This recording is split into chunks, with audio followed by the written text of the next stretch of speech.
Good morning, everybody, and welcome to Live Now from Fox. It is Tuesday, July 20th, 2021. We are certainly very happy that you are joining us this morning. Starting out the day in New York, New York. Gorgeous live view there amongst all the skyscrapers. Looks like it's a little bit of cloudy or hazy conditions. I'm going to head on over to our Fox-owned and operated station out there, Fox 5 New York, to see that it's currently 73 degrees, and they are reporting haze out there. Expected high today, 89 degrees. I don't see any showers in the area. Zooming out just a little bit, and it appears that there are not any nearby, at least right now. But again, everybody, thank you so much for joining us this morning. It's going to be a very busy and a very exciting day here, everybody. I want to say good morning. My name is Pilar Arias. I'm coming at you live from our East Coast hub right here in Orlando, Florida.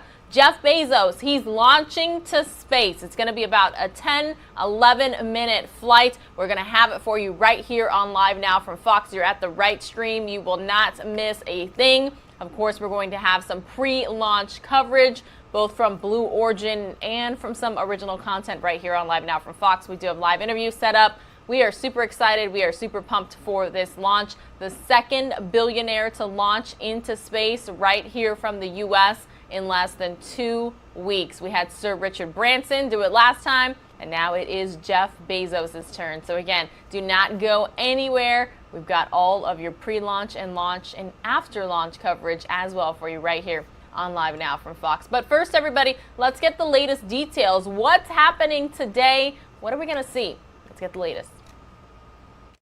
Jeff Bezos and his crew will launch into space for about a 10-minute flight aboard Blue Origin's New Shepard rocket. The launch, a long time coming for Bezos, who founded the company 21 years ago. To date, Blue Origin has performed 15 uncrewed test flights. If successful, Tuesday's flight will make history as the first unpiloted suborbital flight with a civilian crew. And that practice is what will allow us to build the infrastructure to let the next generations of people really do amazing things in space. Accompanying Bezos for the flight are his brother Mark, 18-year-old Oliver Damon, and 82-year-old aerospace pioneer Wally Funk.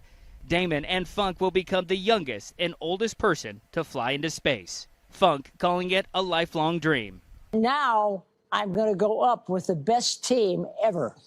And we're going to show the world what can be done in space. Bezos aims to become the second billionaire to ride his own rocket into space. His flight follows the successful launch of fellow billionaire and Virgin Galactic founder Richard Branson just last week. The two companies competing in the market of space tourism. Blue Origin auctioning off a seat on their first flight, with the anonymous winner bidding $28 million. Due to a scheduling conflict, that seat was eventually filled by Dutch teen Oliver Damon. You have to work hard on getting it to be more efficient, more practical, and less expensive. If all goes as planned and weather conditions hold up, Blue Origin's New Shepard is set to launch Tuesday morning. In Van Horn, Texas, Jeff Paul, Fox News. Yes, Van Horn, Texas is quite a ways away from Dallas, Texas, but it's still in the Lone Star State. If you have never been to Texas, it is a very large state for sure. It would take you hours to drive from one side to the other, whether it's north to south or west to east. Very long time indeed. I know, I've done it. All right, we are continuing on with your morning brief, the top stories that you want and need to know about as you start your day. Coming up next, concerns are rising over the resurgence of the coronavirus pandemic as COVID-19 cases increase due to the Delta variant. President Joe Biden says it's up to unvaccinated people to end the pandemic. Fox News White House correspondent Peter Ducey has more. But we can't let up, especially since and because of the Delta variant, which is more transmissible and more dangerous. The Surgeon General sees a surge in cases. So I'm concerned about what we're seeing in the country right now. And in Los Angeles, mask mandates are back, even for the vaccinated. I'm not pleased that we have to go back to using the mask in this manner, but nonetheless, it's going to save lives. White House officials blame stalled vaccination efforts on social media misinformation. Just over the last couple of days, there was a poll that showed that about 20% of the public thinks that microchips are embedded in vaccines. Now, we all know that's inaccurate and not true. The president had harsh words for Facebook. They're killing people. But now he's softening up a bit. Facebook isn't killing people. These 12 people are out there giving misinformation. Anyone listening to it is getting hurt by it. It's killing people. It's bad information. A Facebook official reviewed the platform and says the data shows that 85% of Facebook users in the U.S. have been or want to be vaccinated against COVID-19. President Biden's goal was for 70% of Americans to be vaccinated by July 4th. Facebook is not the reason this goal was missed. Our fight is not with one social media platform. It is with the virus. Today, President Biden hosted the King of Jordan in the Oval Office. You live in a tough neighborhood. But his priority remains COVID-19. You know, this virus doesn't have to hold you back any longer. It doesn't have to hold our economy back any longer. But the only way we put it behind us is if more Americans get vaccinated. And officials here say this is becoming a pandemic of the unvaccinated, but there may be limits to what they'll do to get more shots in arms. Would President Biden ever call former President Trump and say, I need your help, let's cut a PSA and tell people to go do it? What we've seen in our data is that the most trusted voices are local officials. We've seen almost every former president play a role in putting out a PSA, making sure people understood in the country that the vaccine is safe and effective. We don't believe that requires an embroidered invitation to be a part of. It's been 15 days now since President Biden declared we were closer than ever to declaring independence from the virus. But now, that may be on hold. At the White House, Peter Ducey, Fox News. We are less than 3 hours away, everyone, from the Blue Origin launch with Jeff Bezos. Don't go anywhere. We're going to have it for you right here on Live Now from Fox this Tuesday morning. An exciting morning, about a week and a half after billionaire Richard Branson launched off into space himself. A lot of the space race is what we call it. All right, we are continuing on with your morning brief. Top stories that you want and need to know about as you start your day. Perhaps you're in full summer vacation mode. You've either stayed up late or you're waking up early, or you are in summer school, or you're a professional getting ready to start your day. Regardless, we've got you covered right here. Summer violence is a growing issue for many American cities. Chaos during a baseball game in the nation's capital over the weekend underscored how much of an issue gun violence has become as police officers are stepping away from the force in big numbers. Fox News correspondent Lauren Blanchard has more from Washington. It was a very chaotic scene. I don't really think anyone knew what was going on. Chaos in the U.S. capital city as gunfire erupted outside a baseball game, sending crowds scrambling. 3 were wounded in a drive-by shootout Saturday night. Just a day earlier, a 6-year-old girl was killed by gunfire just miles away. She was amazing. She was beautiful. She was loving. According to the D.C. Police Union and city data, the district has had more than 100 homicides in 2021 alone. The city officials are really technically, as far as I'm concerned, working against police officers, so crime is out of control. The sad reality is gun violence has become as American as baseball. The question before the Senate again and again and again is, will we do anything about it? In Chicago, police have introduced a new gun investigations team, which will work to stop the flow of illegal guns into the city. According to Chicago PD data, there have been 382 murders this year and almost 1,700 shooting incidents. In Atlanta, crime also up this year. I don't have to tell you, but this is madness. People do not want to live in this. Policing numbers have also taken a hit. According to the Police Executive Research Forum, their data showed a 5% decrease in hiring, an 18% increase in resignations, and 45% increase in officer retirements from 2020 to 2021 compared to the previous year. According to the D.C. Police Union, nearly 400 officers have left the force in the last year. In Washington, Lauren Blanchard, Fox News. Taking a Live Now look, everybody. This is Louisville, Kentucky. If you're just waking up with us here on Live Now from Fox, good morning. Should be a gorgeous look at the sunrise there this morning out in Louisville, Kentucky. I've never been. I'd love to get out there, though, sometime. We are continuing on with your morning brief. Top stories that you want and need to know about as you start your day. We do it each and every day here on Live Now from Fox. Senate Democrats took their ballot box fight on the road yesterday, traveling to Georgia to push for federal election laws in Congress. Republicans say it's partisan theater. Fox News correspondent Lauren Blanchard is in Washington with more. Working double duty this morning on Live Now from Fox. The Senate Rules Committee held an unusual field hearing in Atlanta, Georgia. They're pushing Congress to take up the For the People Act, an election reform bill which was stalled by Republicans. Democrats say it will fight back against GOP-led legislation like that in the Peach State, which they believe makes it harder for many to vote. We Americans live in a great house that democracy built. And right now, that house is on fire. What good is it to expand the foundation if the house is on fire? Republicans accuse Democrats of creating unnecessary hysteria. This phony outrage is wearing thin on the American people. GOP officials say there needs to be better voting system protections, which is why a number of red states have already or are attempting to pass new election laws. Americans want to make it easier to vote and harder to cheat. But Democrats say Republican legislation will do just the opposite. Your vote is your voice, and your voice is about your human dignity. Senator Amy Klobuchar tweeting, "One thing is clear, inaction is not an option." Many in President Biden's own party say he has not used his platform enough for voting reform. His fellow Democrats want him to back a legislative move that would make it easier for Democrats to pass bills without Republican support. I think he will continue to advocate for voting rights as a fundamental right for people across the country. Voting rights will be a major issue in the midterm elections. Already progressive groups are targeting senators who voted against election reform. In Washington, Lauren Blanchard, Fox News.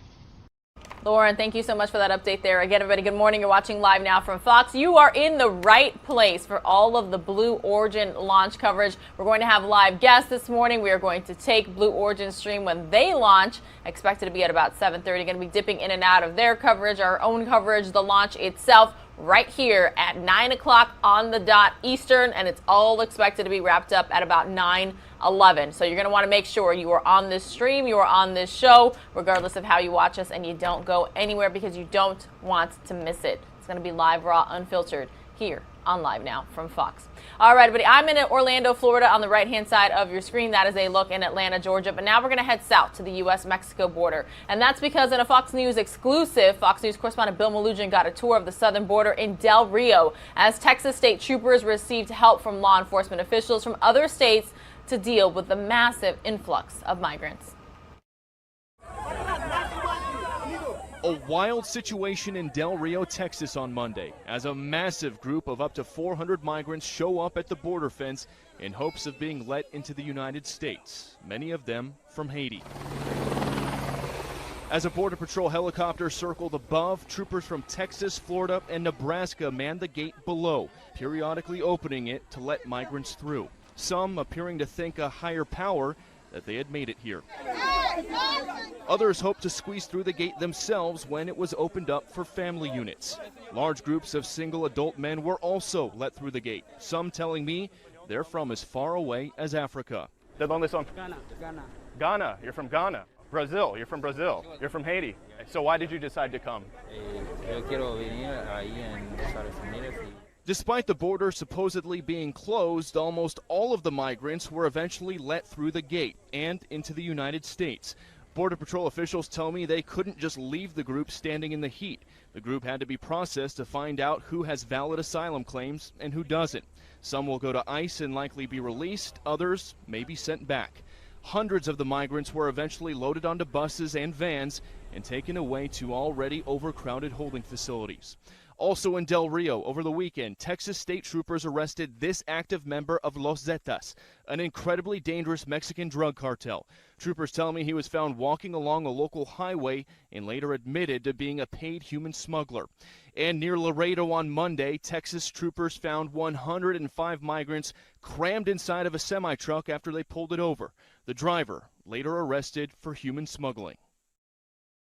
And just last month, VP Kamala Harris declared that there was, quote, extreme progress being made here at the southern border. But that statement isn't backed up by the reality on the ground or by CBP's own data. Just last month, there were more than 188,000 apprehensions just in June. That is a staggering 20-year record once again. Through June of this year, there have been more than 900,000 apprehensions. We could be on track by the end of 2021 to hit 2 million apprehensions. And keep in mind, those are only the apprehensions, the migrants that we know about. Reporting in Del Rio, Texas, Bill Malugin, Fox News. Leaving South Texas, everybody, now taking a live look at Milwaukee, Wisconsin. Most of you are going to see a 2-minute commercial break. There's plenty more Live Now from Fox when you return.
Back here, everybody, on Live Now from Fox. We are going to depart Milwaukee, Wisconsin, bring you out here to Central Florida. That's where I'm at. I'm in Orlando. But on the right-hand side of your screen, that is Port Canaveral, Florida.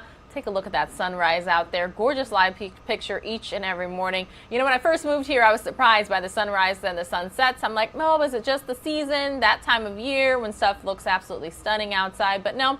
It's pretty much a daily occurrence. It's one of the little treats and joys of living out here in Central Florida for sure. As an Arizona girl, I'm certainly impressed, I must say.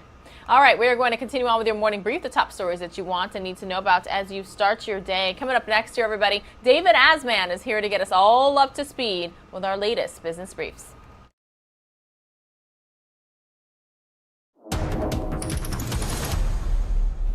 Stocks tanking as COVID cases are soaring. The Dow suffering its worst day of the year Monday, sinking 725 points. The S&P 500 and the NASDAQ taking a beating as well.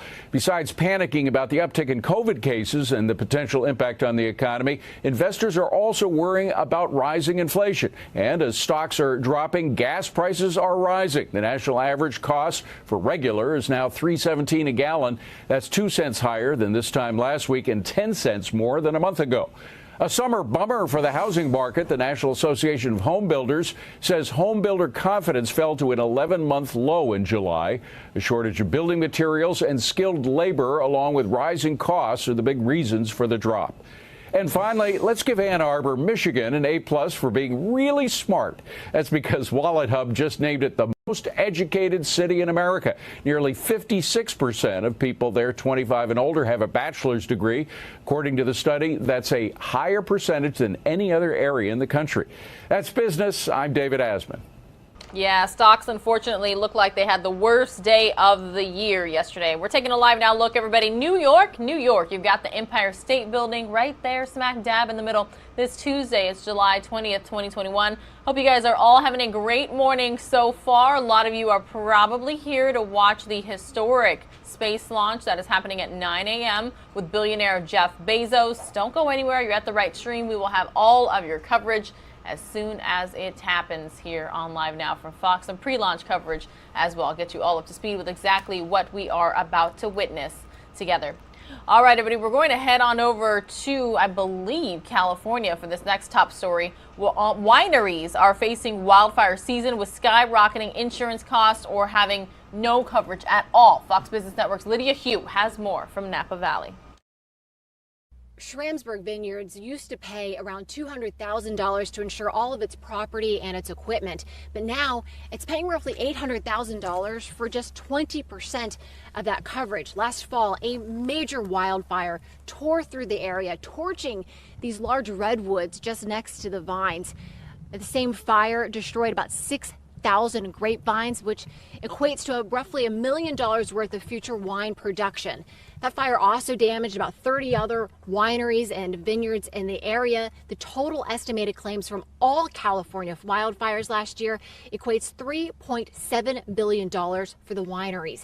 Schramsberg says it's lucky to have any insurance coverage this year at all. You start to get very nervous, a lot of sleepless nights. One of the other things that's incumbent in those discussions is talking with lenders. You know, wineries, it's such a capital intensive business that a lot of the wineries all have very significant levels of debt. It's really not giving the winery owners any protection. All it's really doing is protecting the bank's interest. The Napa County Farm Bureau includes about 1,000 members, and they say about 800 of them have been denied insurance coverage for fires this year. And it comes at a time when it's not a question of if, but a question of when the fires will return. In Napa Valley, California, Lydia Hu for Fox Business.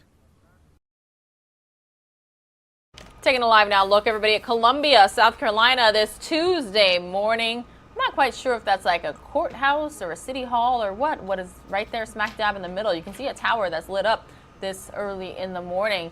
6:22 out here on the East Coast. Hope you guys are all having a great morning so far. We just travel from city to city here on Live Now from Fox. It's one of my favorite things. We're going to stick in California for this next one, or go back to, I should say, and that's because a bar is back open for guests, but only vaccinated ones. Fox's Jeannie Nguyen has more. There you go. By the sound and look of it, you might find it hard to believe the Torch Club in Midtown was struggling over the past year. Obviously, we were one of the first to have to close, and we were closed for a total of 15 months. But for the past month, Marina Texera has finally been able to welcome back her customers. I am thrilled to be open.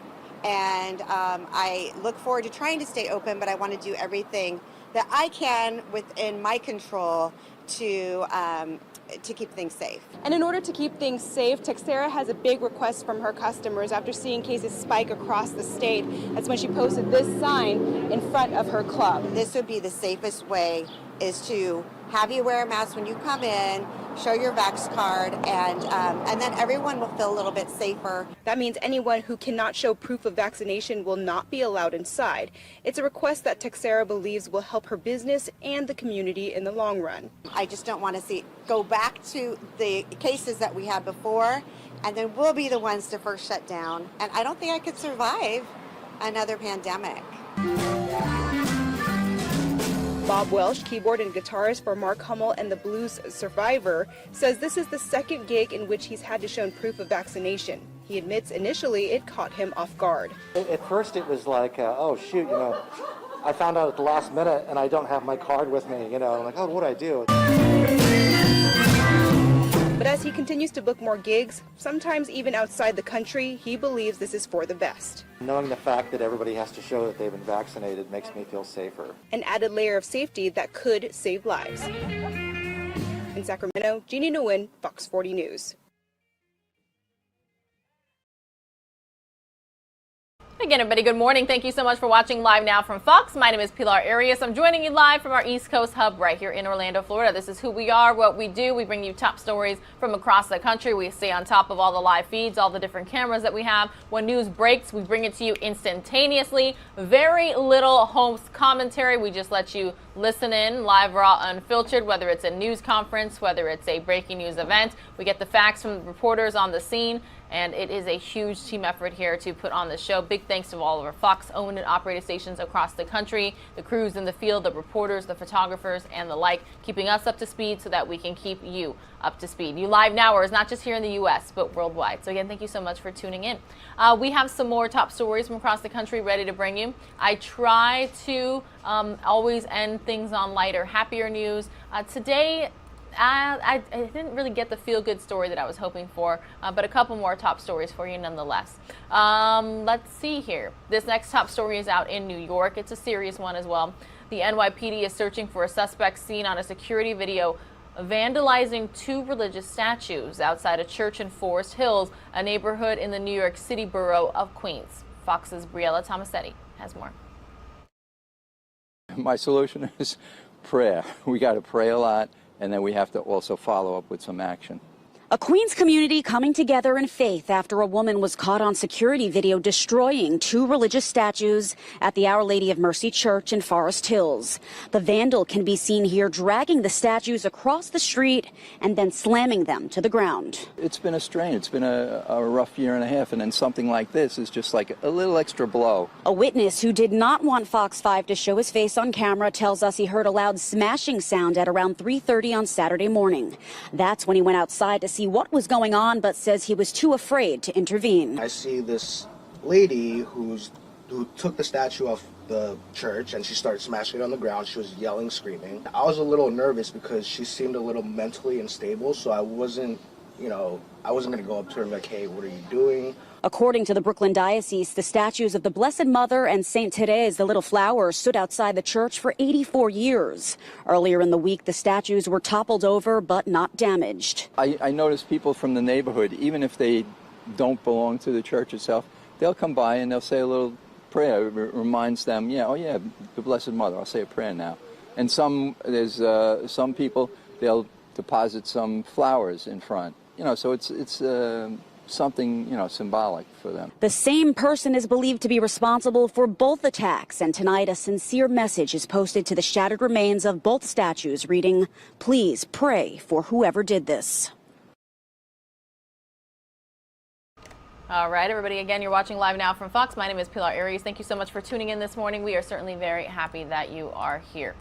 All right, well, college athletes are gearing up, not just for the field or for the court this fall, but for new potential business opportunities. Fox News correspondent Marianne Rafferty has more on how businesses and players are negotiating future endorsements.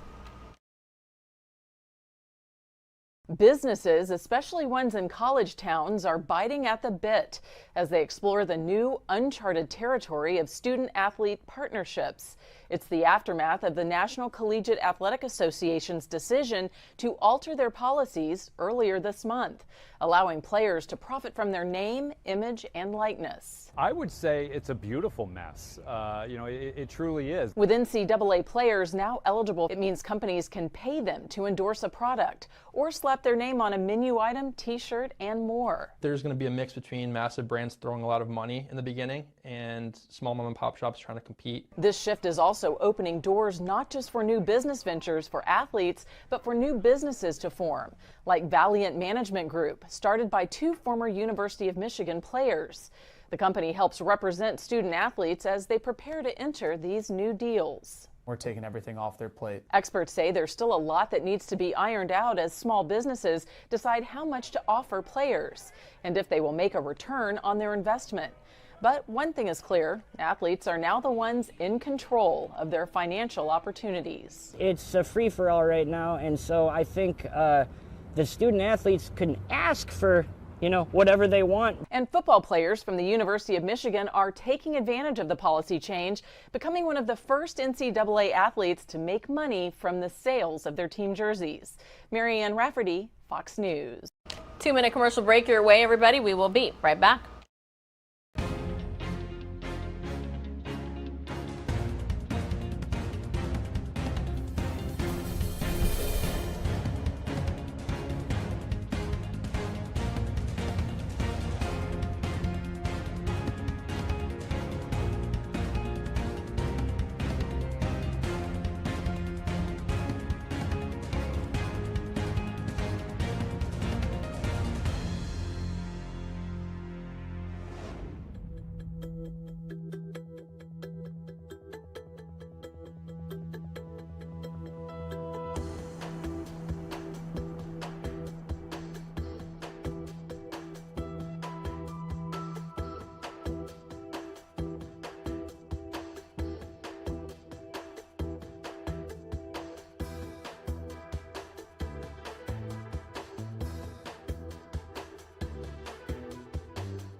Billionaire Jeff Bezos preparing for his big moment.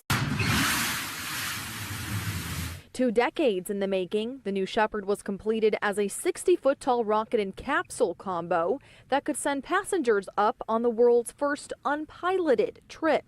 It's the first time Blue Origin is sending any humans on board. Welcome, astronauts. Bezos will take part in a 4-person crew for their planned 11-minute ride to the edge of space, all receiving 2 days of training. Safety is critical. It's paramount for both of these systems, and no one should think that this is completely safe. You're still going into space. If anything goes wrong, you're on the knife edge, and it could end in disaster. Blue Origin has assigned staff on the ground to help the passengers strap inside and listen to step-by-step instructions over headsets. The other 3 members of the crew include his brother, Mark Bezos, 82-year-old aviator Wally Funk, and Oliver Damon, an 18-year-old physics student. Once it lands, the booster will land separately to be used again. The capsule will parachute down within a 3-mile radius, all happening just north of Van Horn, Texas. The crew hoping courage will take them there and back safely. On the Space Coast, Alina Shirazi, Fox 35 News. All right, Alina, thank you so much for that update. So many people are so excited for today's launch. Currently joining us is Philip Metzger. He is a planetary physicist with the Planetary Science faculty at the University of Central Florida, UCF for short. No better school being so close to the Space Coast. Good morning, Mr. Metzger. How are you doing? Good morning. I'm doing well. How are you? Good. So many people are so excited for this morning. If you wouldn't mind to start off telling our viewers, how was this going to be different from the Richard Branson launch that was not even 2 weeks ago? Okay, well, this is going to take off like a traditional rocket going straight up into the sky. It has a traditional space capsule on the top. It's going to go higher than the Richard Branson flight did. It'll go above what's called the Kármán line, often used to define the boundary of space. And then it's going to parachute back down to the desert. So it's going to be more like a rocket launch that we've seen since the Mercury program back in the 1960s. It's also unpiloted, so there is nobody driving the spaceship. It's all driven by the computer. So this is going to be an exciting day. Absolutely. So many people are looking forward to this. I'm going to be showing footage here of the crew, and then we also have some other footage ahead of the pre-launch here. We were asking this morning, is he launching into space, to space? What is the technicality of all of this? He and the civilian crew, they're going to experience weightlessness, right? Right. They're going to see they're going to see a dark sky. There'll be stars up in the sky in the daytime, and they're going to have a long period of weightlessness. Some people define the boundary of space based on how fast a spacecraft has to travel in order to get enough lift from the atmosphere to hold itself up. And if you have to go so fast to get that lift that you would be in orbit anyways, then they define that as space. And so that definition is called the Kármán line. It's somewhat of an arbitrary boundary, but internationally they use that value, but they rounded it up to 100 kilometers. Here in the United States, we typically say, the Air Force, for example, says 50 miles rather than 100 kilometers. So Richard Branson went above the limit for space based on the United States definition, but this flight today is going to go above the internationally commonly used definition for space. Now, Richard Branson, he launched from Truth or Consequences, New Mexico. Today's launch is going to be from Van Horn, Texas. Why do you think these launches are happening more so in the southwest portion of the U.S.? Oh, that's an interesting question. I suppose it's just because you need to have an uninhabited area when you're going to fly a rocket in case there's an accident. You don't want to drop something on a populated area. We keep seeing pictures coming out of China, for example, where they launch their rockets and they drop their boosters and they crash inside of little villages. And we don't do that here. We have a requirement that rockets, that space flights are completely safe and don't pose any risk to the civilian population. So they've chosen areas where they can operate without cities nearby. Another thing I wanted to ask you, I know we don't really want to talk about it, but what's worst case scenario that could happen today? Well, yeah, I don't want to talk about that. I mean, spaceflight is dangerous. It involves fire and ice. You know, you've got cold materials and you've got hot rockets, which are, you know, the flame inside of a rocket is 1/2 to about 1/3 the temperature of the sun. And then you've got energy, and it's got to get going really fast, really quickly. And so with all of these energetic and complex systems, there's a lot of things that could go wrong. There's also not a lot you can do when things go wrong. We do design rockets to be as safe as possible. And so you try to have the ability to abort and to bring the crew back down in an emergency. But you just can't protect against everything. So in the United States, the government space program in NASA, we use terminology we would call Crit 1 and 1R, which means loss of life, loss of crew, loss of spacecraft, loss of crew. And we don't want to do that, you know, so we try to build the spacecraft as redundant as possible, but you just can't cover every contingency. I feel like, and correct me if I'm wrong, but we all felt that Virgin Galactic did a lot more tests leading up to their launch, and Blue Origin here, it's literally just going to be a let's try this out sort of thing. Do you think that was the case? Oh, no, I don't, because this vehicle has flown many times without people so far. In fact, I'm at the University of Central Florida, and some of my colleagues here at UCF have flown payloads on board this very rocket inside this spacecraft. So it does have a heritage of flight. It's proven that it can fly successfully, it can land successfully, and in all of those previous flights, if they had people on board, the people would have been fine. So I think there is some heritage to give confidence that things should go well today.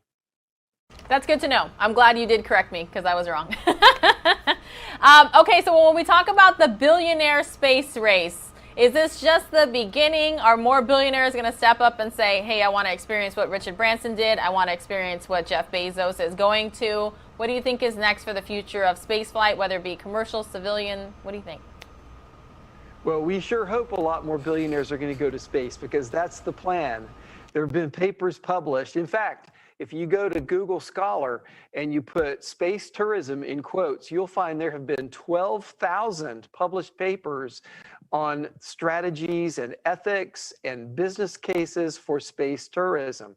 12,000 papers on this topic. So this is not something that we're just doing off the top of our head at the last moment. You know, there's a long-term strategy to develop space commercially to support NASA, because the government-funded, tax-funded space agency cannot afford to support all the infrastructure of spaceflight. If we have to do it that way, we'll never be able to get to Mars. So NASA's strategy is to support and encourage commercial space companies to develop their own business cases, their own ways to make a profit, to get revenue and sustain their businesses, so that NASA can buy services and NASA can tap into that supply chain without having to sustain it all from the taxpayers' money. So therefore, we need companies to have business cases. We need them to figure out how to make a profit.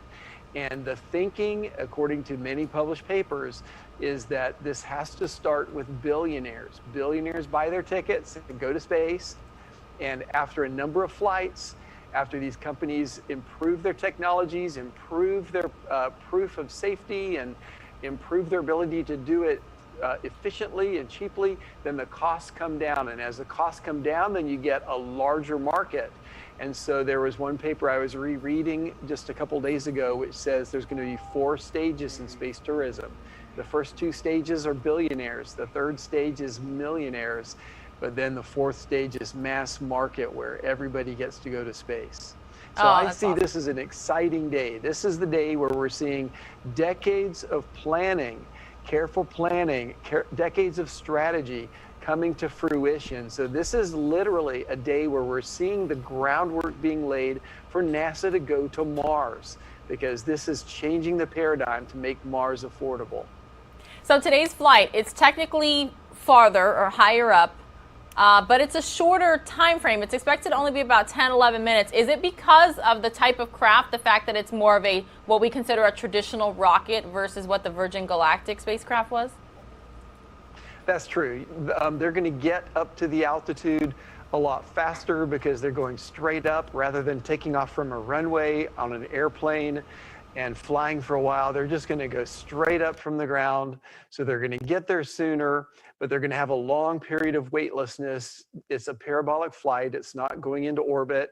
So it's going to go up, and then it's going to be free falling. It'll be free falling while it's still going up, decelerating, falling with gravity as it's moving upward until it comes to a stop and then begins falling back downward. And so during that entire trajectory, going up and going down, they're going to be in weightlessness inside the capsule. So it'll be a nice long period of zero gravity. Today, space is going to see the youngest and the oldest human in the same spacecraft. What are your thoughts on that? Oh, that is so exciting. The whole world, from what I've seen, is excited about Wally Funk going to space. It's just so appropriate that one of the original 13 women to train for spaceflight is finally going to go to space. There could be no better story than this. Wally's an amazing person. She's been an advocate for space and for aviation her entire life, and she's a marvelous person. And then we've got word that an 18-year-old is going to space, and that's marvelous too, because it shows that we're stretching the envelope of the human experience of space. And by the way, everybody who goes to space reports that it's a life-changing experience. They come back with a new view of the preciousness of our planet Earth, the need to take care of the Earth, the need to make the world better for all of humanity and for all species. And it's a life-changing event. So we need to have more people going up to space to experience this transition for the good of our world. Mr. Metzger, before you go, I have to ask, what is a planetary physicist? Okay, so I'm a physicist. I study physics, but I focus on the physics of planets. And in particular, I focus on soil, the regolith, the surface materials of planets, how to mine it, how to extract resources from it, how to use it as a building material, how to establish industry in space. So in reality, I'm more of an economic or applied planetary scientist because I'm working on the economics of extending human civilization beyond planet Earth. I really appreciate your insight today. Is there anything else that you would like to tell me or our viewers? Well, I'm just going to say I'm excited for today. This is a day that'll go down in history, not just because a billionaire went into space, not just because a commercial company went into space, but because we're changing the paradigm of getting into space. We're extending the economic sphere of human civilization beyond the limits of our planet. So this is truly an important moment in human history. Do you know if the 4 that are going up today are going to receive any sort of astronaut wings afterwards, like Richard Branson and crew did?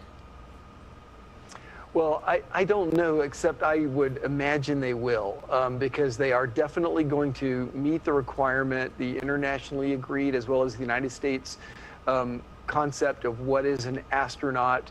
And so if Richard Branson got wings, I'm sure these astronauts, soon to be astronauts, will as well. For those who say it's kind of, I can't think of a good word for this. For those who would say it's offensive to the previous astronauts who walked the moon, who served on the International Space Station, to be considered an astronaut, what would you say? Well, I think when the previous astronauts, all the astronauts up until today who have walked on the moon and have taken these risks going into space were pioneers.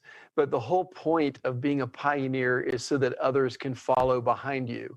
So I would say rather than being offensive, they can look at this as the success of what they have accomplished because they pioneered, they paved the way, they blazed the trail. And so now others are following just as we hoped would happen.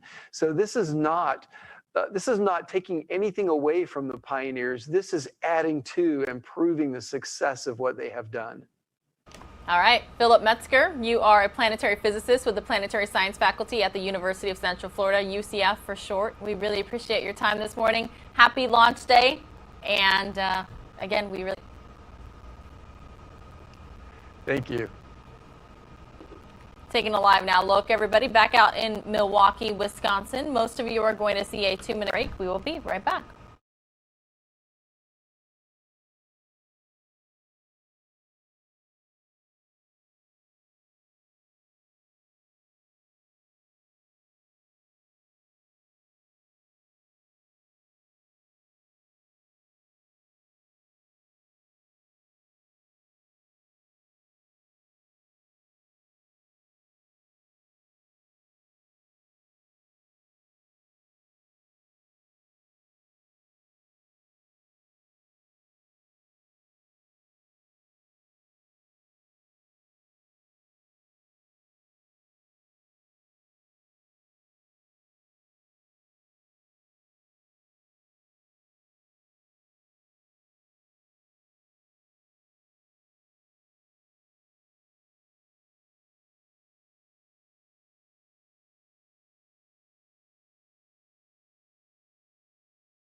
Welcome back, everybody, to Live Now from Fox. We are going to depart Milwaukee with take you out to Tokyo, Japan.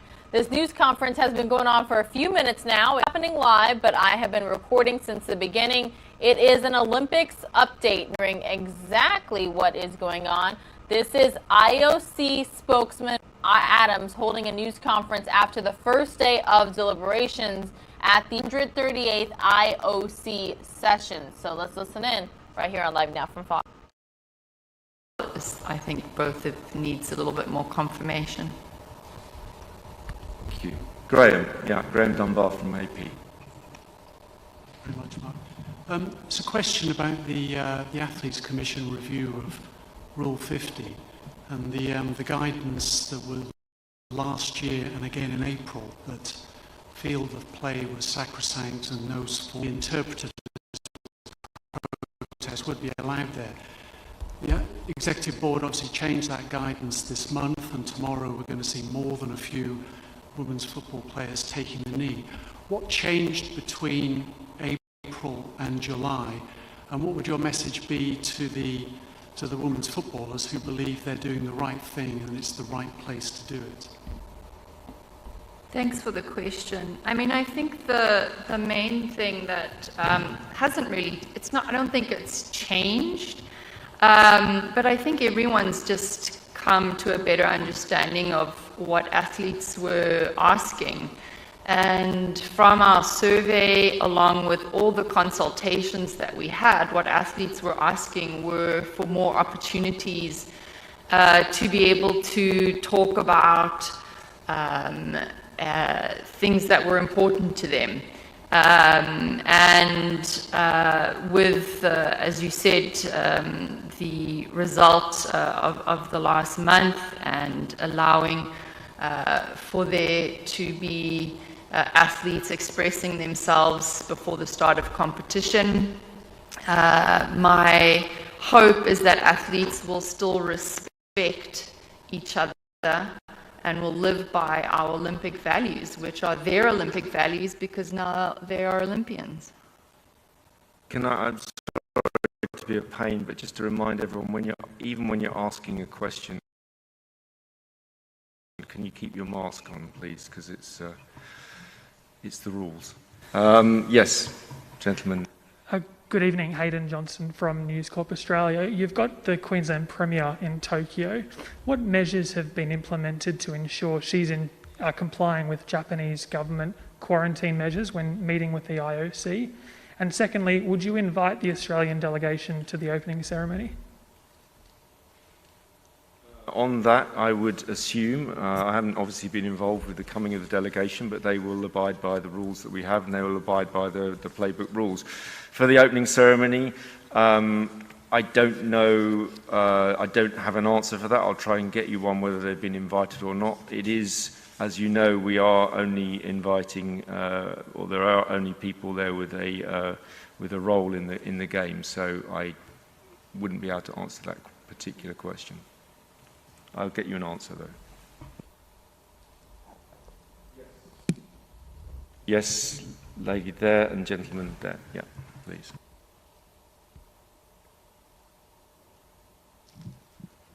Great, thanks. Briar Stewart with CBC.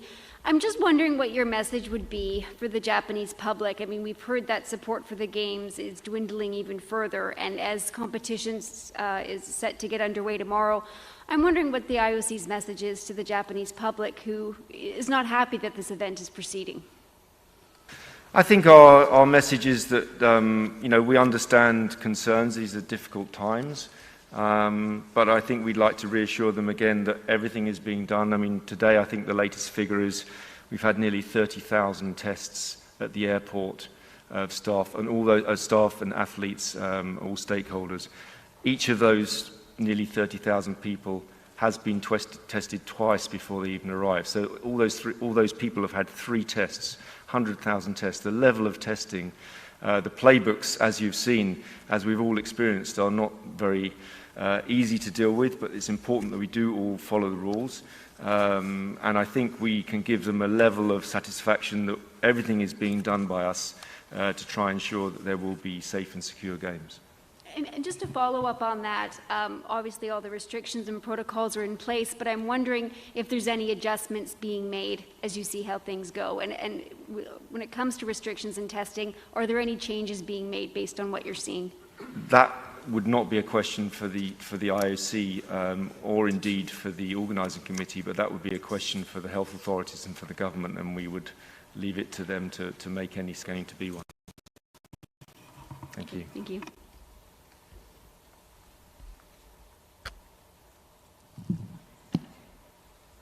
Hi, this is Hiroki Tora from Asahi Shimbun. Quick question to Mark.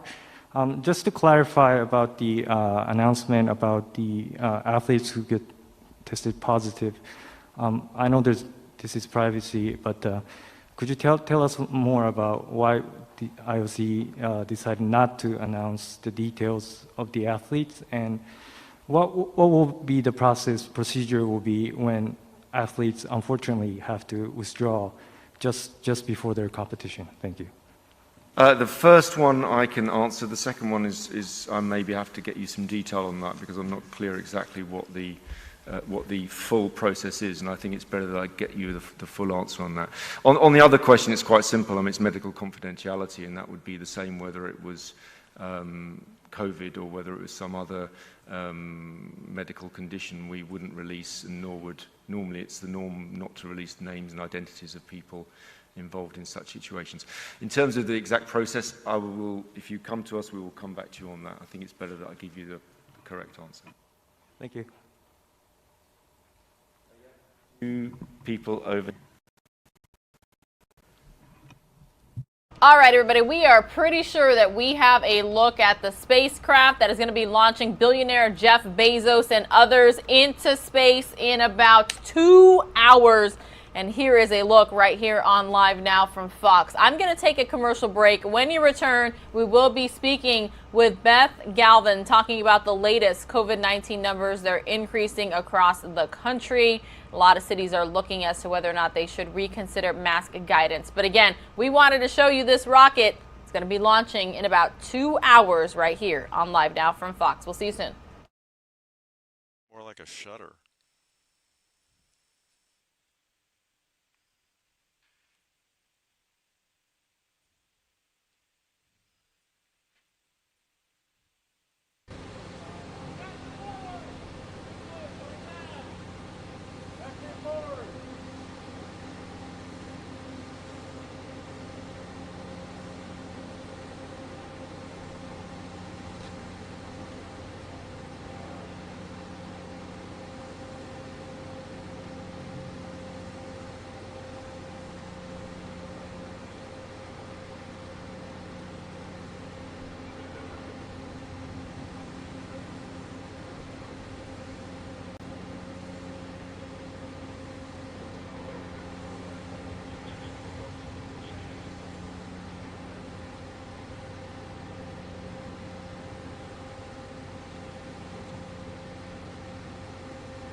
All right, everybody, we are on standby for a live interview here on Live Now from Fox. So until then, let's get the very latest on this historic launch that we are about to witness today with billionaire Jeff Bezos and 3 other civilians taking off for space.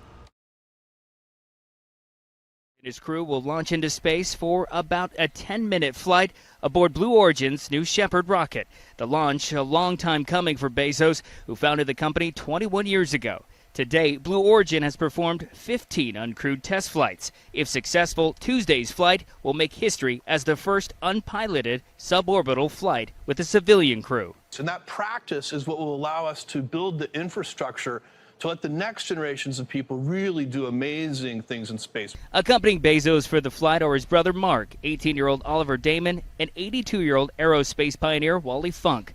Damon and Funk will become the youngest and oldest person to fly into space. Funk calling it a lifelong dream. Now I'm going to go up with the best team ever. And we're going to show the world what can be done in space. Bezos aims to become the second billionaire to ride his own rocket into space. His flight follows the successful launch of fellow billionaire and Virgin Galactic founder Richard Branson just last week.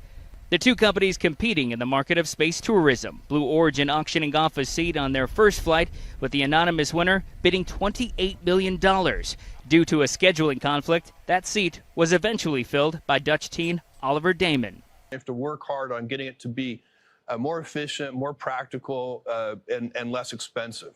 If all goes as planned and weather conditions hold up, Blue Origin's New Shepard is set to launch Tuesday morning. In Van Horn, Texas, Jeff Paul, Fox News. So many people are excited for the launch this morning, now less than 2 hours away, and we're going to have it for you right here on Live Now from Fox. A lot of buildup, a lot of excitement for sure. All right, everybody, I do want to play for you a segment from Fox 32 Chicago. They're taking a closer, more in-depth look on this launch today. Let's watch. All goes as planned. Jeff Bezos is going to be soaring into space tomorrow with his company Blue Origin's first manned launch. This one is going to look a little different than what we saw with billionaire Richard Branson. For one, it's going to be a rocket ship and it will be entirely automated.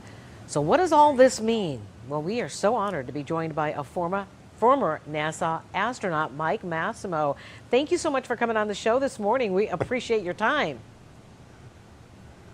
Thanks very much, and the last name's Massimino, but thanks for having me. I'm so sorry. Okay, Mike, let's talk to you a little bit about the perfect person for us to talk to about this. I understand that you have a team record for the number of hours spacewalking in a single space shuttle mission, and that you were actually the first person to tweet from space. So I got to know, what did that tweet say? Well, I didn't think very much about it, Anita, and I probably should have put more thought into it, but it just out of the heart, it came that launch was awesome. This is right, it was on launch day, so I wrote that launch was awesome, feeling great, enjoying the views, and the adventure of a lifetime has begun. So there it is, first tweet from space. Well, that's funny. 12 years ago, over 12 years ago. You didn't even think that it was going to be history, but it is historic, and you're tweeting it out like, oh, I should have given a little more thought about that. That was really cool. Okay, well, let's talk about what we can expect tomorrow. Let's start, first of all, with the two differences I referred to at the beginning. The design of the rocket, it's different, and this mission is going to be automated. So tell us what that means and what we're going to see. So if you compare it to what Richard Branson did a little over a week ago, he had a mothership and a spaceship that took off from a runway, dropped the spaceship at a high altitude, and that went the rest of the distance into space and then came back and landed on a runway.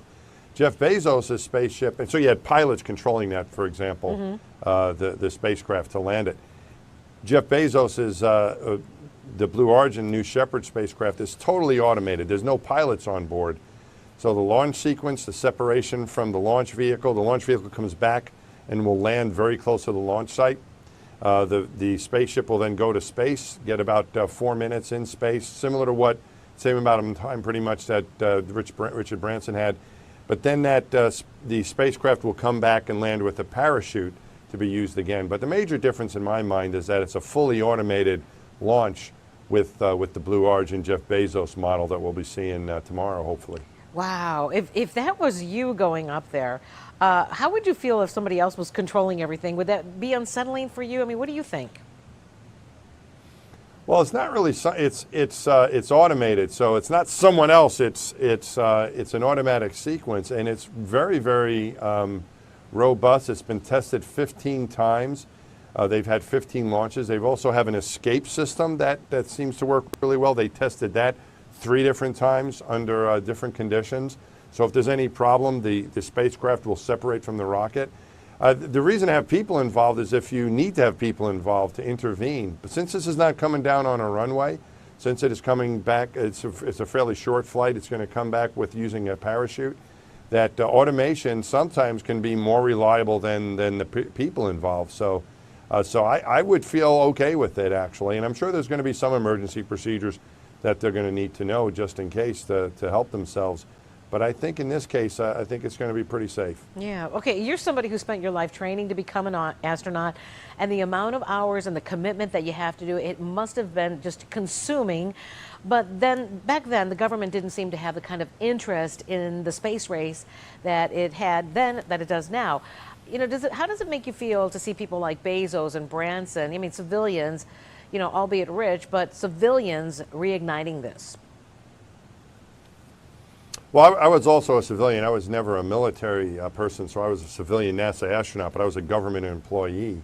I think it's an interesting phase of space travel, space flight we're entering. I think it's great. You know, I wanted a career as an astronaut. What I got to do in space was much different than what they're going to do and during this 11-minute flight, obviously. You know, it did take a lot of preparation, very competitive process to become a NASA astronaut. Thousands of people applying. That's the hardest thing about becoming a NASA astronaut is getting through the selection process. And then once you're there, there's a lot of training, years worth of training, but your missions are pretty complicated. You're up there for a long period of time, in my case, a couple weeks. Now my friends are up there right now in the space station. They have 6-month expeditions in space. So it requires a lot more training and a much different background than what it requires to go on the ride that Jeff Bezos and his crewmates are going to have tomorrow. But I think it's great. I think it opens up opportunities for lots of people. My students at Columbia flew an experiment on one of the Blue Origin rocket ships, the same like Jeff Bezos is going to go on. There was no people on board, but they were able to do a research experiment on one of the previous flights.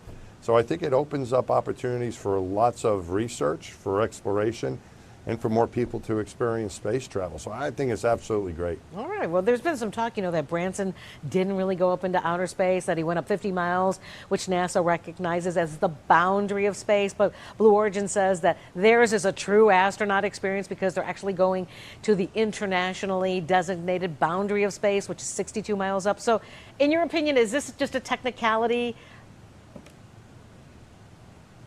Yeah, I think so. You know, the actual boundary of space is right around there, about 52 miles or so, where it was calculated, 80-some kilometers. And I think the international standard rounded up from like 82 kilometers to 100 kilometers, a nice round number. We went from like 51 or 52 miles down to 50. But we set 50 miles as the standard. They're launching from the United States, so I think we should be using 50 miles. So either one of them went into space is what I would say, and that's just a little technicality. Well, Mike Massimino, we want to thank you so much for coming on. We are honored to be able to interview this morning. Sorry I messed up your name there. You're certainly not Massimo Jeans. Right. Massimino, okay. All right, everybody, we have 2 different live views from Van Horn, Texas this morning. Exciting times. We are less than 2 hours away from Jeff Bezos and crew launching to space. Again, it's right at 9 a.m. Eastern time, and you're going to get to witness it all unfold live, raw, unfiltered here on Live Now from Fox. Very, very exciting moments and time, history in the making, and you're going to get to witness it right here. When you return, everybody, from a 2-minute commercial break, we will have the latest pre-launch news conference from Blue Origin themselves. We'll be right back.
Hello, everyone. We are live from West Texas at our launch site 1.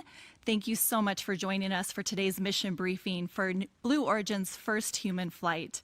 We expect this briefing to run about 40 minutes. We'll start by getting you up to speed on where we're at with our preparations for the launch day, and then we'll take your questions.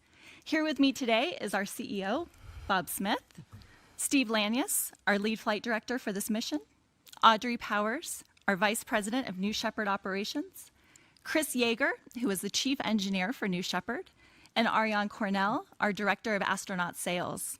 We have a lot to get through today, so let's get started. Bob, over to you. Thank you, Linda.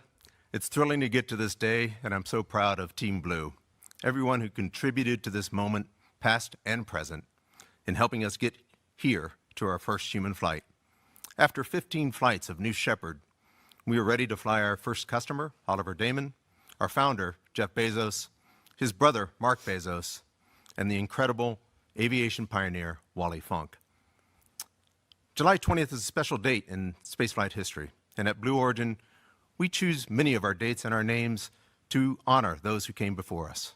What began with Alan Shepard and Freedom 7, and what was accomplished on that historic day 52 years ago when Neil Armstrong and Buzz Aldrin stepped on the surface of the moon, was an inspiration to me personally, to an entire generation, and to the world. They made history by landing on the moon, and we are working hard each and every day to be good stewards of that legacy, to live up to those high standards, and to go even further in our leg of this multi-generational journey to space. New Shepard is only the beginning, because Blue Origin is a company that is not only building space vehicles, but is building a company that builds space vehicles. Blue is tackling foundational building blocks, the technology, the people, the processes, and the infrastructure needed to truly lower the cost of access to space and enable a near-term future where people live and work in space for the benefit of Earth. We started as a research company that created a revolutionary and award-winning reusable launch vehicle. We stuck the landing, and we proved that we could do it again and again and again. We then had the confidence to start scaling the company, expand our focus to other developments, build a customer base, and turn our attention to completing a human rating certification for New Shepard and make it truly operationally. While the architecture of New Shepard has not changed, we had to know that it would operate safely in all off-nominal cases, ensure its parts pedigree was known and correct, complete stressing component testing that goes far beyond operational conditions, and train, and train some more with our flight operations crews. In basic terms, it's the difference between knowing that a system might function and establishing that a system is robust and safe. We now know it's ready to go, and we can prove it. If you approach the company history through the lens of what we've all accomplished through New Shepard, then you start to see how New Shepard is the first step in creating more than a vehicle. We started with New Shepard as a vertical takeoff, vertical landing vehicle because it's scalable. New Shepard technologies in landing gear, landing engines, guidance, and autonomy scale directly and are in many ways more easily applied when we transfer them to New Glenn and to our lunar lander. If one simply looks at the mission profiles, one can easily see the heritage that comes from New Shepard.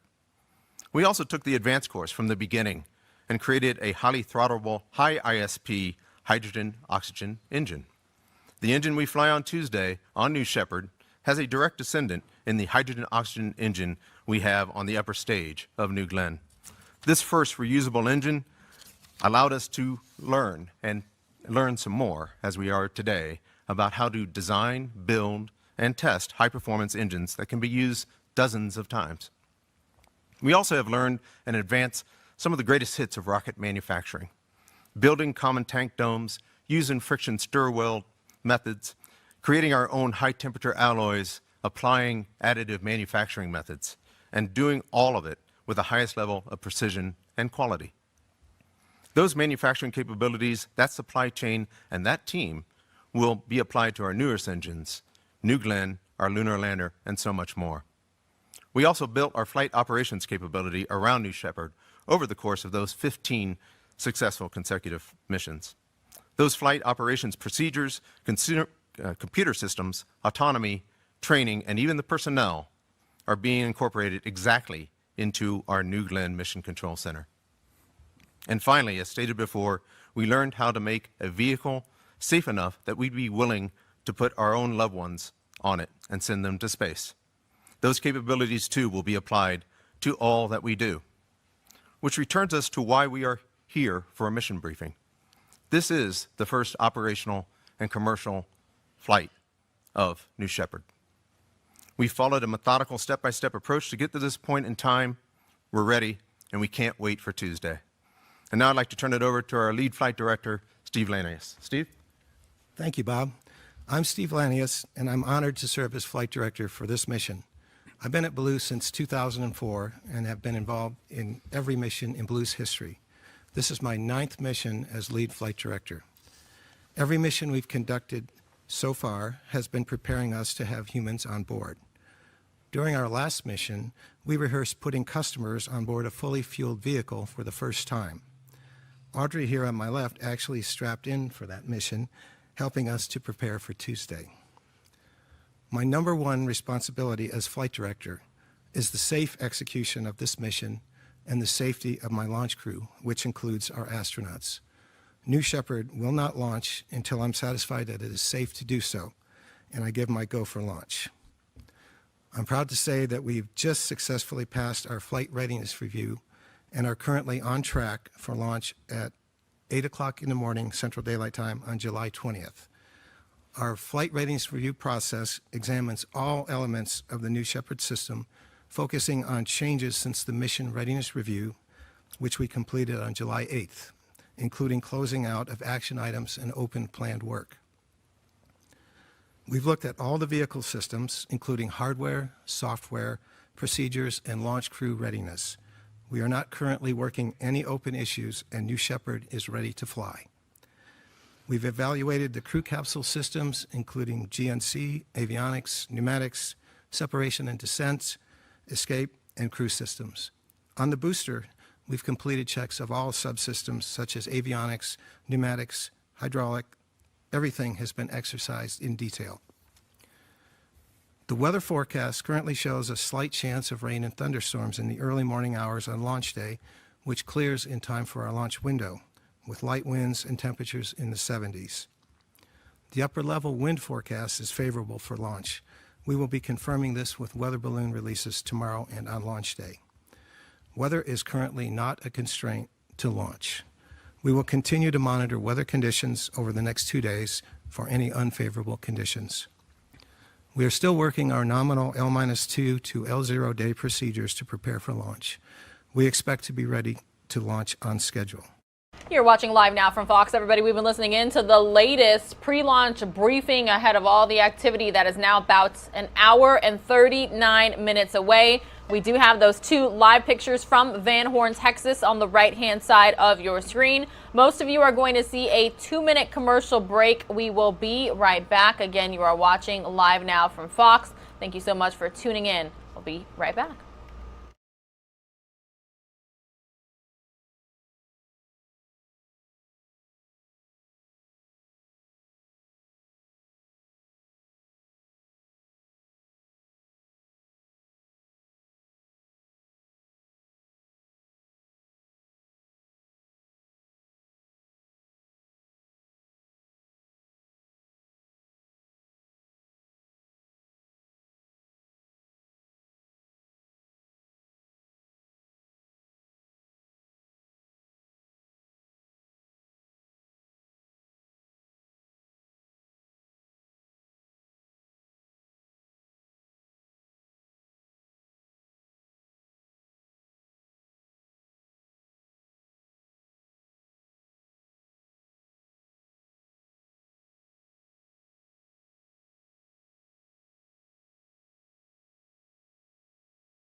Back here on Live Now from Fox, everybody, we're taking a live look at the rocket that is going to be taking off in about an hour and 36 minutes from Van Horn, Texas.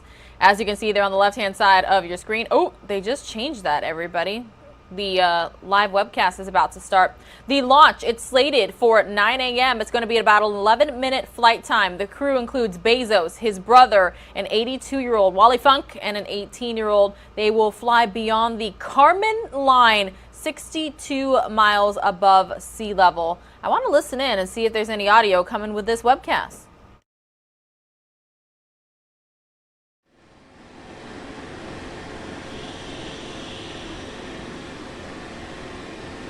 Not yet. I'm not hearing anything just yet, but they say follow at Blue Origin on Twitter for mission updates. Remember, we will have the full launch for you right here on Live Now from Fox. Meanwhile, though, everybody, let's continue to listen in to their pre-launch news conference.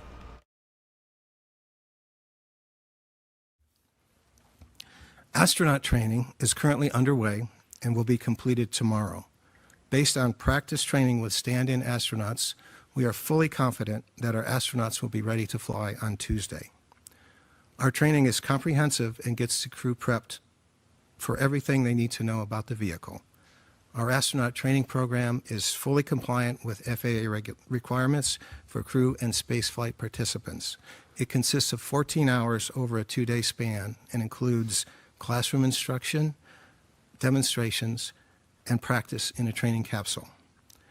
The training covers nominal, off-nominal, and emergency procedures, including zero-G seat egress and ingress, emergency egress, and fire response and emergency breathing mask usage. The training culminates in mission rehearsals covering 5 different scenarios and a final exam. I'll get a report from our astronaut trainer, crew member 7, at the end of training tomorrow, confirming that astronauts are go for rollout and launch. Here's what you can expect on launch day.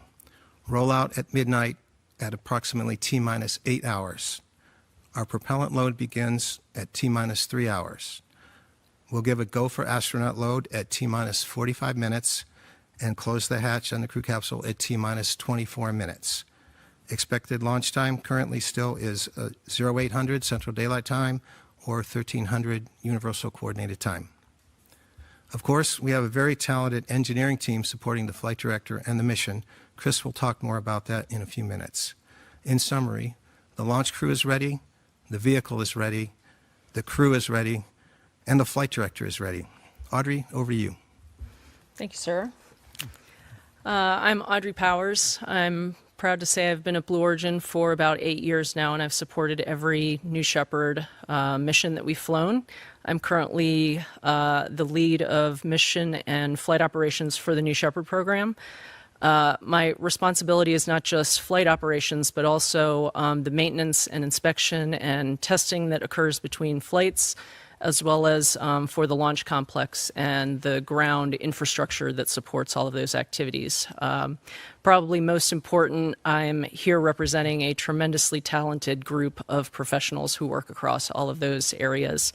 And I'm so very privileged to be part of that team who's dedicated so much effort to this program over the years. I was, as Steve said, a stand-in astronaut on our last mission. We exercised the entire astronaut training flow all the way up through load on launch day. Did not get to fly to space, unfortunately, but we practiced all of those tower load activities, ingress and then egress on the tower. We also practiced egress from the capsule in the field post-landing. It was quite an overwhelming experience, even just to practice the non-flight parts. And in just 2 days, our lucky astronauts lived that reality for the first time.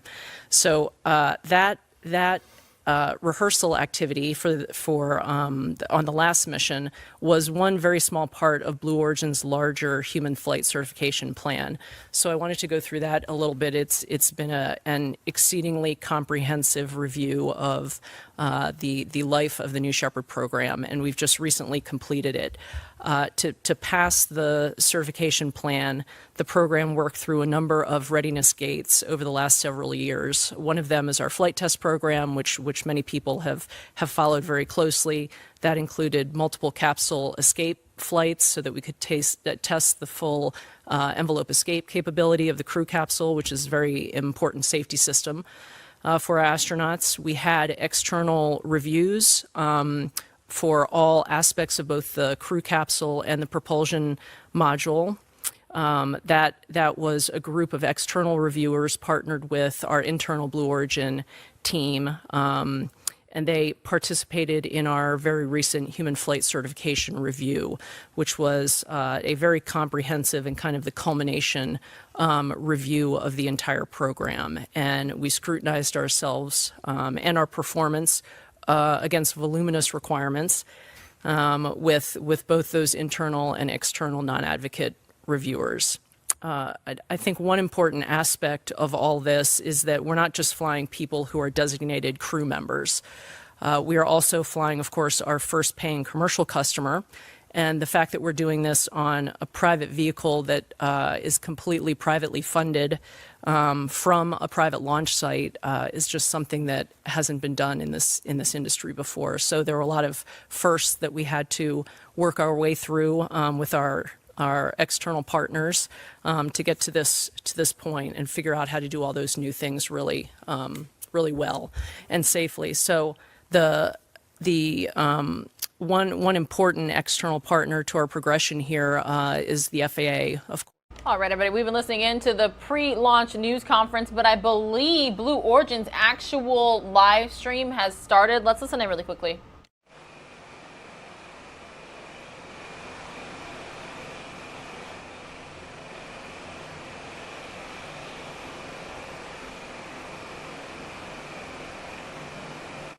All right, so most of you are going to see a 2-minute commercial break. When we return, I believe we will have the Blue Origin coverage that has started right here at 7:30 Eastern. We'll be right back. This team at FAA has been with us through every step of this program. Another of our external partners, the town of Van Horn here in West Texas. We have a lot of visitors here in Van Horn. This West Texas town has been our home and our support structure for as long as we've had this program active.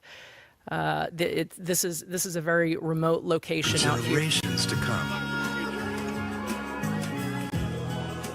When our descendants look to the stars, perhaps from a rocky moon or colonies floating in open space, they'll remember this time. When they reflect on where it started, they'll remember this place. And when they honor those first explorers who said, "Let's go," this is Blue Moon. They'll remember these bold steps. We are of Blue Origin. And this is just the beginning.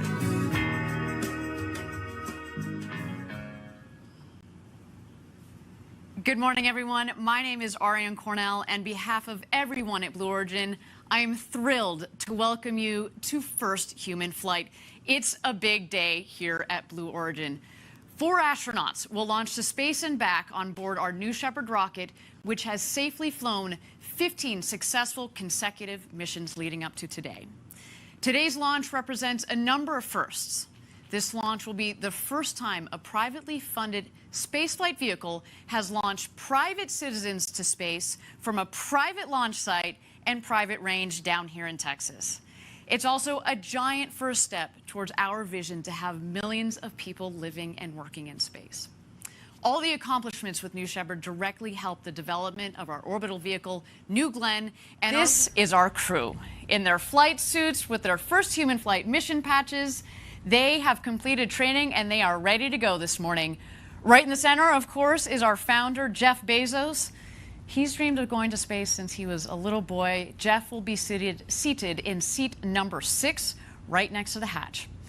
Jeff invited his brother Mark Bezos to join him on the journey. Mark will be seated in seat number 4.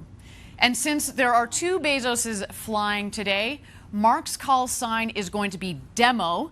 That is an acronym for his kids' first names. And the other astronauts' call signs are going to be their last names. You'll hear that, of course, over the radio later today. In seat number 3 in the capsule, Wally Funk. Wally has been trying to get to space her entire life. And today she'll surpass John Glenn, American hero, as the oldest person to reach space at the age of 82. Oliver Damon, occupying seat number 1, will be the youngest person to have traveled to space at just 18 years old. He joins us from the Netherlands. So today we have both the youngest and the oldest people to have ever flown to space. How about that? What a crew do we have for you this morning? Each of our inaugural crew will be receiving an exclusive Omega watch as a gift, which will fly with them on their historic flight to space. And each watch will be engraved with their name, the flight number, and a unique Blue Origin feather on the back, something to remind them of today's mission for years to come. This one, they've donated to me for the day, but sorry, Omega, you may or may not be getting it back. Sorry, not sorry, actually. Now, these soon-to-be astronauts have been down here training for a couple of days now. And the great thing about New Shepard is, since it's autonomous, just about anybody can fly on board. We designed it this way from the very beginning, so the people on board can sit back and enjoy the ride of a lifetime. Let's take a look of some of that training from the last 2 days. This training is meant to get you comfortable with the vehicle, get comfortable and familiar with the sights and the sounds, and learn how to maintain a safe mission. Again, it's autonomous. We're not teaching you how to operate the vehicle, and that's exactly what you're seeing here. You know, I actually recently went through this training, and I gotta say, the training is a lot of fun, very informative, but also, very importantly, you build these bonds with your fellow astronauts, and you create these stories together. Now, my crew of astronauts, A-S-T-R-O, capital N-O-T-S, astronauts, we were the fake crew. We called ourselves the prequel penguins because we were the last rehearsal crew, and we wouldn't be flying. But again, these are the types of stories that you walk away with. And, you know, at the end, after that training, I felt prepared to fly. And when I say prepared to fly, I felt confident in my own abilities to participate and enjoy the flight, but also confident in Blue Origin, the team, and most of all, this big, beautiful rocket that we built with safety at its core. It was a great experience, and obviously one that I highly recommend, but next time, though, I'm not just stopping at the training. I'm getting on top of that rocket. But while we have a moment here, I want to acknowledge the entire Blue Origin team who has made first human flight possible, so many of whom are following along today at watch parties across the country. The biggest one will be at our headquarters in Kent. There they are. It is early. Good morning, guys. They're going nuts already. I love it. I love it. Thank you, Team Blue. You guys are in for an amazing day. Amazing day. I love it.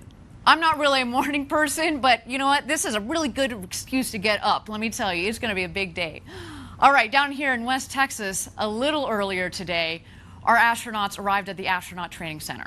And standing by outside the Astronaut Training Center is our on-the-ground correspondent, Caitlin Dietrich. Good morning, Caitlin. What is the latest?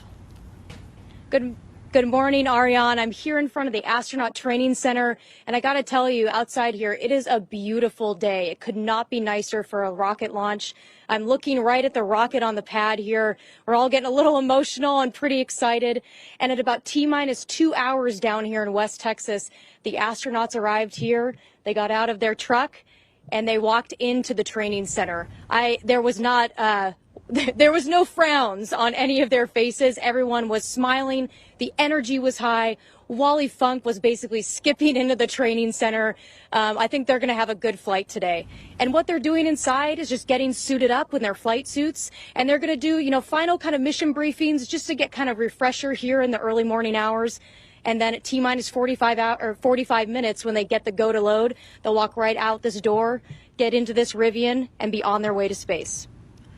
Thanks, Caitlin. I imagine Wally Funk was more like doing cartwheels into the Astronaut Training Center, and I highly expect her to be doing the same to the Rivian trucks. That woman, Her energy is infectious, and she has all the reason to be excited today. As we said, she's been waiting her entire life to get to space. All right, we're going to be checking in with Caitlin a little bit later for more updates. But right now, let's turn our attention to the rocket. She's right behind me, just a couple of miles north from where I sit. Now, New Shepard is named after Alan Shepard, the first American to go to space in 1951. 50 years ago. And earlier this morning, as you can see here, New Shepard left the barn and traveled to the launch pad to prepare to go to space and back. This time, of course, with astronauts on board, including our very first paying customer, Oliver Damon. Now, back inside the barn there, I should note that we do have a second rocket. And we have had several paying payload customers on previous flights on that rocket. We will continue to fly future payloads on that dedicated rocket for that. The rocket that's over my shoulder here, that rocket will be dedicated to flying astronauts this flight and going forward for many more to come. This day here at Blue Origin is the culmination of years of testing, learning, and safely proving out the system across 15 successful consecutive missions. With that in mind, let's zero in on New Shepard, the importance of safety and redundancy, and how we got to first human flight. For New Shepard, we've been following an aggressive step-by-step approach from the beginning. The first time we flew New Shepard, we demonstrated every single aspect, re-entry, parachute deployment, and that mission was 100% successful for the capsule. M2 was about rolling in changes and trying it again. This time we stuck the landing, but we needed to show we could do it again. So that was what M3 was. For M4, we pushed the envelope, lighting the engine just seconds before it would impact the ground. We perfected it at that time. In M5, we intentionally did not deploy one of the main parachutes, and it worked perfectly. We had done a pad escape test that the capsule can launch and escape if there is an accident on the pad. The M6 mission was about testing that at its most stressing condition. We ignited the solid rocket motor in flight and showed that we can recover the capsule safely. For M7, what we introduced was a new capsule design. M8 was just a repeat, and then the third escape test was to show that we could escape in space. So on M9, the capsule lit off its solid rocket motor and landed safely. M9 and M13, we are flying payload missions for customers, giving us even more and more confidence in the capability of the New Shepard system. 13 was a perfect flight. Everybody, it is an exciting morning here on Live Now from Fox. You are in the right place. We are going to have all of this historic launch coverage. We've been covering it all morning, and we will continue to do so during the flight, after the flight. Blue Origin's launching billionaire Jeff Bezos and crew at 9 a.m. Eastern Time. But right now, we're going to head to South Lake, Texas. That's where Fox 4 News Dallas's Shannon Murray is joining us live right now. Shannon, I hear there's going to be a watch party for one specific member that is going to be in this rocket today. Is that right? That's right, Pilar. So later on this morning, Wally Funk will be part of that crew to take off into space. She is an active member of White's Chapel Methodist Church here in South Lake, and they will be holding a watch party this morning. They'll be joining together to pray for the team and to support their friend. This is a lifelong dream, 60 years in the making for Wally Funk. She's 82 years old and will become the oldest person to travel to space. Yeah, absolutely. So you're there outside the church. What time does the watch party start, and what's expected? How many people? I'm sure there will be dozens of people here, a couple just starting to trickle in to set up some food and coffee and everything for the group that arrives here. They'll be here about 7:30. The launch is set for 8 o'clock our time here in Texas. So they'll be watching it live on a big screen in the sanctuary. And, you know, this is really just one of the really historic moments for Wally Funk. She has had so many achievements in her career. In 1960, she became the first female flight instructor at a U.S. military base. Then in in 1971, she became the FAA's first female field examiner and flight inspector. Then in 74, she became the NTSB's first female air safety investigator. She's also well known as part of Mercury 13. She actually trained back in the 60s to become part of NASA's space program, but because she was a woman, was never chosen to go into space. She and 13 women, part of the Mercury 13, did not get to fulfill their dreams of going into space. Today, it's finally happening. Yeah, absolutely, Shannon. Such exciting times out there in North Texas. Thank you for that update. I'm sure it's going to be a great watch party out there. We appreciate your time. Thanks, Pilar. All right, everybody, back out to the special coverage right here on Live Now from Fox. This is courtesy of Blue Origin. Let's keep listening in. Most of you are actually going to see a 2-minute commercial break, though, but you won't miss a thing. We'll still be on this when you return.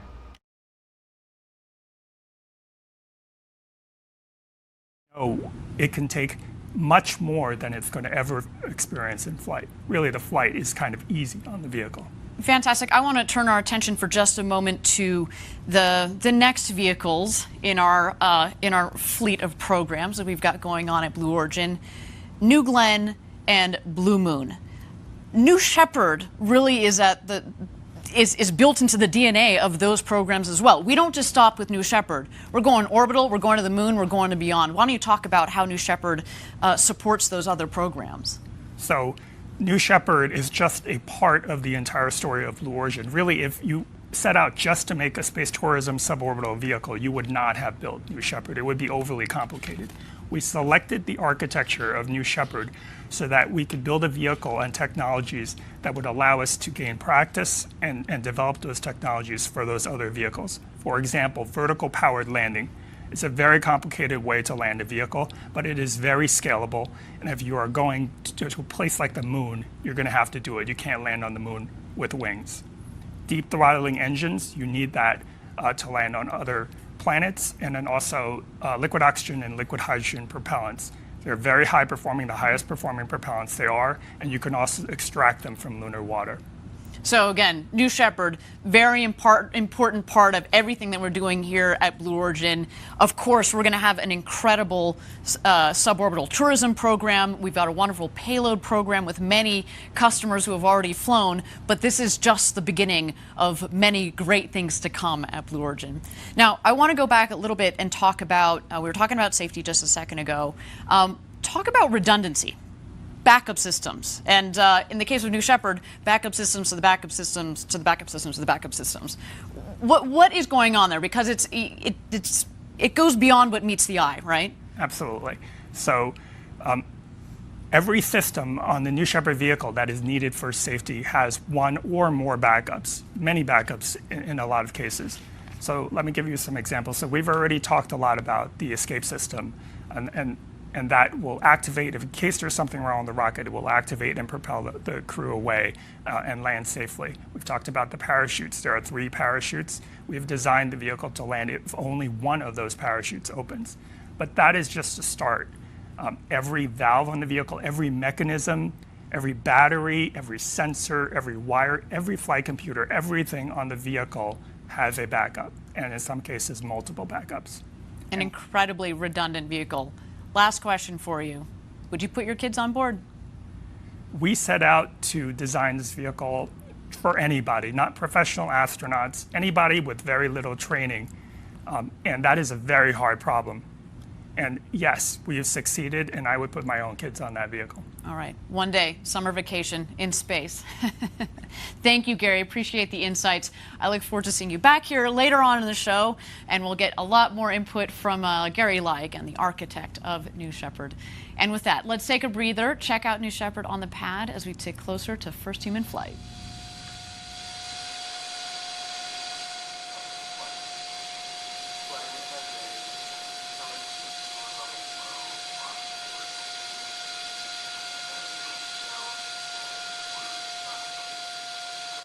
All right, everybody, they're taking a little breather in their feed there, and that's because they've got a lot of hosted coverage to bring us today here on Live Now from Fox. So let's kind of get a recap. What are we going to witness this morning, and how did this all unfold? We're going to listen in right here on Live Now from Fox. Jeff Bezos and his crew will launch into space for about a 10-minute flight aboard Blue Origin's New Shepard rocket. The launch, a long time coming for Bezos, who founded the company 21 years ago. To date, Blue Origin has performed 15 uncrewed test flights. If successful, Tuesday's flight will make history as the first unpiloted suborbital flight with a civilian crew. And that practice is what will allow us to build the infrastructure to let the next generations of people really do amazing things in space. Accompanying Bezos for the flight are his brother Mark, 18-year-old Oliver Damon, and 82-year-old aerospace pioneer Wally Funk. Damon and Funk will become the youngest and oldest person to fly into space. Funk calling it a lifelong dream. Now I'm going to go up with the best team ever. And we're going to show the world what can be done in space. Bezos aims to become the second billionaire to ride his own rocket into space. His flight follows the successful launch of fellow billionaire and Virgin Galactic founder Richard Branson just last week. The two companies competing in the market of space tourism, Blue Origin auctioning off a seat on their first flight, with the anonymous winner bidding $28 million. Due to a scheduling conflict, that seat was eventually filled by Dutch teen Oliver Damon. You have to work hard on getting it to be more efficient, more practical, and less expensive.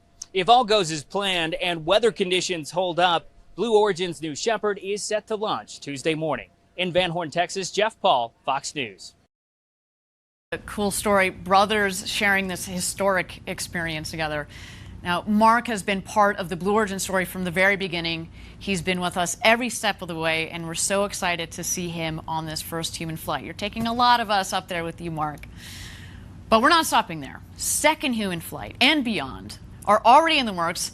And, you know, since the auction on June 12th, I've had the good pleasure of speaking on the phone with many of the participants from the auction who now have been quickly filling up seats for the next several launches. Sales are open, everybody. If you're interested, send us an email at astronauts@blueorigin.com. And we're planning 2 more flights this year, and, as we said, many more to come in the years following. Folks, this is an authentic rocket ride. You're in the crew capsule, launching 100 kilometers up over the Kármán line, the internationally recognized line of space, and safely back to Earth. And what a crew capsule it is. Let's take a look. For your once-in-a-lifetime journey, you will travel past the boundaries of Earth's atmosphere and into outer space. Featuring windows that comprise 1/3 of the capsule's surface structure, the largest windows ever in space, you'll have a view of the curve of the planet and the vast darkness of the cosmos. Every detail of the capsule has been precision engineered for your safety and comfort, with reclining seats specifically designed to absorb the impact of landing and an escape motor that can safely propel the capsule from the booster rocket. At the apex of your flight, you'll experience weightlessness. Unbuckling from your seat, you're free to explore different perspectives from each window before your return to Earth begins. This is the beginning of a revolution in space travel, and Blue Origin is going to take you there.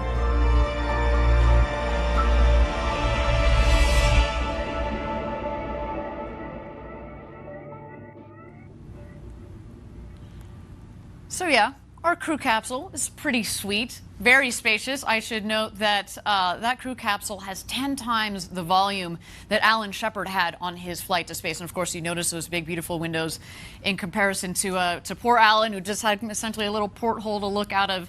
Our astronauts today are going to get an amazing view. You know, today, as we mentioned, is just the first of many flights to come on New Shepard for that capsule. And let me tell you, as somebody who was at the recent live auction for the very first seat on today's rocket, people want to fly to space. We had nearly 7,600 people from 159 countries registered to bid. Huge global interest. And it was just incredible to be in the room when the winning bid was called at $28 million. All that money went to Blue Origin's Club for the Future. It was truly a stunning day, for which we are extremely grateful and extremely humbled. Now, for those of you that are less familiar with our Club for the Future, you might ask, what is Club? Club for the Future's mission is to inspire younger generations to pursue career in STEM and to help invent the future of life in space. The club and its collaborators are doing this in many ways, like sending student postcards to space on New Shepard and back, sending them, posted them, flown in space, of course. They've also been establishing space-focused curricula and providing access to space on Blue Origin rockets. And just last week, Blue Origin decided to spread the love. Blue Origin and Club for the Future announced that these 19 nonprofit organizations you see on your screen here will each receive $1 million from the $28 million. Incredible to see all of that money being used to help get the next generation excited about space.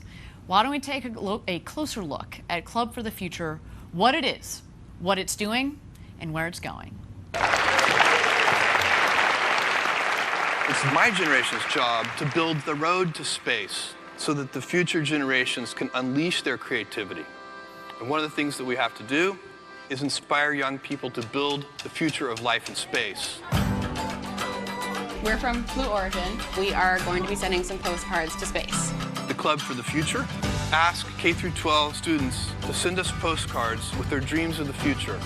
Mine says the future is only a tomorrow away because if we build the future, we have to do it a day at a time. That's really poetic. That's really cool.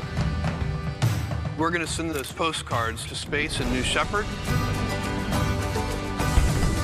And then we're going to bring them back and mail them back to you. Let's take a look at some of these. These are fantastic. What a great drawing. It's time to verify. Nice. That's beautiful. I'm interested in space medicine and space exploration, so I have a futuristic city with a rocket launching. Thanks for being members of the Club for the Future. The kids I talked to earlier, if they are representative of the current generation, we are in good shape. Big things start small. Let me tell you, the future of space is in very good hands. Guys, we're building the road to space, but the journey on it is going to be yours. And there are a lot of brilliant kids out there, so please keep up the great work, guys. With that, why don't we take a breather, check out New Shepard on the pad as she gets ready for first human flight.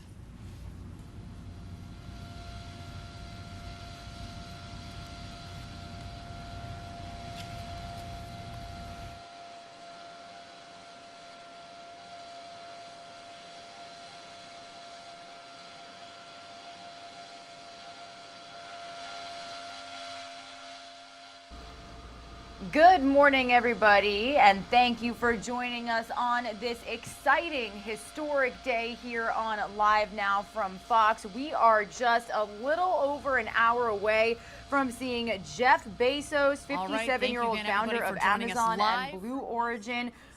He's going to be launching into space with an all-civilian crew. You're currently tuning in to the live stream from Blue Origin. They are showcasing the crew, they are showcasing the vessel, and everything you need to know ahead of the launch. So as you can see, it is pre-produced. I'm going to send some of you on one more 2-minute commercial break before the top of the hour, but we are going to stay on this stream as well as have some of our own live guests to provide insight here on a Live Now from Fox, everybody. So again, thank you so much for being here with us.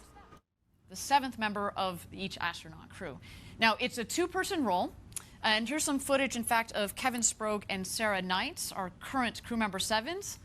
We'll have that for you in a second here. So Sarah and Kevin don't go to space themselves, but they're critical team members that stay with the crew every step of the way, including as voice of mission control to the astronauts during the flight. So it's basically like they're in the capsule with our crew.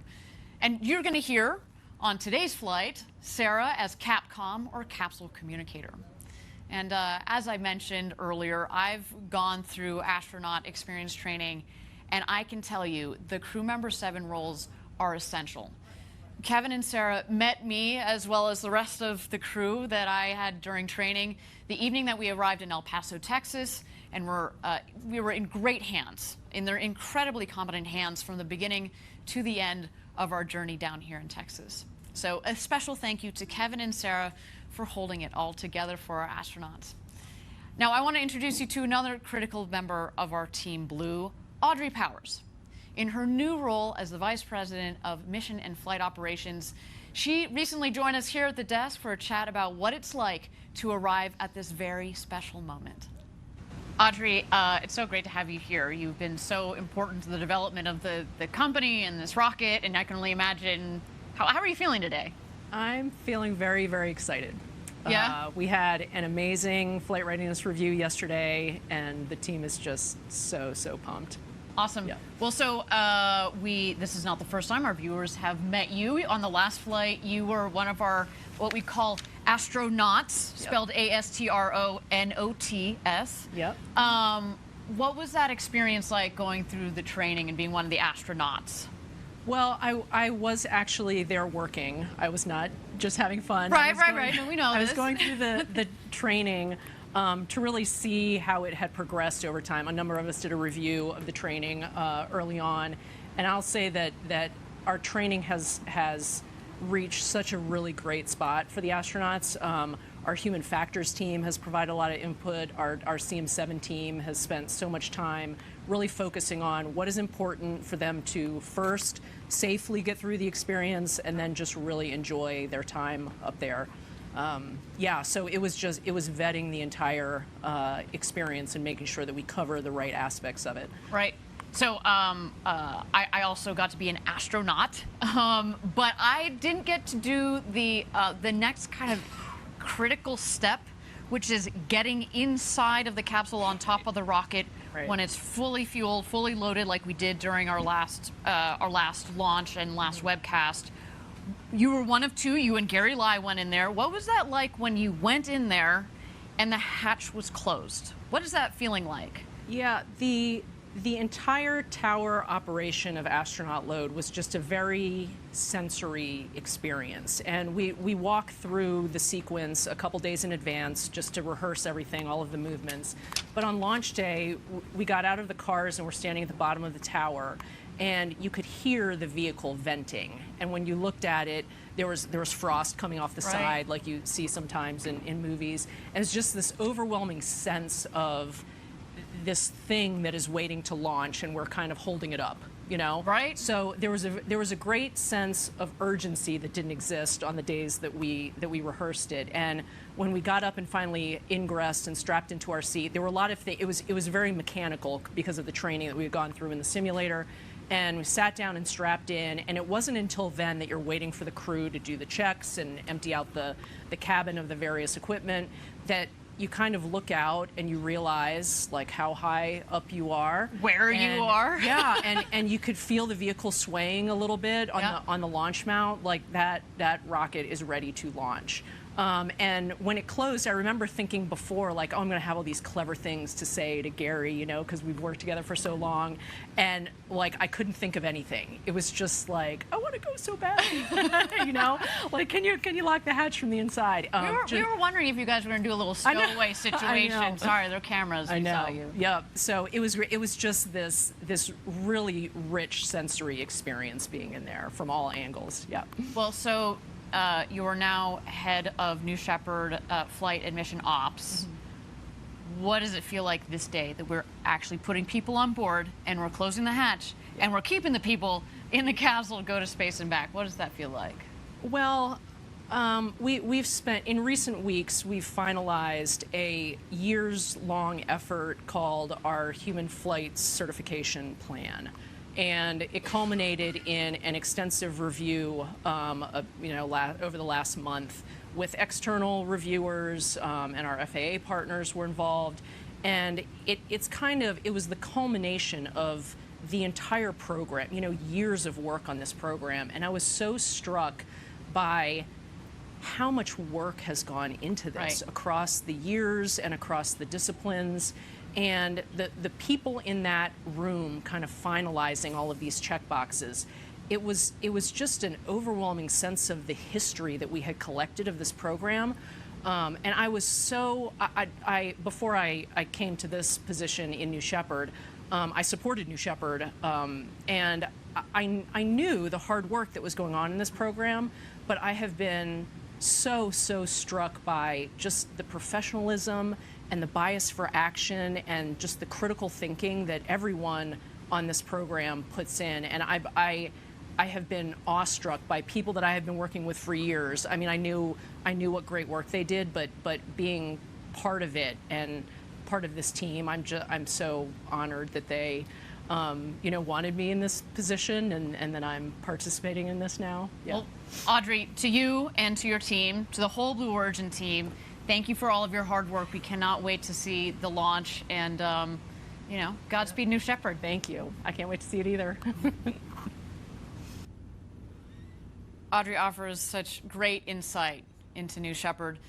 She's also a pilot herself. Oh, and the chair of the Commercial Spaceflight Federation. She's had an incredible impact on space legislation and policy in some major ways, as well as a major impact on Blue Origin. So thank you to Audrey. She's kind of busy today, so we're very proud to have had her on stage just a couple of days ago. All right, we're at T-minus 55 minutes to go until launch. Let's go ahead and check out New Shepard as she gets ready for her flight today to space and back with our first human flight crew.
All right, everybody, little after 8 o'clock in the morning here on the East Coast, and you were currently taking a listen in to the live Blue Origin stream.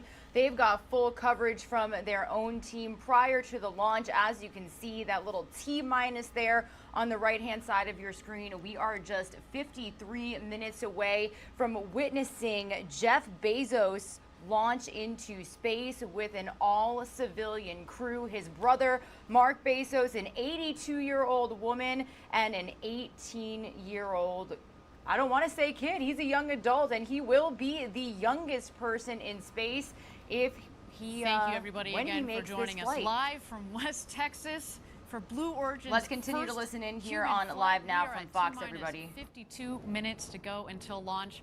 Right now, our 4 astronauts are inside the Astronaut Training Center. We are waiting for them to exit, to get in the Rivians, and then we will be waiting for a go for astronaut load-in. I can already hear the helicopter above that's going to be following them on their way out. Now, that Astronaut Training Center, what we have in that training center is basically it's a classroom, but I'd say the centerpiece of it is a beautiful crew capsule simulator, and it's a really cool simulator. Some of you may have seen in the past, we've had a mock-up that we've been able to take to various events, but the simulator that's in the Astronaut Training Center is kind of a step above, a step beyond, because in it we are able to simulate the sounds, the vibrations, the full crew screen and alert system that we have for every single seat. And so during the training, you spend a lot of time, of course, understanding, with crew member 7, understanding the general New Shepard system, all of the procedures, ingress, egress, and getting to know the Blue Origin team. But you do spend a lot of time in that crew capsule. And as mentioned, we go through these simulations of the flights and of all sorts of different scenarios so that our astronauts feel comfortable, as we said, so they can sit back and kind of enjoy the ride. enjoy this incredible experience. They've got these huge windows right next to them. We want them to be focused on that view, focused on feeling the G's as they come on. You know, you're in these beautiful, nice, soft, reclined seats that disperse the G's. It's a wonderful experience. And that simulator, we run these scenarios. We've got full audio, we've got full vibration, and it's a really critical component of the training program, let's say. Now, we also, of course, we will take them out to the pad the day before launch. We want them to walk up the crew access tower. You'll see it's hidden a little bit in that shot there on the left there, but that is the safety shelter. So we'll see as the astronauts drive out to the pad itself, they will ascend the stairs, the set of stairs on the left. They'll take kind of a bit of a timeout in the safety shelter. The crew member 7, Kevin Spro, will go out to the across the bridge there to the tower that's in the center of your screen. He will be working with the tower crew there, make sure everything is set and sorted to go for our astronauts. He will then go back to the safety shelter and get the astronauts and get them ingressed into the capsule. The astronauts right now, though, they are in the Astronaut Training Center. Again, we are waiting for them to emerge shortly here. We are at T-minus 49 minutes to go until launch. Again, they are going to be entering into their Rivian trucks and heading out to the launch pad. This will be our first glimpse of the astronauts. We're going to see those shining smiles of theirs. I'm sure they're trying to contain their excitement. You know, you've got that excited energy that, of course, they are controlling themselves. Although, again, let's be honest, Wally Funk doesn't control her excitement. I'm, as I said, fully expecting her to do full somersaults and cartwheels on her way into the Rivians. And why don't we just wait here for a moment as we wait for those astronauts to emerge.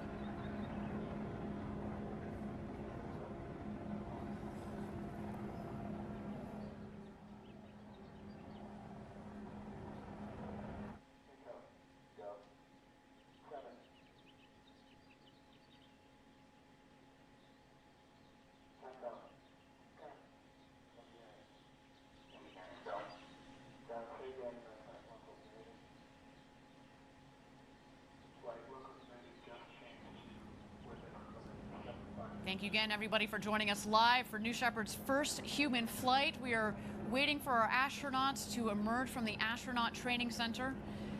We've got our on-the-ground correspondent, Caitlin Dietrich, who is just outside of the training center. Caitlin, what's going on out there? So you can really feel the energy start to build now. We've just heard that everything's continuing nominally towards launch. The countdown is moving forward. We've got our helicopters in the air waiting to capture our astronauts as they take their Rivians to the launch pad. The sun's coming up. It's a beautiful morning. Our teams are going to be standing on the road, hooting and hollering as the astronauts drive by on their way to the tower. And I'm starting to get goosebumps over here, and it's a little bit emotional. But we'll be back in just a couple minutes, and we'll watch these Astros as they head out into their truck and on their way to space. Fantastic. Thanks, Caitlin. We'll send it back to Caitlin in a moment here as we wait for those astronauts to emerge from the Astronaut Training Center. You know, I'll tell you, the last thing that they do before they exit the training center is there's this special coin ceremony. It's a challenge coin that's given to each one of the astronauts for them to take in their suit up to space and back. It's a military tradition, but it really makes you feel like you are part of a team, and what a team to be part of, what a crew to be part of. Only New Shepards astronauts are going to be able to get these coins. You only get the coin if you get to go up to space and back. And these astronauts, again, have completed their training, and they are ready to become the next set of international astronauts. So again, we're waiting here for just a moment while we wait for the astronauts to emerge from the Astronaut Training Center. We are at T-minus 46 minutes to go until launch.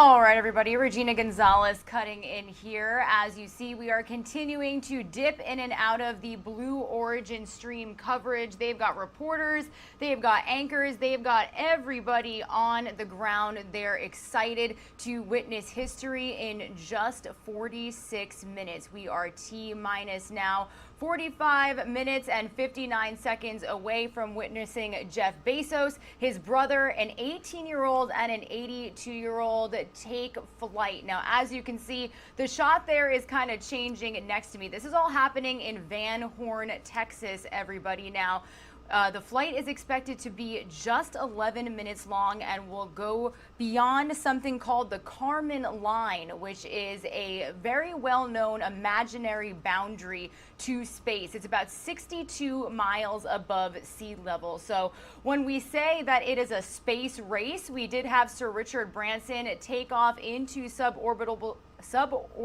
space last week, about 9 days ago at this point, and he reached 53 miles above sea level. Now, the FAA actually recognizes the boundary of space at 50 miles above sea level. So when they asked, did he technically go to space? Yes, under FAA rules, he technically did, but we do have Bezos and this all-civilian crew expected to go even further. And as you can see, we are waiting for the astronauts to make their way towards the vessel, and I actually do want to give you a really good indicator as to who will be taking this flight. So I actually do want to bring up this video here on Live Now from Fox this morning and bring you the right graphic.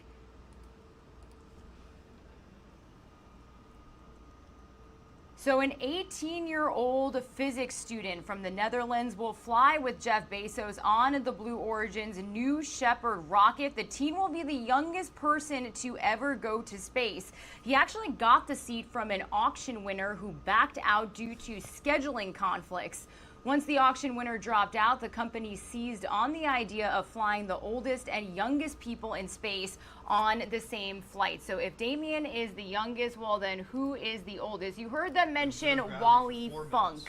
This is actually a video courtesy of Blue Origin of when Jeff Bezos asked her to join him on the New Shepard mission. Now, Mary Wallace Funk will be on this mission. She is one of 13 female pilots who went through the same tests in the early 1960s as NASA's Mercury 7 astronauts. However, she never made it into space because only men were allowed to go at the time. Funk was also the first FAA inspector and first female air safety investigator. Now she will be the oldest person to ever travel into space. And we've got a live feed of them getting into the car to go over to the vessel. So let's continue to listen in here on Live Now from Fox. Right. As well as Wally Funk. What a moment for her. At the age of 82, she will become the oldest astronaut to have ever flown into space.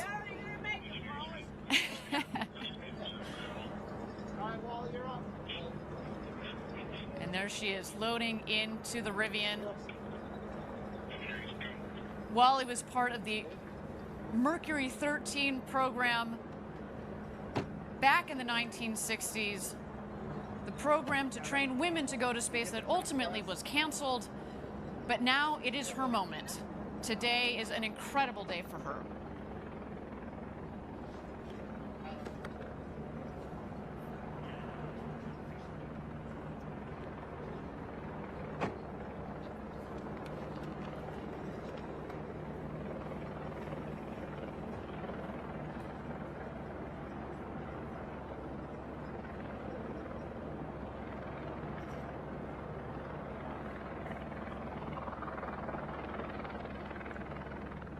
All right, now we're going to be waiting for mission control to get a go for astronaut load out to the pad. That's when the Rivian will start heading out towards the pad. They're actually going to pass right behind me here. I'm certainly going to give them a wave. They then will pass mission control. get some last-minute love from our team there, as well as their families. And then they will head down the road to space to the launch pad. And we'll go for load-in. There they go, everybody.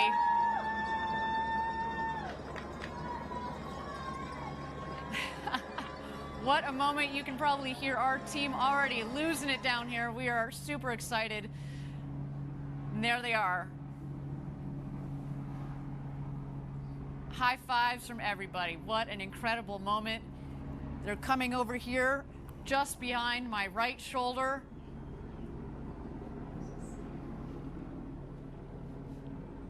A moment we've been waiting for here at Blue Origin. So much hard work has led to this moment. How exciting. Wally Funk, the Bezos brothers, Oliver Damon, our 4 crew members are heading out to the launch pad. There they go. See you guys. Oh my gosh, they are in for the flight of a lifetime. And just a couple yards to my left here, that is Mission Control, and here they go, passing by Mission Control. There you see Jeff Bezos waving to the team.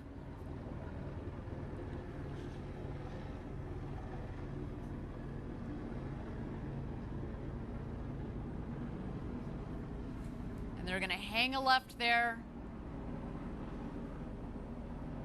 as they head down the road to space. Now, while we watch them travel down that road to space, they've got just a couple of moments.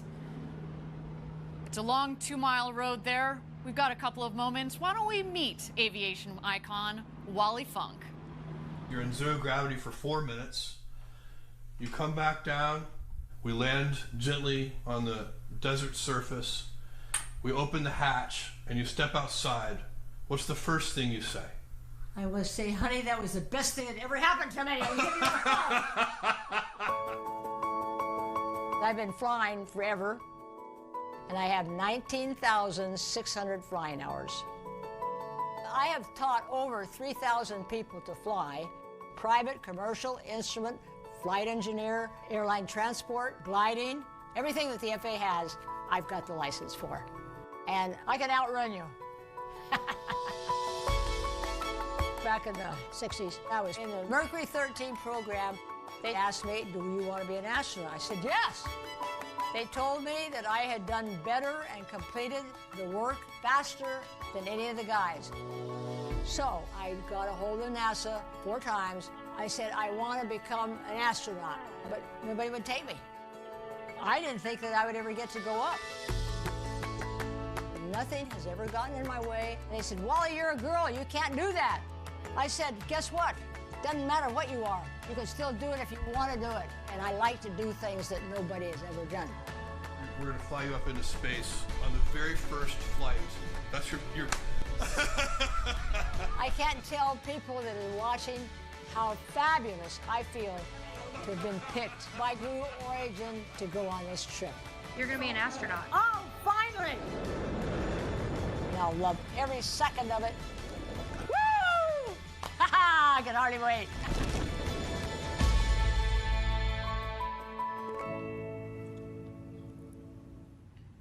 We are just so thrilled and frankly honored to help Wally Funk finally realize her dream of going to space. Now, recently I was lucky enough to spend a couple of moments with her right here at the desk. Why don't we take a look? Wally, it is a pleasure to meet you. As a fellow pilot, you are an inspiration, so thank you. You don't know how great it is to meet you, that you are a pilot. I want you to go fly more in that glider and jumping. Oh, well, that's great. And hopefully follow in your footsteps and go on New Shepard one day. Absolutely. Oh, I mean, yes. So, Wally, you've waited a while to go to space. A silly question, but are you excited? No, not at all. Of course. Since I got on the airplane and I got to fly the airplane and get here and meet all of you, this is so fantastic. What do you, so on launch day, what do you think is going to be the most exciting thing? What are you looking forward to the most? Lift off, climb, undo, and be able to move around in the, if there's room, I want to do a lot of stuff because I've done that in other situations. And you were just telling me a second ago, you're going to take your camera up there and you've got a postcard that you're going to take a photo with. That is what's going to be on the window when I go up, and then I'm going to take a picture of it with the Earth behind me.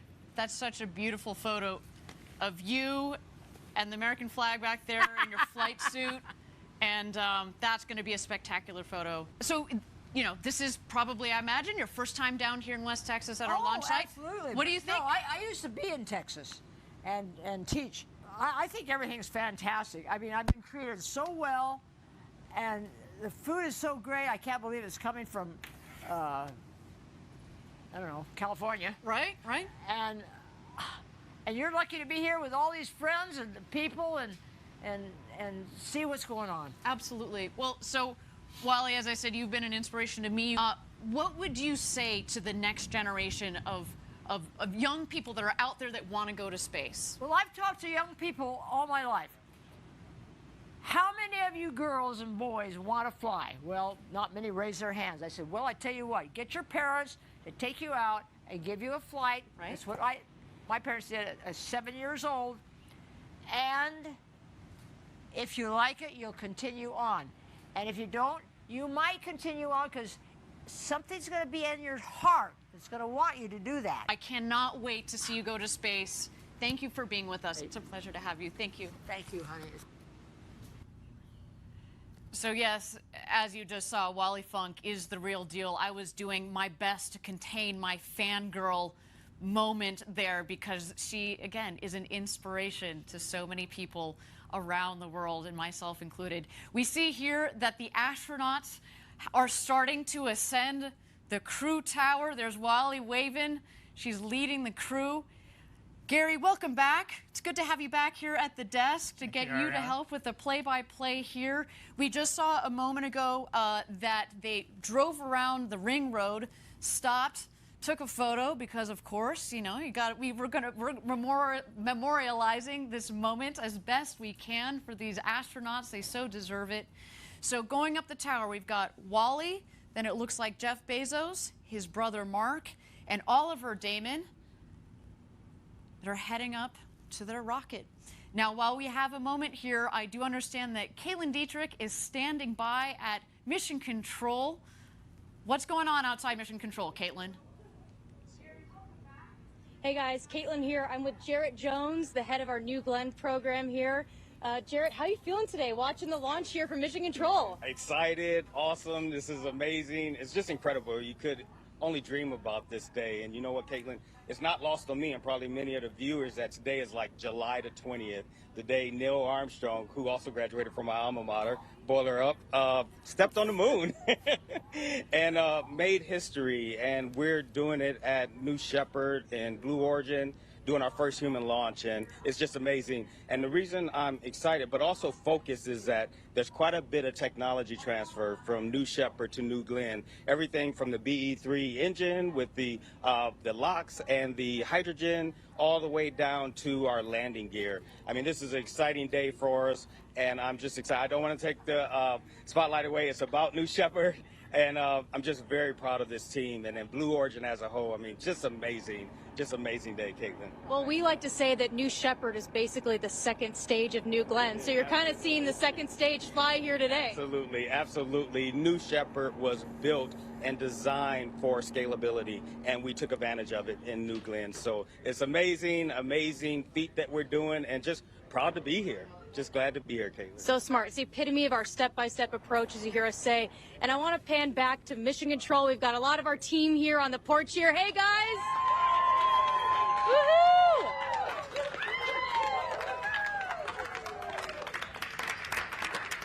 We are so excited. We saw the astronauts fly by here just a second ago.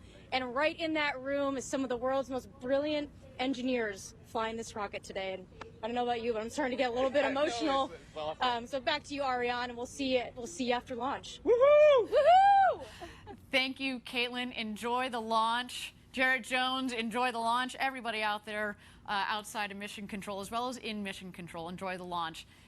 You know, Gary, we talked about it a little bit earlier. Caitlin touched on it just a second ago, how basically New Shepard is being scaled up to New Glenn.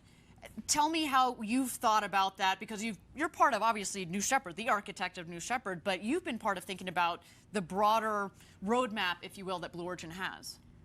That's right.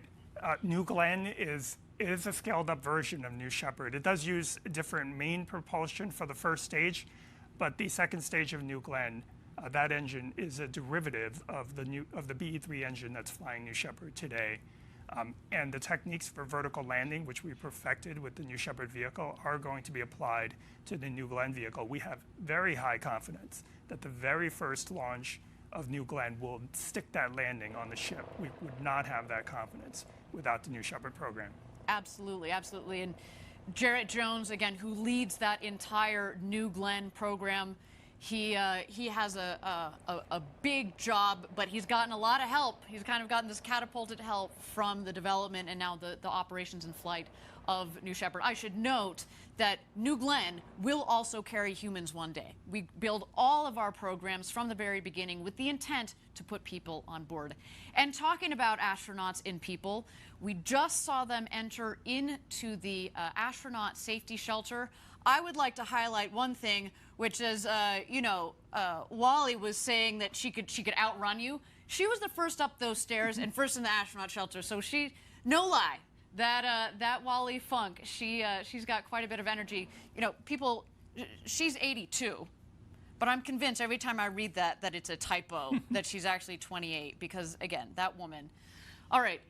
Gary, why don't you tell us a little bit about what's happening in the shelter, because we should remind our viewers that on the last flight that we had, we basically did a full-up rehearsal of what we're doing right now. You were part of that astronaut crew that we had. What happens in the shelter? So the shelter has two main functions. It's a shelter in case of some kind of emergency. If they need to evacuate the capsule very quickly, they can go across the bridge only about 75 feet and be in this shelter very fast. It is fireproof. It can handle a whole set of anomalies that might happen with the rocket. You see those blue tanks against the wall? The shelter has its own air breathing supply in case of a fire outside. It also has communications. They can talk directly to Capcom from there. Right now, they are just waiting for the go-ahead from the pad crew that is preparing the capsule to start astronaut load. Fantastic. And you see there in the foreground, in the black suit, that is Kevin Sprague, our crew member 7, as well as Wally Funk, seated on the left, soon to become the oldest person to have ever flown in space. Then, going clockwise here, Oliver Damon, soon to be the youngest person to have ever flown in space at the age of 18. He comes to us from the Netherlands. A special shout out to our international viewers, especially those in the Netherlands. Hello, everybody. You should be very proud of your countrymen there. Then we have, of course, Mark Bezos, brother to Jeff Bezos, our founder, in the cowboy hat. He is a true Texan at heart. You know, we call it the ranch down here. We like to incorporate that into a lot of what we do, and the spirit that we have down here at our launch site 1. All right, they are leaving the astronaut safety shelter here. All right, everybody, as we continue to watch history be made, we've got Jeff Bezos, his brother, 18-year-old Oliver Damon, and 82-year-old Wally Funk making their way to load onto the New Shepard capsule. We've been tuning in to the Blue Origin live stream all morning long here on Live Now from Fox, but we've got our own live guest to bring you some insight here as well. I currently want to welcome on Vice President of Government and External Relations for Space Florida, Dale Ketchum. He is with us here on Live Now from Fox this morning. Dale, good morning to you. It's an exciting day. How are you doing? Good morning. Excited like everybody else. This is another big step in human expansion into space. Absolutely. So we actually do have that feed coming in from Texas right now. So we can see them getting ready to board the New Shepard capsule. Can you kind of explain what's going on right now, the protocols that are in place for them to board this capsule? Kind of walk us through what we're seeing. Well, basically, it's not unlike every time astronauts are boarding a spacecraft. They're going through a ritual that they've trained for. Everybody's got to know what they're doing, how it's supposed to play out, so that they can monitor and make sure that everything is proceeding as the routine is required. You don't want anything new added into the equation. That makes the safety people nervous. So they're going through what they've trained. Dale, as far as the people that are on board now, this is set to make history as the first suborbital flight with an all-civilian crew. So can you kind of talk about how New Shepard has made, I believe, 15 trips above the boundary line, which is space. I believe it's called the Karen line. Can you talk about how this is going to be the first suborbital mission with an all-civilian crew? Yeah, it's exciting. This is the next step in the development of really what's commercial human activity in space. We're starting to see the early stages of that, and it's really exciting because Bezos and Branson and Musk are spending their own money on elaborate projects. But let's understand why this is important. They're riding these exotic vehicles and building this industry to become the space transportation system for humanity, so we can do more stuff in space. However expensive it is, it's vastly less expensive than trying to fly on a government. And if the average middle class person can never dream of flying on a NASA rocket, but as these vehicles, this industry grows, price point's going to come down and more people will have access to space. And it's not just the people, it's the payloads, so that now you can get a middle school can afford to fly a CubeSat experiment. And that helps stimulate young people to get more into the math and sciences and the hard studies that we're going to need to compete with China, who's now has its own space station up there, and we're going to have Chinese in orbit over us all the time now. So it's a competitive marketplace, and this helps to move the ball forward for us. Dale, we call it a space race now. That's actually kind of true. Let's talk about the fact that Sir Richard Branson did a similar mission about 9 days ago, and he reached 53 miles above sea level. But the New Shepard, that's expected to go a little further, correct? Yes. Virgin did not get to the Kármán line, as you mentioned, which is some people recognize as the point of space. This is kind of a marketing fight. We'll let the marketing people fight that out. I don't know if it makes that much difference to the actual people in the capsule or in the spacecraft, in Virgin's case. Either way, you still experience the microgravity, being able to float around, the blackness of space, the curvature of the Earth. It's kind of a nit, but it's if you're flying above it and the other guy didn't, of course you want to make a point of that. It's all pretty cool. Yeah, and so why 11 minutes, Dale? How come they are going to be able to be up there for 11 minutes? What kind of happens after those 11 minutes? Well, 11 minutes is a period of time. Unlike Virgin Galactic and Richard Branson, they had horizontal takeoff. So they were better part of an hour just getting to the altitude where the rocket would then take them into space. And then they had a horizontal glide path back. And that's a much more comfortable flight.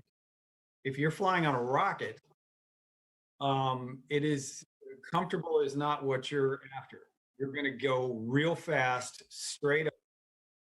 And then when the fuel is burned and the capsule separates, immediate moment of serenity. It's kind of like when you skydive and you're free falling and then the chute opens and all of a sudden it's peaceful and quiet and beautiful. But then they're going to fall straight down. So this is going to be a much shorter duration, much more violence, excitement. But the key thing is the value of both of them is those few minutes where you're and floating freely. This one will just be over much quicker. Now, Dale, I want to ask you, I believe that a seat on this trip had a $28 million price tag. So how soon do you think that paying customers will be paying a lot less than millions of dollars for spaceflight? Is this just the beginning of the future? Well, it's still to be determined, like any new business, any new market or industry. We don't know what the price points are going to be. Traditionally, economies of scale is the more you create something, the price comes down. It's never going to be available to everyone at this particular level of technology. But again, the important thing is wealthy patrons have always played pivotal roles in human exploration, whether it was the exploration missions to the world or the opening of the American West.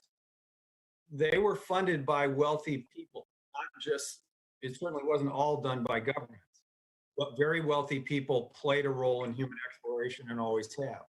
And so too, the expansion of human activity into space. That's not inherently a bad thing. It's just a question of, can it be properly managed? Be a good thing. All right, Dale. Well, we got a shot of the astronauts inside of the capsule. What is going to happen in the next couple of minutes? It looks like they're getting comfy there. You talked about comfort. Yeah, this one, this is probably the most spacious capsule. Certainly the windows are massive. This one is designed for a very special couple of minutes in space. And particularly given the fact it's designed for 6, there's only 4 flying. So I mean, we haven't had anybody up there yet to really tell us what it was like, but my guess is it's going to be pretty darn cool. Absolutely, Dale. Well, we thank you so much for joining us here on Live Now from Fox with your insight. This is exciting, and we're excited to speak with you after and to see how this mission plays out. So again, thank you so much for joining us here on our show this morning. Thank you. All right, everybody. Huge thank you to Dale. Do want to let you know that, again, you've seen it to the side of your screen there. We do have full coverage happening right now, and we are continuing to bring you the Blue Origin stream here on Live Now from Fox. Again, launch slated for 9 a.m. Eastern Time, T-minus 22 minutes, everybody. Let's continue to listen in. It's my honor and my pleasure. All right, astronauts, we are at T-minus 21 minutes and counting. As we proceed, I'll keep you updated. For now, just sit back and relax. Fantastic, and there you heard it. All 4 astronauts are ready to go to space. They just had a quick comms check with Sarah Knight on Capcom, one of our crew member 7 there. You heard all 4 astronauts are jazzed. You know, Wally there was, I'm sure she's a bit distracted again. We've said this before. She has waited over 60 years from the days that she was part of the Mercury 13 program to go to space. That program to get women into space was canceled. But you know what? She is canceled no more, everybody. She is going to space. Such an honor to be able to help her realize this dream of going to space after so long. What a moment, what a woman that that really personifies perseverance and pushing through it. All right, and here we go. We are closing the hatch. Gary, do you want to talk a little about what happens when you close the hatch? Obviously, it's a pressurized vehicle. What does that mean with regards to closing the hatch there? So the hatch has a double seal on it. There are 2 sets of seals. So what they're going to do when they close the hatch to make sure it is properly sealed is they're actually going to pull a vacuum in between both of those seals and make sure that vacuum doesn't decay. And that checks the integrity of both seals. Fantastic. Now, I understand that we've got Caitlin Dietrich again on the ground. We've got an update from her. Caitlin, what's going on? She's almost ready. So let's hold off on just a moment for our update from Caitlin Dietrich. In the meantime, let's watch here as the tower crew continues to close the hatch, make sure that the pressure seals are all ready to go. There we see Mark Bezos giving the thumbs up. There's Jeff in the background waving. What an experience to do with your siblings, your best friend. What a day for this 4 crew. Gary, you we mentioned again that you have gone through the astronaut experience. You went through it. Actually, here we go. I think we've got Caitlin. Just a moment, Gary. Hold that thought. Caitlin, what's going on out there at Mission Control?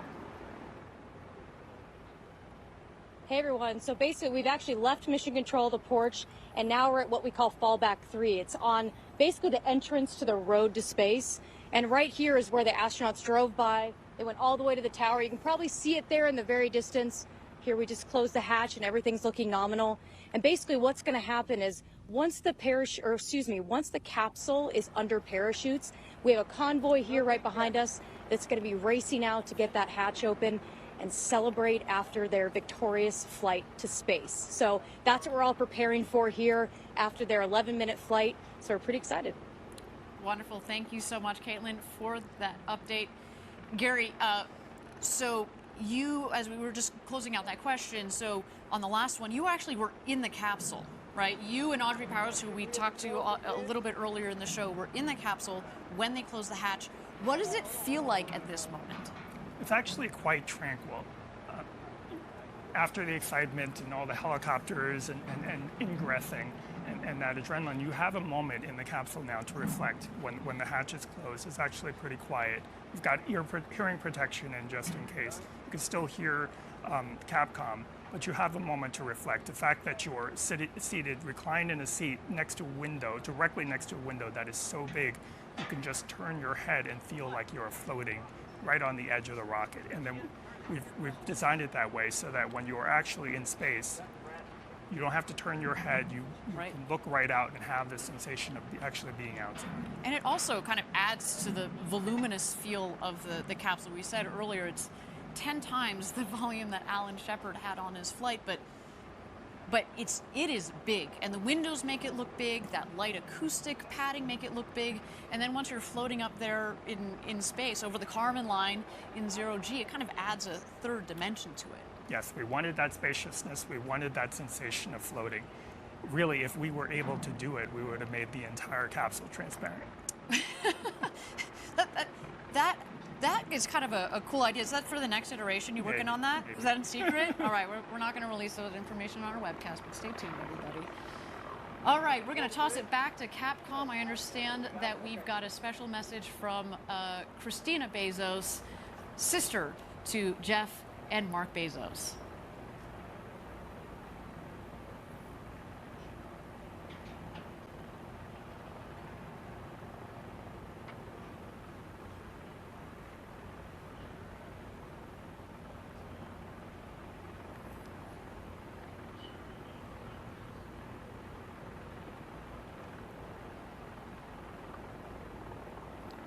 First up, Blue Control. On that note, Jeff and Mark, I have a special message from you from your sister Christina.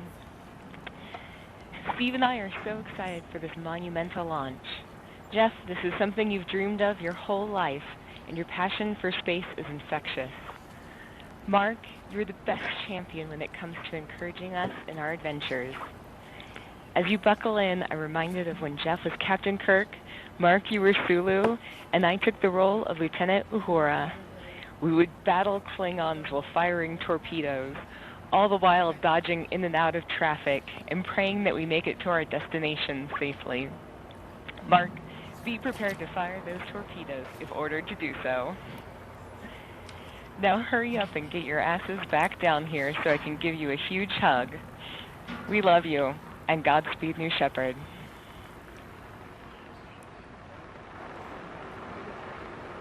And there it is. Beautiful message from Christina.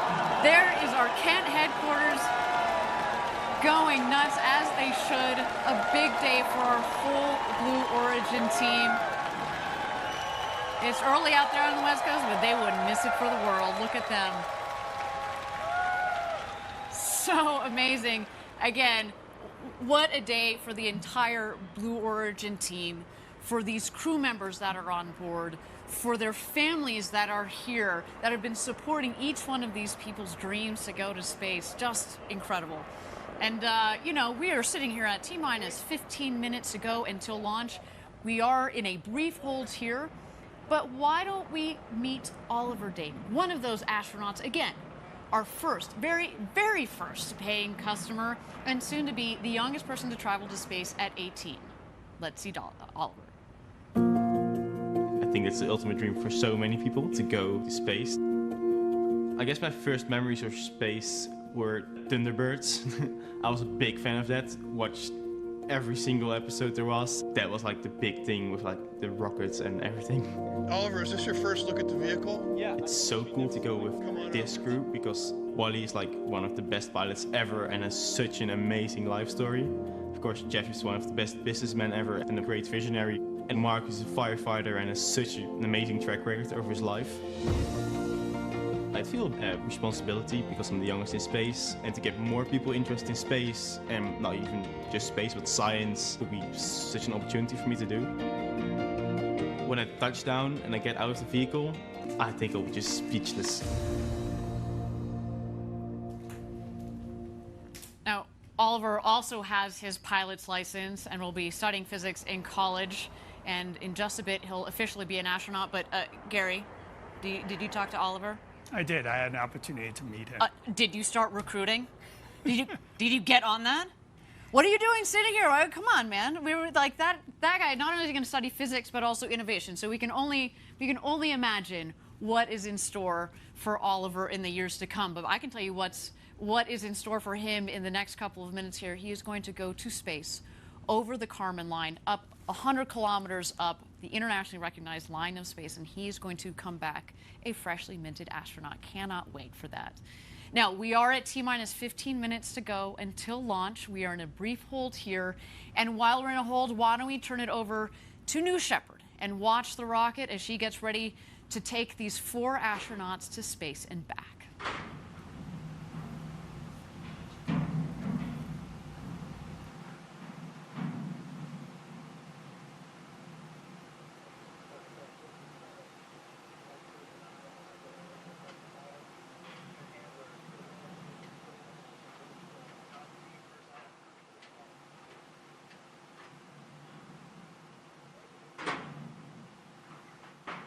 All right, everybody, T-minus 15 minutes away. We've got Bezos, his brother Mark, an 18-year-old Oliver Damon, and 82-year-old Wally Funk inside the capsule. You are currently seeing the Blue Origin stream kind of take a little bit of a lull as we get this live picture of the astronauts that they are calling them inside of this capsule. So some of you will see a 2-minute commercial break on LiveNOW from Fox.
Thank you again, everybody, for joining us live from West Texas. We are here at T-minus 15 minutes to go until launch.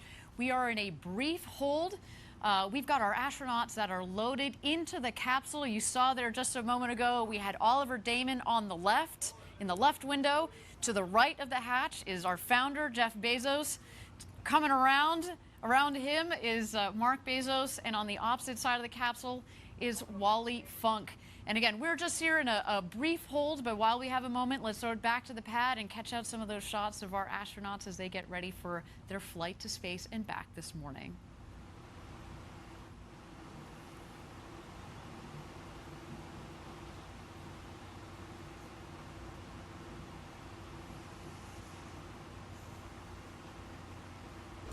All right, everybody, for those of you just joining us here on Live Now from Fox, we are just about 6 minutes away from their 9 a.m. Eastern Time scheduled launch.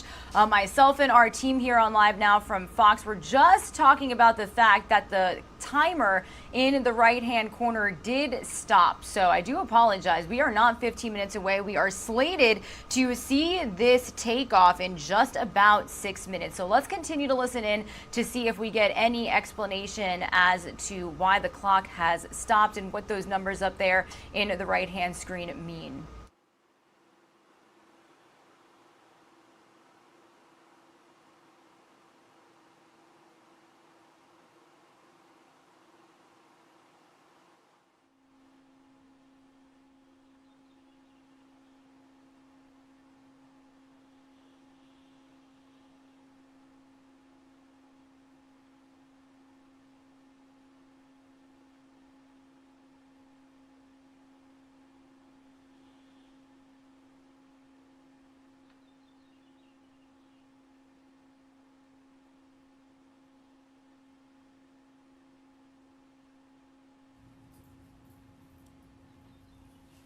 Thank you again, everybody, for joining us live from West Texas for New Shepard's first human flight. We are at T-minus 15 minutes. We are in a brief hold here.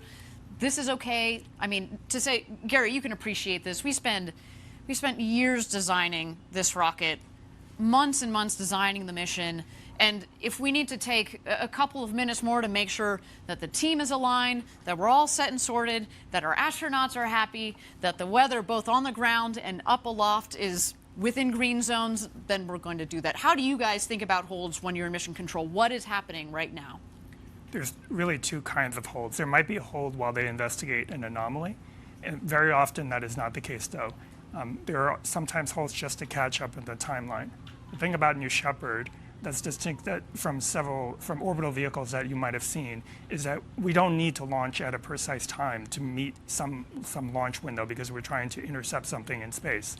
We have a lot of time. We can take our time. It's better to pause and hold if there's any reason to, if there's a sensor reading that you want to investigate or you just want to catch up in time. So that's why we tend to take these holds. Otherwise, we bias to launching as soon as possible so we don't otherwise have a lot of buffer in the normal count. Absolutely. So again, well, actually, now I understand. The hold is lifted. Yeah. So it sounds like that we have gotten the timelines all aligned, our teams are all sorted, and we are continuing our countdown. While we have a moment here, again, let's throw it back to the pad, check out our astronauts in the capsule as they get ready for their launch to space and back this morning.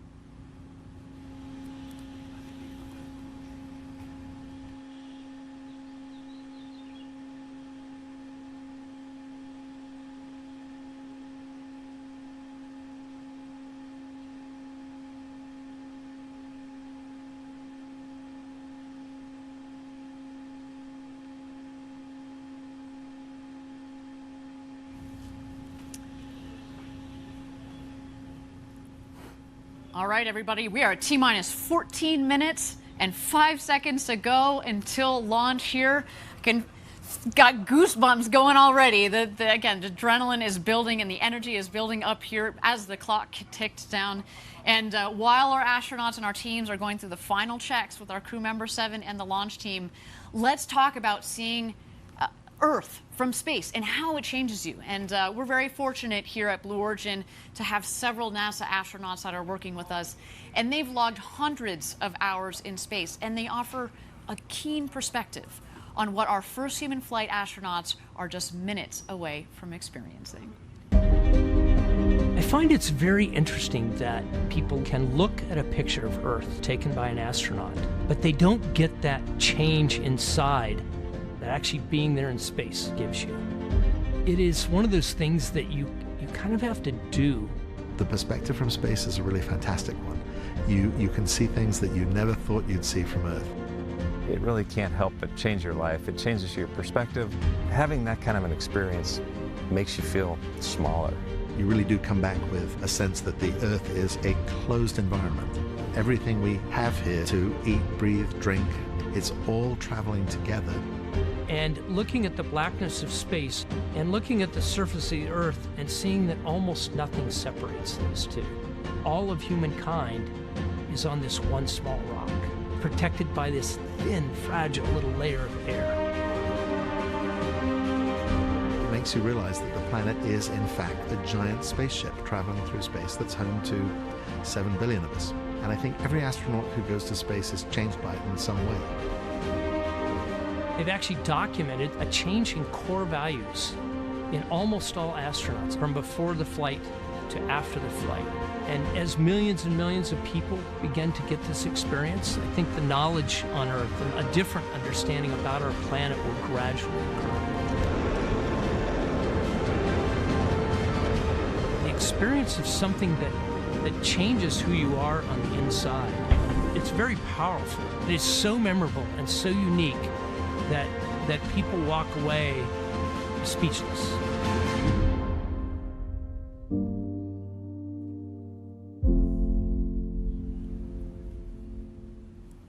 Incredible stuff. I hope one day I get to experience that, and I know obviously the 4 people that are on top of that rocket are about to do that. Gary, do you want to talk to us a little bit about today's flight profile, how they're getting up to space over the Kármán line and back home down here to West Texas? Absolutely. So T-0 is the time that we... Actually, Gary, if you don't mind standing by, I understand that we are ready for our go, no-go poll. This is the flight director. New Shepard is go for launch. Booster, commence terminal count. Wilco flight. Controller, strap UHF voice.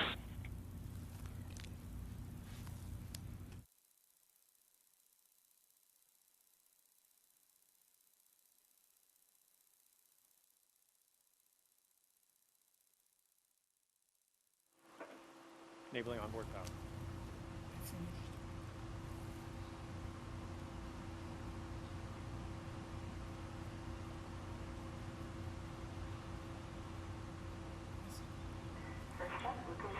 All right, thank you everybody for joining us again. Sorry about that. So we got so caught up in the flight profile and the perspectives from our NASA astronauts. We just caught the tail end there of the go no go poll. But I'm hearing that we're looking good for flight today. So let's get back into that flight profile, Gary, that you were telling us about here. Again, how are they getting up to space, over the Kármán line, the internationally recognized line of space, and then back down here to Earth in West Texas? Okay, so T-0 is actually not the point of liftoff. It's when we send the command to start the engine. It lifts off about 7 seconds later. It will ascend for about 2.5 minutes and then shut off. It goes through what we call MECO, main engine cutoff. About 20 seconds after that, the capsule will separate, and that's when the fastened seatbelt light on their panels will turn off, and they'll be able to float around the capsule for 3 to 4 minutes. During that time, both vehicles are still ascending, and they will ascend above 100 kilometers. The Kármán line today, we're headed for about 105, 106 kilometers, and then start their descent. The capsule, the booster will actually re-enter first. It's more aerodynamic. Before it hits the atmosphere, it deploys wedge fins on top to stabilize it, and then uses those aft fins to steer back over the pad. Just over the pad, about 20,000 feet above, it deploys drag brakes to slow itself down, and then restarts its engines just seconds before hitting the ground to slow itself down to a soft landing. The landing legs will come out just seconds before landing. It might do 1 or 2 maneuvers to make sure that it's over that pad, and then it will touch down softly. Meanwhile, the capsule will continue its flight. The astronauts will strap back in before hitting the atmosphere, get back in their seats. There'll be thrusters that will stabilize the capsule just to prevent it from rocking too much, and then parachutes will deploy about 10,000 feet above the ground. First drogues will fire, and those will extract the mains. And then finally, a landing will occur on a cushion of air, which will fire just about 6 feet off the ground. Fantastic, and you know, we've mentioned this before on previous webcasts that the dirt down here, it's like talcum powder. It goes everywhere, and so when we have that air cushion that fires, it really kicks up the dust. But again, they're coming in at just about 1 or 2 miles an hour. It's a really nice, soft landing. And again, Gary, we confirmed we are go for launch for first human flight on New Shepard. My goodness, I mean, you've been waiting for this day for 17 years since you joined Blue Origin. What are you feeling right now, Gary? It's still hard to believe that it's actually here. I don't know if it's set in yet, but the main thing I'm feeling is I'm thinking about the entire team, past and present, the hundreds and hundreds of people that have worked on the New Shepard program, and what this must mean to them. Absolutely. It's, you know, we talked about the team here. It's a lean and mean team, obviously, but each one of those people has contributed so much to this program. It's, again, a special shout out to all of our Blue Origin team members watching around the world. Now, for the others that are watching around the world, if you want to experience spaceflight for yourself, if you want to do what Jeff and Mark and Wally and Oliver are doing today, and you're serious about it, send us an email at astronauts@blueorigin.com. We're open for ticket sales to send you all to space. What just an incredible, incredible day. And, you know, we're so lucky to have this particular crew on board today, Gary. And I feel like, you know, not only do we have this beautiful story about the Bezos brothers that are going up, and Wally and Oliver, soon to be the oldest and the youngest astronauts who have ever flown into space.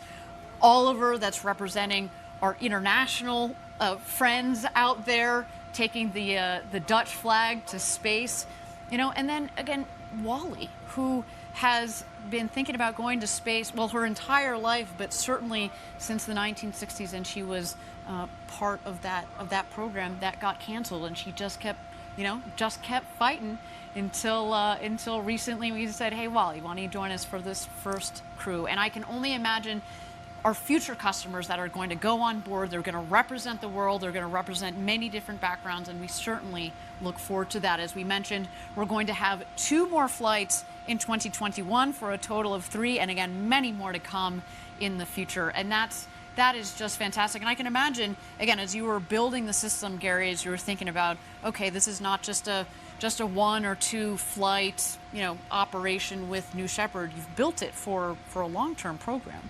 We've built it to continue indefinitely and to take hundreds and hundreds of astronauts in the future. We hope to be into the thousands soon. And just think about that, right? There have only been about 560, 570 people that have ever been over the Kármán line, up 100 kilometers up over the internationally recognized line of space. And today we're going to add 4 more to that list, which is so cool. Yes, and someday in the near future, we will be over 570 just on the New Shepard program. Can you imagine? Are you going to go up? Absolutely. You going to go up with me? Sure. You in, man? All right. Awesome. Okay, we are T-minus 4 minutes and 20 seconds to go until launch. What an incredible moment. Let's check out New Shepard on the pad here. We are awaiting. The rocket is going to go into some last-minute checks on the vehicle. At T-minus 2 minutes is when the vehicle, we throw the show over to her. It's all on her. It's an autonomous vehicle. But Gary, do you want to talk to us about what are some of those last-minute checks that the vehicle is going through, and that we're going to see especially on our screen? Right. So as you mentioned, the last 2 minutes are auto sequence, and that is executed entirely by the vehicle itself through an automated checklist. You'll see a couple of things. There will be things that you don't see. such as sensor checks, pressure checks on the tanks, radio checks, all hundreds and hundreds of different checks will be stepped through in this checklist. But what you will see is the hydraulic system spooling up, which will wiggle the engine gimbal as well as the aft fins. They're not only wiggling those surfaces, but they're making sure that there's no stiction and they travel smoothly. Fantastic. And again, we are waiting to see that. You'll be able to see, as Gary said, you don't get to see all of those last-minute checks, but we certainly get to see the aft fins. As Gary mentioned, those are the fins at the base of the vehicle. There are 4 of those. Obviously, they help direct the rocket both up and down. And then the engine will gimbal. That is our BE-3 engine, the Blue Engine 3, 110,000 pounds of thrust. Liquid oxygen and liquid hydrogen are what are the propellants in the engine. It's not only a powerful and also throttleable engine. The throttle, I'll talk about the throttleability just here for a second. We throttle the engine back as it comes back to land, and that's what creates a nice soft landing, because as it comes in, of course, it's not filled with all the propellant that it had on the way back up. So if we throttle it back, kind of like an airplane, it comes in for a nice, soft landing. And you know, what a trip to space and back. Again, this vehicle, we've had 15 successful flights on. Again, we're looking forward to this 16th one, of course, a very special one with people on board today. T-minus 2 minutes, there we go. Bridge is retracting. The bridge is retracting. There's Oliver on the left, Jeff Bezos on the right. We are about to go to space, everybody.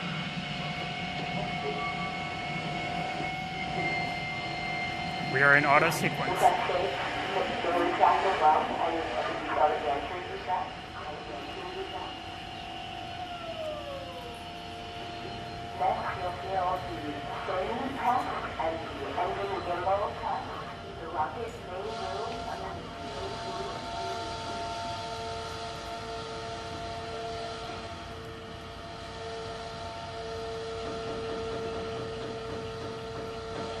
Ariane, when that engine gimbal check occurs and that engine swings, they should actually be able to feel it in the cabin, because it'll sway the stack back and forth. There go the aft fin checks.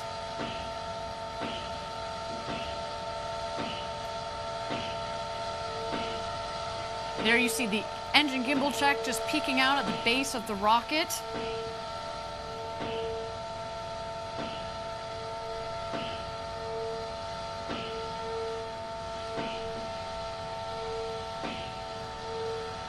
All right, here we go, everybody. Thousands of people contributed years to this historic moment.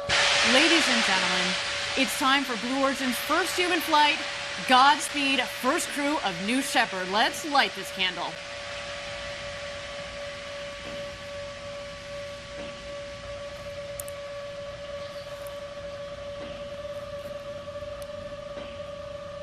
T-minus 16, guidance internal.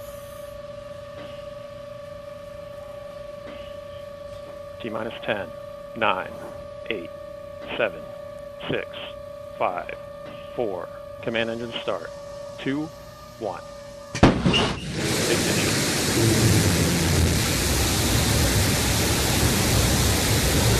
We have liftoff. New Shepard cleared the tower. And New Shepard has cleared the tower on her way to space with our first human crew. Go, Jeff. Go, Mark. Go, Wally. Go, Oliver. You are going to space.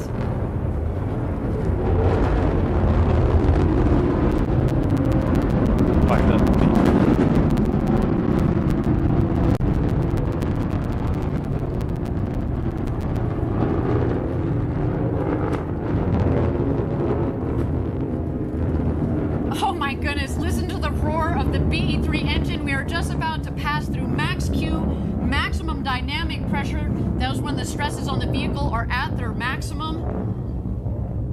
Max Q. Max Q is confirmed. Beautiful burn on that BE-3 engine. Liquid hydrogen. Mach 1. And liquid oxygen as the propellant. It's a nice, not just clean in terms of beautifully performing, but what comes out of it, it's steam, right? whew, to see the glow of the engine underneath the rocket just under our shoulders, and to know that we've got a crew that is going to space, it just feels different, doesn't it, Gary? It is totally different. All right, you can follow along, of course, the speedometer in the bottom left, the altimeter in the middle of the screen there. So far appears to be a nominal flight.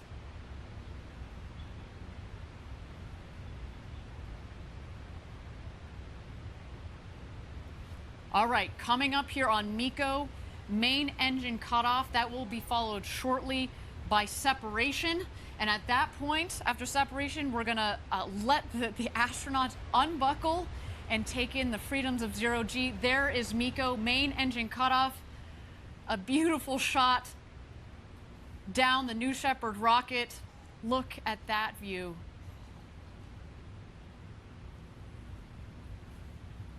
Unreal.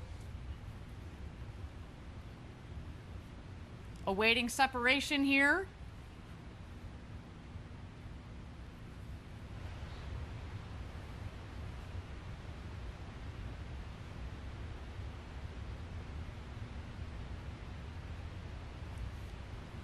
And here we are. You can start to see, stand by. You're going to see the separation of the capsule from the booster itself.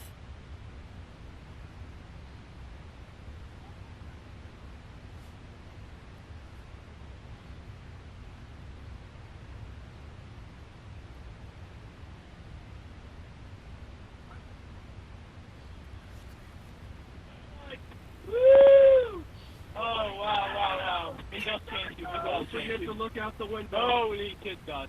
Oh, wow. Don't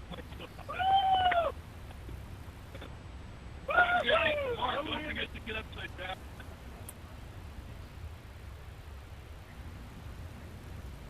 And there we go. Our astronauts have passed the Kármán line at about 328,000 feet, continuing their ascent. You see the two vehicles there. When the speed hits zero, you know that they've hit apogee, their maximum altitude, and you hear they're having quite an experience. All my instincts are fine. Okay, have the start back. Okay. I'm here to help you. Yep. Got it this time. Yeah, you just have to wait for it. You want the Skittle. Oh, yeah.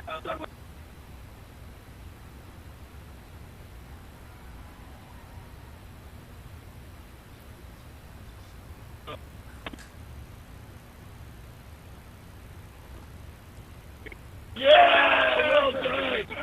Here, 1 minute warning. 1 minute warning.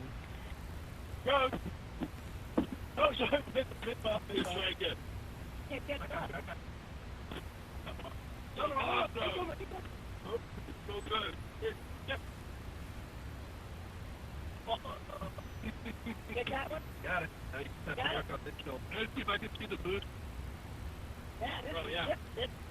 A little bit. I cannot. Oh, wow. You guys take a moment to look at that. Okay, get in. We gotta get in. Woo! The roll. Oh, fantastic. Look at this. It's dark up here. Oh, wow.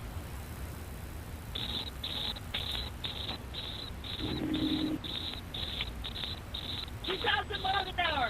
Everybody in? First step, status check. Astronaut Oliver. Oh, my word. Oh, wow. Let's go more. Oliver, status check. Oh, sorry. Blue Control, Oliver, status perfect. In seat. Copy, Astronaut Wally. Wally. Blue Control, Wally is in seat. Copy, Astronaut Demo. Astronaut demo, right by seat. Copy, Astronaut Bezos.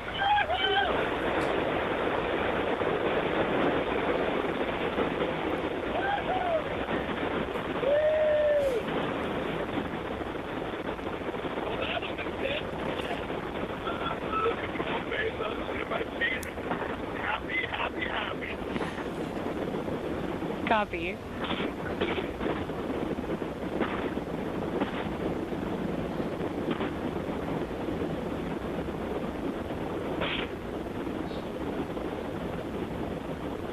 Thank you again, everybody, for joining us live for our first human flight on New Shepard. So far, a phenomenal flight. Our booster is about to return to its landing pad. There we see engine relight. The sonic boom.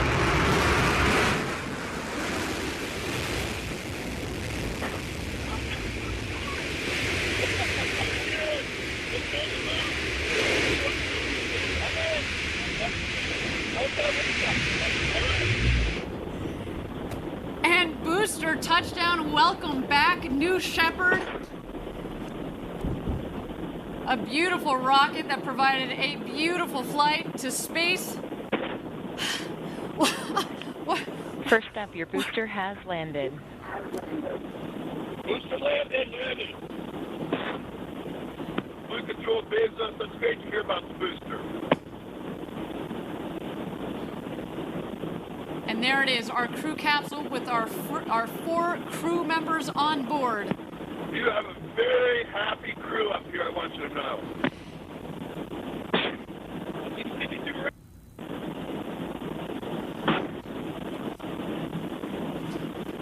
Oh yeah, I see blue. I see the big barn. Stand by drogues. Stand by drogues. Stand by main. Stand by main.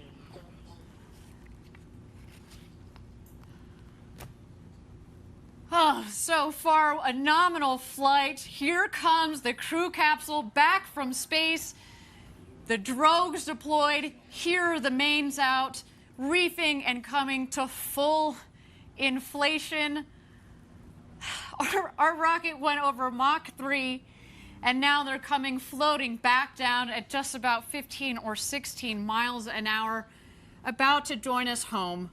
Back here in West Texas after having gone over the Kármán line, the internationally recognized line of space. The world's newest astronauts. Gary, how you holding up, friend? I am speechless. Wow.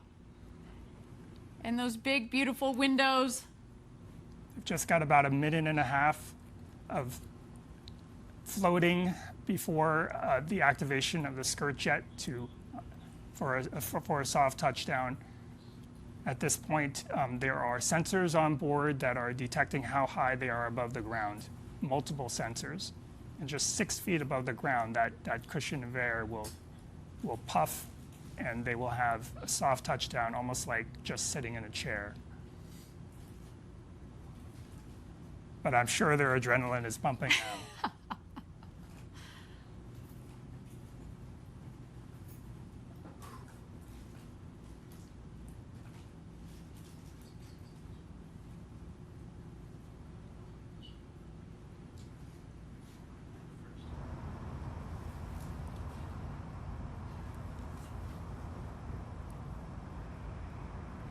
And touchdown. Welcome back, New Shepard's first human crew. What a flight. Welcome back to Earth, first step. Congratulations to all of you. Oh, what a day, what a day. Very happy group of people on this capsule. We're so grateful to everybody who made this possible. Thank you. Blue Control, Oliver, thank you so much for everyone there. It was amazing. It was amazing. Copy, first step. You have a very happy Capcom here as well. Let's do a status check. Astronaut Oliver. Blue Control, Astronaut Oliver, status correct. Copy. Astronaut.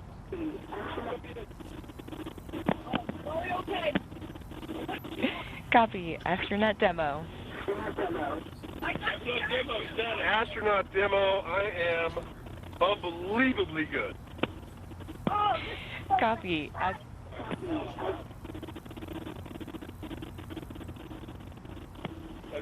Blue Control, Bezos, best day ever. Copy, everyone. Go ahead and remain in your seat. Copy. Astronaut.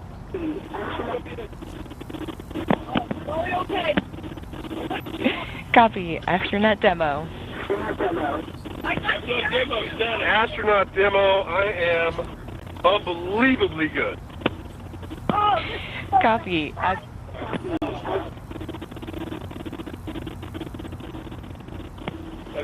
Blue Control, Bezos, best day ever. Copy, everyone. Go ahead and remain in your seats. Crew member 7 is on their way. Shortly, you will hear the capsule off-gassing.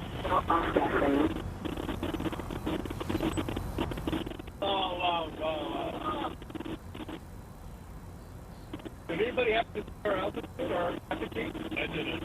We asked. No, they got the we'll find out. It's okay. I had my main mission was accomplished. I didn't kick anyone. That's fine. That was only about 5 minutes. Yep.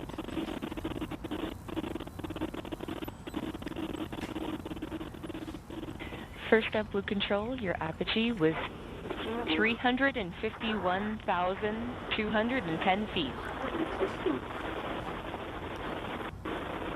Blue Control, could you say that in meters? 50.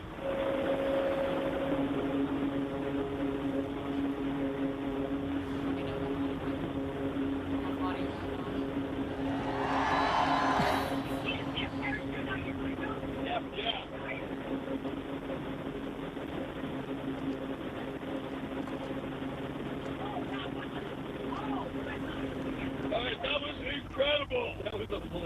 Wally, that was incredible. No, I was the helicopters. I was surprised at how easy 0G was. Yeah, it felt very remarkably natural. It did. It's like swimming. Yeah. Yeah, it's not. It's weird. It actually feels good. It felt. In the Rivians. You can actually also see that the parachutes fell very close to the capsule. It means that there's not much wind out there. It was a beautiful, beautiful day. Not too shabby, Gary. What do you think? No, it was picture perfect. And it sounds like it landed pretty much exactly where we predicted. That's how they can get to it so quickly. They start moving even before it landed based on the prediction of landing. We use weather balloons that we launched throughout the morning, and that gives us a very good idea of where it will land, which is within 1,000 feet. What you're seeing that they're doing right now is Kevin Sprague, crew member 7, is just making sure everybody is okay and gives them a thumbs up. They're also grounding the vehicle. When you go into space, you could accumulate pretty significant electric charge. That's actually why we prefer that the astronauts not get out themselves so that we can ground the vehicle of static charge, which can be quite strong. Excellent, and I think there that Kevin Sprague, our crew member 7, has given the thumbs up for all of our astronauts that are on board there. Again, Jeff Bezos, Mark Bezos, Wally Funk, and Oliver Damon. What an incredible day! You heard them on the audio. Best day ever.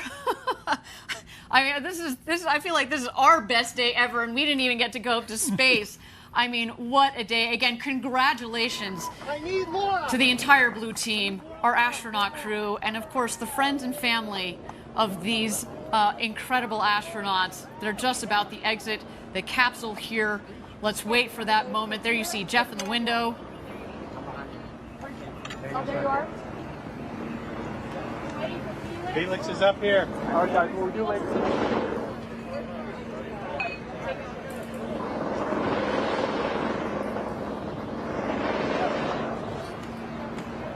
I got a main line in front of the hatch.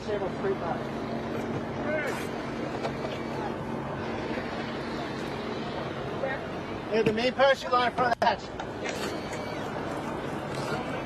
Jeff!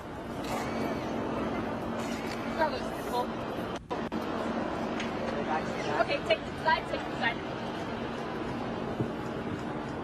Help on the bush.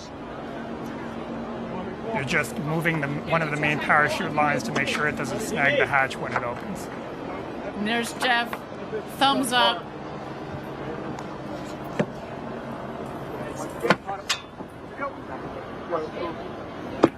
CC safe, Jimmy. You heard there, the CC is safe. No, I got it. No, I still got it. On the slide.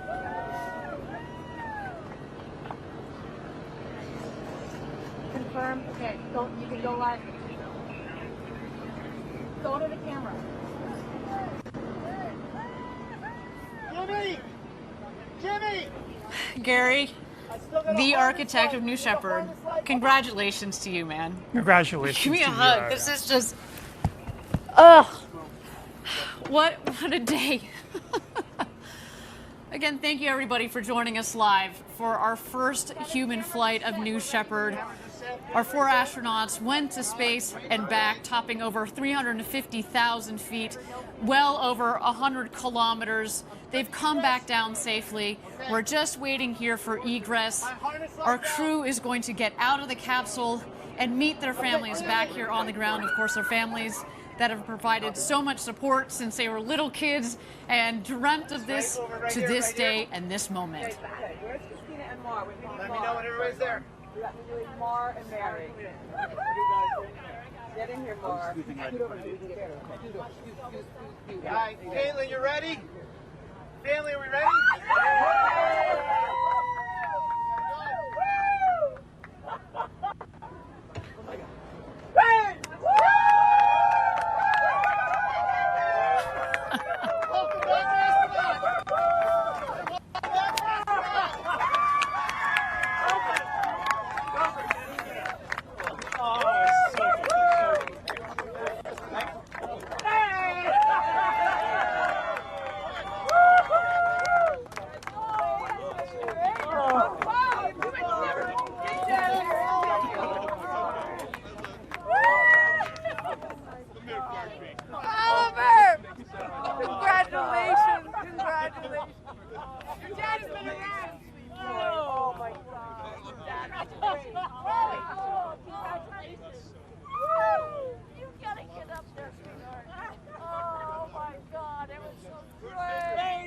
What a day again here, a successful launch and landing of the New Shepard rocket and crew capsule with our first human flight crew there, Jeff Bezos, Mark Bezos, Oliver Damon, and Wally Funk.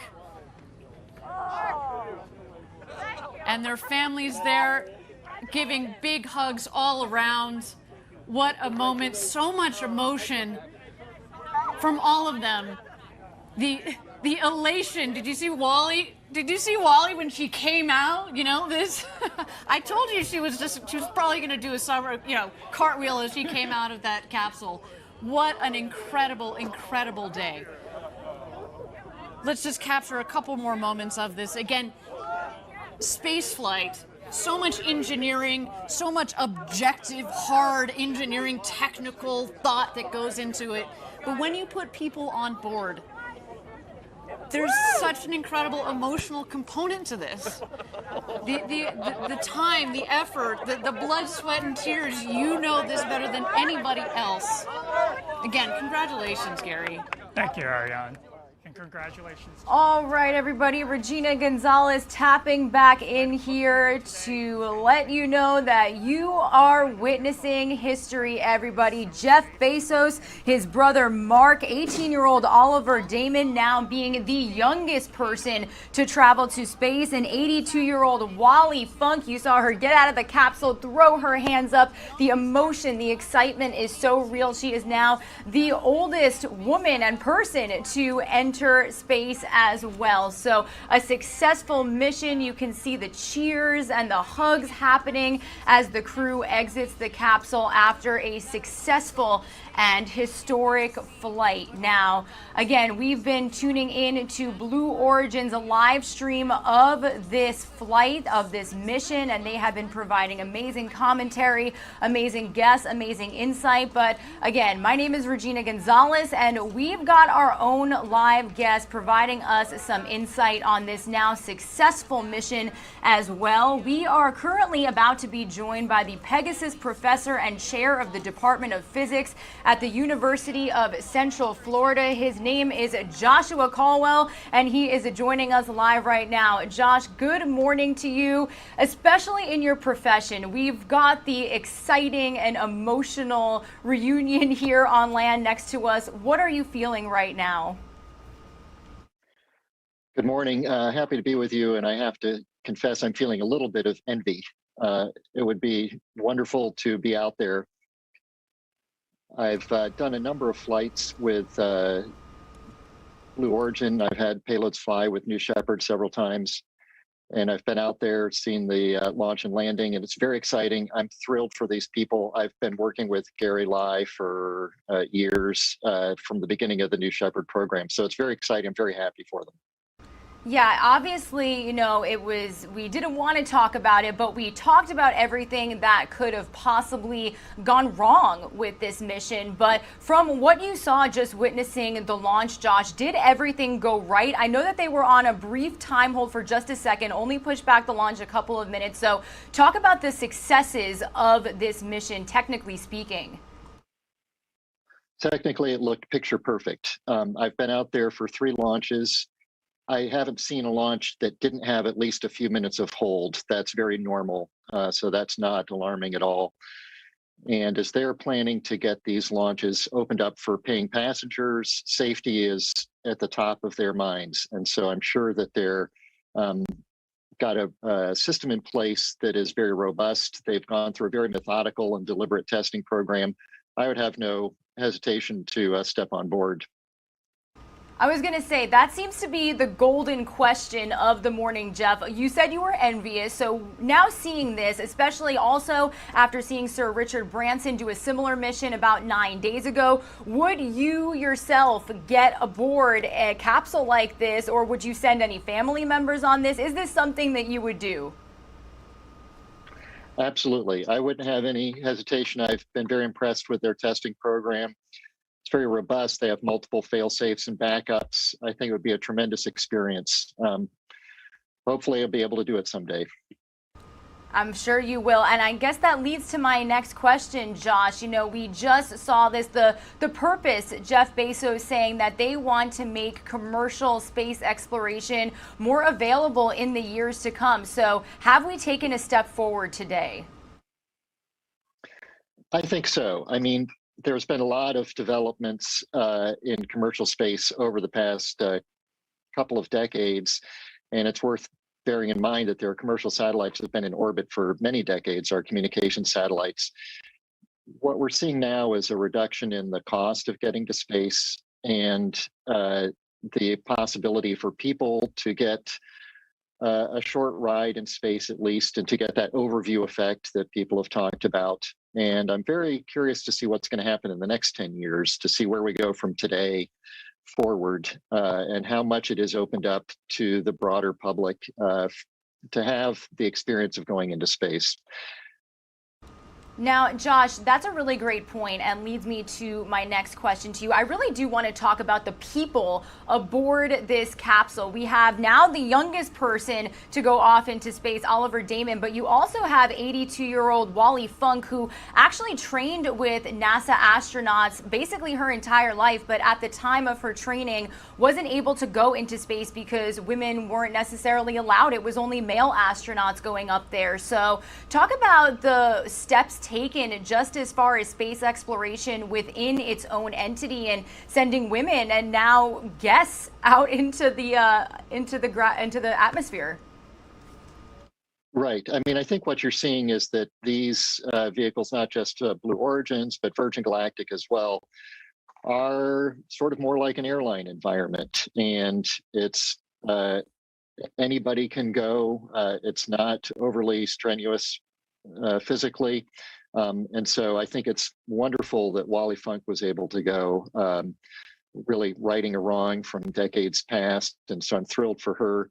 And seeing an 18-year-old and an 82-year-old on the same flight, seeing Richard Branson go a couple of weeks ago, I think a lot of people should be able to look at this and say, okay, I'll be able to go into space someday. I don't have to be accepted by NASA as a professional astronaut. I'll be able to go on my own terms and take a visit.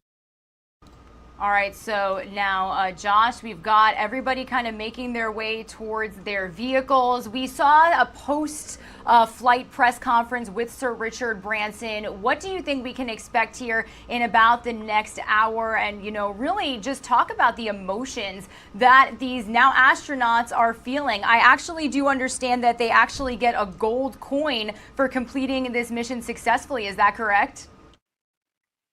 Yes, I just learned that this morning. They've got their own special memorabilia produced. Of course, the memories are irreplaceable and irreproducible. I think that Bezos has been more private than Branson in terms of what his company has been up to. So Branson is, I think, a little bit more of a showman than Bezos. So I don't know what we'll see in terms of public announcements. I'll be very curious to see what they say in terms of putting tickets on sale.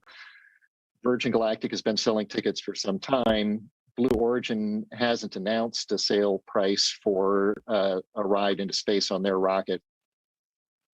Yeah, I believe that the ticket for one of these seats was about $28 million. Is that right?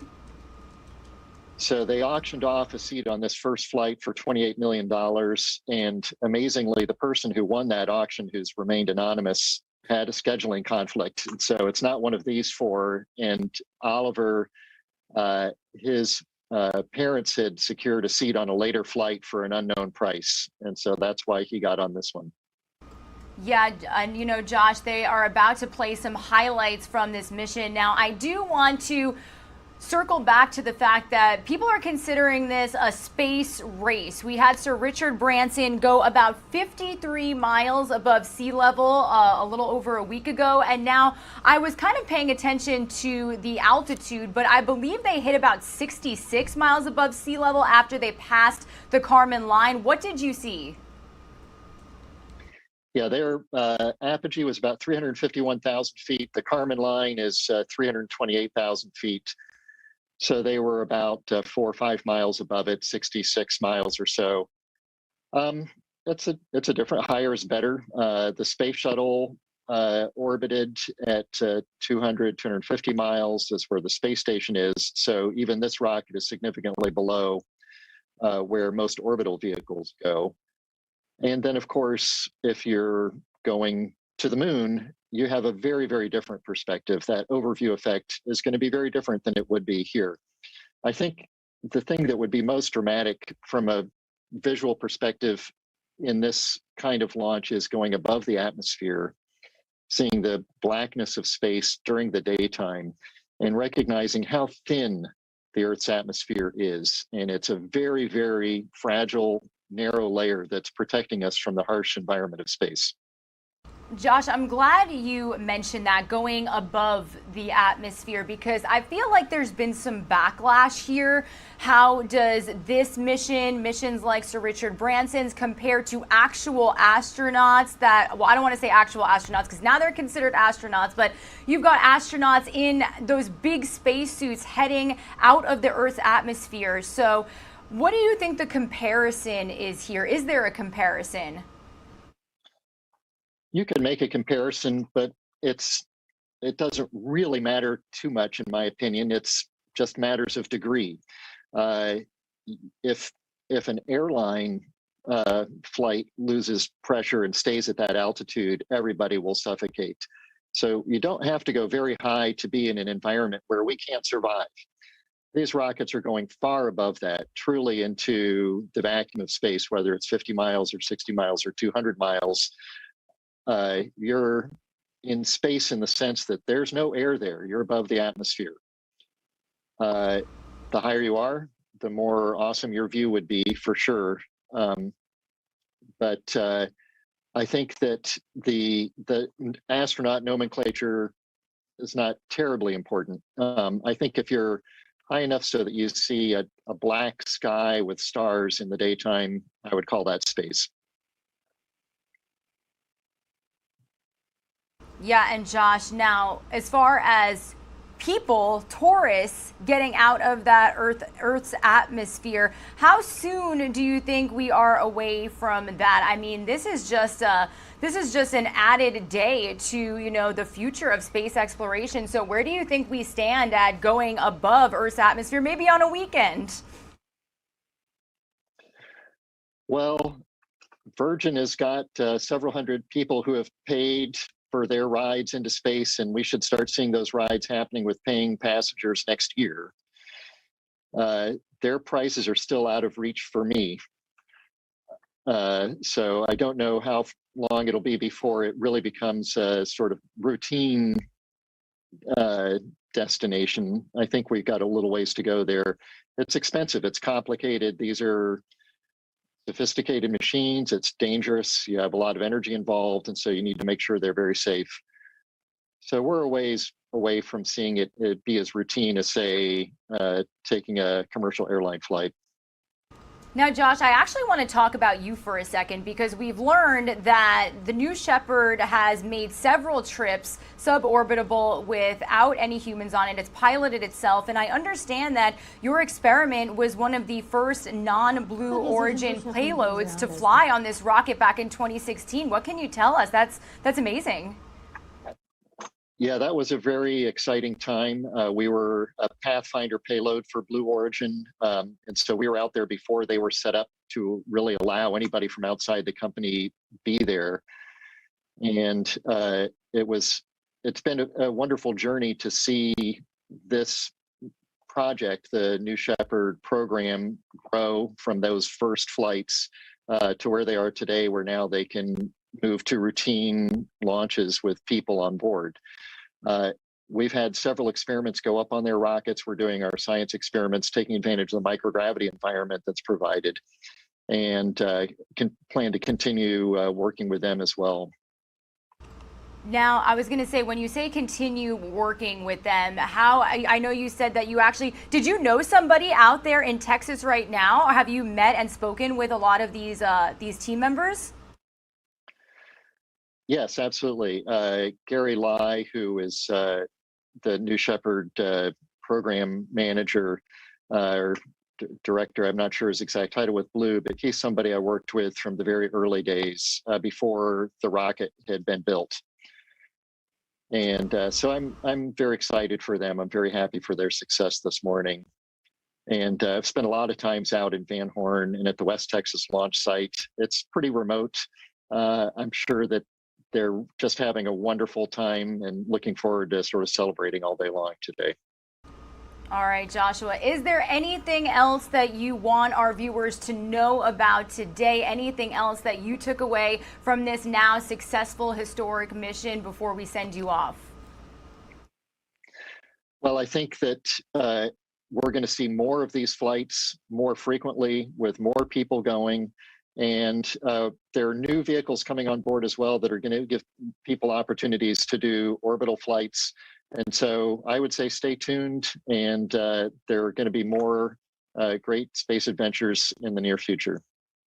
Yeah, and sorry, I actually have one more question, Josh, just because we're playing some footage from the mission here to the corner of your screen, everybody, but I want to mention the fact that they experienced weightlessness. We were kind of hearing the feeds of them cheering from the capsule. So if this were to be more common when you're up there, what are you necessarily experiencing? Well, weightlessness is a fantastic sensation. I've been able to do that myself flying on airplanes nicknamed the Vomit Comet that do parabolic maneuvers to give you about 15 seconds of weightlessness at a time. They got 3 or 4 minutes up there on this flight, and it really makes you recognize the effect of gravity in a way that you just can't get without having that free fall sensation, that sensation of weightlessness. It's indescribable in a sense. And when you come back down to normal gravity, you realize what a drag gravity is all the time on us. So I'm sure that between that and the view that they had an unforgettable experience. Do you think, I mean, obviously, when you've been up at the ISS for months at a time, you're going to deal with some repercussions when you come back to Earth because they were up there for such a short amount of time. Do you think that they'll experience anything like that now that they're back on land, or should they really be okay? They shouldn't have any noticeable health consequences from this short visit. There are a lot of studies that are going on to try to understand how cells and organisms respond to these rapid transitions between high accelerations during launch and landing and free fall at the apex of the flight. But in terms of the long-term health effects, as you mentioned, the astronauts on the ISS, that's a very serious consideration because the bones start to get weaker, the muscles start to get weaker, eyesight changes, a number of things like that that they have to worry about. But for a few minutes, and even for hours or days, I don't think it'd be a problem. All right. Wanted to make sure I got in all my questions there as they came to me. So we've got Joshua Caldwell. He is the Pegasus Professor and Chair of the Department of Physics at University of Central Florida. Thank you so much for hanging around with us to give some post-successful mission commentary here on Live Now from Fox. We really appreciate your time. My pleasure. And a huge shout out to Josh, again playing some footage that you just saw minutes ago. A successful mission here with Jeff Bezos, his brother, an 18-year-old Oliver Damon, who is now the youngest person to travel to space, as well as 82-year-old Wally Funk, who is now the oldest person. Now, we actually really do have such a cool shot right now. This is live footage from our Fox 4 Dallas team of the Wally Funk watch party, guys. This is actually at a church out there in the Dallas area. You can see them continuing to watch the stream. It looks like the feed is a little finicky there, but such an exciting time out there in Texas. Again, this was a couple of hours away from the Dallas area out in Van Horn, Texas, where the launch took place. But again, very exciting stuff here on Live Now from Fox. You are witnessing a historic day, everybody. Some of you are going to see a quick 2-minute commercial break. We'll be right back.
All right, everybody, welcome back to Live Now from Fox. Currently taking a look at some footage that we have from a historic launch. Blue Origin's New Shepard rocket blasted off into space just minutes ago with its founder, Jeff Bezos, and others, including his brother, 18-year-old Oliver Damon, and 82-year-old Wally Funk.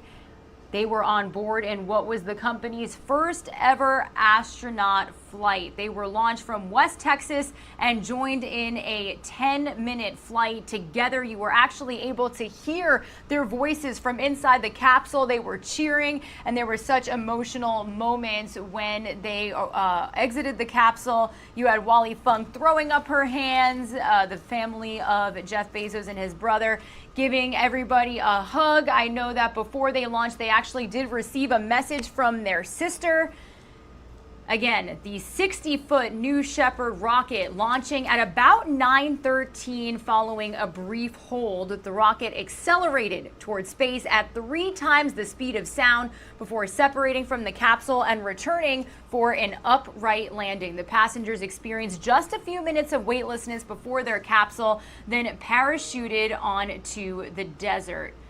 So again, everybody, if you are just joining us here on Live Now from Fox, you have witnessed history this morning, and we thank you so much for being right here with us on Live Now from Fox. This is what our show is all about, these exciting moments, that front row seat to everything happening. And shout out to the Blue Origin team. They had an entire well-produced live stream that we brought to you all morning long here on Live Now from Fox, everybody. Now, I do want to let you know we've got several other live events getting underway here. If we do get feeds from a post-mission press conference with Bezos and his crew, we will cut into it and bring it to you here on Live Now from Fox, because everybody is just waiting to hear from the crew members themselves. Again, you've got 18-year-old Oliver Damon, now the youngest person to head into space. And then you've got 82-year-old Wally Funk, who has actually completed a mission that has been within her for her entire life. She was actually training with NASA astronauts back in the 1960s, but couldn't go to space because only men were allowed to go at the time. So not only being the oldest person to now head into space, but she has also achieved a personal goal for herself. But in the meantime, everybody, I do want to let you know that we are getting several feeds here to our Live Now from Fox desk. This is actually going to be the Center for Disease Control and Prevention Director, Dr. Rochelle Walensky, who you can see right there, and top government epidemiologist, Dr. Anthony Fauci. They're likely to face questions today at a Senate hearing on whether the U.S. should bring back health measures like mask mandates as the Delta COVID variant begins to spread. So it does look like we are getting a feed from inside this hearing right now. We are also on standby for another event that I am waiting to see if we've got more information on. I do believe that we've got... Excuse me, everybody. Wanted to bring it down that feed for you here.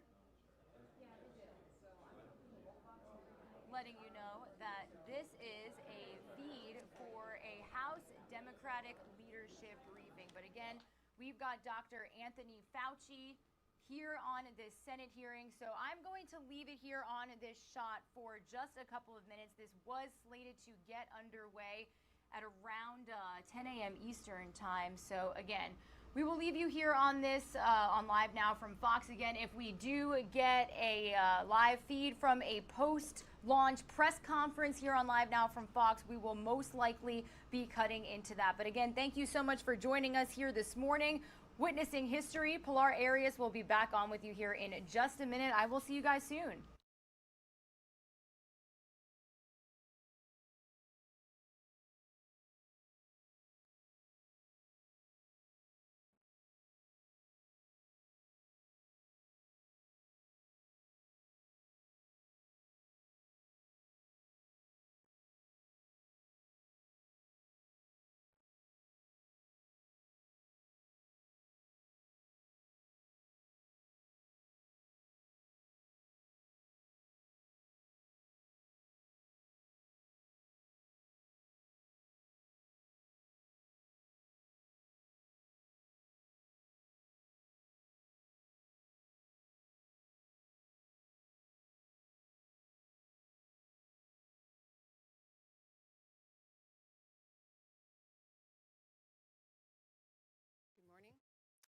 Senate Health, Education, Labor, and Pensions Committee will please come to order.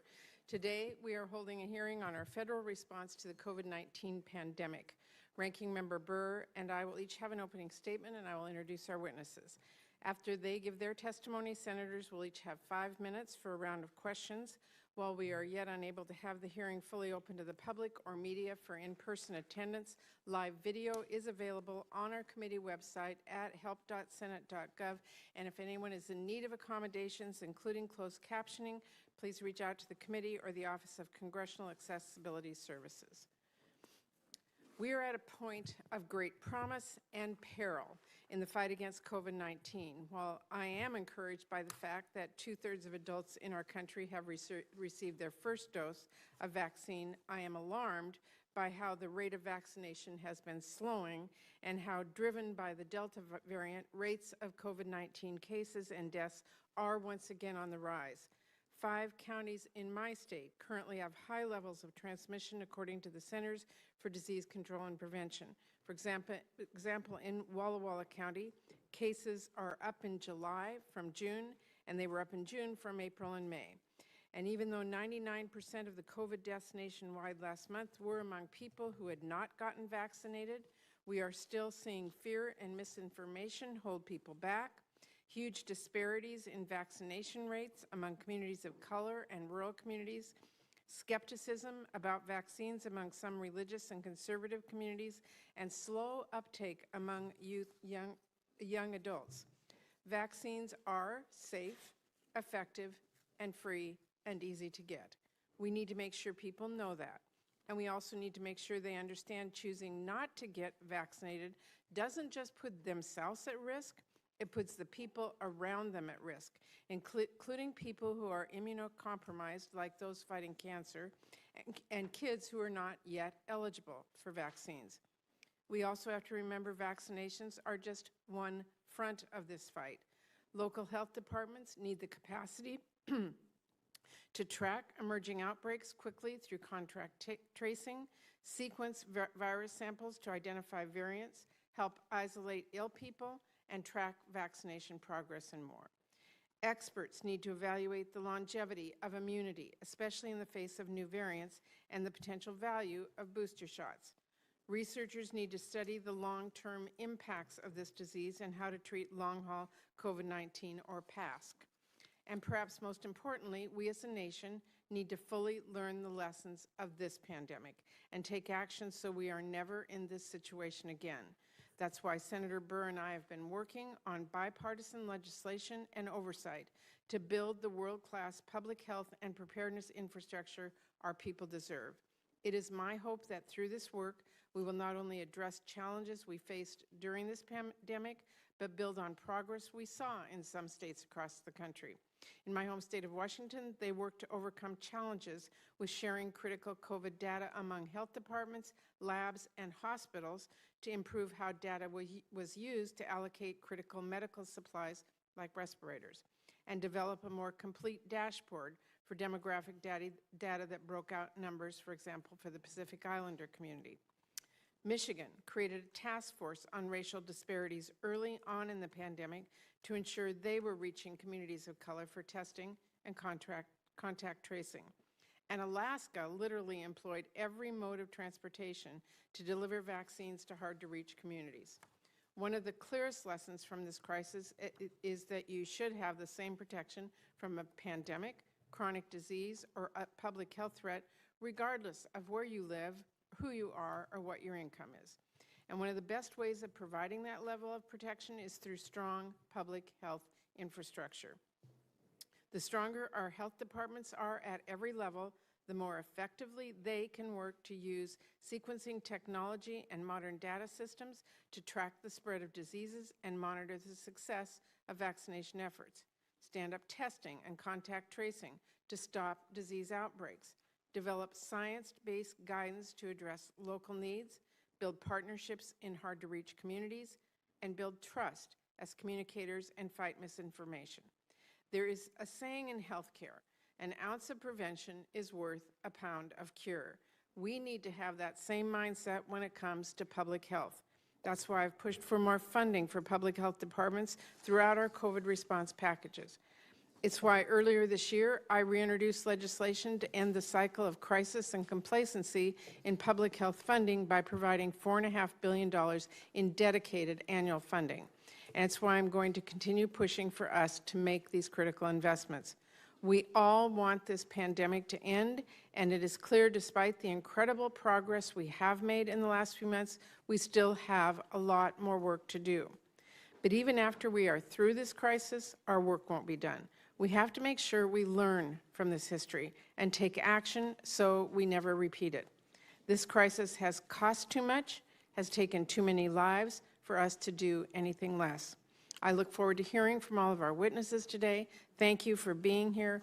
We want to hear about our response to this pandemic so far, the path forward, and how we better prepare for threats like this in the future.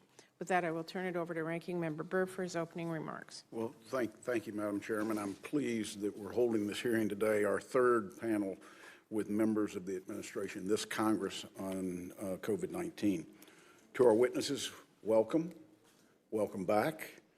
Some of you are old hands at this now, and others. All right, everybody, good morning. You are watching Live Now from Fox. I don't know why. Oh, I understand why I cannot hear myself that well this morning. I bet again, everybody, good morning. Hope you guys are all having a great day so far. We are actually going to show you a replay of the historic launch this morning. The New Shepard has landed, successfully completing near space mission involving Jeff Bezos and 3 other civilians. We're going to replay it for you because at about 10:15 we're going to have a live interview recapping what we saw this morning. And we're also on standby for a Bezos news conference on this historic flight. So everybody, let's watch the replay. Then we're going to break it all down in a live interview, and we will return to this hearing in just a bit here on Live Now from Fox. Shepard, let's light this candle.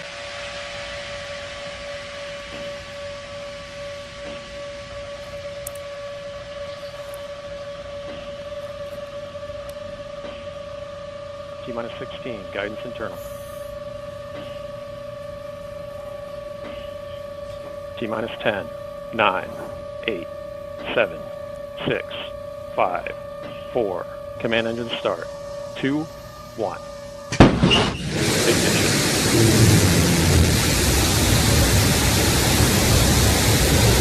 We have liftoff.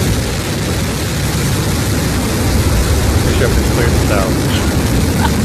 And New Shepard has cleared the tower on our way to space with our first human crew. Go, Jeff. Go, Mark. Go, Wally. Go, Oliver. You are going to space.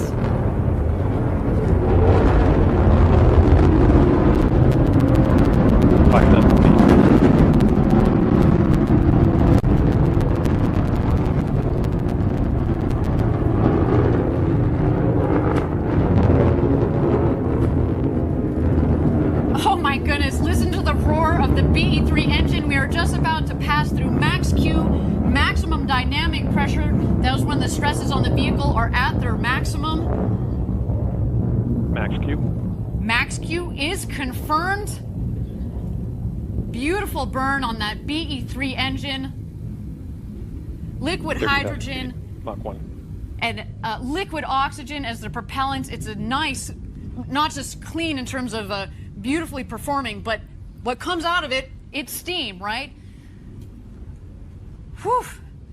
To see the glow of the engine underneath the rocket, just under our shoulders, and to know that we've got a crew that is going to space, it just feels different, doesn't it, Gary? It is totally different. All right, you can follow along, of course, the speedometer in the bottom left, the altimeter in the middle of the screen there. So far appears to be a nominal flight.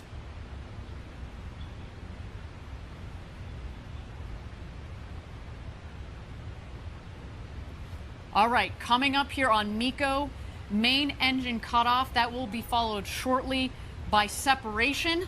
And at that point, after separation, we're going to let the astronauts unbuckle and take in the freedoms of zero G. There is MECO, main engine cutoff. a beautiful shot down the New Shepard rocket. Look at that view.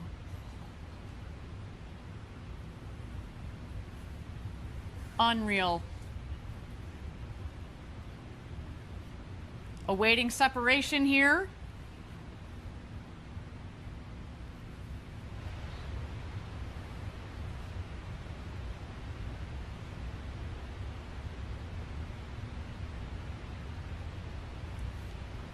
And here we are. You can start to see, stand by. You're going to see the separation of the capsule from the booster itself.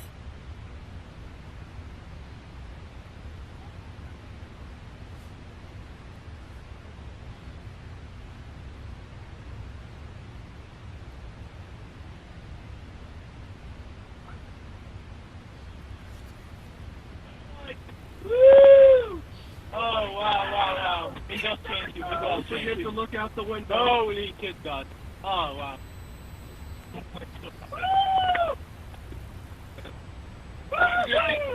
forget to get upside down.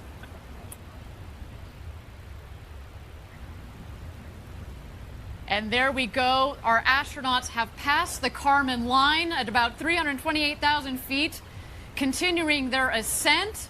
You see the two vehicles there.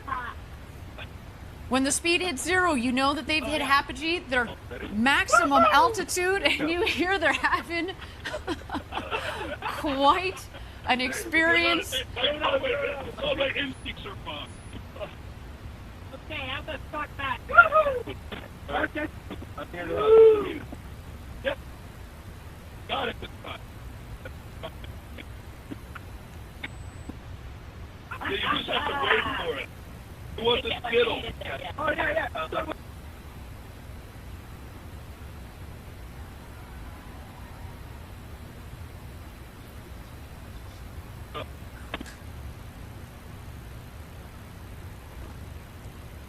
Yeah! Well done! Here, pop. 1 minute warning. 1 minute warning. Go! Oh, sorry. Let's try again. Awesome. So good.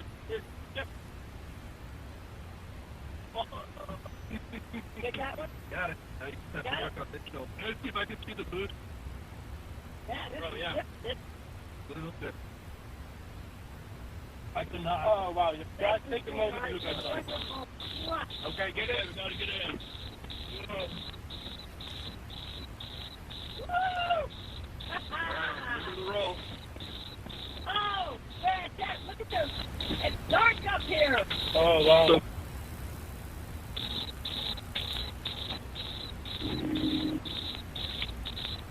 2,000 miles an hour. Everybody in? First step, status check. Astronaut Oliver. Oh, my word. Oh, wow. Let's go more. Oliver, status check. Oh, sorry. Blue Control, Oliver, status perfect. In seat. Copy, Astronaut Wally. Wally. Blue Control, Wally is in seat. Copy, Astronaut Demo. Astronaut demo, in my seat. Copy, Astronaut Bezos.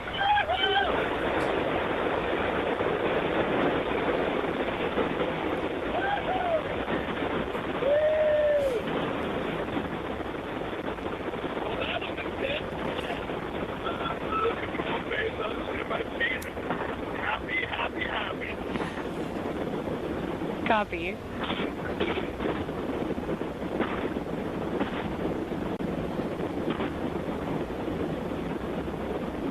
Talk about an exciting morning, everybody. Another historic launch, historic flights, and you've been witnessing it all unfold, the space race right here on Live Now from Fox. But currently joining us to break this all down is planetary scientist and assistant professor in the Department of Physics at the University of Central Florida, UCF for short, Dr. Addie Dove, and this is not her first time joining the show. So Dr. Dove, thank you so much for returning. How are you doing this morning?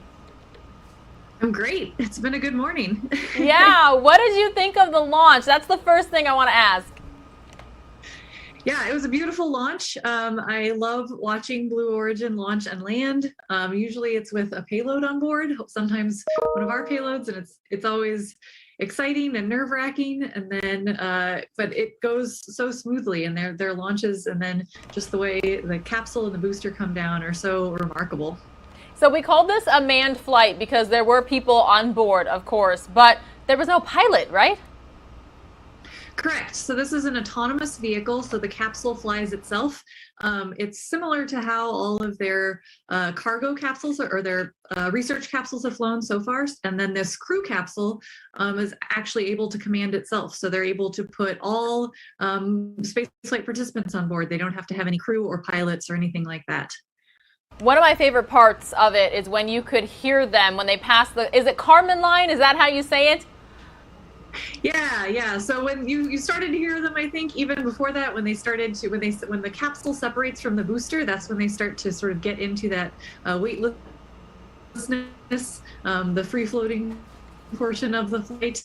And then when they pass the Kármán line, you can hear their joy and how remarkable it is to sort of see space and to be in space.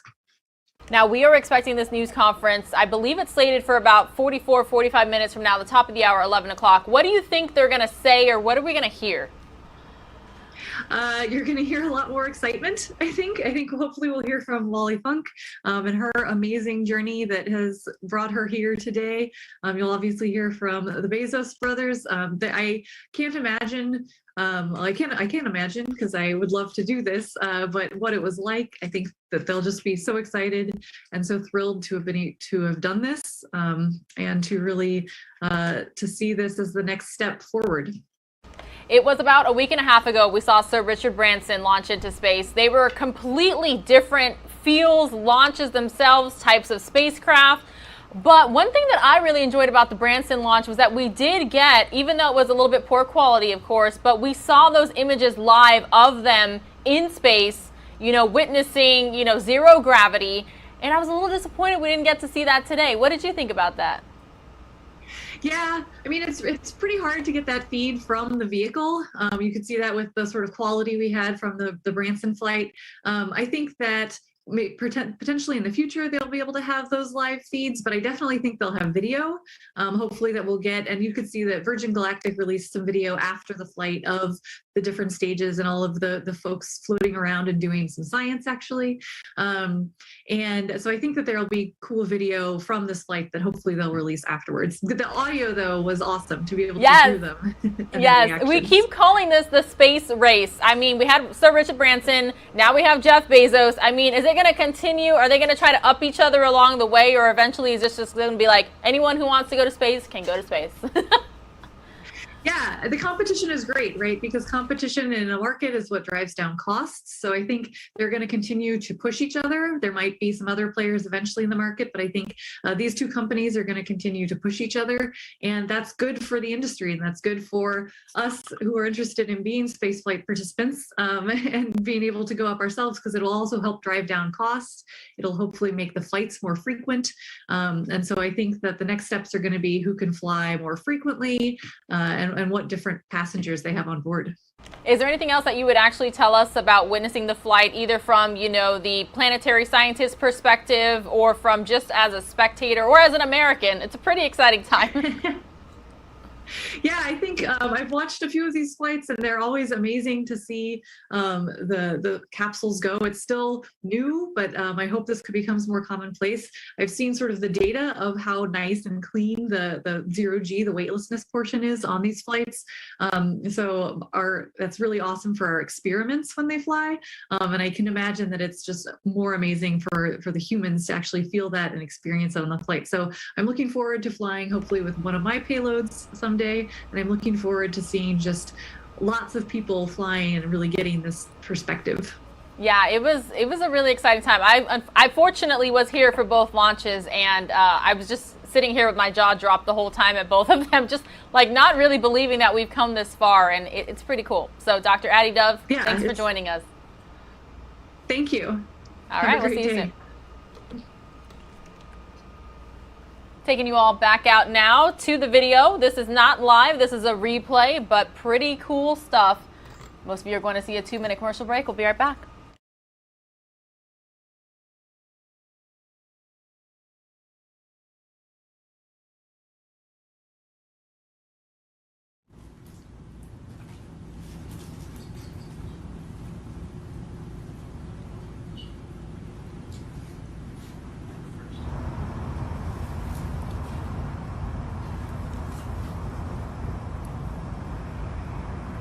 And touchdown. Welcome back, New Shepard's first human crew. What a flight. Welcome back to Earth, first step. Congratulations to all of you. Oh, what a day, what a day. Very happy group of people on this capsule. We're so grateful to everybody who made this possible. Thank you. Blue Patrol, Oliver, thank you so much for everyone there. It was amazing. It was amazing. Copy, first step. You have a very happy Capcom here as well. Let's do a status check. Astronaut Oliver. Blue Patrol, Astronaut Oliver, status correct. Copy. Astronaut.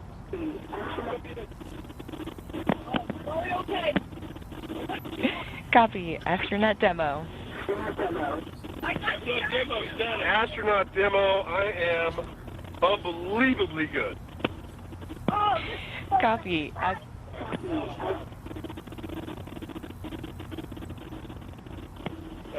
Blue Control, Bezos, best day ever. Yeah. Copy, everyone.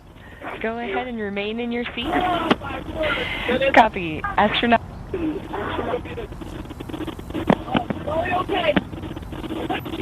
Copy. Astronaut Demo. Astronaut Demo, I am unbelievably good. Copy.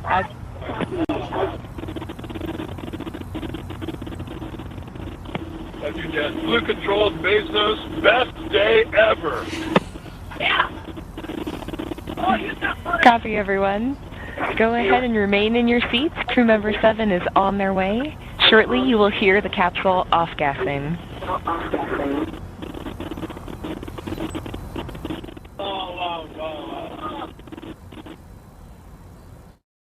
We witnessed history today, everybody, on Live Now from Fox, and we were together when it happened. I'm going to take you out to House Democratic leaders. They are holding a live newser right now.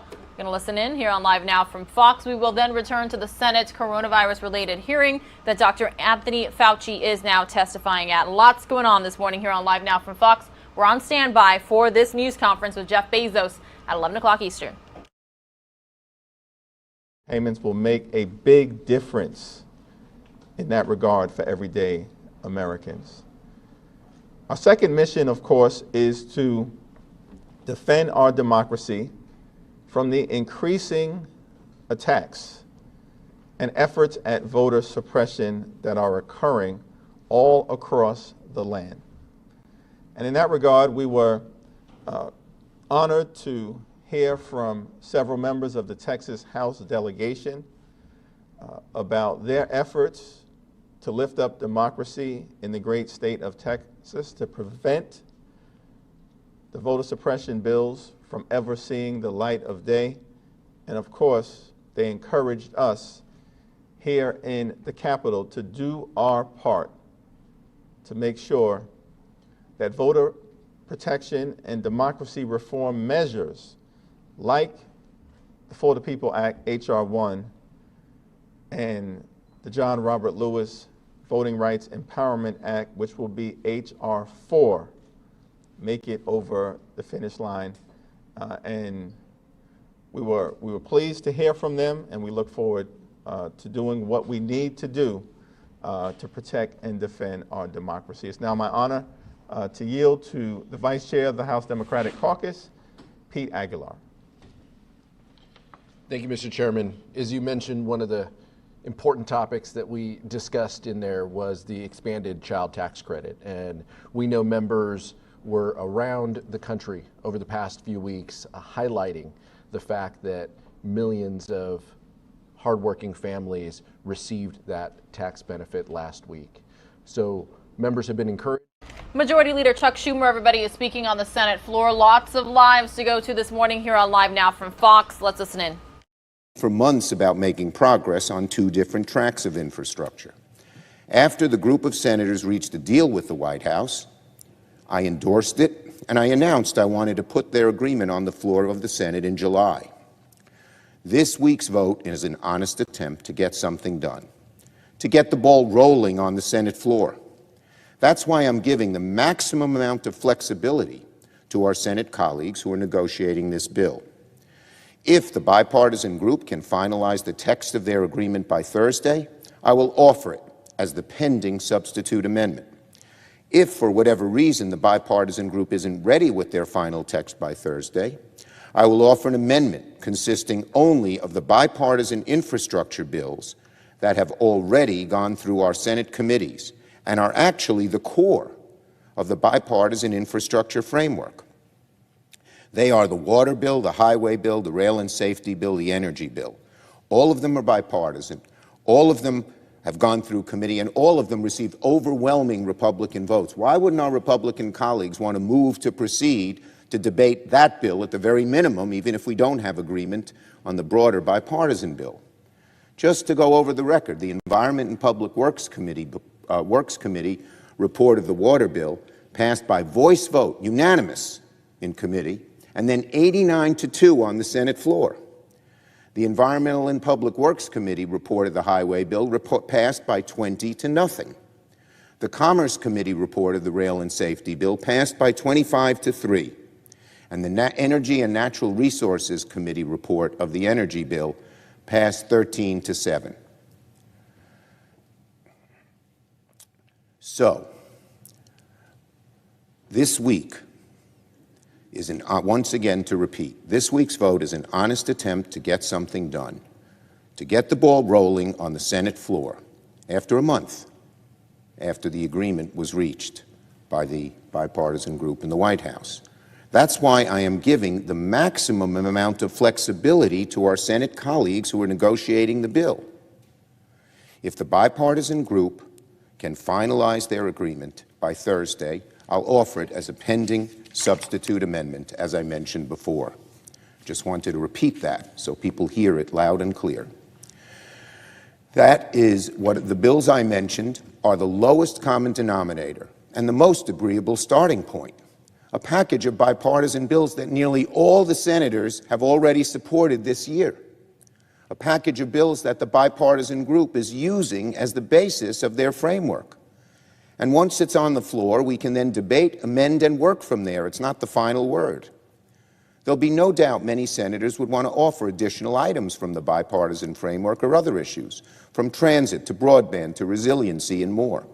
And of course, if the bipartisan group finalizes their product over the weekend, senators can offer it as an amendment at that point. And I will make sure that that amendment is in order. Let me repeat. Even if the text of the bipartisan framework isn't ready by Thursday, and we agree to make the package of bipartisan bills that I mentioned the starting point, senators can still work on the bipartisan framework and offer it as an amendment later on.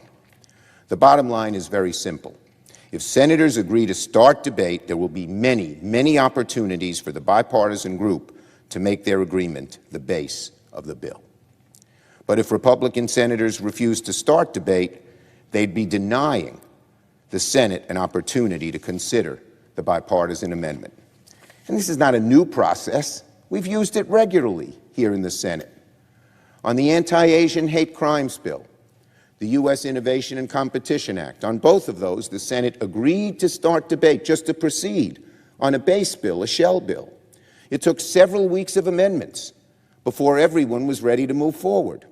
Eventually, and successfully, both measures passed with significant bipartisan support. If we did it there, on the Anti-Asian Hate Bill, on the U.S. Innovation and Competition Act, we can do it here. There's no reason we can't do it here with infrastructure. Look, senators of goodwill on both sides want to finish the bipartisan infrastructure bill before the August recess. That's certainly my goal. But in order to finish the bill, we first need to agree to start. Let me repeat that. But in order to finish the bill, we first need to agree to start. That's the first step. Let's all agree to start.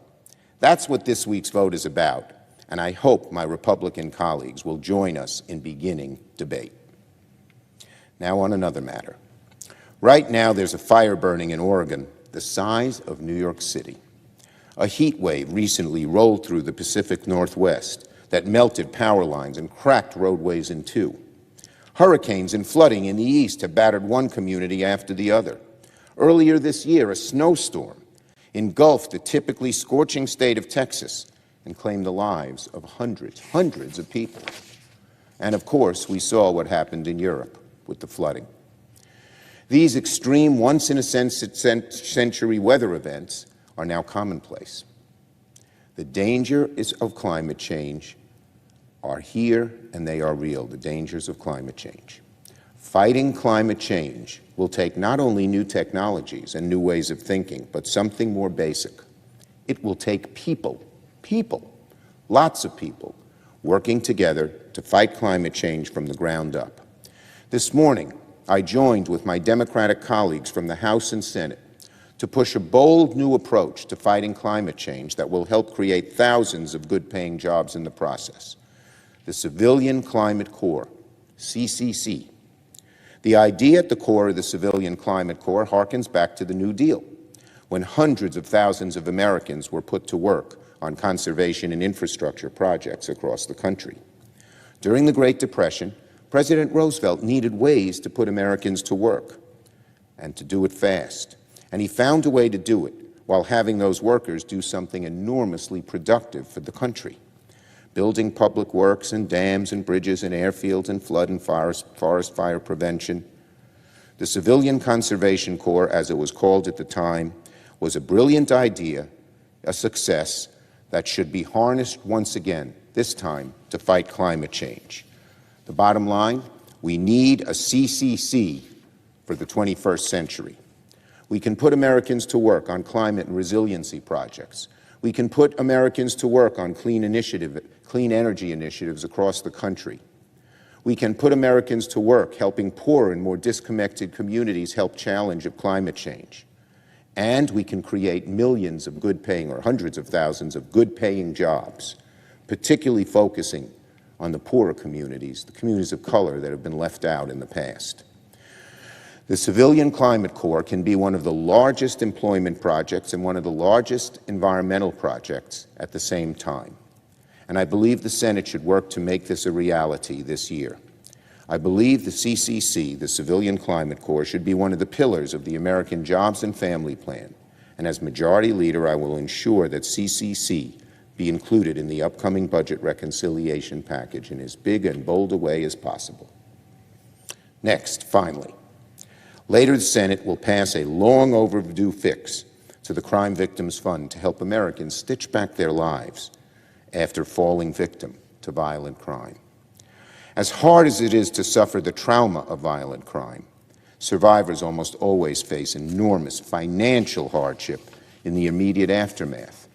Just think about health care or mental health services for victims of human trafficking or sexual assault, emergency housing for victims of serious domestic abuse, legal fees for those who try to pursue justice for the crime committed against them. Those services can cost tens of thousands of dollars. So, for nearly 35 years, the Justice Department has operated a crime victims fund that uses money from federal convictions and fines to help survivors of violent crime. It's a simple idea. It's helped thousands and thousands of Americans during the most challenging moments of their lives.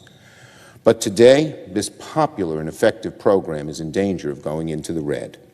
Compared to 5 years ago, the Crime Victims Fund could fall to less than 1/20th of the former size by the end of the next fiscal year.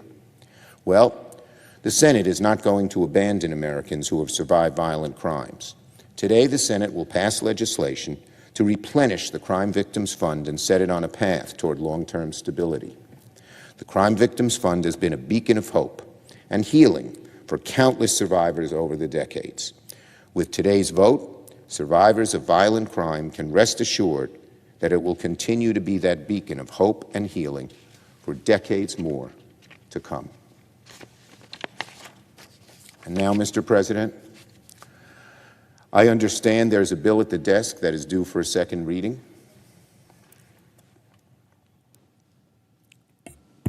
You've been listening in to Senator Chuck Schumer, the majority leader on the Senate floor, speaking on a variety of topics, including climate change and violent crime here in the U.S.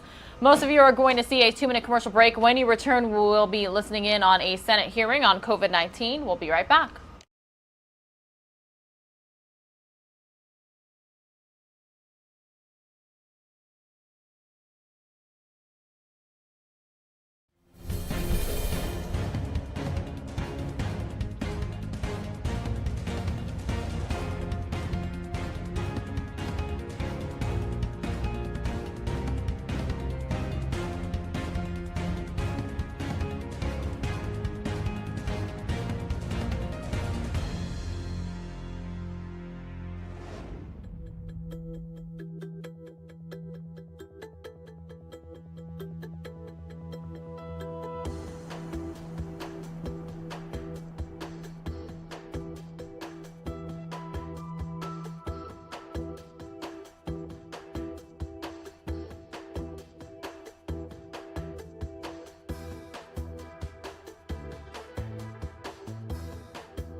Established. In other words, you have a level of measurable laboratory, for example, neutralizing antibody, which is the easiest to measure. There are also areas of immunity that are more difficult to measure, like T-cell responses, but the one that seems to be very well correlated is the antibody level. We know from studies from the clinical trials, as well as from animal studies, that there's a baseline level below which you go, you're at much more vulnerable to getting a breakthrough infection.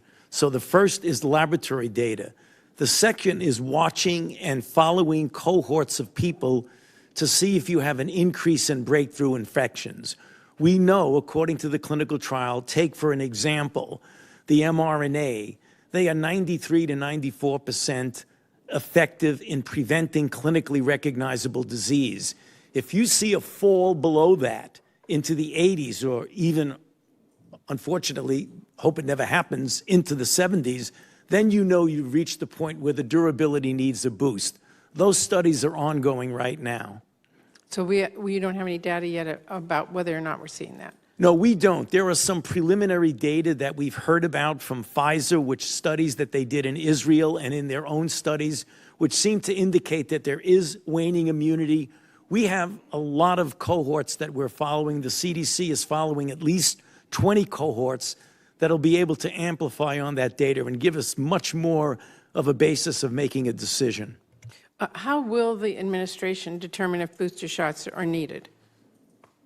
Just by those very studies, just by following the cohort studies, and we're waiting, we'll be, maybe perhaps Dr. Walensky would like to comment, because she has in her domain of the CDC a number of cohort studies that will inform us. In the meantime, we at NIH are doing studies now to determine when you give a booster, how high up do you get it and what kind of a cushion do you get for antibody responses.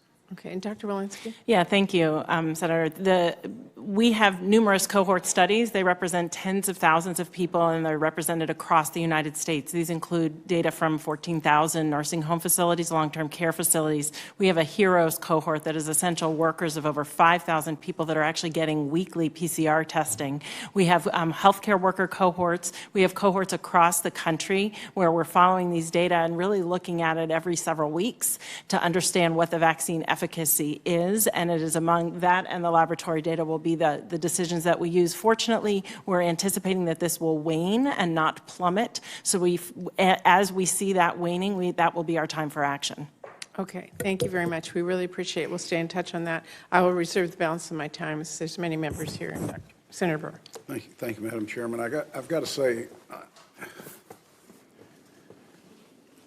the last exchange was, oh my God, we haven't learned anything. And let me just make this point. I remember early on in this when the question of testing came up and CDC said, we do testing. And CDC demanded to do the test. And we lost weeks. And I'm not here to evaluate data, Tony, that's your job, and Rochelle and others. But to say we're going to make this decision based upon the research we've got going on at CDC, based upon the information that we've put out, and only our research counts. And to basically ignore the Israeli data or the Pfizer data, and I'm not suggesting that we're totally doing that. I guess my question would be, is Israel giving us transparency into their data? If Janet still lived in a world when we didn't accept foreign data for applications, which FDA's had the authority to do since 1996 when I changed the law, but it took COVID to actually make that happen. So I realize that we want accuracy, but do we really have to wait for CDC to complete the data? Do you think you're going to come to a different conclusion than Israel did? Share with me. Thank you for that question, Senator. Absolutely not. We have to have collaboration across the globe because this is a global problem. So we've already had 2 conversations with Israel. We have data sharing from our collaboration, from our cohorts, as well as from theirs. We've also been in discussions with the UK to see what the data they have, because of course they're several weeks ahead of us in the Delta variant. So we intend to leverage all of the data we have around the world to share liberally with other countries, and in the hopes that they will share with us so that we can make the proper decisions here in this country and around the world. Is there reason to believe that the Israeli data is flawed?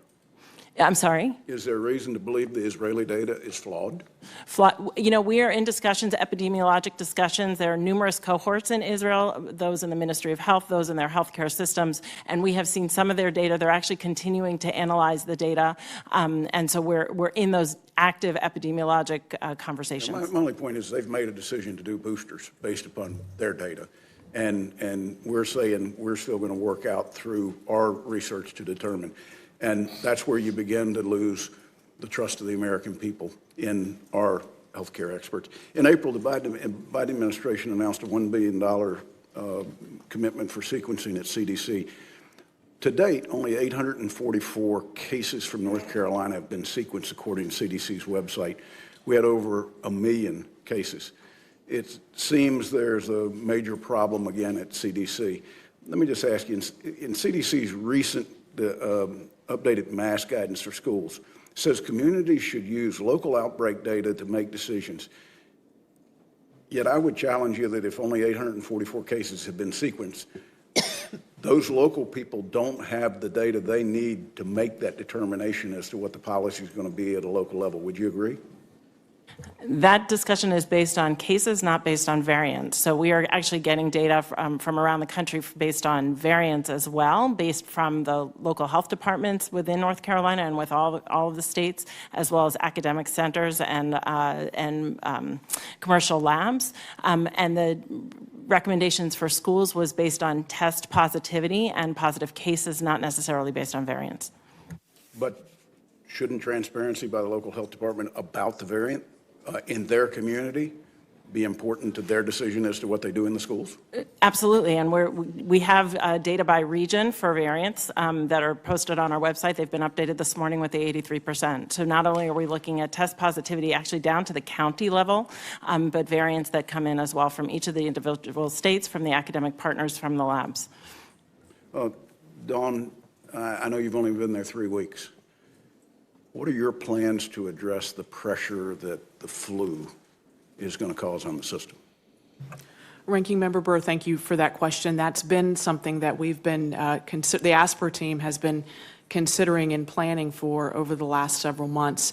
There's now an interagency process set up by the White House supply chain coordinator that ASPR has been actively participating in, working with manufacturers of both flu vaccines and COVID vaccines to make sure that the supplies are there so we have access to both vaccines as we head into the fall.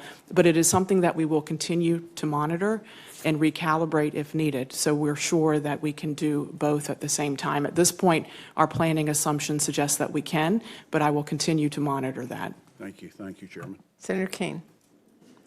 Thank you, Chair Murray and Ranking Member. Thank you to the witnesses. I want to say a word about disinformation and then have some questions. Former President Trump was on television this weekend, and he said one of the reasons people won't get vaccinated is because, quote, they don't trust the election results. And when I heard that, I sort of chuckled at that. I thought that was odd to be connecting a big lie about the election to refusal to get vaccinated, but it caused me to do something that I hadn't done, which is look at the vaccination rates in all 51 states, including the District of Columbia. The CDC data from yesterday morning shows the following. The 21 jurisdictions with the highest vaccination rates all voted for Joe Biden. 25 of the 30 jurisdictions with the lowest vaccination rates voted for Donald Trump. There's a difference between causation and correlation, but possibly what the president said on television on Sunday, there may be something to it, that repeated disinformation about the election is now connecting in people's minds with disinformation about willingness to take the vaccine. And it didn't have to be this way, because one of the great things about President Trump and the Trump administration working with partners and funded by Congress was setting a world record in terms of developing really super effective vaccines in record time. President Trump had COVID in October. He decided to get vaccinated in January. He didn't tout the vaccination. It came out months later, but he could still tout it. He could still say this is a Trump accomplishment and encourage people in these states who are lagging behind the national average to get vaccinated. That won't solve all of the problem, because there's many reasons people don't get vaccinated. But I'm now convinced. I just came back from Latin America. In Latin America, they're so thrilled at the U.S. donation of vaccines, and they view our vaccines as state-of-the-art compared to the China and Russia vaccines. And they appreciate that we're donating them rather than charging them, which China and Russia are doing. So around the world, people are beating a door down to try to get to U.S. vaccines if they can. Interrupting this hearing, everybody, to bring you Senator Mitch McConnell speaking live on the Senate floor. Lots of events happening this morning. Serving the country, and had no intention to skip out of his responsibilities early. But less than 30 minutes after pledging to heal and unify the country in his inaugural address, President Biden broke precedent and threatened to fire Peter Robb unless he resigned prematurely that very day. At the very first instant that the new president's statements about norms, institutions, and governance ran up against the demand of the far left, well, the decision didn't take very long. Where Senate confirmation and fixed terms were supposed to create independence, this administration just wanted partisan loyalty. Unfortunately, Mr. President, this was not an isolated incident. It's actually been a pattern. The small world of independent federal agencies has offered us actually a case study in the gap between the administration's unifying rhetoric on the one hand and its divisive actions on the other. Back in March, the Biden administration took aim at another Senate-confirmed official, the General Counsel for the Equal Employment Opportunity Commission. This time, a full 2 years before her term was set to expire. Sharon Gustafson had been engaged in important work, particularly in defense of religious freedom in the workplace. But the president didn't want to wait for our system to play out properly. He broke with norms and he fired her. Just this month, we witnessed the firing of Andrew Saul, the head of the Social Security Administration. And listen to this, he was just 2 years into a 6-year term. Mr. Saul had kept a critical agency functioning through a historically challenging year. He was not some partisan hack. We're talking about someone the Senate confirmed with 77 votes. 77 votes. A bipartisan supermajority for Mr. Saul. But powerful liberal interests got the president's ear. They wanted their own hand-picked insider. Norms and precedents had to go out the window. Now, the American people deserve to trust in the independence of crucial watchdog agencies like these. But with these firings, this administration has instead decided to explore frontiers in partisan hardball. We just spent years listening to the left and the media express outrage over personnel decisions and dismissals, many of which amounted to a heck of a lot less than the three I just mentioned. Now, Mr. President, on an entirely different matter, later today the Senate's set to do some bipartisan legislating. Back in 1984, Congress passed the Victims of Crime Act, which includes an important federal program called the Crime Victims Fund. When criminals who commit federal crimes are charged fines and penalties, some of that money flows into this fund. It goes to state-level programs that help crime victims with services like counseling and emergency shelters. It also helps compensate victims directly with their expenses like medical costs, mental health, funeral expenses, and lost wages. Some of the money also goes specifically to fight child abuse. The fund needs to rest on a firm financial footing, but right now it doesn't have that firm footing. Its balance has been shrinking fast. Congress needs to act to prevent big cuts to victim services, particularly in rural areas. A number of senators on both sides have come together and produced bipartisan reforms that will strengthen the program and keep assistance flowing to the survivors of federal crimes. The junior senator from Pennsylvania has a further amendment to make sure the program can't be used as part of budgetary shell games that deliberately cloud federal accounting. I'll support both Senator Toomey's amendment and our colleagues' legislation later today. But on this subject, for goodness sakes, elected officials should not just be racing to replenish the Crime Victims Fund before it runs out. Leaders at the local, state, and federal level should be acting to confront the surge in violent crime that's plaguing our nation. For about a year now, the political left has grown obsessed with the notion that police officers are inherently bad, policing is inherently evil, and what vulnerable neighborhoods really need is less enforcement of the laws. As one House member has informed us, quote, defunding police means defunding police. Another put it this way, defunding the police isn't radical, it's real.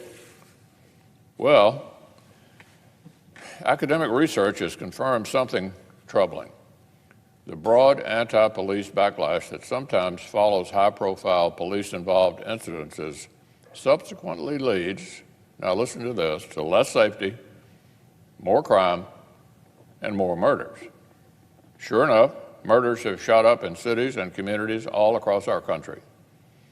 My hometown of Louisville has seen 66% more homicides than we had seen by this time last year, 66% more. Last year was a record year for carjackings, and yet Louisville is on a pace to match it once again. And the city's police department is short more than 200 sworn officers due to low recruitment, low morale, and resignations. Before we get to the top of the hour, most of you are going to see another 2-minute commercial break. The Live Now from Fox headquarters in Phoenix, Arizona will be taking over right at the top of the hour. That is expected to be the exact same time that Jeff Bezos is going to be speaking about his historic mission to space.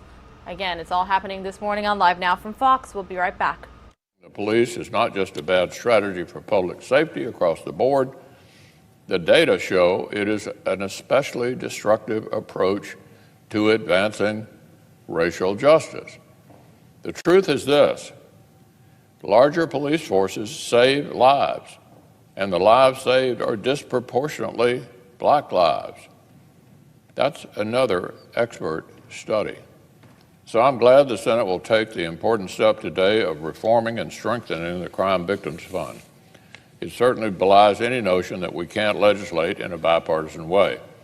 We absolutely can, and we do. When a bipartisan outcome is what the Democratic majority truly wants and actually makes it possible.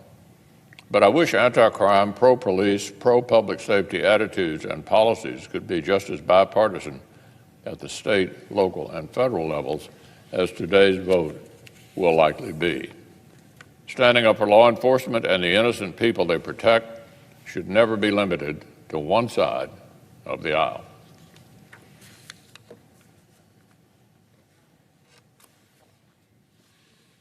Caused it. It No is one is alleging that molecularly- those viruses caused the pandemic. What we're alleging is that gain-of-function research was going on in that lab, and NIH funded it. That You is can't not- get away from it. It meets your definition, and you are obfuscating the truth. I'm not obfuscating the truth. Senator You are the Paul's one. time is expired, but I will allow the witness to. Let me just finish. I want everyone to understand that if you look at those viruses, and that's judged by qualified virologists and evolutionary biologists, those viruses are molecularly impossible No one's to saying result they are. No in one's saying those viruses SARS-CoV-2. caused the pandemic. Senator Paul, We're saying they are gain-of-function viruses because they were they're not. animal viruses that became more transmissible in human, and you funded it. And won't you admit the truth. And you Senator implying Paul, your time has expired, and I will allow witnesses who come before this committee to respond. and you are implying that what we did was responsible for the deaths of individual.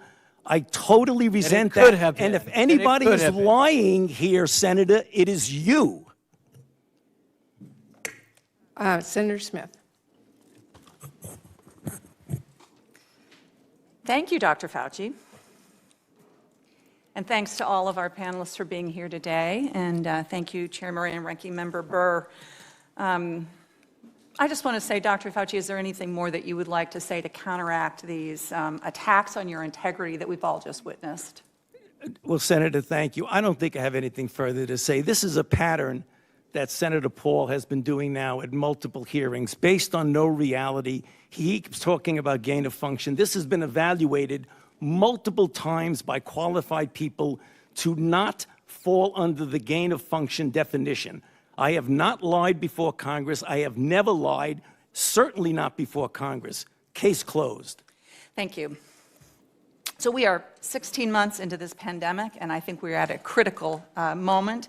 2/3 of adults have received at least one dose of the vaccine, and at the same time, we are seeing cases rising to about 41,000 a day. As Dr. Walensky has said, we have an epidemic here of the unvaccinated. But of course, this continues to affect every single one of us. So it seems to me that our actions and messages in this moment are going to make a huge difference in whether we move forward or backwards, not only here in the United States, but everywhere in the world. You know, today, as I was walking into this committee hearing, for the first time in months, I saw a line of people waiting outside of a pharmacy for testing and vax. Time in months, I saw a line of people waiting outside of a pharmacy for testing and vaccines. And it made me wonder whether the recent surge of the Delta variant is getting people's attention and moving them from indecision to action. What a terrible way for this to happen. So I have a few questions just to, I hope, clear up some of the misinformation and misunderstandings. Dr. Fauci, the COVID-19 vaccine protects against the Delta variant. Is that correct? It protects against the clinically apparent disease, and it protects extremely well against hospitalization and deaths. Right, right. So if you're not vaccinated, given how contagious the Delta variant is, I mean, would it be fair to say you're very likely to get this variant, to get the COVID-19 variant, would you say? Well, certainly when you look at the capability of this virus to transmit from people to people, I mean, obviously you have to be in an environment in which the virus is present. So if you are in a, for example, and I believe Dr. Walensky mentioned that in her remarks, if you are in a area, be it a state, a city, a county, or what have you, where you have a high level of infection in the community and a very low level of vaccinated people, the chances in that environment of getting infected are reasonably high. Right, right. And how do you compare, how do you think about the risks, the side effect risks of the COVID-19 vaccine compared to the risks of not being vaccinated? Because this is, I think, what people are struggling with. Right. It refers to the risk-benefit ratio of getting a vaccination. And every time this has been evaluated, not only with this vaccine, but with so many other vaccines, there is no intervention that is without sometime getting an adverse event. I mean, I don't think I can think of one that hasn't. So when you have that situation, you balance the rarity or the uncommonness of a particular adverse event with the advantage that you would get from protecting yourself against the actual disease against which you're vaccinated. And thus far, whenever this has come up about an adverse event, it's been evaluated, perhaps even a warning has been given, but it's always weighed on the part of saying that the benefit of the protection of the vaccine outweighs the risk of the adverse event. Thank you. Dr. Walensky, you know, I have spoken with a lot of public health experts in Minnesota who tell me that they are still challenged getting, especially younger adults who are eligible to be vaccinated, getting them vaccinated. And part of it is the challenge, this perception that COVID is just not that big a deal for younger people, people who consider themselves healthy and I've got a strong immune system and so forth. So let me ask you this. Are there a larger number of younger people getting hospitalized today versus a year ago or 6 months ago? We have seen hospitalizations go up for every age bracket recently as cases go up. Proportionally, because there are more cases now among younger people, we're seeing more of those people in the hospital. They still get hospitalized at a less frequent rate given unvaccinated than elderly patients. But in fact, because there are more of them now, we are seeing more of them in the hospital. Okay, so another good piece of advice there about being aware of the risk, even if you are, even if you see yourself as young and healthy. Absolutely. Thank you, Madam Chair. Thank you. Senator Moran. Chairman, thank you. Thank you and Senator Burr for today's hearing. Thank you for the witnesses for being here. Let me start with Dr. Walensky, please. Doctor, in May, the CDC announced new guidance for fully vaccinated individuals that they could resume activities without wearing a mask or staying socially 6 feet apart. At that time, the CDC further said that they would continue to update guidance for travel as the science was developing. And they would need to collaborate with other agencies regarding a face mask requirement. A month later, me and a number of my colleagues sent a letter to the CDC and to TSA asking for an update regarding the mask requirement during travel. While we had a response from TSA, we've not had yet a response from CDC. And I wondered if you would tell me where the CDC is in the process of updating the mask requirement for fully vaccinated individuals while traveling. Thank you for that question, Senator. Obviously, as you know, the discussion about masking on federal and aviation and ships is an interagency process, not simply with CDC. I will say a lot has changed since May 13th. As you heard from Dr. Fauci, we now have a variant circulating in this country that is, at the time was less than 3% and is now 83% and much more transmissible. So we are continuing those conversations, working toward a letter back to you. Thank you for your patience. And we'll continue to revisit that as we learn more about vaccine efficacy, as we learn more about transmission in the context of vaccination, and as we understand, more about the Delta variant. Would you expect a change in the expiration date of that continued requirement? I think we still have more looking to do with that. Let me turn to Ms. O'Connell. Ms. O'Connell, you're not the perfect witness from HHS for my statements or questions, but you're my only witness from HHS for my statements. It is a bit about the future, which you are fully engaged in. We need a better response to public health emergencies. And I want to talk about, in that regard, I want to talk about the parameters of the Provider Relief Fund. HHS, in my view, was terribly slow in their release of guidance and on how the funds could be utilized. There's been a lot of confusion by healthcare providers. They've been reluctant to spend the money. We're incapable of solving problems if the resources that we provide those who are in the healthcare field, they are not utilized because they're fearful that they don't know what the guidance is, and therefore, if they make a mistake, they'd have penalties at a later date. And so I guess the question that could be for you, what is the plan to get HHS to perform better or more quickly so that providers have the necessary information and comfort level to take the steps necessary to prevent the spread of the virus and to care for the health care of Americans and others? And the part that doesn't necessarily involve you, but in hopes that HHS is otherwise listening, there's about $24 billion left unspent in the Provider Relief Fund, and we've been anxiously awaiting, always with the answer that it's in the works, about assistance and care for facilities that care for our senior populations. And there's still no answer in that regard. So I don't know that you have a comment necessarily on that part of my commentary. But again, I'd utilize this as an opportunity to try to get more certainty at HHS on the spending of those dollars. Senator Moran, thank you for your question, for both parts of it. And I certainly appreciate how frustrating it's probably been not to have the clarity that you and your constituents have been seeking. And we'll take the comments that you've made today and bring them back to the Secretary and other parts of HHS senior leadership to make sure that we understand how important it is that this money is moving quickly and that the guidance comes out expeditiously and that we can do all we can to support. I mean, we really want to do all we can to support your constituents. And so it's helpful to know that this has been a problem, and I look forward to working with you and your staff on it. If you can accomplish that, the purpose of my commentary will be satisfied. I would particularly ask that someone from HHS respond to us about the Provider Relief Fund as it relates to senior care living circumstances. Dr. Fauci, in the 24 seconds I have left, I'll just ask a quick question. What are the necessary steps? You've talked about mental health. What are the necessary steps to mitigate a mental health and drug overdose crisis? What should Congress and American institutions be doing today for a future pandemic?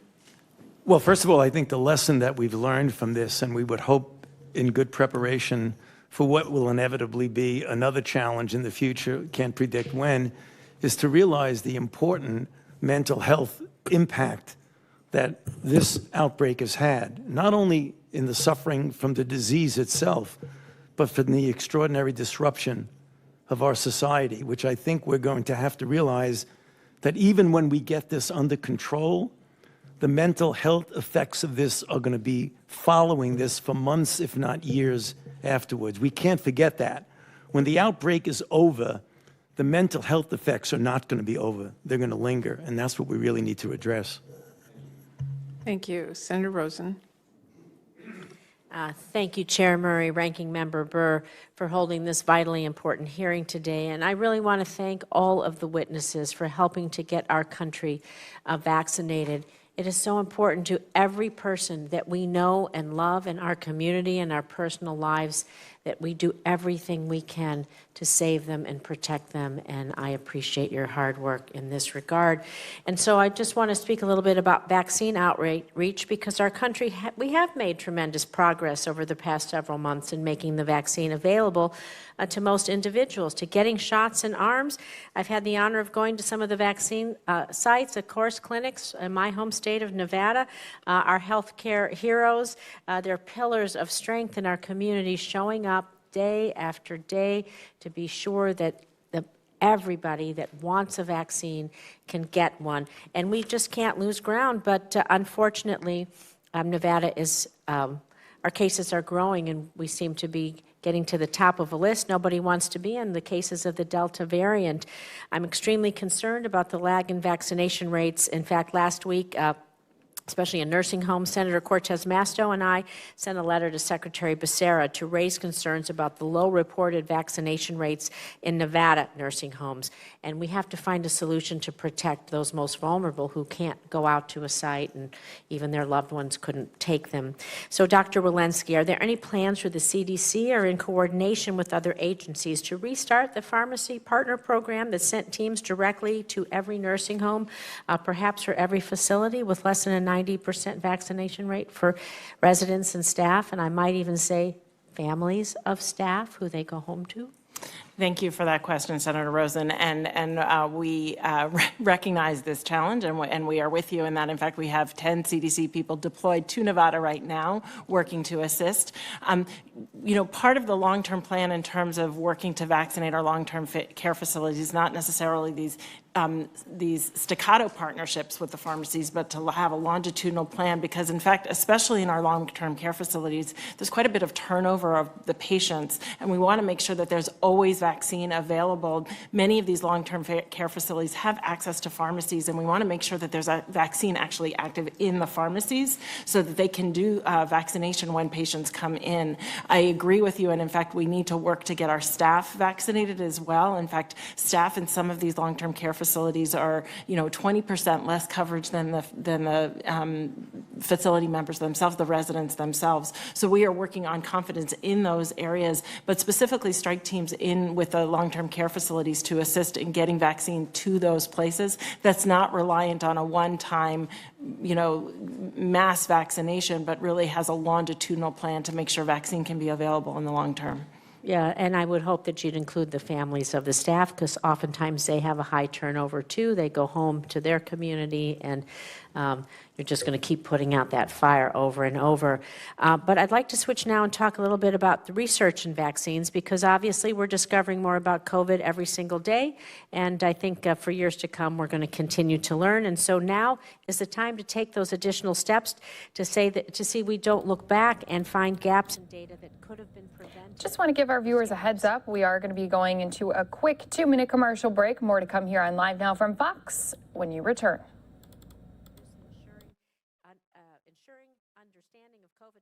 To Protect Public Health Act. It's bipartisan legislation that requires those longitudinal studies on a variety of COVID patient populations with regular public reporting.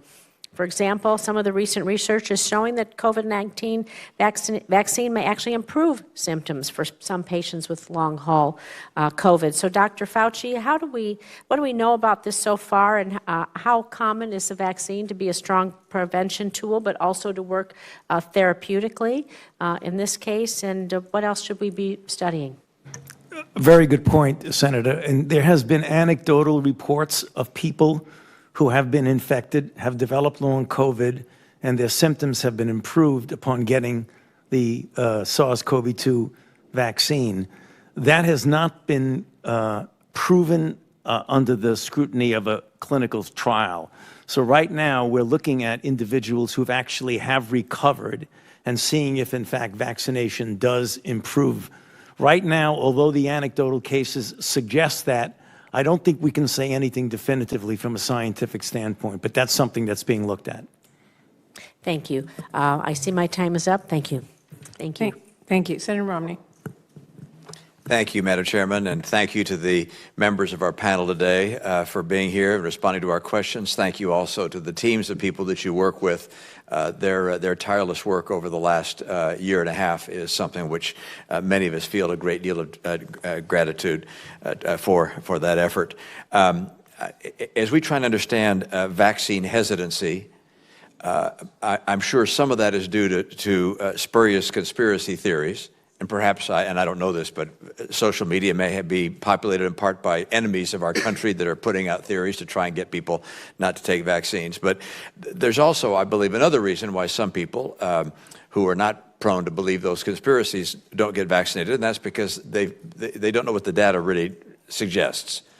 And they wonder, okay, is this really a good thing for my 16-year-old? What are the serious side effects? of this vaccine for a 16-year-old versus the probability of them getting very ill. And I wonder, do we provide, or is there a place where people can go to find out what the data show for the side effects of vaccines by age group, and how many serious complications there are for people of different ages, and then compare that perhaps with the serious implications of getting COVID. And I'll ask first Dr. Walensky. Yeah. Thank you very much, Senator Romney. In fact, that's exactly what we are doing. So, one of the things I think that's so important to understand is that when people don't want to be vaccinated, it's for a whole host of reasons. And until you start talking to them about what is their reason, is it I can't take off work tomorrow and I may feel unwell? Is it because I don't understand these potential side effects for my 16-year-old? We at CDC have what we call vaccine confidence consults. So we have state departments, local health departments, who can call into us and say, these are the things that we're hearing on the ground. What is the real data, so that we can have trusted messengers providing that real data in real time to people and making sure that their questions are answered, and that we can empower the people who are the trusted messengers on the ground with exactly those data. And is that information being collected? Are doctors and hospitals actually collecting the data that shows how many people are getting side effects by age group? Are you getting accurate information that people can rely upon? Because again, I see on social media and some broadcasters a sense that somehow this is being hidden, that the side effects are being underplayed, that you have an incentive not to let people know what the kind of side effects might be and the seriousness of those side effects. And the answer is absolutely. We have numerous large-scale mechanisms by which to collect these data. We have the first ever V-Safe monitoring program, where people are in giving their vaccine. How did they do today? How are they doing in a week? We have the vaccine adverse event reporting system. That's a passive reporting system. Everything gets reported or is supposed to get reported, but we recognize it's passive. Things may get missed. And then we actually also have the vaccine safety data link, which is a link of 9 academic centers. So we're able to get real vaccine data as well as their denominators, which is hard to get in passive reporting. So we can check numerators and denominators and give us real estimates. We're covering the gamut. The talk that Senator Burr described with regards to getting a booster, the suggestion from Israel is it makes sense. There are a number of us that would get in line to get a booster. How long is it going to take before we're able to get sufficient information to allow Americans who want to get an additional vaccination to be able to do so? Are we talking weeks? Are we talking months? I mean, I guess, given the fact that this is being done overseas, can we not use the data that's come from those places to allow people in this country to get a third shot if they want to? Yeah, do you want to start? The agencies represented here are all monitoring this extremely carefully. As you've heard, 99.5% of all people who are being hospitalized now are unvaccinated. So at the moment, the people who are getting sick are the people who haven't been vaccinated. I understand, but I'm looking at the data that's coming from Israel, and people who have double vaccinations are still susceptible to the Delta variant for serious disease and death. And they're showing that if they get a booster, that dramatically is reduced. Why should we not allow people who are elderly or have other compromised conditions to be able to get that booster? Certainly, we're looking at all that. Remember, this vaccine right now, the vaccines that are under emergency use authorization, so it would require an additional authorization for a booster. How long is that going to take? Well, that's the question. We have people who want to get that booster, and I'm hearing that from people who are at risk and concerned. They want to take that booster. They're willing to take the additional risk of something that's not been, they've already had 2 shots of it. They're saying, give me the third because I got this over a year ago. I got the vaccination over a year ago. I want to get that protection. Why can't they? And if they, I understand you won't let them yet, but when will you let them? Well, Pfizer at least has announced that it's going to submit to their EUA data, both Pfizer data and, to Senator Burr's early point, the Israeli other data that they have available to potentially make the case for a booster. So the FDA will be looking at that. I'm sure you will. I don't like the time frame, frankly, given the fact that this is being done elsewhere. My time is up, so I'll turn back to the chairman. Dr. Woodcock, for clarification, Pfizer has not requested FDA to approve of booster? Of course, I can't talk about that, but Pfizer has publicly announced that they're going to submit an amendment to their EUA to request for a booster dose. Thank you. Senator Hassan. Well, thank you, Chair Murray and Ranking Member Burr, and thank you to all of our witnesses today for the work you do. I want to just start to talk about a recent news item. It's a deeply disturbing report detailing dangerous inequities that USA Paralympians are facing at this year's Tokyo Paralympics. Becca Myers is a 6-time Paralympic medalist who won 3 golds in Rio 5 years ago. She is deafblind, but in the past, that hasn't stopped her from competing and winning at the highest levels. This year, though, she and other athletes from Team USA who experience disabilities are being denied adequate access to personal care assistance, reportedly due to COVID-19 restrictions. Individuals who experience disabilities should not be forced to navigate the Tokyo Olympics without the support that they need in the midst of a global pandemic. Becca announced on Sunday that she is quitting the team because she is being denied and this is her quote, reasonable and essential accommodation that would enable her to compete. This is an outrage and a preventable situation that should never have gotten to this point. So I want the U.S. Olympic and Paralympic Committee to work immediately to address this issue, and I want them to ensure that all of our athletes are able to compete safely at this summer's game, including by providing them the basic supports that they need just to navigate the world. So I do have a question, though, Director Walensky, because over the last year and a half, the CDC has provided guidance on how to mitigate the risk of COVID-19 in various activities, as well as special events, including sports. I have a question that you all could answer in writing. You can comment on it now if you'd like, but what I'm interested in is your best guidance regarding COVID-19 mitigation, taking into account the needs of people with disabilities. So if you'd like to comment now, you can, or we can just do it in writing. Maybe I'll just comment and say I share your concern. We have dedicated resources specifically to disabled communities, especially those who are unable to come out and get vaccinated. I think probably the details of individual sports, and which we can do by writing, but I just want to echo your concerns. Yeah, and I just want to be clear that for some people with disabilities, the accommodation, the aid they need is another human being. And it really needs to be seen as the same kind of accommodations we would make in other situations. So I appreciate having an ongoing discussion with you about it. Now I'd like to turn to you, Ms. O'Connell. Last year, many states, hospitals, and first responders struggled to acquire personal protective equipment, and the federal stockpile did not contain the supplies needed to fulfill their requests for help. The stockpile also contained many expired and unusable products, which further limit its effectiveness. I recently introduced bipartisan legislation with Senator Cassidy that would improve transparency into the stockpile, authorize transfers of expiring products, and assist states in establishing and maintaining their own stockpiles in order to help avoid the kinds of challenges that we faced last year. What steps are you taking to improve the stockpile, and will you continue to work with us on this bipartisan legislation to make further improvements? Senator Hassan, thank you so much for your question. This is a place where I intend to spend a lot of time in my new role. I'm pleased to report that ASPR has spent and invested over $10 billion in supplemental funds to restock the stockpile. We currently have 35 times the number of N95 respirators we had at the beginning of the pandemic. We have 17 times the number of gloves, 8 times the number of masks, and of the N95 masks, all 12 contracts are with domestic manufacturers. So we're beginning to see some progress. And will you work with us on the bipartisan legislation that Senator Cassidy and I have introduced? I would look forward to. Thank you, Senator. Thank you. Dr. Fauci, I have a question for you about pediatric vaccines.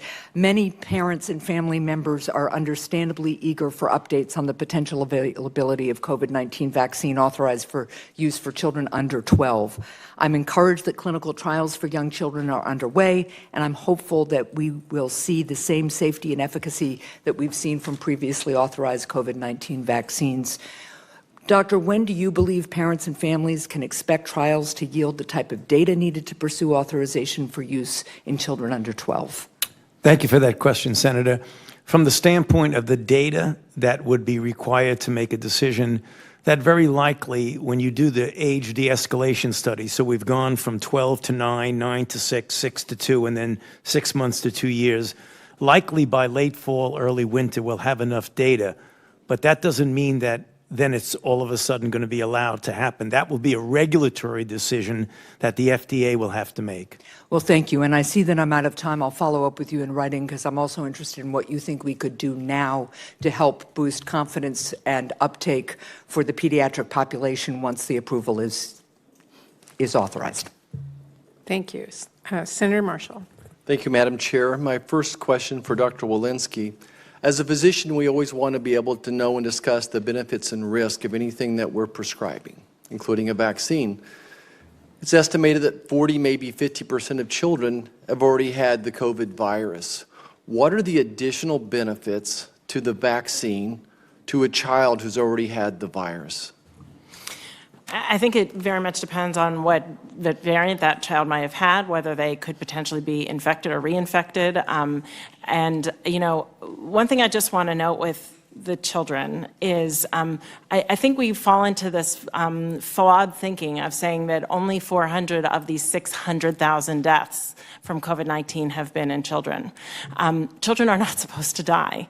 And so 400 is a huge amount for a respiratory season. Thank you. Dr. Woodcock, how many children under the age of 18 without a pre-existing condition, a significant health condition, have died from COVID in this country? I don't have that at my fingertips. I'm sorry. Dr. Over 400. Without health that condition? I don't So know. I think the answer is probably 0. So I think if you take a deep dive, most of the children that have died had some type of underlying health condition. Dr. Fauci, in my hand is a three-dimensional printing of the COVID spike. Something that's certainly a scientific, just baffles me in so many ways. That it's composed of 2 units, as you know. There's an S2 subunit and an S1, and I'd like you to talk about the S2 subunit for a second. Can you explain the significance of the furin cleavage site, the double arginine CGG codon, if you would, and how that works clinically for us? Yeah, thank you for that question, Senator. The furin cleavage site is a site of a set of amino acids, which is at the point where the enzyme furin can cleave it so that the virus can then bind to the receptor cell and then enter the cell. So it is seen on a number of viruses. It's been seen it's on the SARS-CoV-2, and it's also seen on other beta coronaviruses. You asked also about the double CGG codon. Right. That is a codon, again, that is unusual, but it is also seen on a number of beta coronaviruses. It is not a very common codon for the amino acid in question, but it is seen in coronaviruses. Dr. David Baltimore, a Nobel laureate, I'll quote him here. When I first saw the furin cleavage site in the viral sequence with its arginine codons, I said to my wife, it was the smoking gun for the origin of the virus. These features make a powerful challenge to the idea of a natural origin for SARS. And just a heads up, some of our viewers are going to be seeing a quick 2-minute break. Saying this. Right. Would you agree or disagree with Dr. Baltimore? Well, Dr. Baltimore, who is an extraordinarily accomplished scientist, has backtracked on that statement and says, I wish I had not used the word smoking gun, when it was pointed out to him that actually this is seen in a number of coronaviruses, including one of the common cold coronaviruses. So I believe if you would ask... So you disagree with him? Well, I agree with his second statement where he backtracked and said he wished he had not used... So you disagree with his first statement, though? And he disagrees with his first statement. Okay, he's not going to answer the question. We also have the S1 subunit, and I refer to the timeline behind me here, that there was a moratorium placed for viral gain of function in 2014. And I think you'll agree with me that the NIH funded research that led to this, an S1 spike that looks very similar, if not exactly, to what's on the COVID-19 spike. What are you referring to, Senator? Can you please be more specific? Yeah. So I'm talking about the S1 subunit of the current COVID-19 spike. What about it? I mean, are you talking about an experiment? Are you talking about a paper that was published? So I'm talking about viral research that was done using NIH funding with the North Carolina lab, and Dr. Shi developed this S1 subunit spike that looks exactly like what we have on the current COVID-19 spike. Yeah. Is that not true? No, I'm not sure exactly what you're referring to. Are you referring to the paper of Barrick and Shi in Nature Immunology? Is that what you're referring? I need to know specifically. Yeah, so Dr. Barrick and Shi printed studies on this S1 unit that was basically the development of the key to the door that was specifically took the original SARS virus and made it so it would bond to the human lung cells. No, there was no gain. If you're referring, Senator, to gain of function, by the definition. Okay, that's not my question. Well, but would you agree that the spike that was developed there is what's also on the current Yeah, but COVID-19 virus? that's irrelevant to anything until you have a context in which you're putting it. You're talking about an S1 and a spike in what context? If you're talking about a paper that was written by them? But you agree or disagree that it's the same spike? I'm not sure what you're talking about, Senator. I'm really not sure what you're talking about. Okay, thank you. All right. Thank you. Senator Casey. Thank you, Chair Murray. And I want to thank the panel for being here today and for your public service at a challenging time for the country. I just wanted to make a couple of statements at the top. Assistant Secretary O'Connell, I want to ask you a question, but just wanted to note on pages 4 and 5 of your testimony about the information about the inventory that you've built up. We're happy to read that. I won't go through it all. And also the statement you made about ensuring, quote, ensuring a safe and consistent supply chain for medical materials, ingredients, and supplies is critical for any national response to public health emergencies, unquote. We couldn't be, I should say, more pleased with that kind of a focus, because we're going to need that in the future. Dr. Walensky, there was an earlier question, I think, by Senator Hassan, talking about nursing homes and nursing home workers in particular. I won't ask you a question because I've got a separate question, but the lower vaccination rate for nursing home workers is of concern. We're told by federal data that there are still 13 states where less than half of nursing home workers have been vaccinated. So the message about vaccinations couldn't be more important. And last thing I'll say, Dr. Fauci, in reference to the questions by Senator Paul today and the accusation, I think it's a widely shared view in both houses.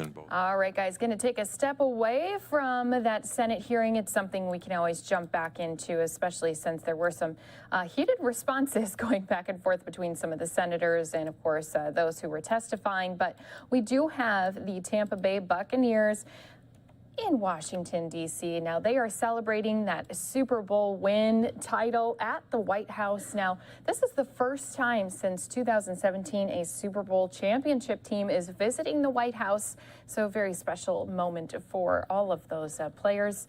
And again, this is a big win for the team when they got that title, because it was the very first time in history a team won the Super Bowl title at their home stadium. And of course, it really set off a chain of events and celebrations in Tampa. As now also the Lightning had another big win to celebrate in the city. So a lot of eyes are on Tampa, but they're visiting in Washington, D.C. As you can see here, the team is standing there waiting for President Biden to descend those stairs, come out and make some comments as he visits with these Super Bowl champions.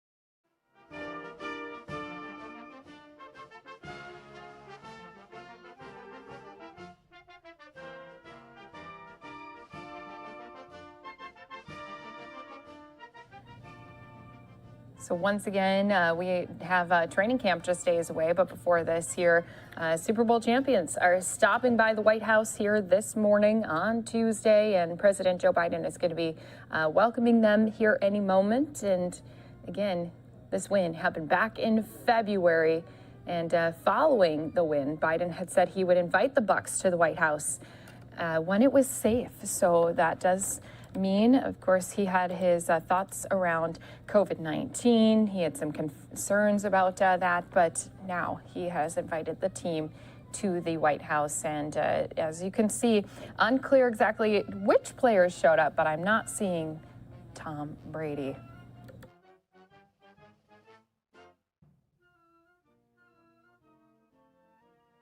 And I am hearing just now that Tom Brady is there at the White House, and he is expected to make some remarks. So that is exciting for us. We're going to be in this here for you live on Unfiltered.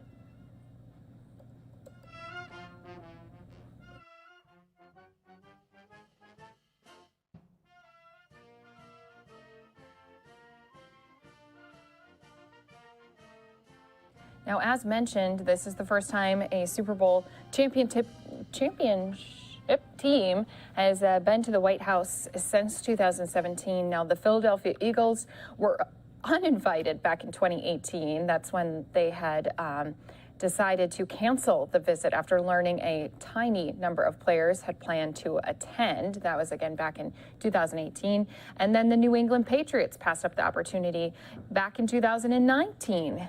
Kansas City Chiefs, after that, didn't go. Obviously, we were dealing with a pandemic in 2020. So Biden did welcome, though, the World Series champions. We brought that to you here on LiveNOW. The champions, Los Angeles Dodgers, who did top the Tampa Bay Rays last year. That happened earlier this month, so we brought that to you here. But now you can see, just as we zoom in, some of those players and coaches who are part of the Tampa Bay Buccaneers here in front of the White House, enjoying this moment, this celebration, as they continue to ride that high of their Super Bowl win in February.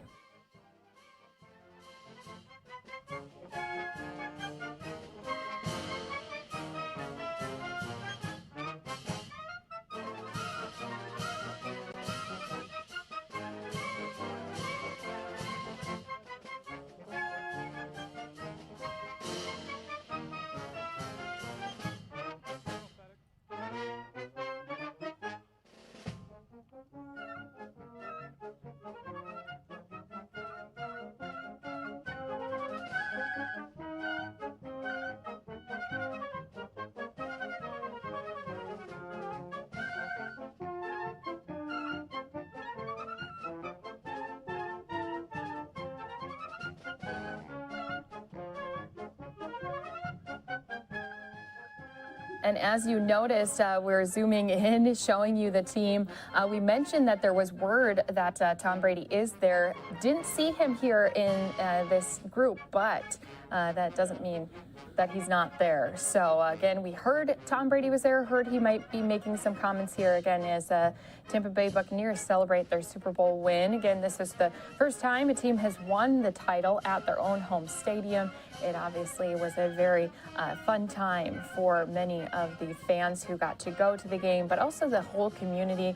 And then after, you remember those special moments when they had the Tampa Bay boat parade, just like they just had with the Lightning. Now, Lightning, unfortunately, they had damaged that Stanley Cup, but back after this win with the Buccaneers, we had those memorable moments with Tom Brady tossing the trophy back and forth between some of the boats during their parade. And you can see it is safely there also next to the teams. So once again, we are here at this event, live on Unfiltered. What I'm going to do is send some of us off into a quick 2-minute break, and then we'll still be here at the White House when we return. Of the United States, accompanied by Mr. Brian Glazer, Coach Bruce Arians, and Mr. Tom Brady.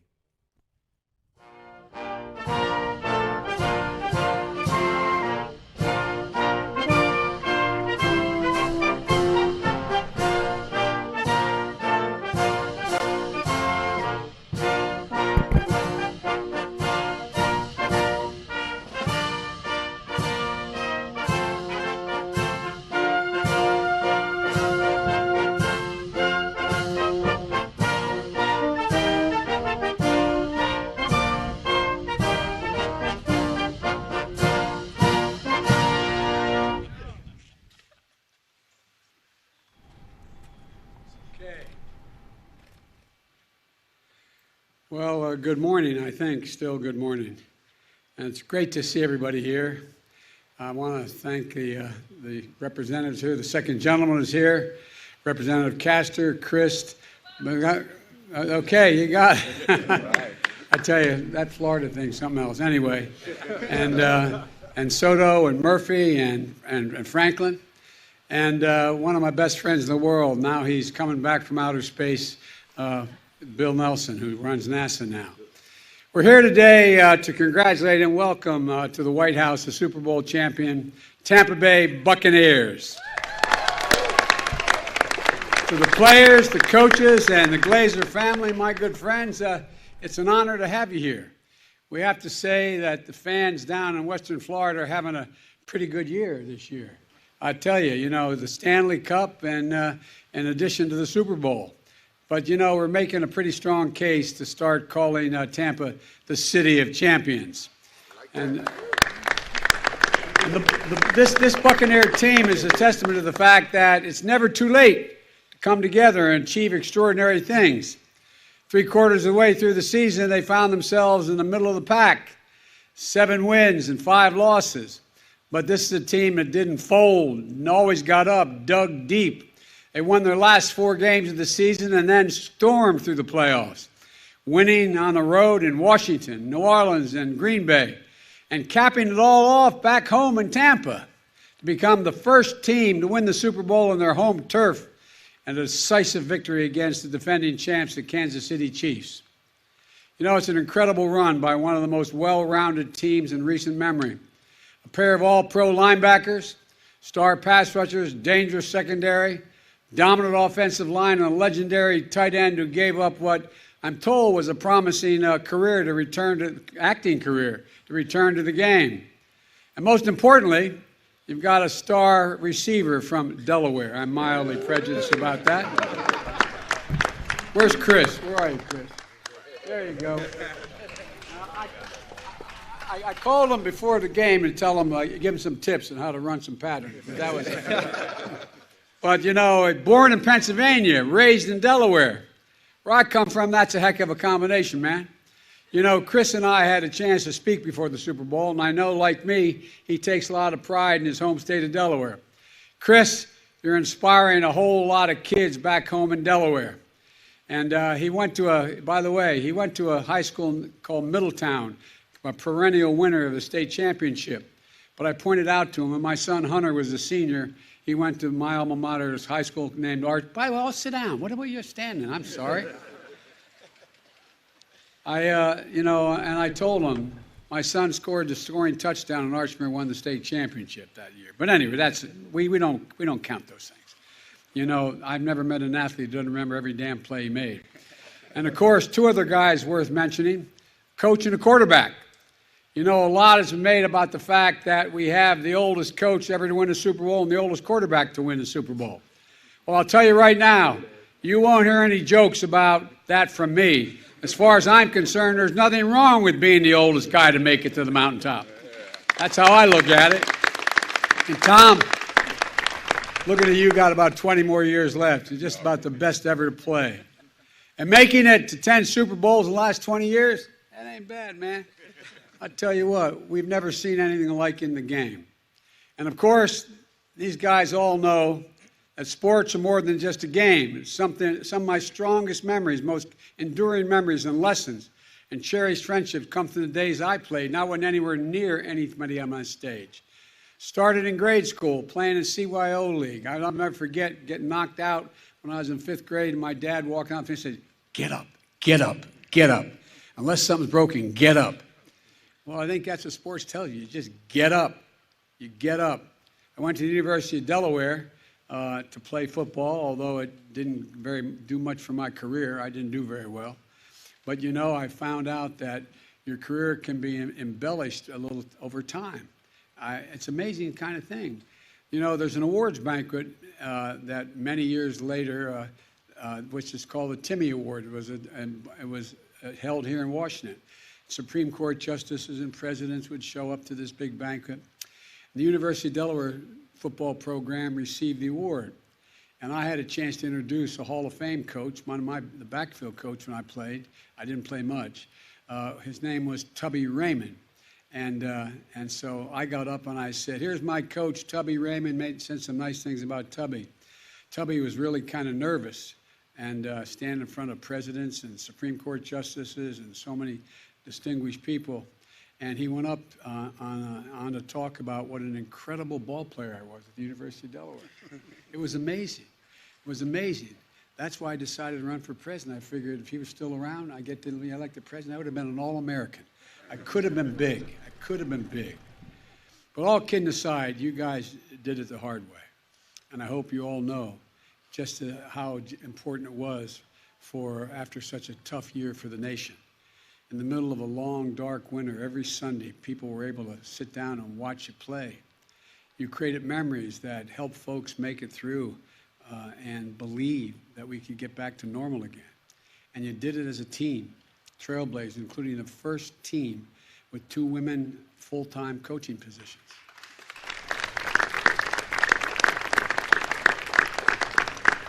And realizing that of the 25 or 6 Glazer grandchildren and about 24 of them being women, you had no choice. It's about time they stepped up, right, guys? Anyway, all kidding aside, your team stepped off the field too, donating millions of meals to families in need, helping Americans exercise their sacred right to vote, including at the Raymond James Stadium. Your stadium also became a lifeline for families in Tampa Bay this spring, administering nearly 200,000 vaccine shots. And y'all who don't have a shot, man, get one, okay? Amen. Get one. Get one, get one. And you're saving lives, helping us get back our lives and our loved ones. And I want to thank the NFL for setting strong vaccination goals so fans can go see a game without becoming a super spreader event. Getting vaccinated is about staying healthy and understanding that no one is invincible, even if you are young and you're fit. It's about looking out for those in the frontline workers out there, like the ones that the team played in front of on Super Bowl Sunday. Those workers remind us of the quintessential lesson about sports and America itself, that no matter how much and how many times we get knocked down, we always get up. We come back stronger together and achieve incredible things, just like your team did, just like we're doing as a country. So congratulations and thank you all for being here. Good luck to you all this season. And now let me bring up Brian to say a few words.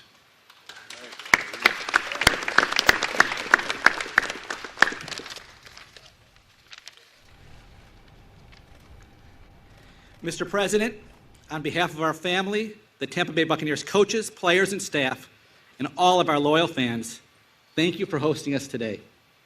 It's an honor for us to be at the White House. For our family and fans, this day has been nearly 20 years in the making, because despite this being our second Super Bowl championship, this is our first visit to the White House. In 2003, following our Super Bowl 37 victory, there were world events that prevented us to visit. So that makes today even more special. And we're here today because this team did the impossible. New players, including a new quarterback, no off-season mini camps, no preseason, limitations on meetings, rules and regulations were changing every day. But they stayed focused and went on to win their final 8 games, as the president spoke about, and became the first team to win the Super Bowl at home. Amazing. It's only fitting that as we enter the 46th season in Tampa Bay Buccaneer history, that we celebrate it with the 46th President of the United States. We start this season with only one goal in mind. It's to come back here next summer and spend a Super Bowl victory again with you. Right.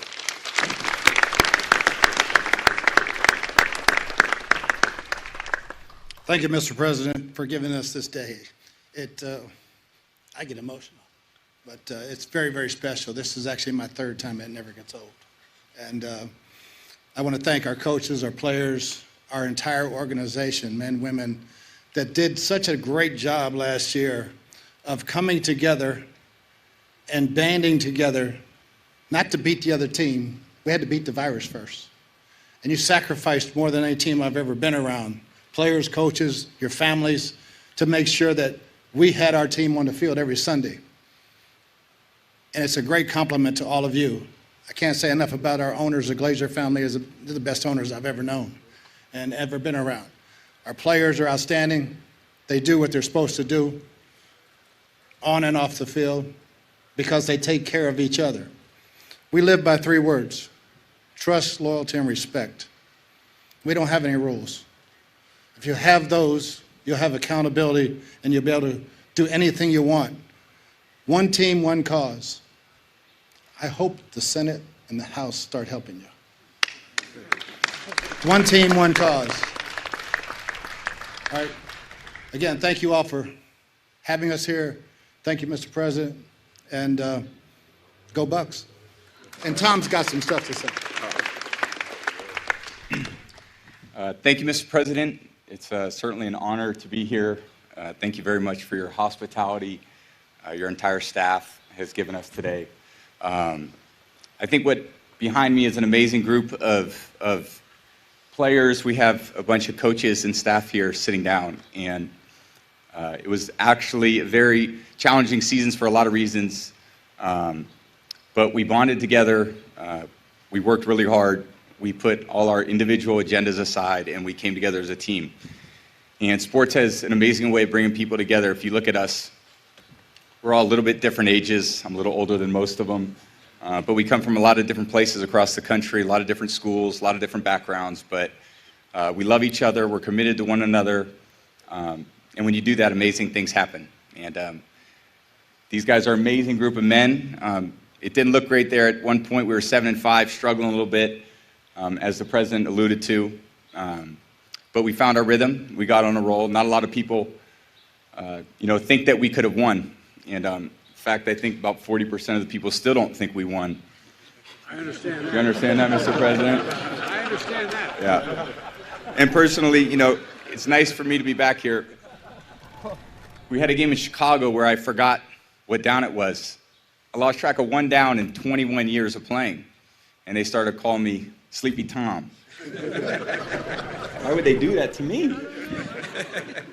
So it's great to be, we're on the eve of football season. We start tomorrow practice, and we're going to do everything we can to work to achieve another one of those Lombardi trophies.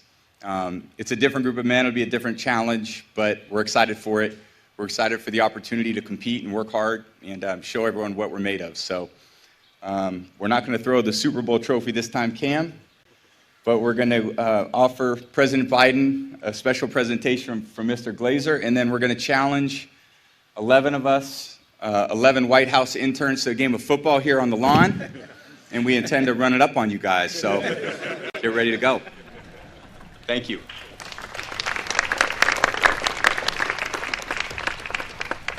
Thank you, man. Unusual number, huh? 46. Thank you.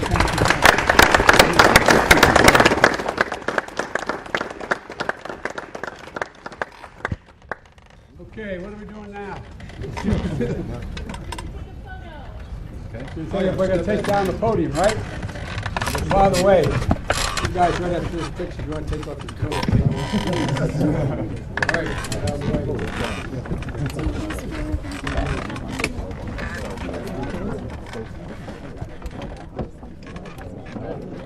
Thank you, sir. You seem like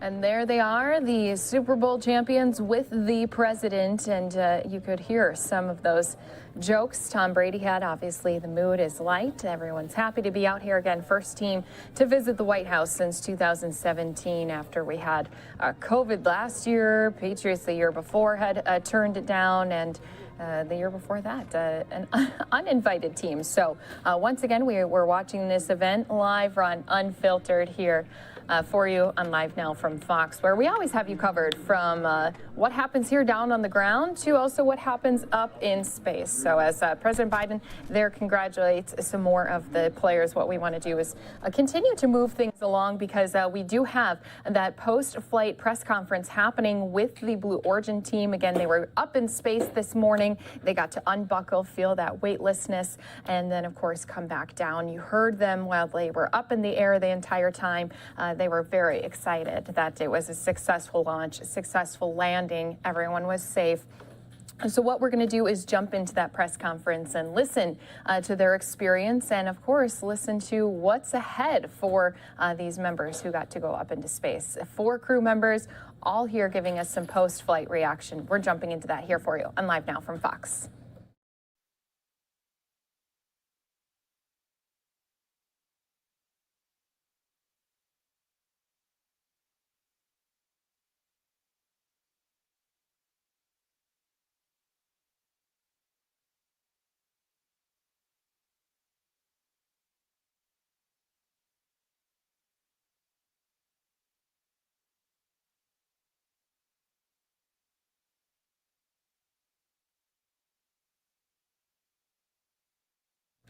And I'm going to work on getting that audio for us. It looked like we were having just a little bit of trouble there. So let me just re-pull in this, because we do want to start the press conference from the beginning here for you. And so what we're going to do is just get it worked out here for you on Live Now from Fox. I'm going to be sending some of you off quickly into a 2-minute break. We'll have more to come your way here in just a moment.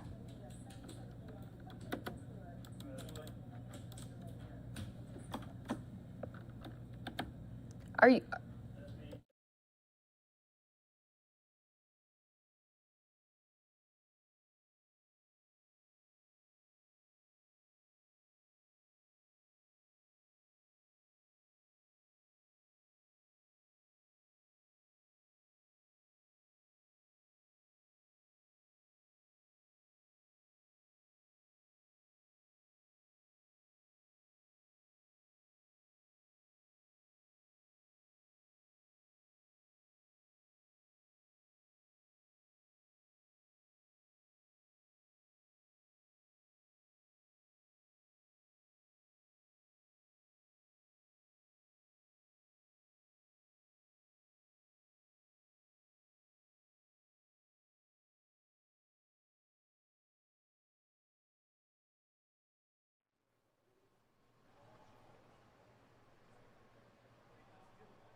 order replace.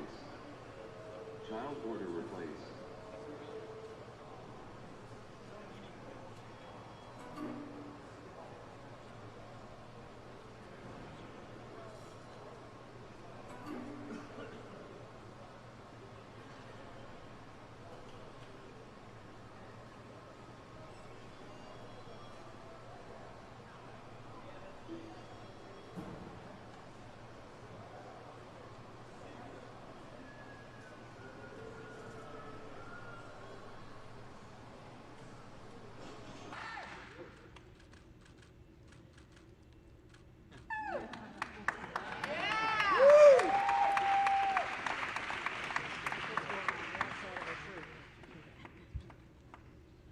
Make this easy.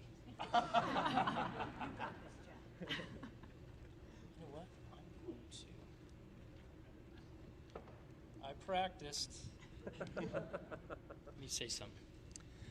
Oliver, you have received a special gift of the astronaut perspective. I know that you will do good things with it and make the world a better place. Congratulations. Thank you very much.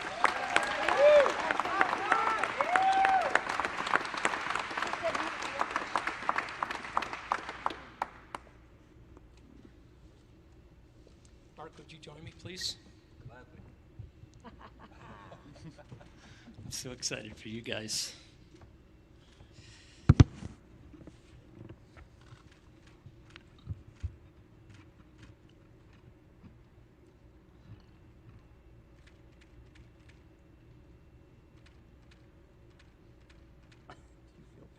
Not yet. Pound it into me. Yeah. I know you want to. I'm going to hand you this. Thank you. Mark, I hope this experience will help you to continue to do the great things you're doing for humankind. Congratulations. Thank you, Joe.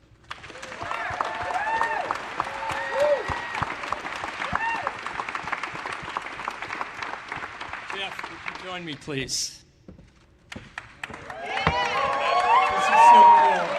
Happy. Thank you, Joe. This is such a privilege.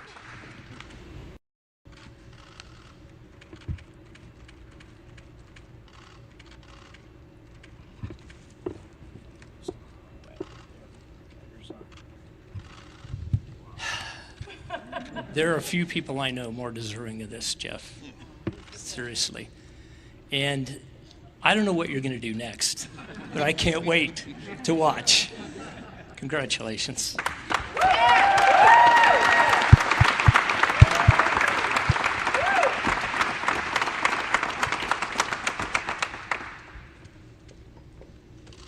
And Wally, would you join me, please? All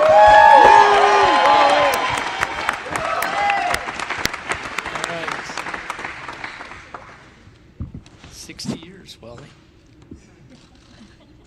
And I get to pin this on. Wow, it's the best pin I've ever had in my life. And I've had lots of them. Wally, you continue to inspire us. Thank you so much for doing that. God bless you, and congratulations. Thank you. More to come.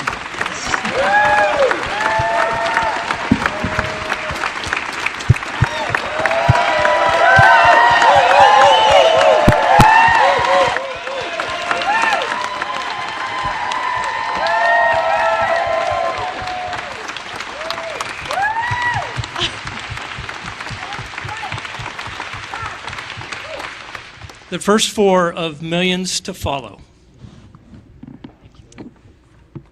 Again, the newest international astronauts, the crew of New Shepard. Congratulations, all 4 of you.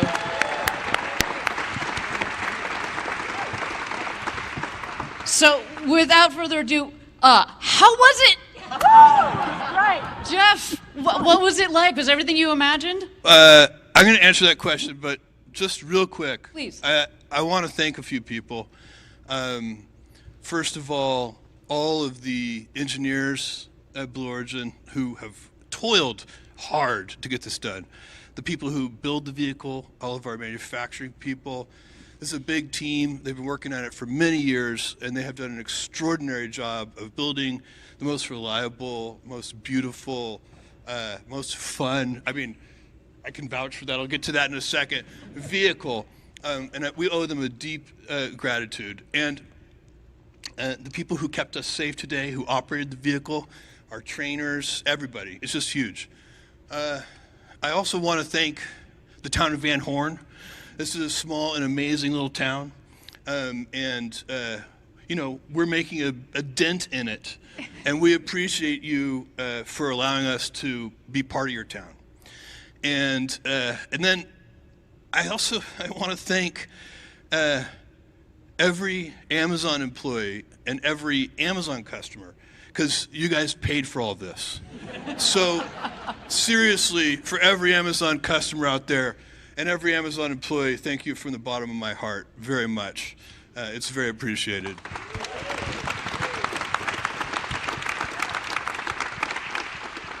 And, you know, now on to how it felt. Oh my God! My expectations were high and they were dramatically exceeded. We were talking about this a little bit in the car ride on the way back, and I don't know, the zero-G piece may have been one of the biggest surprises because it felt so normal. It felt so almost like we were, as humans, evolved to be in that environment, which I know is impossible, but it felt so serene and peaceful, and the floating. It's actually much nicer than being in full one gravity. It's a very pleasurable experience, just from the just the way it feels, the tactfulness of it. You know, the most profound piece of it for me was looking out at the Earth and looking at the Earth's atmosphere. Every astronaut, everybody who's been up into space, they say this, that it changes them, and they look at it and they're kind of amazed and awestruck by the Earth and its beauty, but also by its fragility. And I can vouch for that. When I look out, you know, when we're sitting in this room and when we're driving our cars and we're moving around the planet in our normal ways, the atmosphere is so gigantic. You know, we're these tiny little things, and the planet, the atmosphere is so big. But when you get up above it, what you see is it's actually incredibly thin. It's this tiny little fragile thing. And as we move about the planet, we're damaging it. And, you know, so that is, you know, that's a very profound, it's one thing to recognize that intellectually. It's another thing to actually see with your own eyes how fragile it really is. And that was amazing. Who wants to add? Oliver, you want to tell us how it was? Our first paying customer? Feel like you got your money's worth, sir? For sure. No, it was so amazing to see it from above and to move around. Like, yeah, I totally agree. It feels so natural, like almost like we should be doing this. And I hope that we are one of the first, and let's hope that many, many more people can do this, because this experience you should share with more and more people. It's so amazing. And a special congratulations to you on becoming the youngest person to have ever flown in space. Woo! Thank you.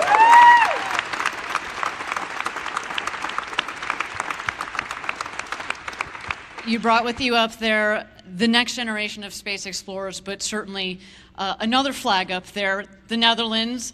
To everybody out there, the Netherlands, there's the new Dutch flying man. There you go. Mark, you should say that thing you told me in the car about the G-forces. I thought that was really interesting.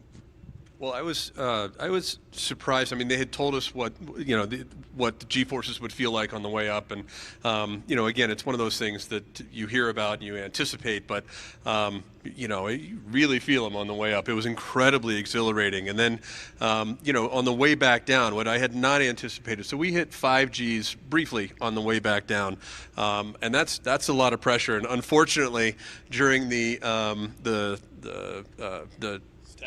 status check for each astronaut, by the time they got to Astronaut Demo, which was the name I was flying under, we were at 5 Gs. And so they were like, Astronaut Demo, how you doing? I was like, I'm doing okay. I had a hard time responding, but I'm not sure what that video footage will look like. Probably not very pretty, but it was so exciting. If you haven't figured it out yet, well, Wally might be the oldest person ever in space, and Oliver the youngest person ever in space. My brother is the funniest person ever in space, for sure. I want to do a couple of more things before we maybe go to next questions, which is I want to recognize two people here in the audience.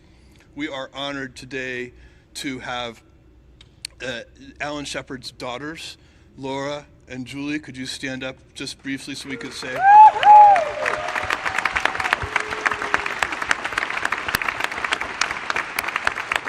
And of course, Alan Shepard was a Apollo moonwalker and has a gigantic list of accomplishments. But for our purposes today, the thing that is most interesting about Alan Shepard is that he is the namesake for this vehicle, New Shepard, and that is because the mission profile that we did today is very similar to the one that Alan flew when he became the first American in space, I guess 60-ish years ago.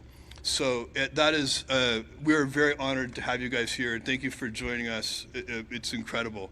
I got some pictures with them backstage, and I know those are getting blown up big. Thank you. So, and then I have a couple of things to show. Can we start? Do you want to talk about the couple of things we flew? Go ahead. Well, we did. So we had the opportunity to bring with us, it was actually on loan from the Explorers Club. We were able to fly with a piece of canvas from the Wright Flyer.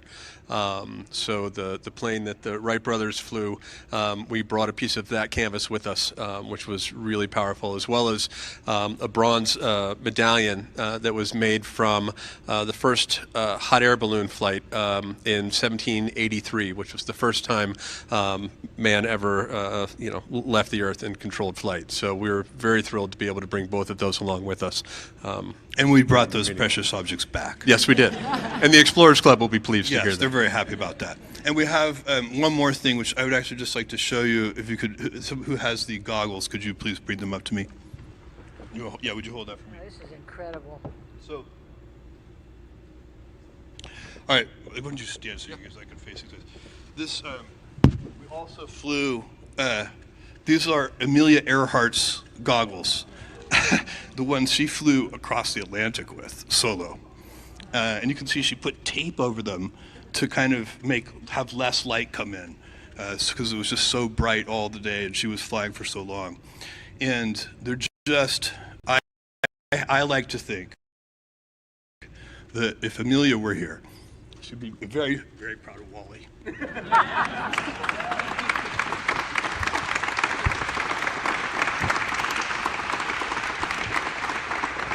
And I can't resist doing this. So, thank you, Amelia, wherever you are. We hope you're watching all of this. Thank you. I'll give these back to you. These are precious cargo. There you go. And well, on that note, Wally.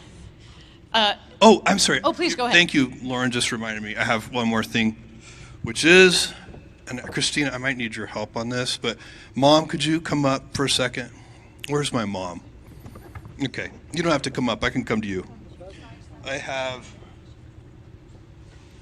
wore this necklace, and it is a Blue Origin feather, and I wore it up into space, and now it's for you.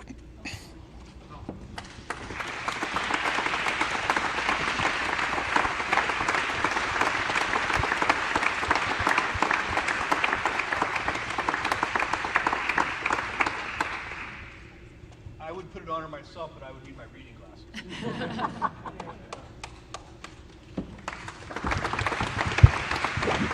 Okay. And now, Wally, last but not least, Amelia Earhart, what a lovely transition. An aviation icon and now an aerospace, a space icon. What was it like? Woo! I can't tell you. I had such a good instructor. He took us through everything that we were going to do. So when I went up this morning, the noise wasn't quite as bad. And we went right on up, and I saw darkness. I thought I was going to see the world, but we weren't quite high enough. And I felt great. I felt like I was just laying down. And I was going into space. And I want to thank you, sweetheart, because you made it possible for me. I've been waiting a long time to finally get it up there, and I've done a lot of astronaut training through the world, Russia, America, and I could always beat the guys on what they were doing because I was always stronger, and I've always done everything on my own, and I didn't do dolls. I did outside stuff.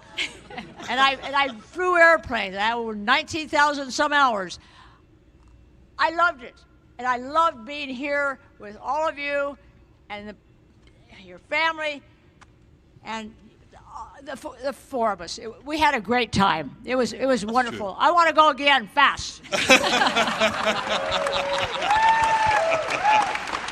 And then when I got off the ship, they gave me the tail end of one of the balloons, and I'm going to cherish that forever. And by the way, we can confirm that Wally once again in training outperformed the men on the mission. 100%. I was going to say, she beat all the three boys up to the top of the crew access tower. Everybody saw that. There's video footage. We have proof. Indeed, darling, you did. You did. Well, so Wally Funk, now the world's oldest astronaut to have ever gone to space, and perhaps the first founding member of our Blue Origin frequent flyer program. Sounds like she's ready for it. When I do lectures or wherever I am around the world in the United States, I'm only 45. You're being generous. I keep saying every time somebody says, oh, she's 82, I think there's a typo. You're 28, Wally. We know this. Well, thank you so much for giving us your impressions, but let's see it with our own eyes. I'd like to roll the tape of what it was like in the crew cabin. Go, guys! Okay. Oh, wow. Oh, wow. Oh, wow. That's incredible. To space. Unbelievable. Is it everything you thought it would be? Here, look. Oliver. Move your head just a little. Oh, that's great! Can you move your head a little, Wally? Oh, yeah. Hi, Mom! I love it. Oh, wow. Look at the blackness of space. Unbelievable. Here, catch. Oh, yeah. Finger balls. Woohoo! Here it comes. Yeah, you just have to wait for it. Who wants a Skittle? Oh, yeah. Turn one. With your arm, and I'm going to pull you down. All right, see if you can catch this in your mouth.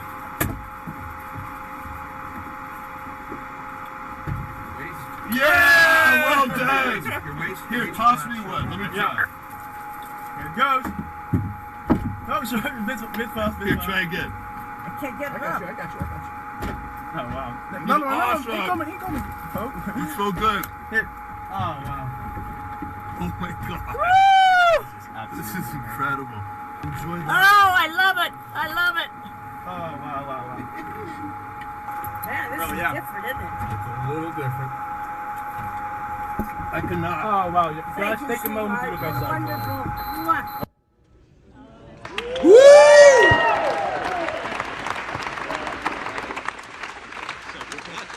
That was a good catch. Wally was. Oh, sorry. Go ahead, Mark. I was saying that was a good catch. Wally, was it everything you expected and more? You've been waiting, as you said, 60 years to experience this. I loved every minute of it. I just wish it had a little longer because I had been in space before. Not in space, but up in that area, and could do a lot more rolls and twists and so forth. But there was not quite enough room for all four of us to do all those things. It was great. I loved it. I can hardly wait to go again. Amen. Yeah. Next stop for you is the moon, Wally. Yes, sir. Any other impressions now, having seen the video of it? Is it one of those things where you just took it in and it's hard to compare to video? What are other sensations that come from having seen that right now? It felt way cooler than it looked.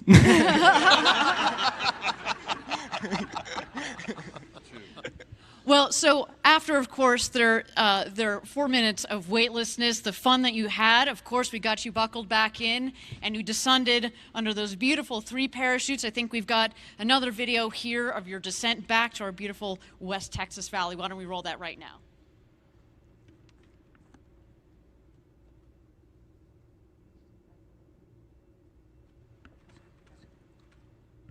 That moment felt pretty good, I'm not going to lie. That's true. When you see the 3 main chutes out, that's relaxing. That was so easy. It was just incredible. Whoa. I didn't feel that. Well, that's because it's actually the dust kicked up by a cushion of air that makes you only hit it about 1 mile an hour. It feels like if you were to stand up in your chair and just kind of plop down.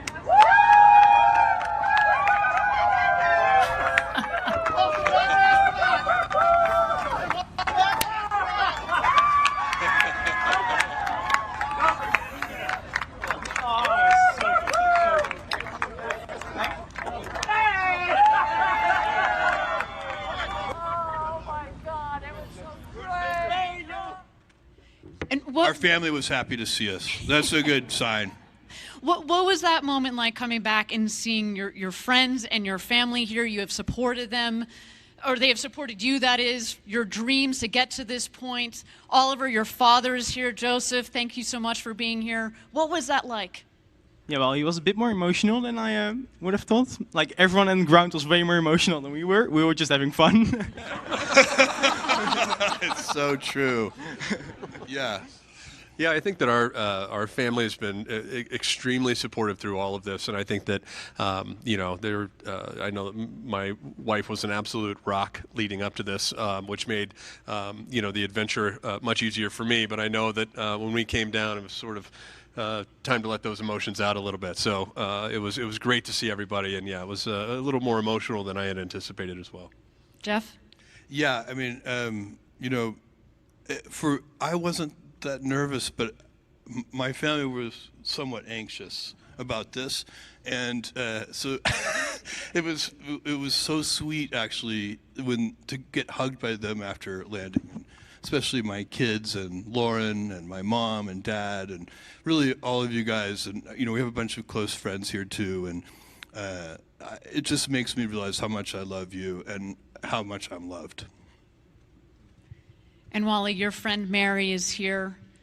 Yes, I am so happy she's here. She knows what I'm going through. She was one of my flight students, and I've had many, over 3,000 flight students, and I don't know if they're going to get to see this or not, but I felt so charged. I was not nervous. I was just normal person going up into space, and that's what I wanted to feel.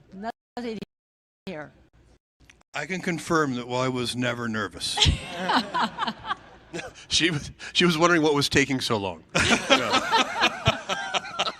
It's true. We had a 6-minute hold on the pad, and Wally was like, "Are we gonna go or not?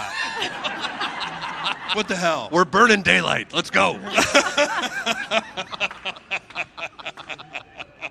But then, Wally, once we got you going fast, going over Mach 3, and it's this beautiful rocket behind us here, our New Shepard rocket that got the team up to space. And by the way, it also, of course, made its landing back on the landing pad. Why don't we take a look at that landing that we have here?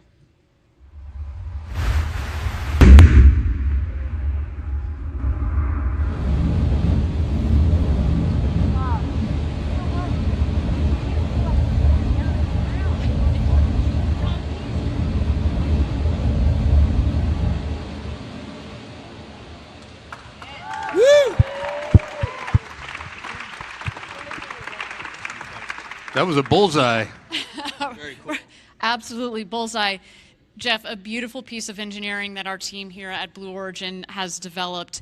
Would you like to talk to us a bit about why we chose vertical takeoff, vertical landing, being powered by this BE3 engine? Yeah. Because today is not the end, right? Yeah. We're going further with this technology. No, that's a helpful question, because the fact of the matter is that the architecture and the technology we have chosen is complete overkill for a suborbital tourism mission. We have chosen the vertical landing architecture. Why do we do that? Because it scales. It's an architecture that can grow to very large size, and so we want to have experience with architectures that can grow big to New Glenn and one day to New Armstrong. So to have the idea that you want to build big from the beginning lets you choose an architecture, because the whole point of doing this is to get practice. and other kinds of architectures don't scale in the same way to very large size. Vertical landing does. In fact, you can think about it very easily, because if you when you are landing a rocket vertically, you are solving what's called the inverted pendulum problem, and you are balancing a broomstick on the tip of your finger. And you can balance a broomstick on the tip of your finger. You know what you cannot balance on the tip of your finger? A pencil. So basically, the smaller the object, the harder it is to balance. As the object gets bigger and bigger and bigger, it gets easier and easier and easier to balance. It's very simple because it just has more momentum, so it's easier to get under it. So that architecture scales, that's why we chose it. And then the second thing that is a very puzzling architecture choice for most people who know a lot about rockets, you would never choose liquid hydrogen for a suborbital tourism mission. It's completely unnecessary. It's the most powerful, highest performing rocket fuel in the world. And there are two reasons we chose it. The first is, again, practice. We chose that propellant because it is what you see behind me is basically the second stage of New Glenn. And so every time we fly this tourism mission, we're practicing flying the second stage of New Glenn. And that's where you really do want hydrogen, on the second stage of a vehicle that is designed not only to go into low Earth orbit, but to bodies outside of low Earth orbit. And then the other reason we chose it is because it is the most environmentally benign propellant you can choose. When you burn hydrogen and oxygen, you get H2O. H2O is water. And so that is another thing. For a tourism mission, that was really important to us as well. So that's why we chose this architecture you see behind me, and the engineering team did an incredible job. They also really built two vehicles. What you see is not really a vehicle, because I can assure you the escape system was at least as complicated, hard to design, and to test and demonstrate as the main booster itself. So it's almost like building a whole separate vehicle. And I'm also extremely happy we didn't test it today. Thank you so much. Again, congratulations to you all. With that, I'm going to turn it over to Linda Mills, Head of Communications here at Blue Origin, to start the press conference. Thank you very much. Woo! Let's give another round of applause to our amazing, newly minted astronauts. All right. I would like to give a thank you to our journalists who showed up at 2:30 this morning to get set up. I know it's been a long day for all of you, so thank you. I can't believe you guys are still smiling. Thank you. Thank you. So we'll be able to take a few questions, and then we'll just pose for a few photos. So, Rachel, why don't you start? Rachel with CNN. Yeah, Rachel Crane with CNN. Congratulations, you guys, on your astronaut wings. Thank you, Rachel. Jeff, you have said in the past that the work you're doing with Blue Origin is the most important of your career. You've recently stepped down as CEO of Amazon. Can we expect for you to be more hands-on with Blue Origin? Is this going to be your new focus? Yes, so I'm going to split my time between Blue Origin and the Bezos Earth Fund. So the Bezos Earth Fund is about climate change and sustainability, and that is those two things. And there's going to be a third thing and maybe a fourth thing, but I don't know what those are yet. I'm not very good at doing one thing. Are you going to be flying again soon? Hell yes. Like, how fast can you refuel that thing? Let's go. All right, next question. Let's go Reuters.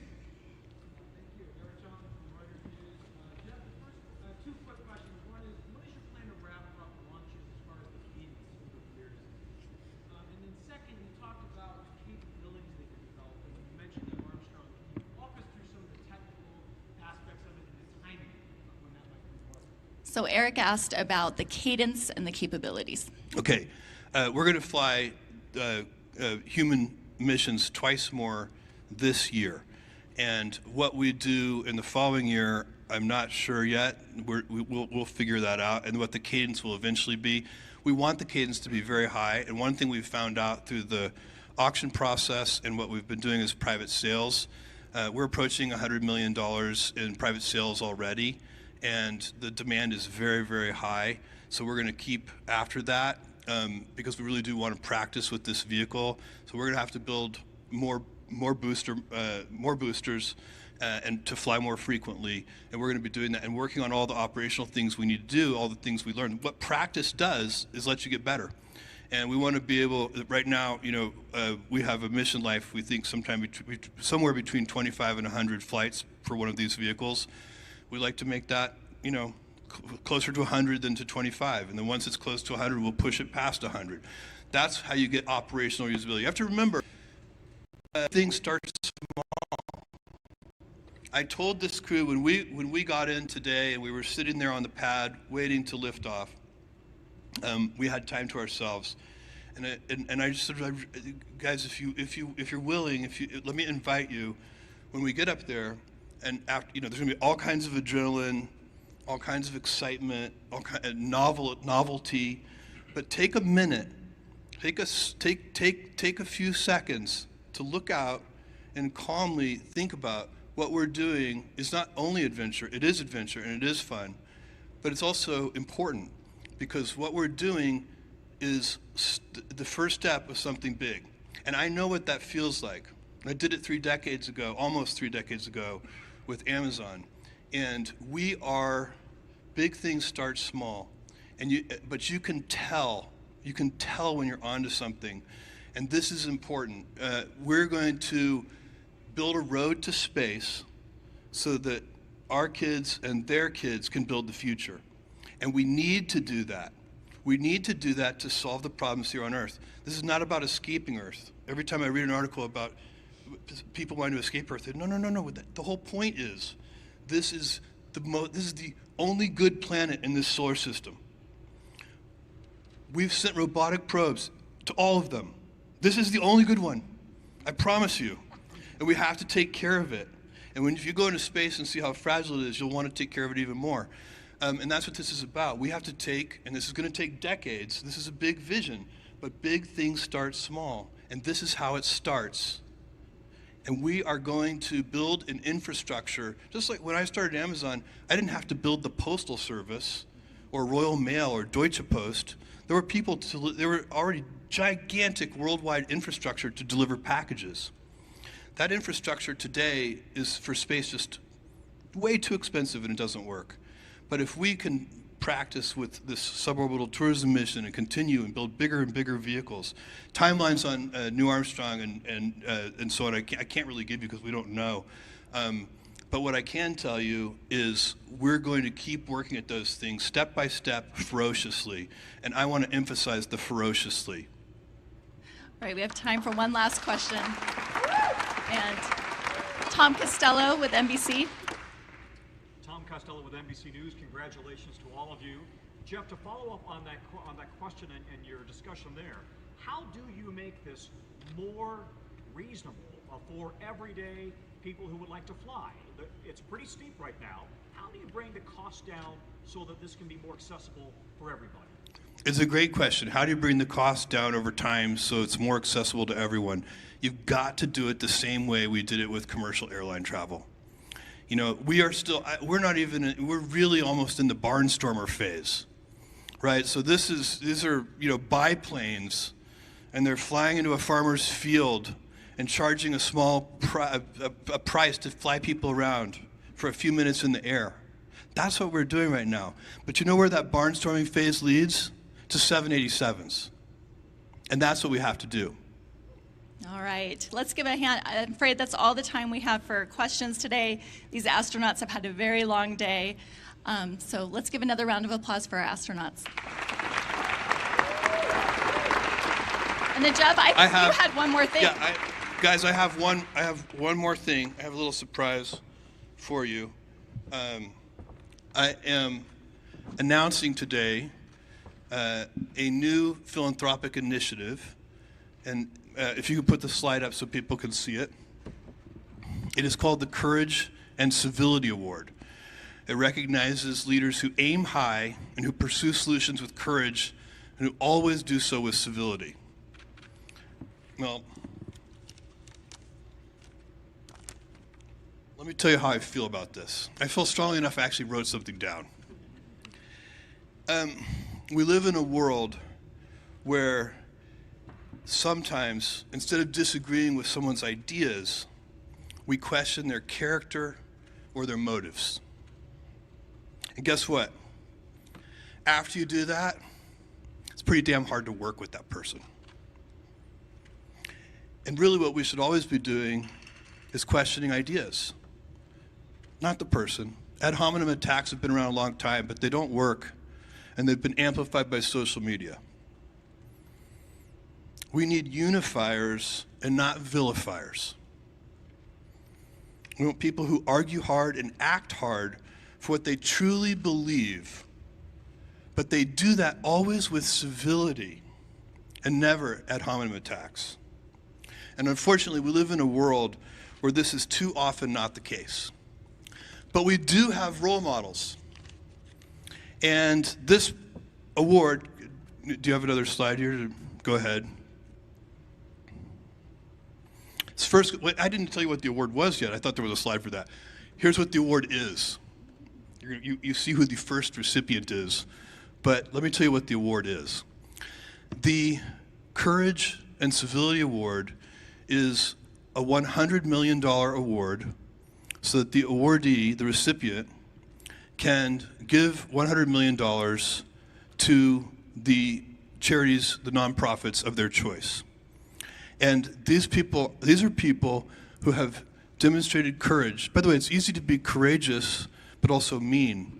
Try being courageous and civil. Try being courageous and a unifier. That's harder and way better and makes the world better. So we have two awardees today. They'll each be getting $100 million to direct to the charities of their choice as they see fit. No bureaucracy, no committees, they just do what they want. They can give it all to their own charity or they can share the wealth. It's up to them. And the first Courage and Civility Award goes to Van Jones. Van, come on up.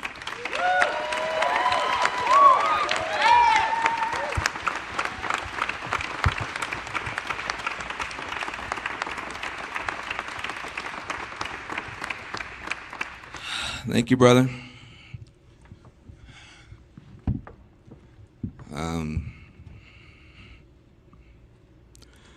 Sometimes dreams come true. Sometimes dreams come true. And the headlines around the world should be, anything's possible if you believe. And Lauren and Jeff don't do nothing small, man. They don't do anything small. They just don't do it. They dream big, they love big, and they bet big. And you bet on me, and I appreciate it. And I'm going to tell you, the only thing I worry about when you say courage, I haven't always been courageous. But I know the people who are. And they get up every day on the front lines, grassroots communities. They don't have much, but they're good people, and they fight hard, and they don't have enough support. Can you imagine grassroots folks from Appalachia, from the hood, Native American reservations, having enough money to be able to connect with the geniuses that have disrupted the space industry, disrupted taxis and hotels and bookstores, to start disrupting poverty, to start disrupting pollution, to start disrupting the $90 billion prison industry together. If you take people on the front lines and their wisdom and their genius and their creativity, and you give them a shot, they're not just going to turn around neighborhoods, they're going to turn around this nation. That's what's going to happen. And I appreciate you for lifting the ceiling off of people's dreams. You have lifted the ceilings off of the dreams of humanity today. And that's an important thing.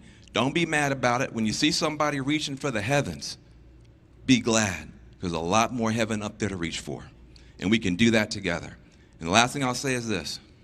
If this small group of people can make miracles happen in outer space, a bigger group of people can make miracles happen down here, and we're going to do it. Thank you very much.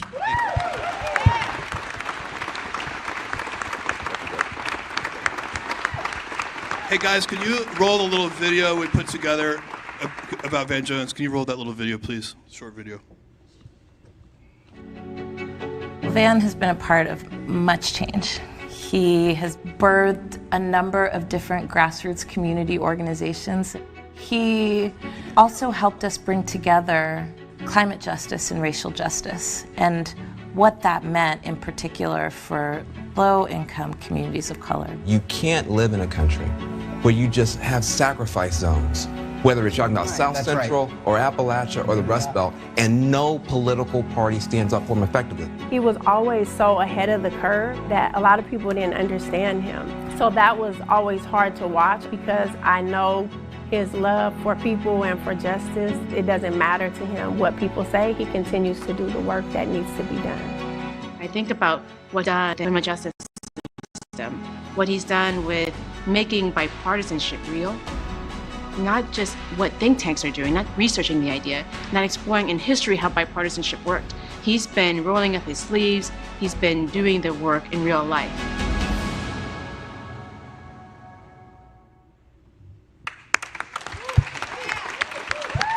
And I know that Van Jones is going to do something amazing with that $100 million. I don't know what yet. I bet he doesn't know what yet. But it's in your hands, Van Jones. However you're going to do it, it's going to work. We had lunch together a couple weeks ago, and he told me that he was just trying to tell me some of his life story, and he mentioned that when he was a young activist, he was angry. There's a big transformation that happened over the years. He said that the acronym that he used was RAP, so for reward and punishment. And if the mayor or whoever it was that they were going up against did something they liked, they rewarded them. And if they did something they didn't like, they punished them. And he said, honestly, Jeff, I wasn't very good at the reward part. I really focused on the punishment part. And then he changed. I mean, he really, the transformation, when you hear his story, is unbelievable and profound and inspiring. And you can always, and I think about this for myself, you wake up every night when you go to sleep, you get the chance to wake up better tomorrow. Now, we have another awardee. Let's roll that video. Jose Andres calls himself a pilgrim from Spain, a chef who arrived here 20 years ago with just $50 in his pocket, but these days it's hard to call him anything less than an amazing American success story. I know you. His love of his fellow men and women, his love of eating, which he shares with all of us. He is bigger than life, a force of nature, and a real gift. Michelin-starred chef who has won James Beard Awards for both Outstanding Chef and Humanitarian of the Year. Jose Andres is turning several of his D.C. and New York City restaurants into community kitchens. He has helped feed those in disaster areas in the U.S. and around the world. Every time I meet you, it's because there's a disaster somewhere in the world, and like a superhero of food, you've stepped in to help feed people. He wants to bring people together, and he uses food to do that. Someone who's extremely generous and give back so much to people in need without asking anything. Jose, please come on up.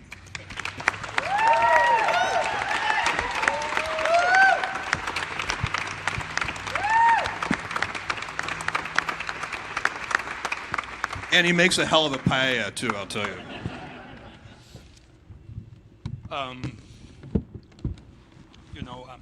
I'm so honored, really grateful for this award and the incredible support from you, Jeff, and the entire Bezos family. World Central Kitchen was born from the simple idea that food has the power to create a better world. A plate of food is a plate of hope. It's the fastest way to rebuild life and communities. And this award itself cannot feed the world on its own. But this is the start of a new chapter for us. It allows us to think beyond the next hurricane to the bigger challenges we face. You know, people of the world, I mean, now is the time to think really big, to solve hunger with the first urgency of now. You know, the only thing we want to do is revolutionize disaster and hunger relief. You know, people don't want our pity. People want our respect. It's the least we can do is be next to them when things get tough. We want to double food aid around the world. And we want to change the way 3 billion people, mainly women, cook their food today, from dirty cook stoves to clean cook stoves. You know, we think globally, but we feed locally. And the pandemic drove tens of millions into hunger and starvation this year. The climate crisis is driving millions more across borders. We can and we must respond together. Governments, business, non-profits, every single citizen. Out of empathy, for sure, but also to keep our world safe, stable, and sustainable. We will be there with our boots on the ground when disaster strikes. But we will also shoot for the stars, Jeff. Fighting hunger and the causes of hunger. Because, you know, whether you are on the ground or on the top of the world, it's obvious that we, the people, we are one people. One planet, sharing our daily bread together. I always say that I believe in longer tables, no higher walls. So, you know, Jeff, let's go and let's feed the world. Thank you. Thank you.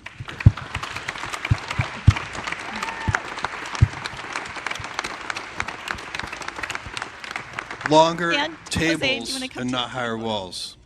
That's incredible, Jose. And I don't know what you're going to do yet, but I know whatever it is, you'll figure something amazing out to do. I know you will.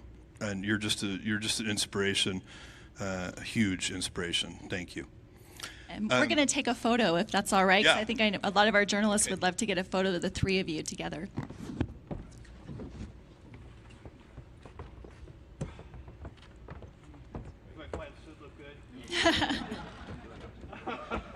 I see ya.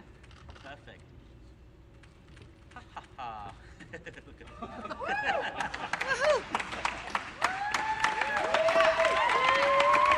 All right.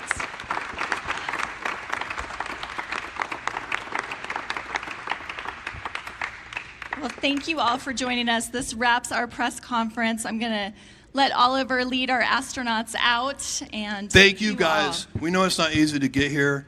We know you put a lot of work into coming to this launch and supporting us, and I hope you had some fun, and I hope that it was inspiring for you as well. But and no matter what, thank you for coming. Very much appreciated. Thank you. All right. What we're going to do next is we're going to have the opportunity for you to get back onto the And there we go, everyone. What a moment there for the crew, as they were the first crew of the Blue Origin. And you are watching Live Now from Fox, everybody. Thank you again for joining us here today. We showed you that full news conference. That's what we do here, is really show you the events as they are happening and bring it to you in real time right here on Live Now from Fox. And just in case you didn't get to see the launch from earlier this morning, we're going to show it to you right here on Live Now from Fox, everyone.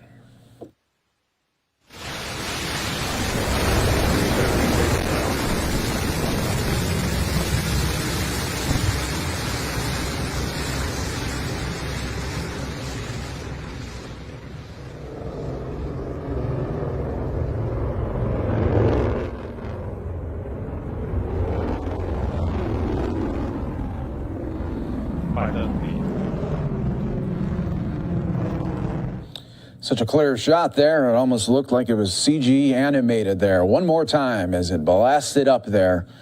And you're watching Live Now from Fox. Let's take a quick 2-minute break.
Welcome back, everyone, here to Live Now from Fox Now, showing you the White House briefing that just wrapped up moments ago.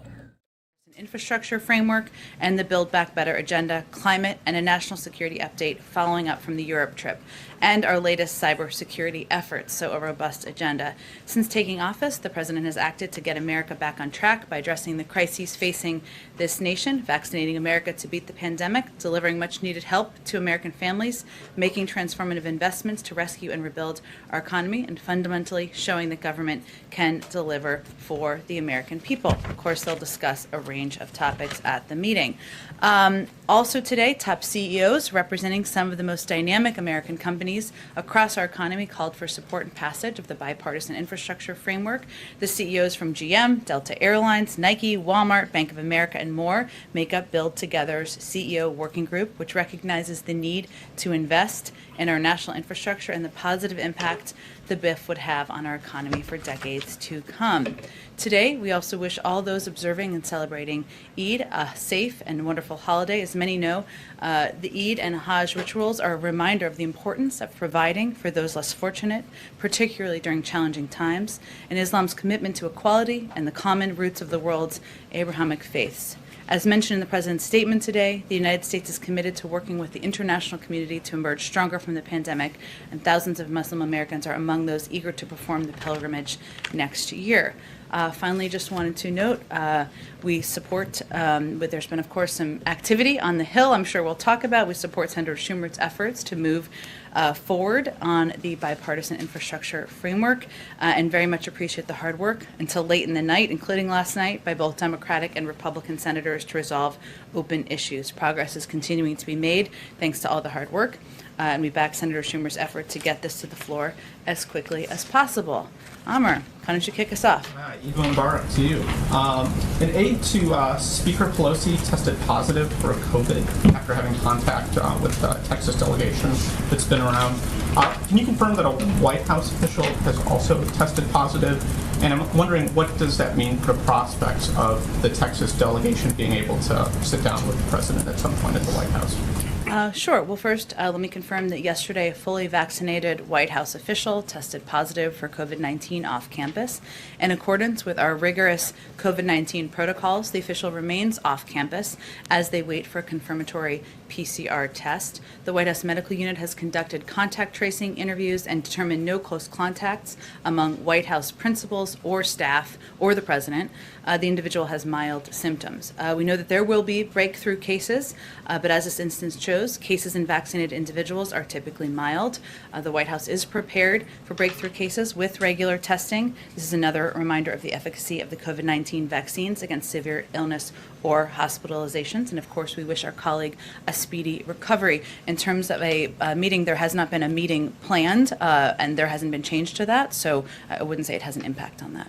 And if I could follow on something that you touched on yesterday. Sure. Vaccination rates in Europe are pretty similar to what they are in the United States, but travel is one way right now. Does the president believe it's safe for Americans to travel to Europe, but it's not safe for Europeans to travel here? If you could, there seems to be a little bit of mixed messaging that some may perceive. Sure. Well, as you know, the CDC regularly updates our travel guidelines for international travel. I think they even did an update today, and they provide guidance to whether it is safe to travel to certain countries or parts of the world. And of course, American citizens make their own decisions. As it relates to travel restrictions to come to the United States, any decisions about reopening international travel will be guided by our own public health and medical experts. As we said, we've launched our interagency working groups with partner countries. Those are continuing to have discussions.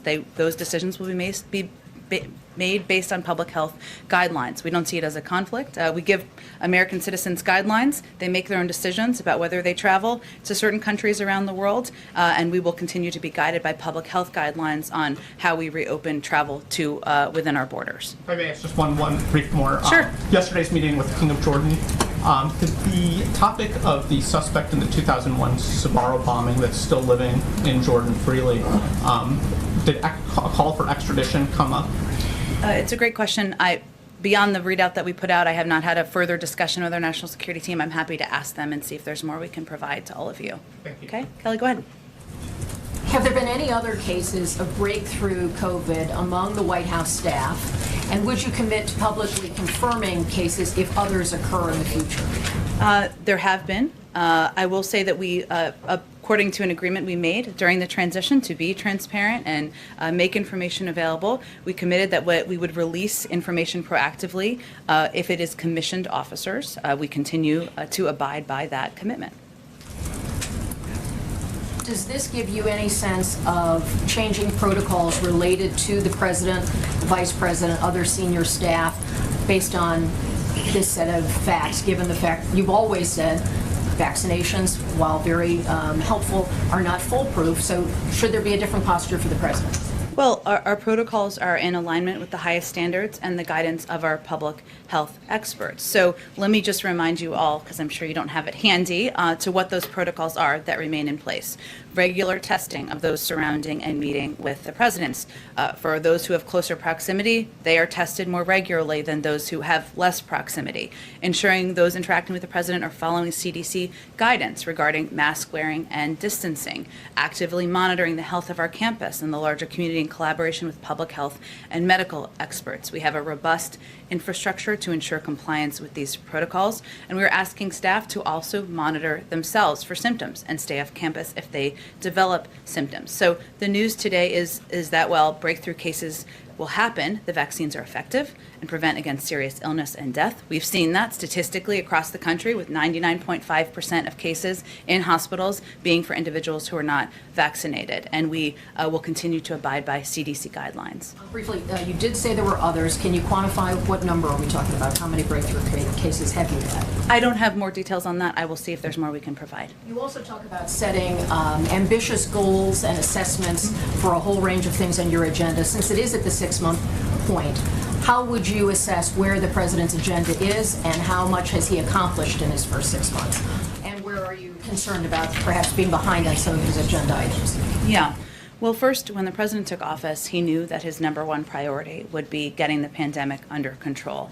When he took office, there were more than 190,000 COVID cases and 3,000 deaths per day. Now we're at about 27,000 cases and 220 deaths per day. Is there more work to be done? Absolutely. And we are continuing, we're still at it and fighting the pandemic.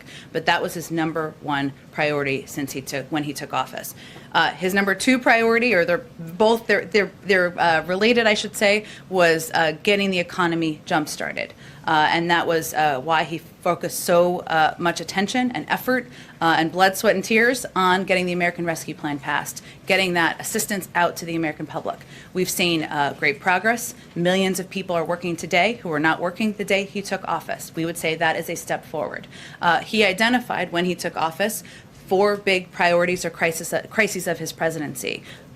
Health, the pandemic, climate, which we've made some progress on. There's a great deal of progress that will be made in the BIF and also the in the reconciliation package, and addressing racial injustice. Those are crises and those are challenges he will continue to spend his time working toward and making progress on. Go ahead. Thank you, Jen. More than 10% of the traveling party with these Texas Democrats now claim to have a breakthrough case. Is there any concern that this trip that was intended to advocate for voting rights is now a super spreader event in Washington? Well, I would say that's not a characterization we're making from here. We certainly understand there will be breakthrough cases. Even vaccines that are incredibly effective are not foolproof. They're not 100% effective. We've seen that. Here's the good news, though. We know that these vaccines, that these individuals, I think, if I'm correct, have been vaccinated. It means that it protects from death. It protects from serious illness. It protects, for the most part, from hospitalization. So that is a good sign. Now that COVID-19, after contact with those Democrats, has reached the White House, what is your message to these Texas Democrats?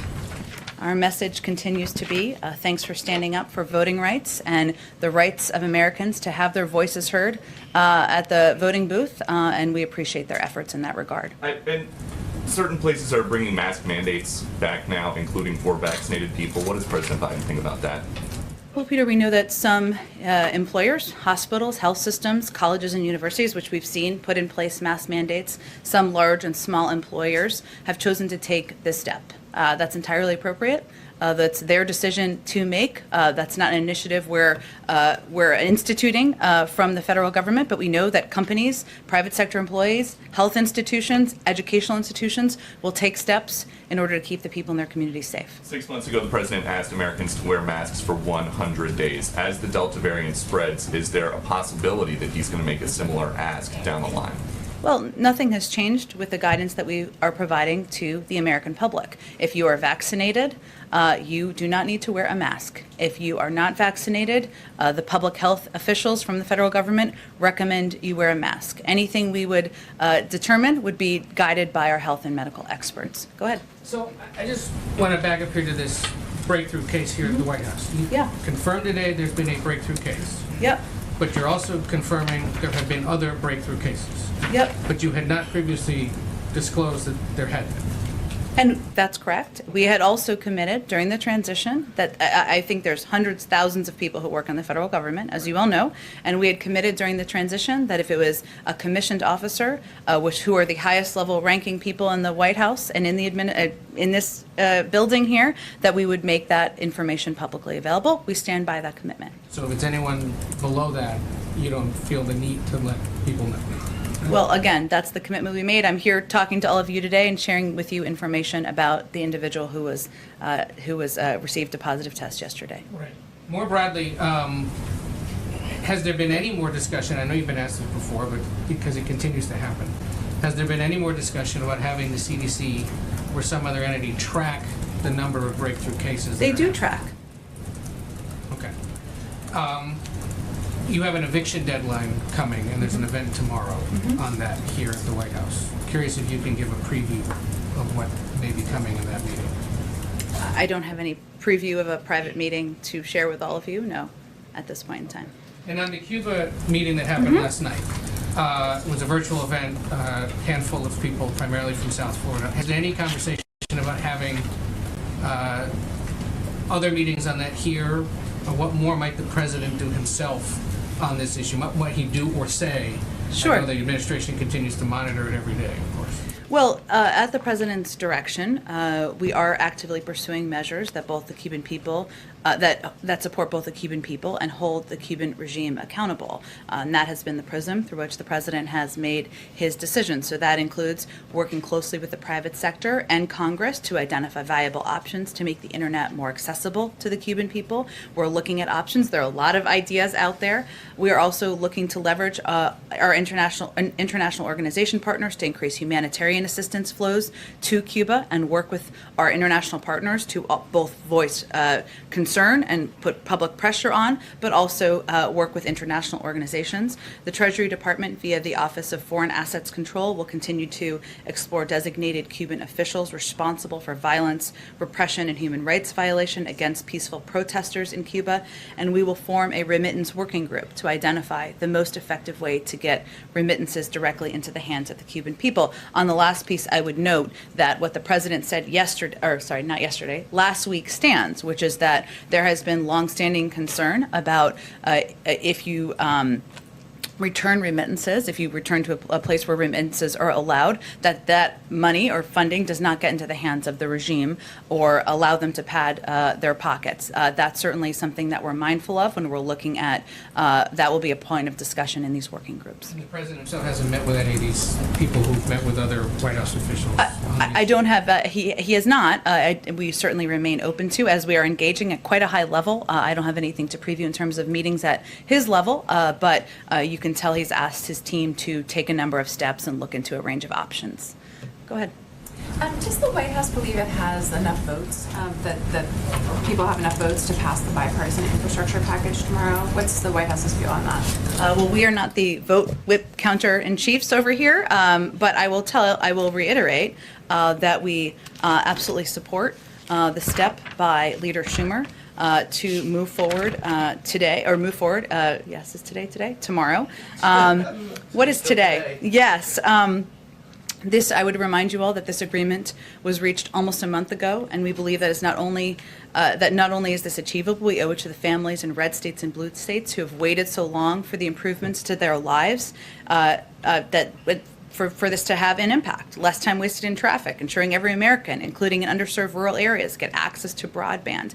I'd also remind all of you that what we're really talking about here, this is the bill becomes a law portion of our programming today, which I know you're familiar with, but it sounds esoteric, but this is a vote on a motion to proceed to a vehicle, not a vote on the final bill. There's nothing abnormal about holding a vote on a vehicle to allow consideration at this point. We fully support that, and we believe there should be support for it tomorrow. Go ahead. Just a quick follow-up, thanks, Jen, on Kelly's question. So will the administration ever provide the number of breakthrough cases that have happened within the administration thus far? Should we not expect to receive a number on that? I said I'd be happy to check on the status of that, sure. And then on infrastructure, has the president, leading up to this vote tomorrow, Senate Minority with John Thune said there's no way they're going to get to 60 votes on this. So can we expect the president to be reaching out personally to Republicans? Has he spoken to Leader Schumer? And if this vote does fail, is that a setback? Well, yes, he has been in touch with Democrats and Republicans for several days, and that will certainly continue, and it will continue until he has both pieces of legislation on his desk to sign them into law. I think the question I'd flip back is, why not? This is a motion to proceed. It is not a final vote on the legislation. I'd also note that earlier this year, the same sequence was followed on May 17th for the Endless Frontiers bill with strong bipartisan support, in which there was a successful vote to proceed, and then the bill's text was finalized later because the substance was understood. Similarly, also took place with the anti-AAPI hate crimes bill, passed with strong bipartisan support. This is normal process and procedure on Capitol Hill. Those two pieces of legislation received strong bipartisan support. Obviously, there was strong support for motions to proceed. There are no secrets about what's in this legislation. It was agreed to in a bipartisan agreement. The only disagreement right now is around some pay-fors, which we're working through and we're having discussions about. But again, there's ample precedent, and we support Leader Schumer's strategy of moving this forward. Go ahead. Thanks, Jen. Just a quick question on the White House official testing positive. Sure. How is the White House preparing for vaccine hesitancy to go up now that people who are vaccinated are still contracting the virus? I mean, do you expect that to really stop people who are from getting vaccinated around the country? I don't think we've seen data to suggest that. Okay. And also, separately, a question on the Olympics. The chief of the Olympics said that the game could still get canceled at the 11th hour, and we know that the First Lady is, as of yesterday, was still planning to travel. But has that changed? And now that this could, get canceled, what does that look like? There's been no change. She's still planning on attending the games. And she looks forward to supporting, of course, the athletes who are competing on behalf of the United States. We are monitoring the situation closely. Our team will be following very strict safety and health protocols, limiting engagement with the public, keeping our footprint as small as possible. Our COVID team at the White House, as well as health officials at the IOC and the government of Japan, all agree that the stringent protocols and health measures in place will help keep our delegation safe. And I would also note that the President and the First Lady felt it was important to have the delegation led at the highest level, so she is looking forward to continuing her travel. I have one on space. Sure. I suspected. There's a little something happening today.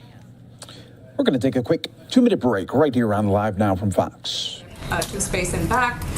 There is this growing capacity with companies like Blue Origin and SpaceX, and the Vice President obviously leads the National Space Council, and we're wondering if there is any thought being given to using private companies by NASA more and more to reduce the cost of space missions for the U.S. taxpayer. Have there been any discussions on that? Well, first I would say the United States is the first country to have private companies taking private passengers to space. This is a moment of American exceptionalism. That's how we see it. It will be the ingenuity of all of our commercial partners to help us continue advancing to the next stage of our nation's space exploration. And investments in space create jobs, can improve life here on Earth through climate monitoring and medical advancements, just to name a few. So NASA is excited to see these achievements. Our charter requires that requires that agencies seek and encourage to the maximum extent possible the fullest commercial use of space. So we certainly support these endeavors. Wally Funk is now on my list of people that I would most like to meet in the country. She's America's new sweetheart. Go ahead. A couple quick follow-ups on infrastructure and then one on COVID. Sure. You said that the outstanding issues are paid for related right now. There were some spend side issues that they were trying to figure out as well. Are you saying that those are now wrapped up? It's just paid for? Is that I was saying we'll leave it to the negotiators working hard into the night last night and continuing their work today. But I would say that one of the issues, or the primary issue, I think it's probably safe to say, is around tax enforcement on the wealthiest Americans who are often able to game the system illegally and dodge paying the taxes they owe at the expense of everyone else. That was agreed to during the negotiations, but support has been withdrawn by some Republican members. We are happy to have discussions about additional options and additional pay-fors. That remains our policy and our approach. The point I was trying to make is that the components of what are in this package, the big pieces that were agreed to, and where the president stood outside of the White House with Democrats and Republicans, are not secret. They're very clear. Everybody knows what they are, and that's the point I was making. Just for clarity, if the procedural vote, and again, I understand the vehicle and Senate process pretty well, if it does go down, the president's not walking away from these talks, right? Like, the bipartisan effort is still the effort he's pursuing, even if Wednesday's vote goes down. I'm not going to predict a negative outcome. We'll see where we go, and we'll keep discussing where we go from there. And then just one more quick one. My colleague reported that there have been some high-level discussions, regular high-level discussions between White House officials and Fox News about coverage related to the pandemic and vaccines over the course of the last several weeks and months. Can you elaborate at all in terms of what those entailed, and if you guys feel like you've had an effect on the coverage of those issues? Sure. Well, let me first say that we've been in touch with every network and many, many media outlets about coverage of COVID-19 to make sure people have accurate information, to voice concerns when we have them. And I think you all know we're never shy when we have an issue with a story. So that's really the frame we're looking at here. So we understand also the importance of reaching Fox's audience about the COVID-19 vaccines and their benefits. And like we are with all of you here today, we of course are in regular contact. And we also make efforts to have officials out on a range of networks to talk about COVID-19. We don't see it as a partisan issue. We don't see vaccines as a political issue. It's an issue about keeping Americans safe. Sure. Go ahead. Great, thank you.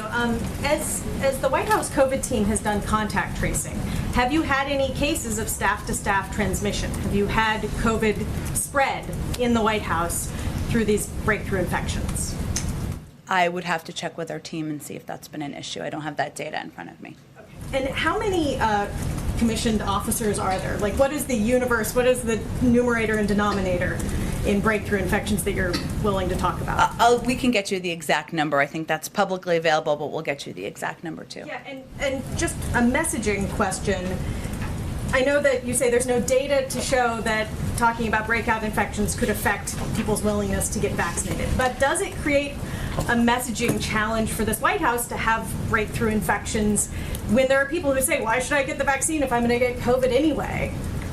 Well, I think that's a little bit of projection, to be honest. I mean, what we're seeing across the country is that almost 70% of adults are vaccinated.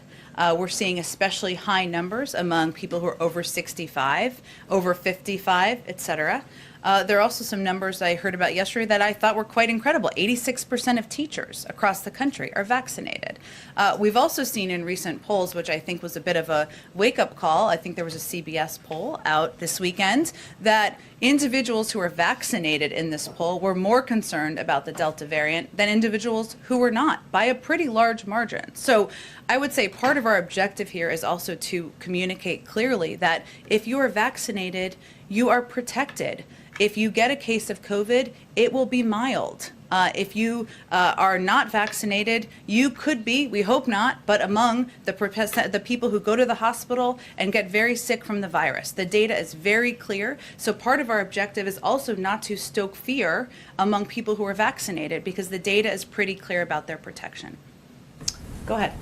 So does the White House support using revenue raised by rolling back the Trump-era Medicaid rebate rule as a pay-for the bipartisan infrastructure bill? And if so, how much?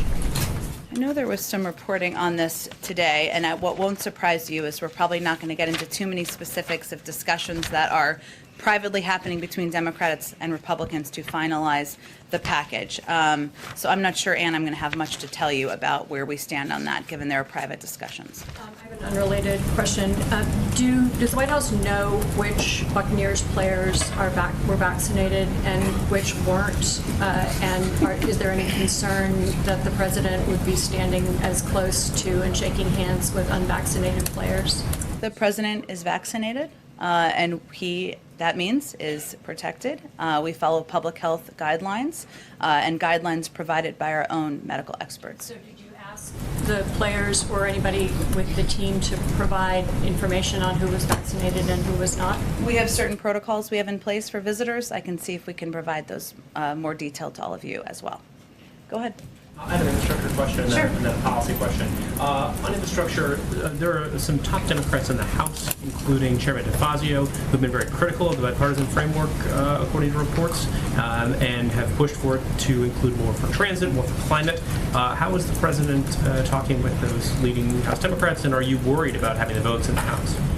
Well, first I would say we are very grateful to the leadership of Chairman DeFazio and his efforts to move forward on important components of the transportation packages and of course of the president's initiatives and priorities. I would say we understand we're going to have to continue to communicate about every single piece of the president's legislation and every single piece of his priority packages, and we don't know that we have the votes until we have the votes, but we're appreciative of his efforts, we're appreciative of his leadership, and the next step here, as we know, is a vote in the Senate. And then on policy, Secretary Yellen told my colleague Alan Rappaport last week that tariffs are taxes on consumers. Does the president agree? I would have to look more at more of the context of her comments, and I will see if there's more. Who pays the cost of tariffs? I have not seen her comments. I don't know the context of them. I'm happy to talk to her more about it. Go ahead. Forgive me for asking a redundant question, but just to nail it down. Sure. The individual who did test positive is in fact a commissioned officer? No. Not a commissioned officer? Correct. Okay. Resident staff? We're not going to, out of the privacy of an individual, we're not going to provide more details. What I'm conveying to all of you is that a commissioned officer, we would proactively provide the details of those individuals to all of you. I'm glad I asked. Thank you. I appreciate you asking too. Sorry, I didn't realize I was unclear there. No, but are you aware of any commissioned officers who have tested positive in a breakthrough case? If there had been, we would have released those names publicly to you. So all the others weren't commissioned as well? Correct. Right. Okay. In the office where this individual did work, is there any kind of surveillance testing that's being undertaken right now? Can you explain what's going on in that office? Sure. First of all, there's contact tracing, as I noted, and that has already commenced. As I noted in response to the first question, our White House medical unit did contact tracing interviews and determined no close contact among White House principals or staff. This individual was out of the office when they were tested yesterday, and they've stayed out of the office. Our staff is also regularly tested, either once a week or more, depending on their proximity to principals. Go ahead. Thanks, Jen. On Nord Stream, yeah. We're told there's a deal that's potentially imminent between Germany and the U.S. on the pipeline. Is there anything you can say on that? And is the U.S. prepared to commit to not reinforce the new sanctions on the pipeline if Germany agrees to encourage investment in renewable energy in Ukraine? I expect that the State Department and others will have more on this soon. I would note that following the President's meeting with Chancellor Merkel last week, we made clear that this was a point of discussion and that the President was planning to have a discussion about the fact that we have ongoing concerns about how the project threatens European energy security, undermines Ukraine's security and the security of our eastern flank NATO allies and partners, and that he had directed his team to work with her team to see how we can address those concerns, even as the pipeline was 90% finished when this administration took office. Just one unrelated issue. Is the President open potentially to unilaterally raising the debt limit without going through Congress? Is that something that's been discussed internally? The President expects the Congress will vote to raise the debt limit, as they have 3 times under the past administration. He wouldn't support doing it unilaterally? His intention is for Congress to vote to raise the debt limit. Let me go to April, and then we'll go. Go ahead. Okay. Thanks, Jen. 2 questions. One on a topic we haven't talked about in a while, the George Floyd Justice and Policing Act. Where is that? We understand progressives may be now some of the holdup as it relates to that. They're saying if they don't get qualified immunity. They don't want it at all. Then I want to ask about Haiti. Is there going to be an American delegation or someone from this administration attending the funeral of the assassinated president this Friday? And also, Greg Meeks, the chair of the House Foreign Affairs Committee, said that he convinced the White House to stop calling for the elections to be held on September 26th, to push it back because of the intimidation from gangs. Can you elaborate on that? Well, first I would say we will have a delegation. It's still being finalized. As soon as it's being finalized, we will provide that to all of you. I will restate on elections what I said last week. It is that it is vital for Haiti's leaders to come together to chart a united path forward, to move forward with the election as soon as they are confident about the public health and from the public health and security perspective. That remains our position. And then your last question was about police reform. I would say, April, that the most effective role we can play from here is by leaving space for the negotiators to have those discussions. We understand there are a range of views of what this should look like, and obviously Congresswoman Bass and Senator Booker and Senator Scott are the primary negotiators here. We're going to leave them the space to continue to hopefully make progress. I'll go back just once on Haiti again. The issue of the gangs, the intimidation by the gangs, voter suppression, if you will, in Haiti. What do you say to that? And is the United States going to do something to help stand up those elections? Again, Condi Rice in the Bush administration traveled to Haiti under blue helmet support from the UN, secure support, to stand up, to try to help to stand up democracy there. Is there going to be a move to suppress the gangs, to bring forward these free and fair elections? Well, April, from the beginning, we've provided, and I can get you the exact number, but I think it's around $75 million in assistance to Haiti, including for supporting democracy. And obviously, we're going to work with international organizations to support in any way we can fair and free elections in Haiti. Go ahead. First of all, happy 6 months, and this is about that. A follow-up to Kelly, what she was saying. I spoke to members of the Democratic caucus last night who think that even 6 months in, our democracy is hanging by a thread. Is the president aware of that sentiment among the Democratic caucus, and what will he do about it? Well, I think the president has given multiple speeches where he has conveyed the risk that a lack of legislation on voting rights and a lack of action on voting rights has to our democracy. So, all right, we got to move on, Brian, because we've got limited time. Karen, go ahead. Thanks, Jen. Last week you talked about how influential somebody like Olivia Rodrigo could be to get people vaccinated. Did the president ask any of the Buccaneers today to do any public messaging or anything coordinating with the administration on vaccines? I don't have anything more for you on private asks. Wouldn't have come directly from the president, but if we have anything more to convey to you about COVID, the use of celebrities in COVID, we will share more. We'll have more. And one on infrastructure. The president yesterday in his remarks said twice about the bipartisan package, we shook hands on it. And he repeated himself for emphasis. Was he sending a message to Republicans that he expects them to follow through on what was discussed at that meeting and the agreement he said they shook hands on?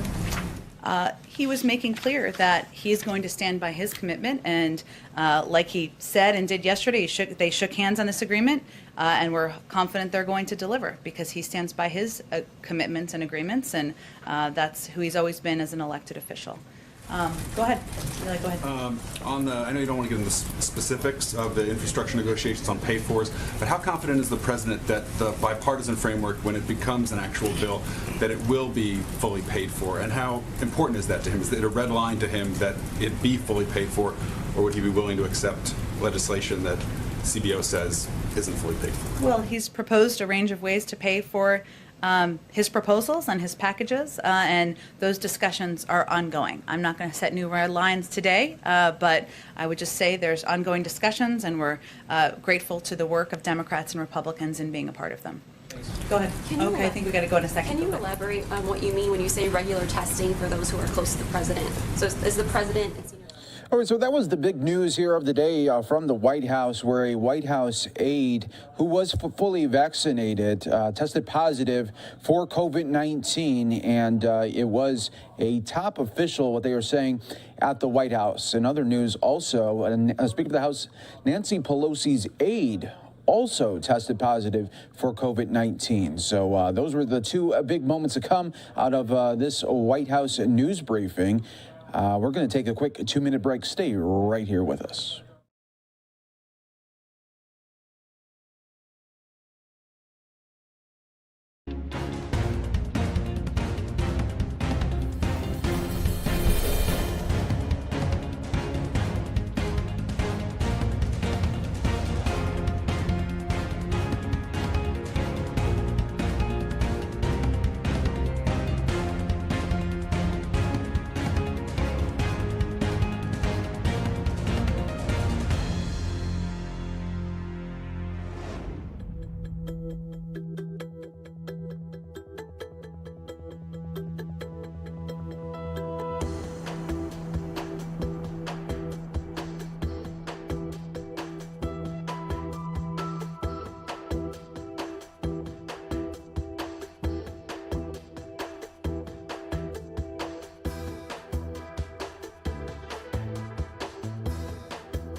Welcome back, everyone, here to Live Now from Fox. I'm your host, Mike Page. Always great to be here with you as we continue to always bring you live feeds and top stories from across the country. Here's what we have coming up in just a little bit.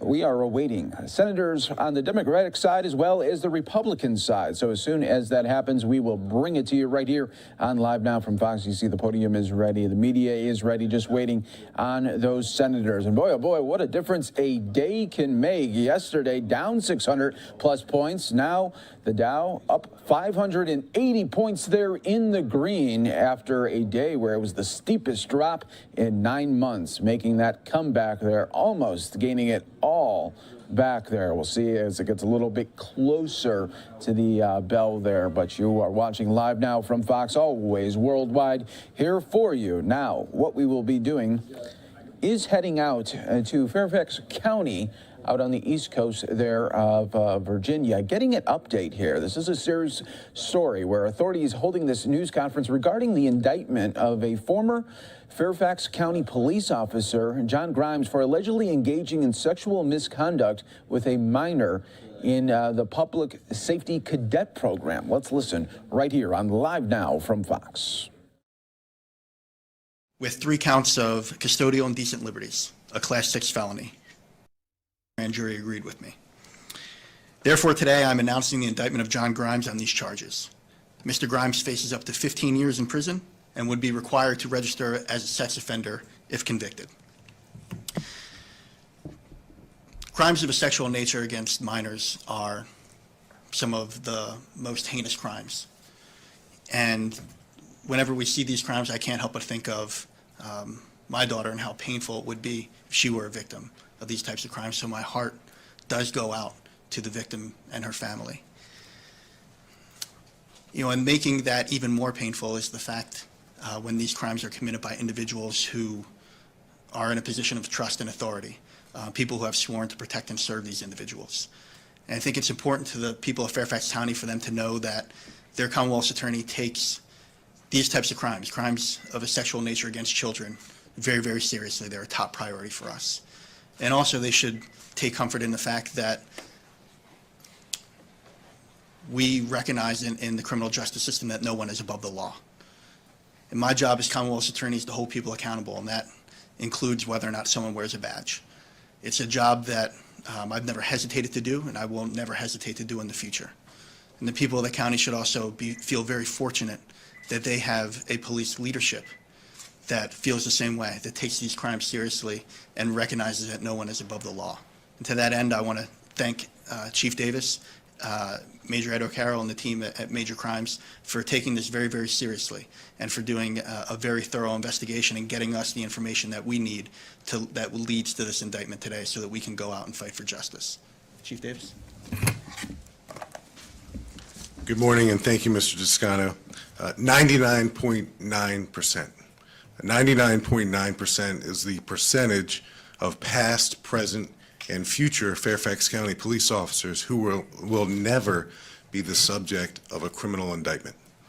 Our police officers work hard to build and maintain trust within our community every day. I have no tolerance for police officers who abuse that sacred trust. John Grimes spent 3.5 years as a Fairfax County police officer. Yesterday, this former police officer was charged, as Mr. Toscano said, with 3 counts of taking indecent liberties with a minor by a person in a custodial or supervisory relationship. These felony counts stem from incidents that took place in 2019 and victimized one of our public safety cadets. Public safety cadets are between 14 and 21 years old and have an interest in a career as a police officer. Our department was notified of Grimes's criminal misconduct on December 13th, 2019. His crimes were revealed as he was applying for a job as a special agent with the FBI. Our Internal Affairs Bureau immediately acted and relieved Grimes of duty and began their criminal investigation. He was relieved of all police powers. I will call, as I've said before, balls and strikes, and I'll ensure that I and we hold all of us accountable.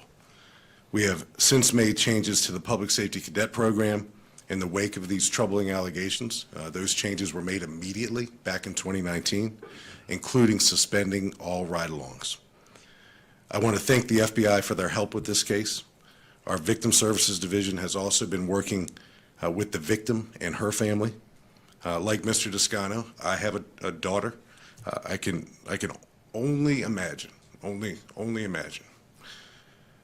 I have no pity for Grimes. He took advantage of a teenager, and he did so in and out of a Fairfax County police uniform.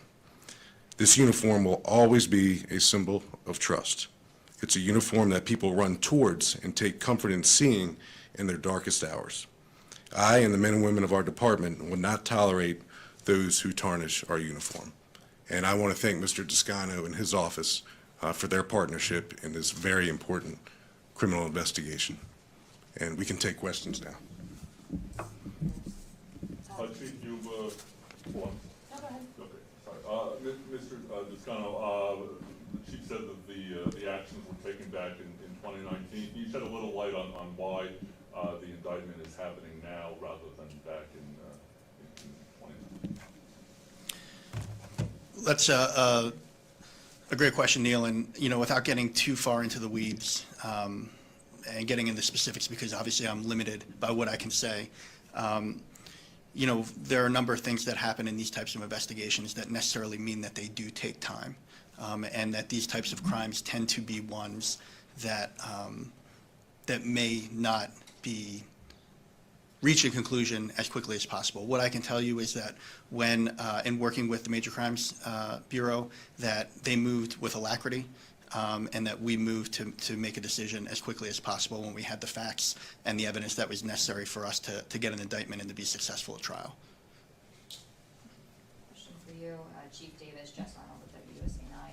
You mentioned the victim and her family, so she's a female, you're saying, do you have an age that she was? At the time when she was a victim of these crimes in 2019, Jess, she was 16 years old. Okay. And, you know, you said that this program is supposed to encourage people who want to get into policing, so I'm sure, you know, this has had an effect on that desire. I mean, have you talked to her family about that? Do you have a message to them about, you know, someone who showed an interest in this profession? Yeah, you know, how ironic that this program is intended to do one thing, and in fact, she's victimized. But I can tell you this, right now we have 90 public safety cadets in the program. It's a great program.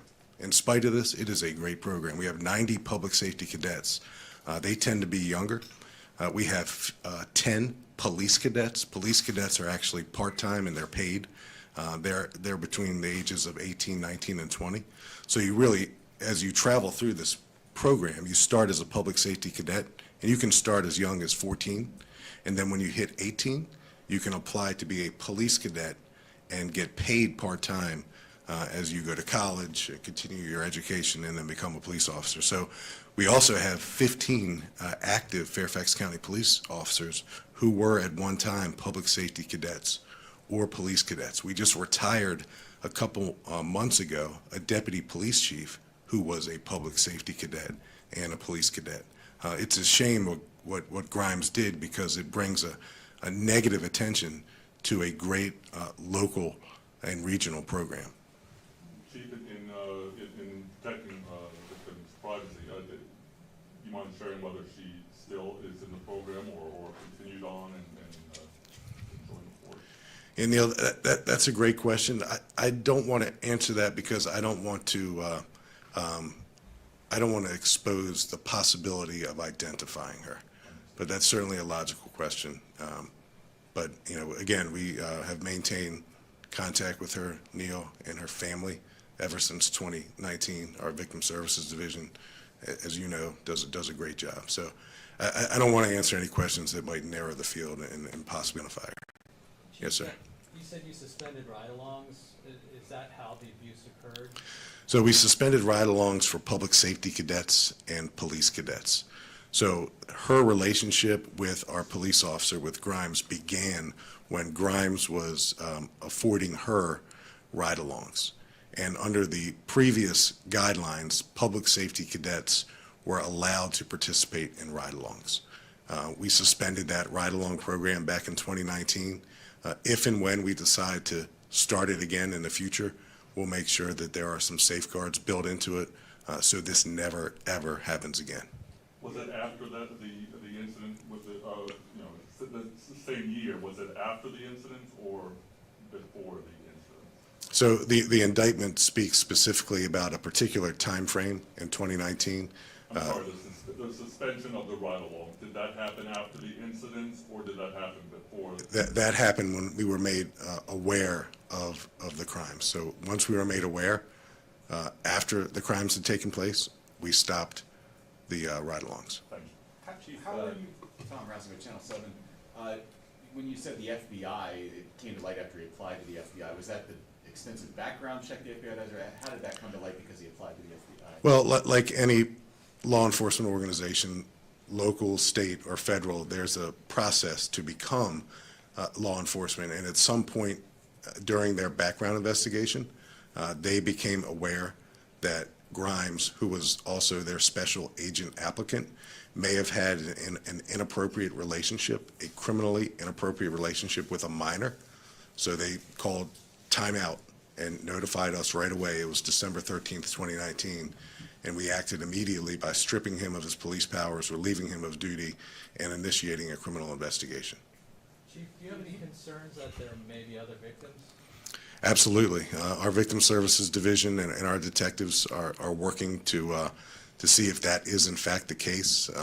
My office has already reached out to some of the parents of public safety cadets, and I've offered to meet with any and all of them, and that meeting is hopefully going to take place in the near future, because the parents need to know that we care about the safeguards of their children, and they're trusting us with their children.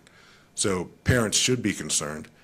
They are concerned, and we're going to do everything we can to communicate with them and build this thing back. When you say that Grimes was relieved of duty, did he remain on the force for a period of time after that? If so, how long? He did until May of 2020, and he resigned.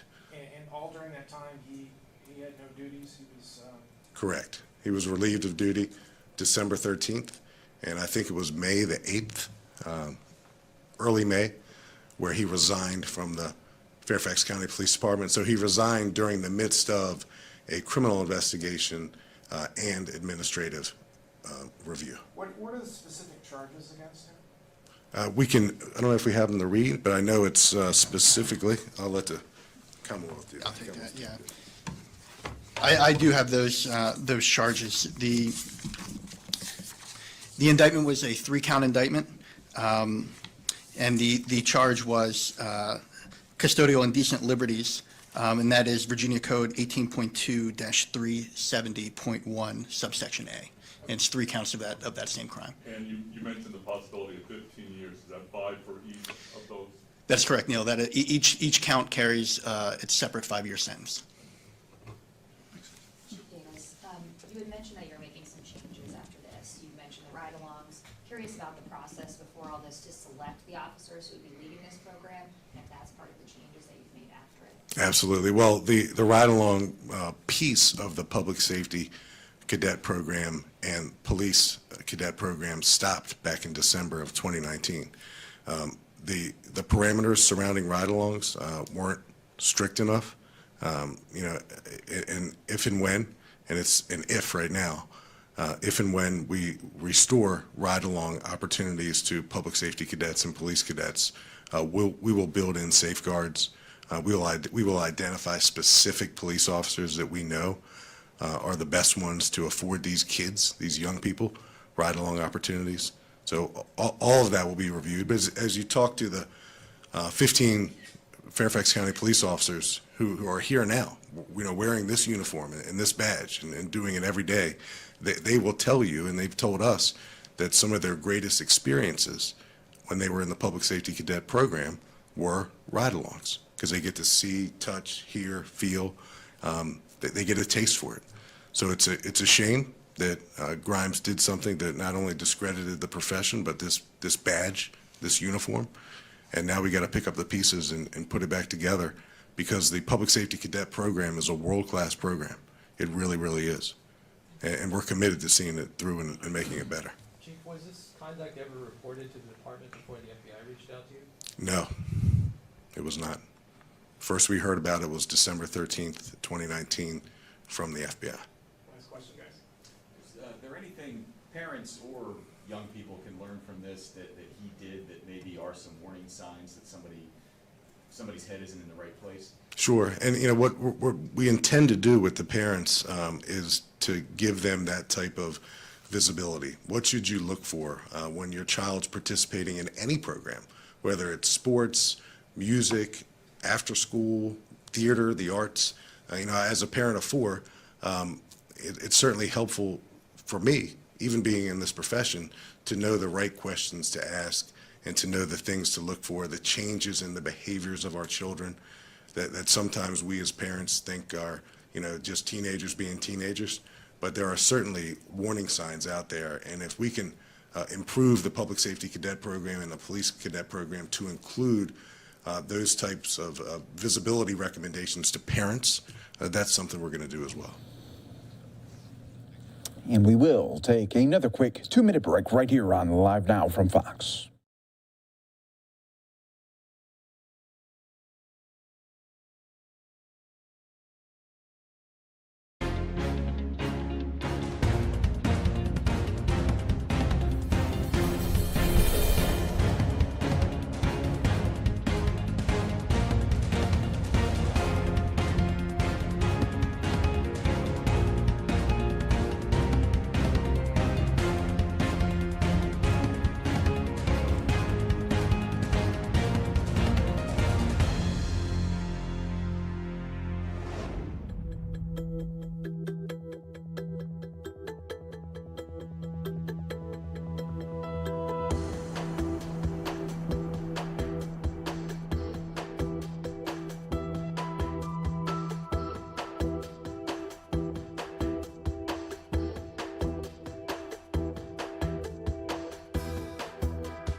Welcome back, everyone, here to Live Now from Fox, where we are awaiting the Texas House Democrats. Looks like they will be having a news conference. A lot of people want to know a little bit more about the trip here that was really in question from last week. Now we know that 6 Texas Democrats have tested positive for COVID after fleeing the state to block the GOP voting bill last week there on the voting rights. So we'll keep an eye on this. Once that gets going, of course, we'll bring it to you right here on Live Now from Fox, everybody. It looks like we are getting some more movement there in Capitol Hill for this shot here, awaiting Senate Democrats and Republicans to do their weekly news conference, and we'll be bringing that to you when it does happen right here on Live Now from Fox as well. And also just taking a look here at the markets here, up 535 points there in the green. What a difference a day can make, totally.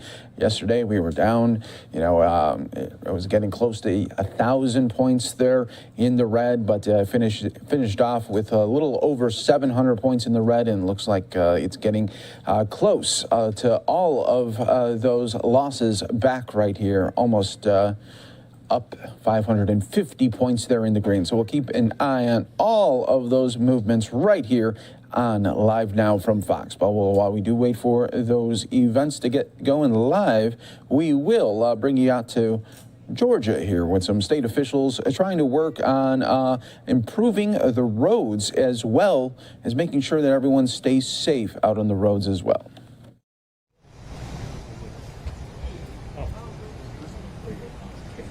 We good to go, girl. We good to go. All right. All right. Everybody good to go? Yes, sir. Ready to ride? Look at there, not but a minute late. Good afternoon, everyone, and welcome. I'd like to take a moment to welcome everyone here. My name is Roger Hayes. I'm the Director of Law Enforcement Services for the Governor's Office of Highway Safety. It's an honor to be here at the Rockdale County Sheriff's Office today with Sheriff Eddie Levitt, and we appreciate him very much for taking care of us today. This time I'd like to ask him to come to the podium and say a few words. Sheriff, thank you so much. Thank you, sir. I'm going to have to use my...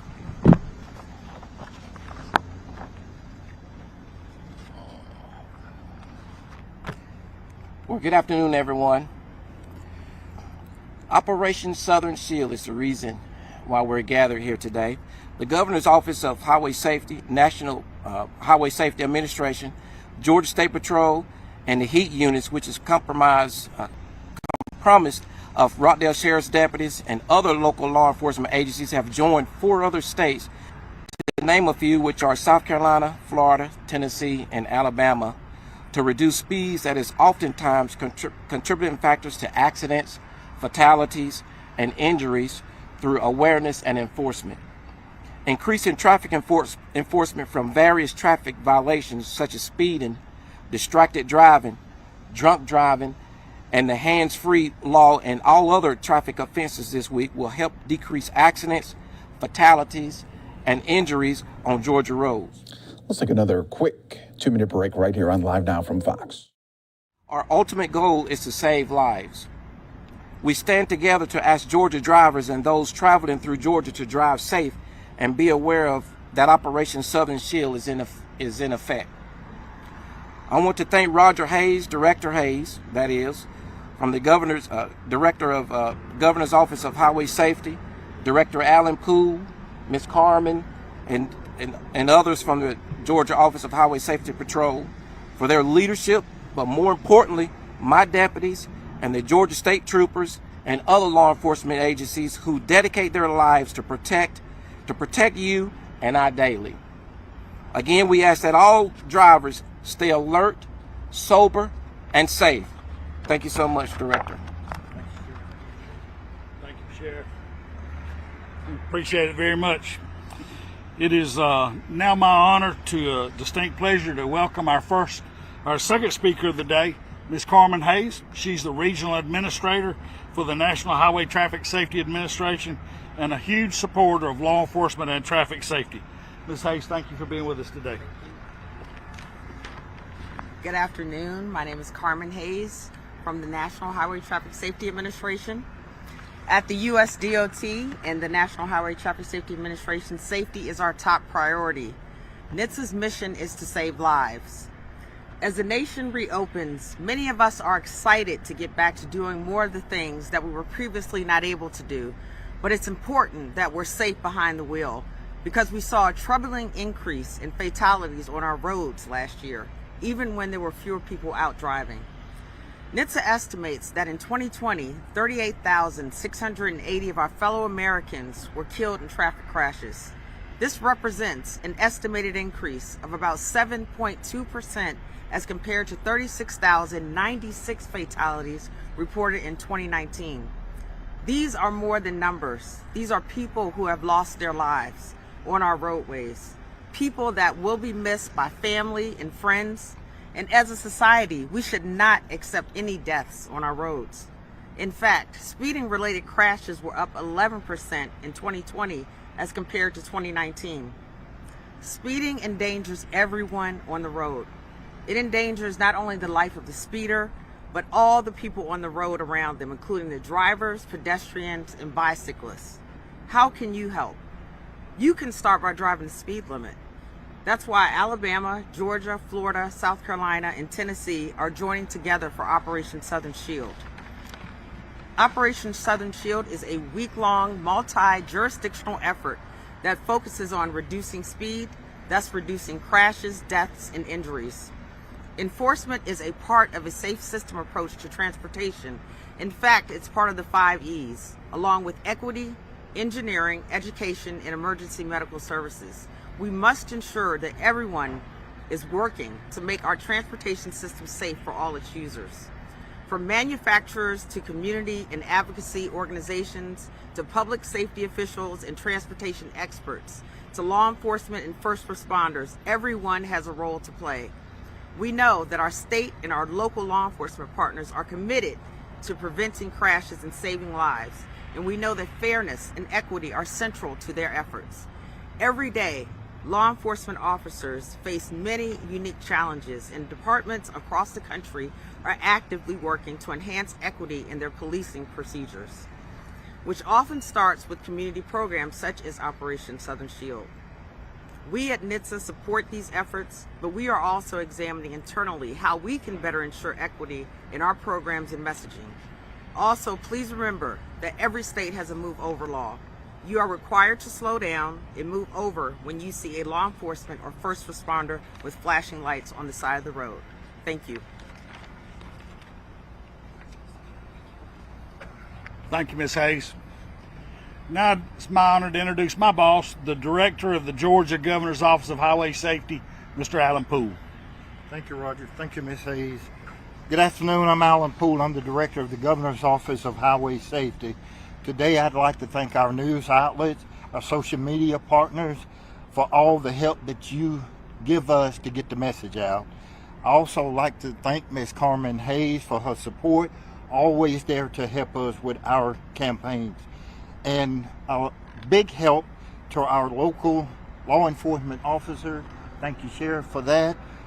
To Colonel Chris Wright of the Georgia State Patrol, I'd like to thank him as well. And all the local law enforcement officers for every day doing their job to make our roads safe. Operation Southern Shield started about 4 years ago in the Southeast state to help stop what was then a rising number of traffic deaths caused by speed and non-speed related crashes. As a result, Georgia saw a 3% reduction of speed related fatalities from 2015 to 2019. Unfortunately, that number of people killed in speed and non-speed crashes in Georgia and across the nation saw a rise in the last year and year and a half. This year, Georgia, along with our partners and neighbors, Alabama, South Carolina, Florida, and Tennessee, worked together to enforce speed and non-speed traffic laws with the goal to saving lives in all 5 states. This is important because based on preliminary data reported in the first half of this year, 2021, sadly, Georgia is on pace to have one of the deadliest years ever on our roadways. In the first 6 months of the year, more than 850 people have lost their lives or been killed in traffic accidents here in Georgia. That's a 21% increase from the first 6 months of 2020. It is also the first time since 2007 that Georgia have had more than 800 people killed in traffic crashes in the first half of the year. With fewer people on the road, the number of people killed in crashes should be going down. Unfortunately, that is not the case. The main reason for that is the increase of speed, and I mean excessive speed. Our law enforcement officers have clocked drivers traveling 20, 30, and even higher speed limits on the highway. If you're one of those drivers, you're endangering yourself and the life of others that's traveling on the highway. So I'm asking you today, please slow down and abide by the speed limit. This week, the Georgia State Patrol, local law enforcement throughout the state and our region, we hope that we will not take blue lights to remind you to pull over and obey the rules of the road. The most effective way to reduce crashes and save lives is for all people to drive responsibly. This week, Operation Southern Shield is about reducing crashes, injuries, and fatalities on our roadway. We will continue with this mission until we reach the realistic goal of 0 deaths in our state, in our region, and our nation. Thank you again. Thank you to the Georgia State Patrol, our news media, and Sheriff, thank you for your support. Yes, sir. Thank you, Director. Our statewide partner is the Georgia State Patrol, and here representing them today is my friend and partner, Lieutenant Maurice Raines. On behalf of Colonel Christopher Wright and the entire Georgia State Patrol, we are honored to partner with NHTSA, the Governor's Office of Highway Safety, Rockdale County Sheriff's Department, and all other local law enforcement agencies across this state. Yes, it's Operation Southern Shield, meaning this week, law enforcement will be looking for speeders. That means if you drive over the speed limit, look for blue lights. Everybody can help us. We want you to help us by slowing down. We're asking you to slow down. Speed does kill. You have a choice to slow down, you have a choice to speed. We're asking you to choose to slow down. All of us get in a hurry sometime, all of us are running late, but speed. All right, guys, we do have Chuck Schumer stepping up to the podium along with some other fellow Democrats. Again, this is a press conference we've been waiting on. We always like to go out to live events, so that's what we're going to do. Switch gears here as Georgia police were talking about cracking down on speeding. Now that's going to be an initiative with many states, but now we're in D.C. showing you a live look here as Senator Schumer looks like he's waiting for some more of his Senate leaders there. For him. Just wait a minute.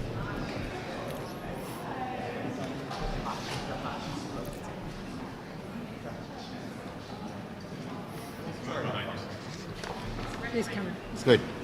Okay. Here you are. Welcome.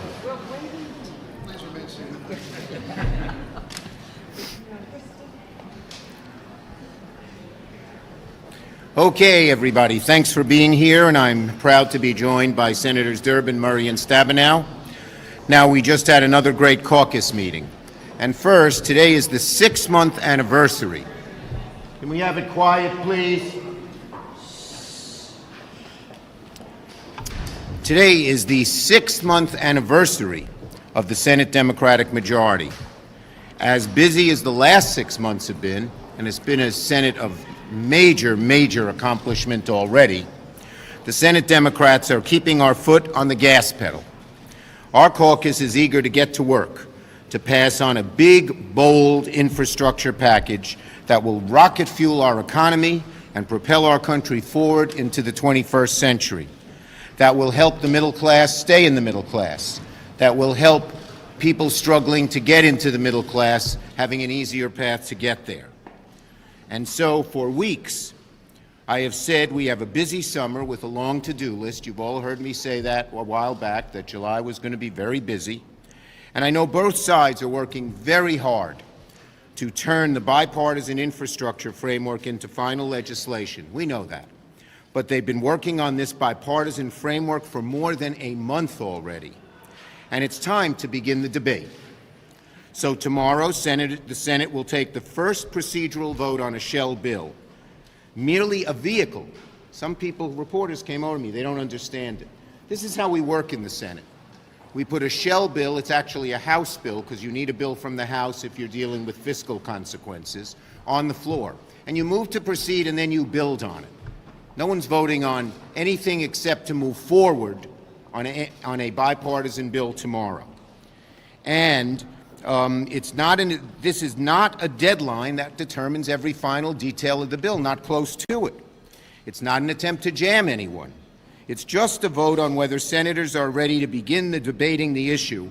And even Republicans will tell you, since I set a deadline, they're moving much more quickly in the negotiations than they were before. Again, a yes vote tomorrow is simply that the Senate is ready to begin debating a bipartisan infrastructure bill. No more, no less. We've waited a month. It's time to move forward. Once we get on the bill, there's going to be plenty of time for the bipartisan group to continue its work. The bottom line is simple. If senators agree to start the debate, there are going to be many opportunities for the bipartisan group to make their agreement the base of the bill, and if they can't come to agreement, to make parts of their bill added to the base bill. And you know what If the bipartisan group is as close to an agreement as they say they are, then they should have no issues with this timeline. We're going to give them every opportunity to finish their negotiations and make their agreement the final product on the Senate floor. But if the Senate Republicans vote no tomorrow, they will be denying the Senate an opportunity to consider the bipartisan infrastructure framework. Okay? Look, this has been, as I said, a routine process in the Senate all year.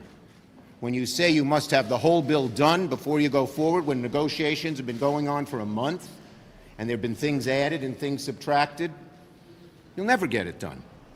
And so we did this way in USICA, we did this way in anti-Asian hate crimes bill, and of course we can do it again in infrastructure.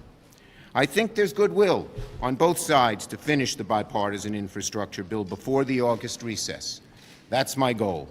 But in order to finish the bill, we first need to start. If you're serious about getting a bipartisan bill done, there's no good reason not to support starting the process now. Democrats are ready to roll up their sleeves, move forward, and get to work and finish the job. Senator Durbin.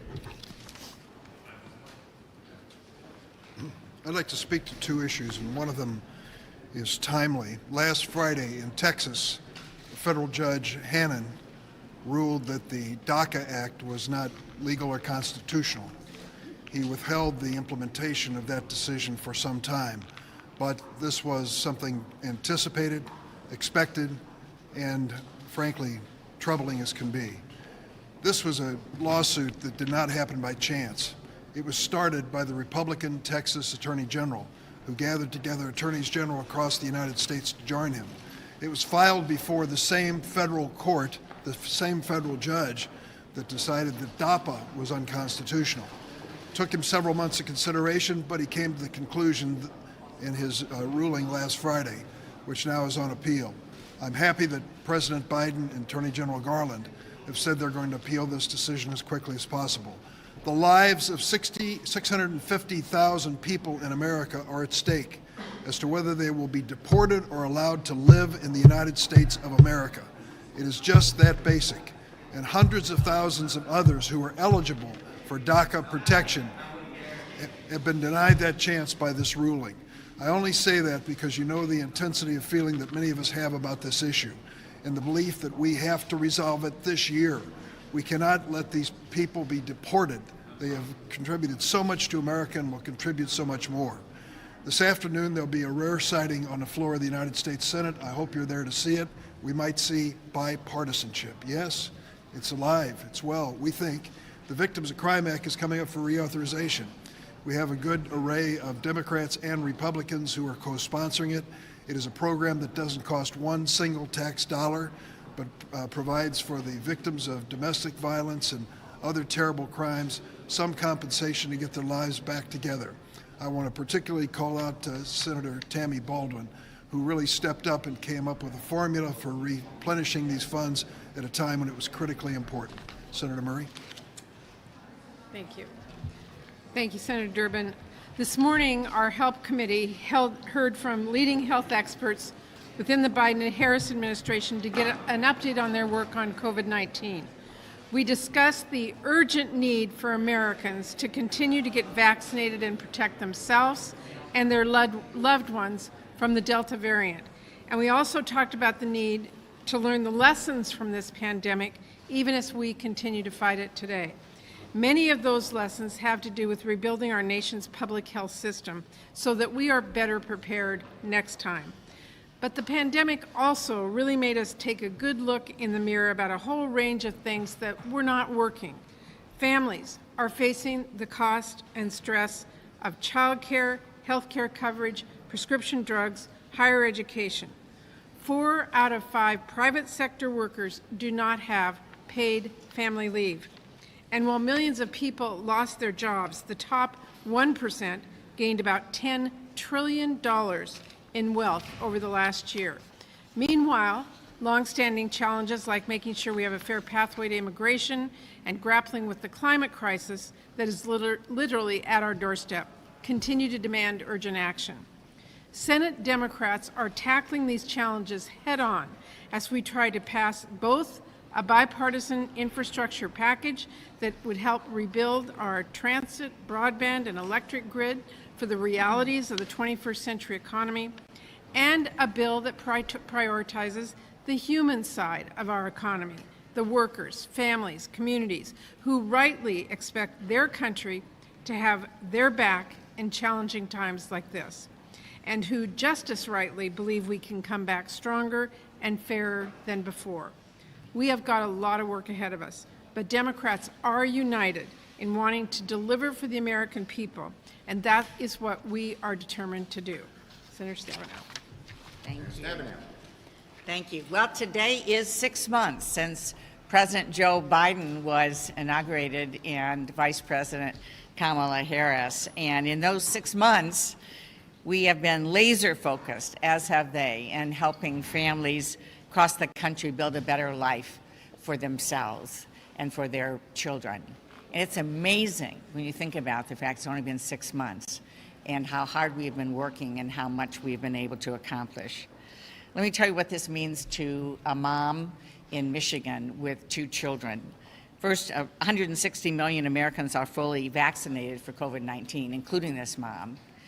And more people are getting shots every day, and that means she's going to be able to go back to work now with confidence, and her 2 children are going to be able to go back in person in the classroom this fall.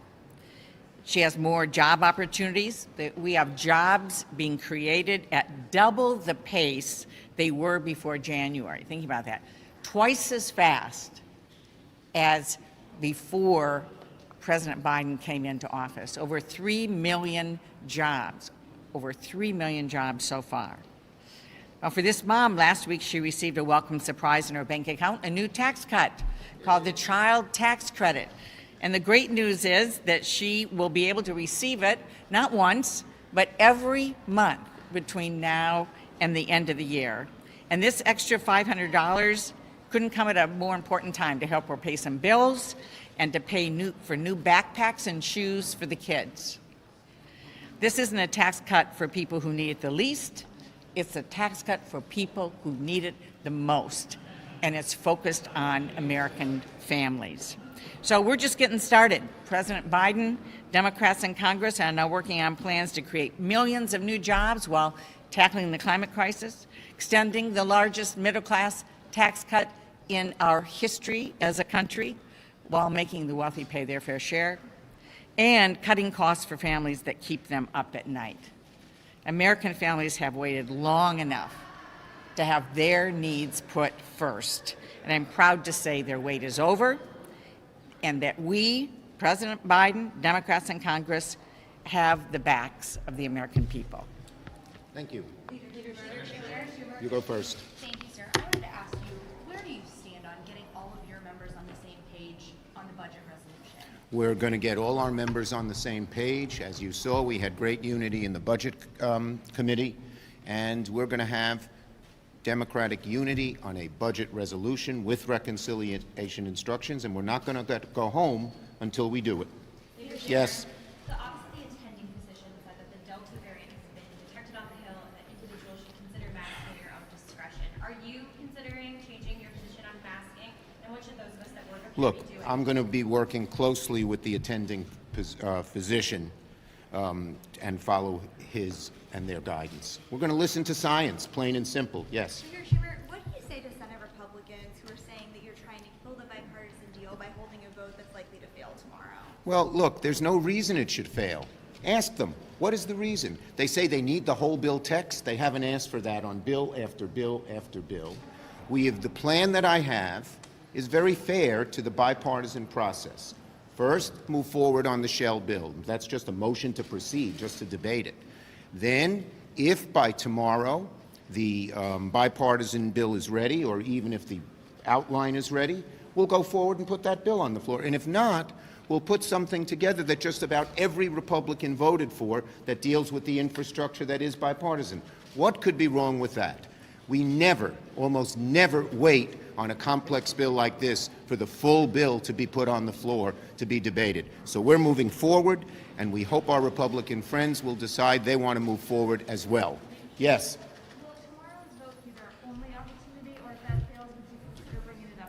Look, we hope that our Republican friends vote yes tomorrow. That's what they should be doing if they believe in a bipartisan bill. There's no reason why they shouldn't. Yes? Yes, Senator Graham has said that Republicans should consider leaving town to deny quorum to Democrats in order to defeat. That speaks for itself.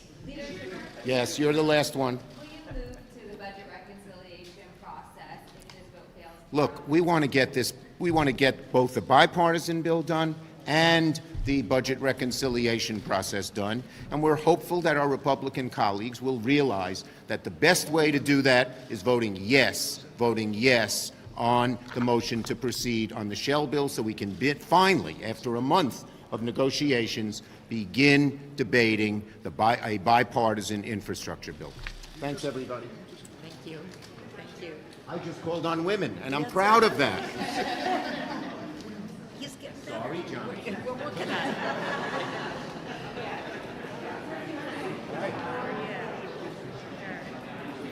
All right, once again, we were listening in live as Senate Democrats speak to that infrastructure bipartisan work that they are trying to get done on the Capitol Hill there. And what we're going to do is continue to stay in D.C. I'm going to send some of our viewers off into a quick 2-minute break. And when you return, going out to those Texas House Democrats, and you can expect to hear some questions about COVID-19 after 6 of them have tested positive after they fled their state. So again, some of you going out to a quick 2-minute break. And then when we return, we're going to be listening in once again to those Texas Democrats who have fled their state.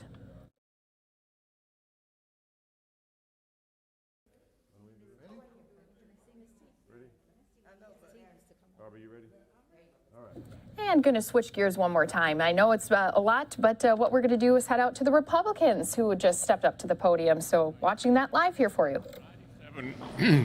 97% of the hospitalizations in the country for COVID are unvaccinated people. It never occurred to me after 3 highly effective vaccines were developed in under a year that we'd have difficulty getting Americans to take the shots. But that's obviously where we are. I want to underscore in the strongest possible manner I can, and I say this with some authority, as you all know, as a result of being a polio victim myself and being very aware that it took 7 decades to come up with 2 effective polio vaccines. This was done in under 1 year. These shots need to get in everybody's arm as rapidly as possible, or we're going to be back in a situation in the fall that we don't yearn for, that we went through last year.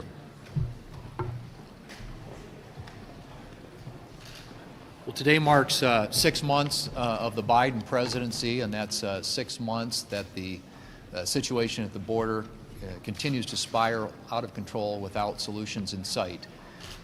If you look at the data itself, 188,000 people were encountered at the border last month. That's the highest number literally in 20 years. Add to that the fact that in this fiscal year there have already been 1 million arrests at the border, and you can see that the current administration isn't doing anything to address a crisis which frankly is of its own making. Many of the policies that they changed when they came into office were effective and were working, and now we have a major humanitarian and national security crisis at our border, and the way that this administration is handling it is reckless to say the least. And speaking of reckless, you look at the economic data these days, inflation is spiraling out of control, continues to hit highs that we haven't seen in a really long time, which drives up the cost for lower and middle income Americans the most, whether it's a stop at the grocery store or the gas station or the hardware store. It goes on and on.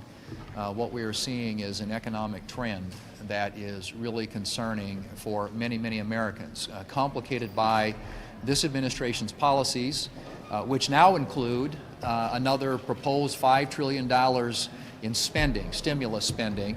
My understanding is the Democrat leader was out here earlier talking about how the economy is taking off like a rocket. Well, all the spending that they're putting out there is adding gasoline to the fire, and it is exploding on the American people. And that is not going to be something that's going to be sustainable for the long term, certainly in a way that is of any benefit to the American people who right now, as I said, are suffering the cost of this.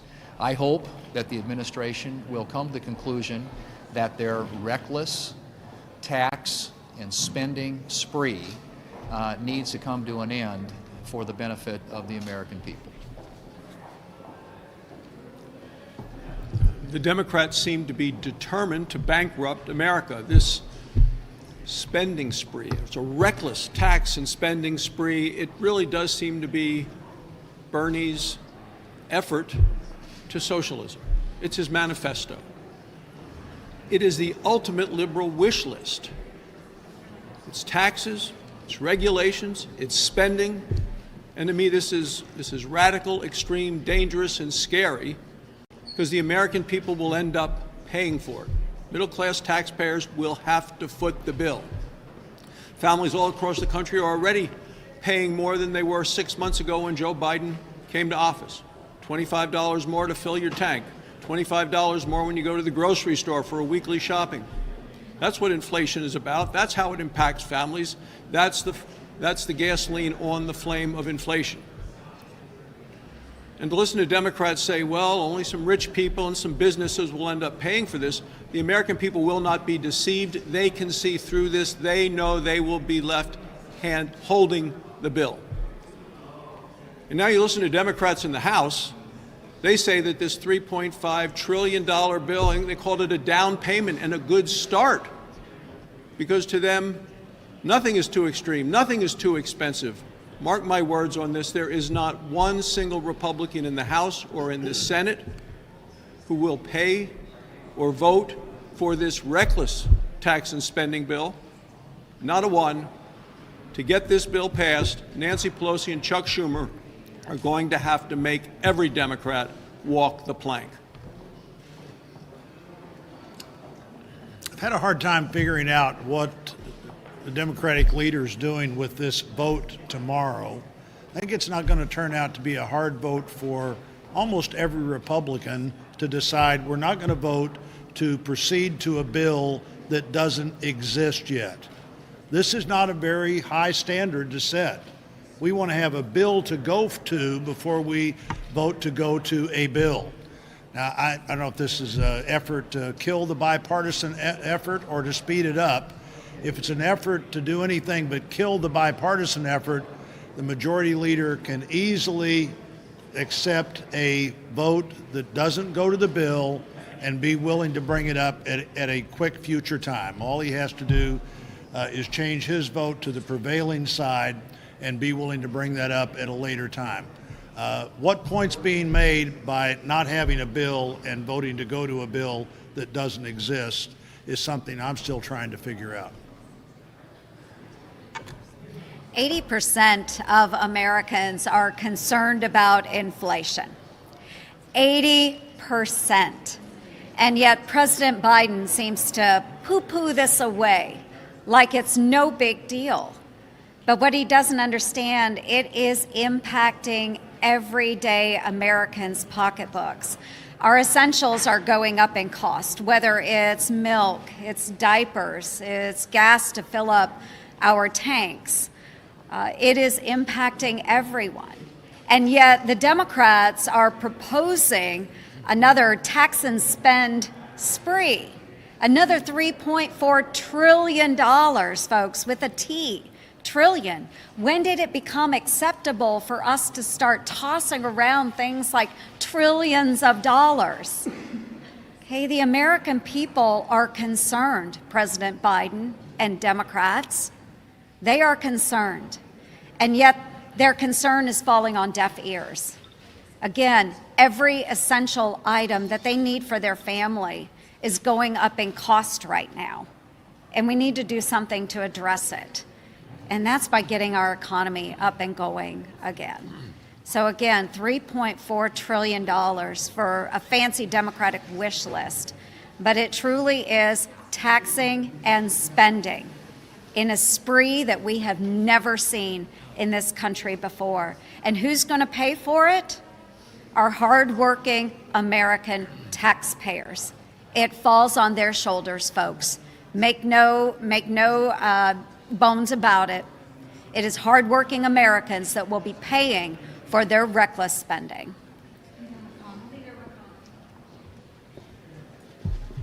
Democrats say that it's not them that's trying to kill the bipartisan infrastructure bill, but Republicans by not voting on this motion to proceed tomorrow, pointing to the fact that it's been done many times. So what is your response? Are you wanting this bill to die? Senator Blunt covered that. The majority leader will not be slowed down by having this motion to proceed to the bill defeated. All that does is give him the opportunity to move to reconsider, and at whatever point the bipartisan deal comes together, we can reconsider the vote, and then he'd have the option to lay that down as a substitute. In other words, no time is lost by adhering to a very simple principle. We're not going to the bill until we know what the bill is. Yeah. Leader McConnell, you've been vocal back in Kentucky, particularly about ending the UI plus up, the COVID relief money that's gone out. Are you concerned about shutdowns and the possibility for all of this inflation that you all have talked about, for some of that to be hitting Americans at home again if they're asked to stay home with an increase in cases? Well, what I'm concerned about at the moment is paying people more to stay home than to go back to work.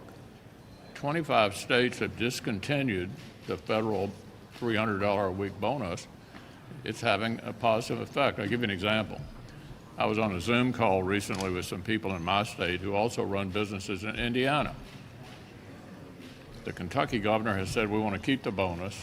The Indiana governor said, no thanks. The very next day after the Indiana governor said we're going to discontinue the $300 a week bonus, they got 200 job applications. I'm hearing that from everyone. In addition to the wave of inflation that you already heard all of us talking about, the economy does not need this tax and spending spree. It's lifting on its own as we come out of this. The way to defeat getting back into the position we were last year is to get vaccinated. This is not complicated. 97% of the people who are in the hospital now for COVID are unvaccinated. So if there's anybody out there willing to listen, get vaccinated. Leader McConnell, on that note, the Republican governor of Utah said this weekend that conservative talking heads are, quote, literally killing their supporters. Would you speak out against people who are actually speaking out against the vaccine? I don't know how I could be any more clear than I have been. I've been saying the same thing about vaccinations all along the way. Others can say whatever they choose to say, but this is something I think I'm a good example of, something I know the answer to. It is not at all unclear that the way to avoid getting back in the hospital is to get vaccinated. I want to encourage everybody to do that and to ignore all of these other voices that are giving demonstrably bad advice.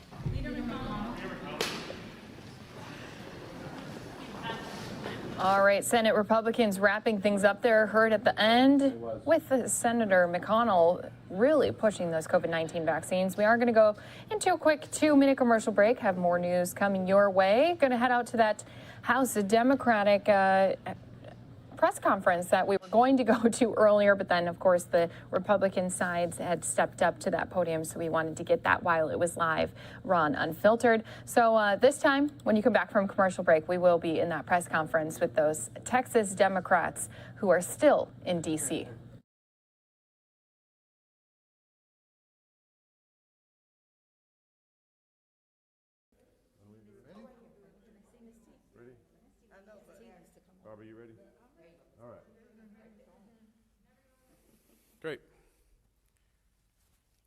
Good afternoon.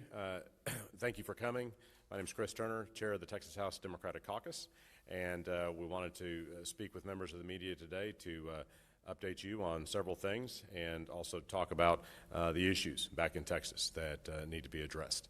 And to talk about all of those things today, we have three outstanding members of our caucus who are going to be addressing you. We're going to start off with Representative Ana Maria Ramos from Dallas. Thank you. Thank you. Good afternoon. Buenas tardes. Soy Ana María Ramos, diputada estatal del Distrito 102 para la ciudad de Dallas, Addison, Garland y Richardson. Y estamos aquí por la lucha por la voz de nuestra comunidad, por la protección del voto. Vemos que durante este último mes el gobernador Abbott ha tratado hasta lo imposible, ¿verdad?, para limitar el voto de nuestra comunidad. Y fíjense que la verdad estamos aquí no porque cómo votaron nuestra comunidad, sino por quién votaron. Déjeme repetir eso. No es porque... And just want to say thank you to all of our viewers who are here with us on Live Now from Fox. We are listening in. This was a press conference that just took place this morning. Just skipping ahead so that we can skip the Spanish-speaking portion. Hello, everybody. My name is Ana Maria Ramos. I am the state representative for Texas House District 102, which is North Dallas, Richardson, Addison, and Garland. And we are here because the fight is about our state government's priorities.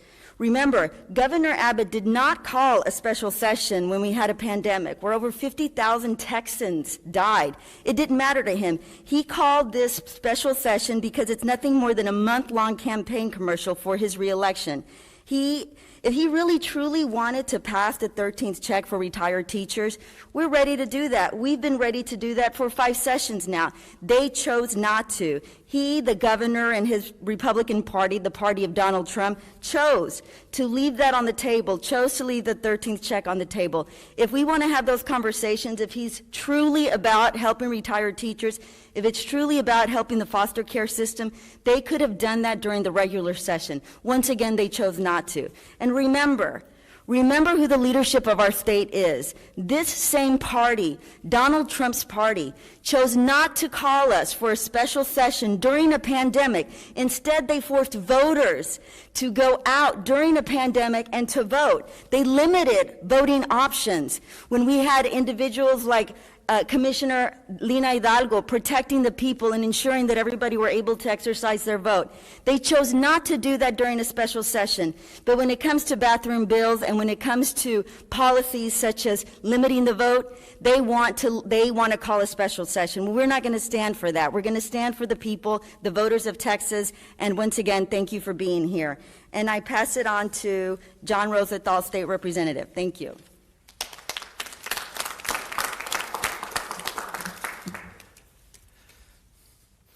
Thank you, Rep. Ramos, and thank you. I'm John Rosenthal, Texas State Representative, House District 135, representing Northwest Houston, Northwest Harris County.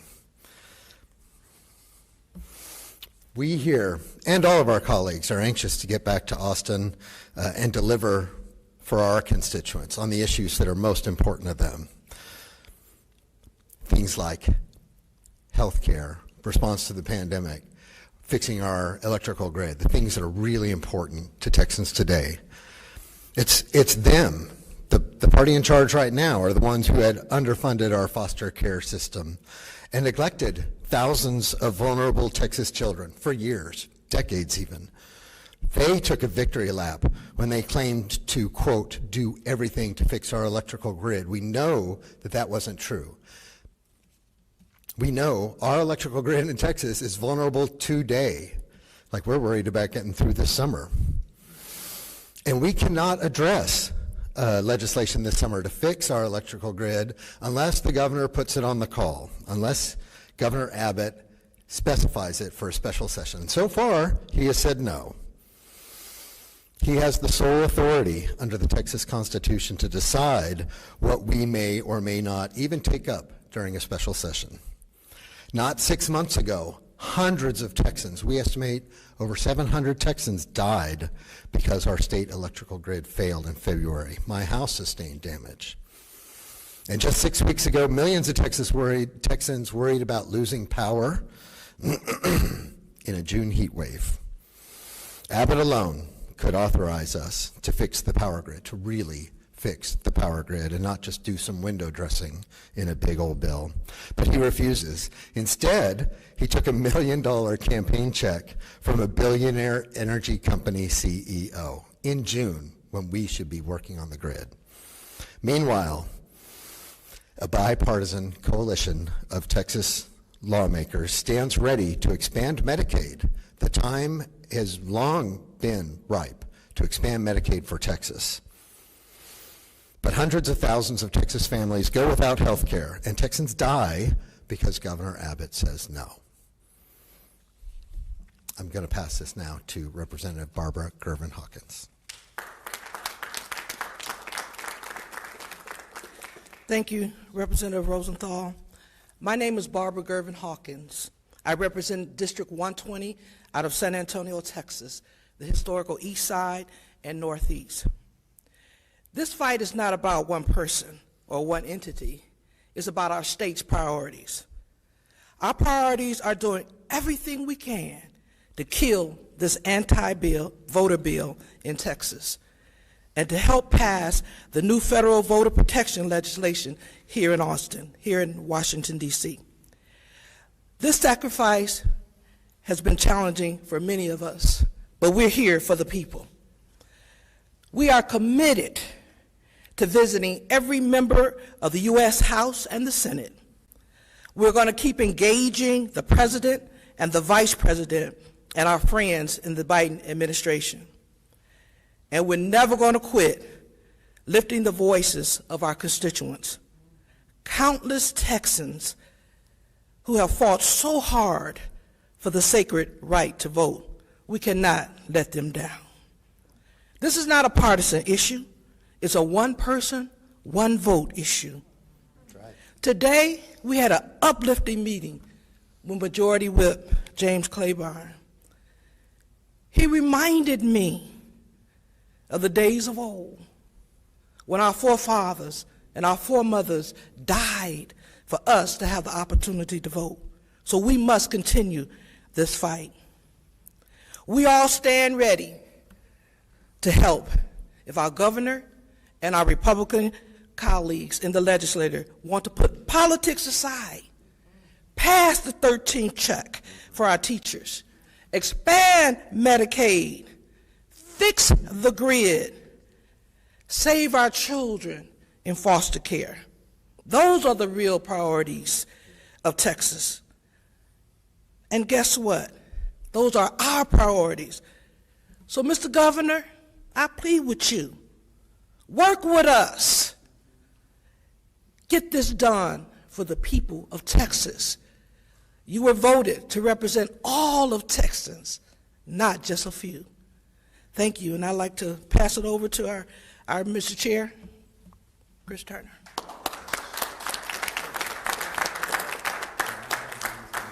Thank you very much, Representative Gervin-Hawkins, Representative Rosenthal, Representative Ramos, for your powerful words, and we'll be happy to take a few questions now. I know we're going to have, and just so everyone in the room is aware, we have several journalists viewing this live via Zoom, so they'll be submitting questions into the chat that Kara will read out to us, but we can start if any of the press in the room has any questions.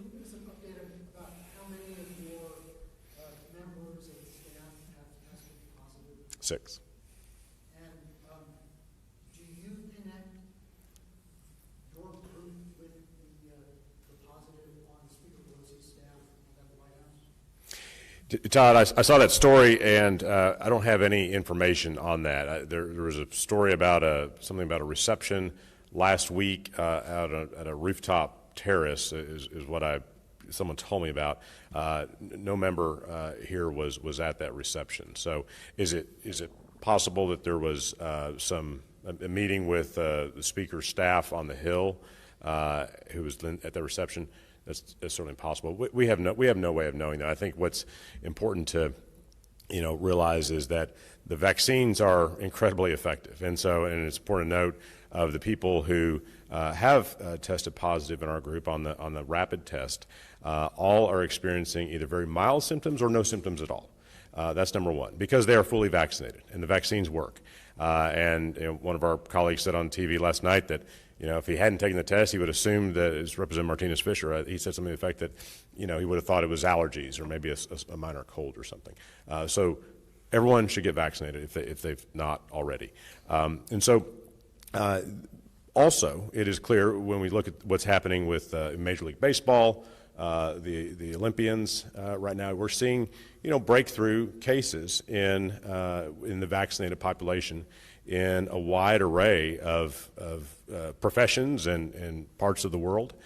And so it's just, I think, a reminder that we don't know what variant it is, but there's a presumption that perhaps it's this Delta variant, which is more symptomatic. More contagious than previous variants.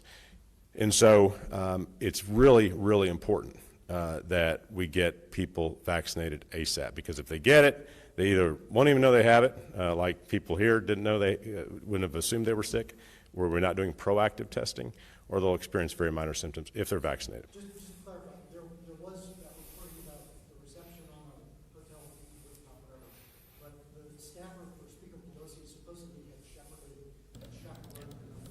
And once again, we're listening into this event that took place a little bit earlier here. But again, we were in those live press conferences with our Senate leaders. Both Republicans and Democrats were speaking during this event. So we're playing it out here for you on Live Now from Fox. I do want to send some of you off into a quick 2-minute break as we continue to listen in as Texas House Democrats address some concerns from the media.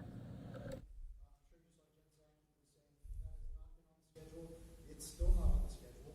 I think there's kind of a presumption that if you all are considered potentially contagious, that would be less likely. Sure. So there's no update, to answer your question. Obviously, we'd welcome the opportunity to visit with the president virtually, just as we did with Majority Whip Clyburn a couple of hours ago. And we're looking forward to having more virtual meetings over the course of the next several days. Next. Let me get Jonathan, and then we'll go to Zoom.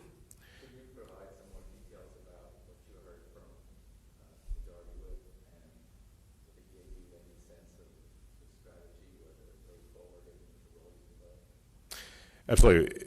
I think Whip Clyburn was inspirational, and the Democratic caucus who made the tough decision to leave in order to stop the passage of vote suppression legislation in Texas and to protect the freedom to vote for our constituents. He encouraged us to continue using our voices on Capitol Hill, figuratively, virtually or in person, and through the media and other platforms we have, to continue to urge the Senate to act. And specifically, he talked frankly about, certainly our focus has been on, and their focus has been on H.R. 1, S1, the For the People Act, and that continues to be a focus. But I think there's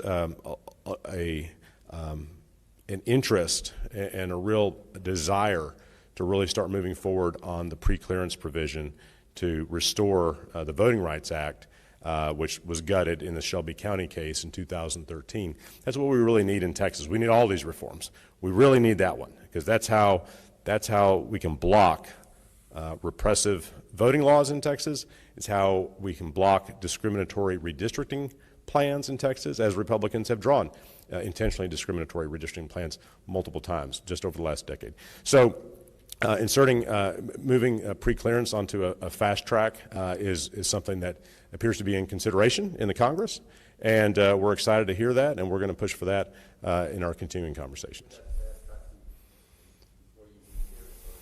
I couldn't speculate to the timing, but there is our colleagues who met with Senator Manchin last week said he was very clear that is something he supports, and supports just applying it to all 50 states. So, yes.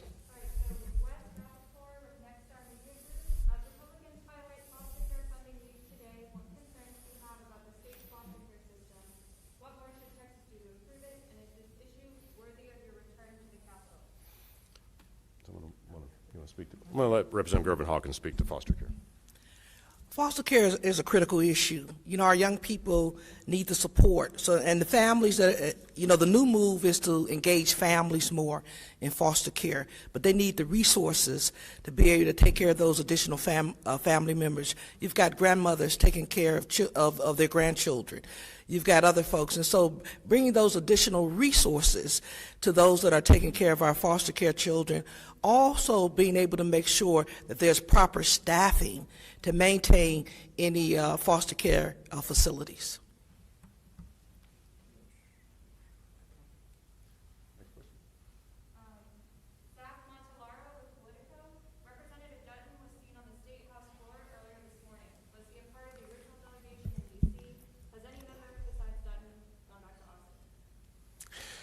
Thanks for the question. So Representative Dutton was with us for a few days in D.C. He was not, however, in the total of the 57 members who signed a letter last week when we left instructing the Journal Clerk of the Texas House of Representatives to lock our voting machines until we return and notify the clerk in writing that we wish to have our machines unlocked. So he was not in that total of 57. Next question.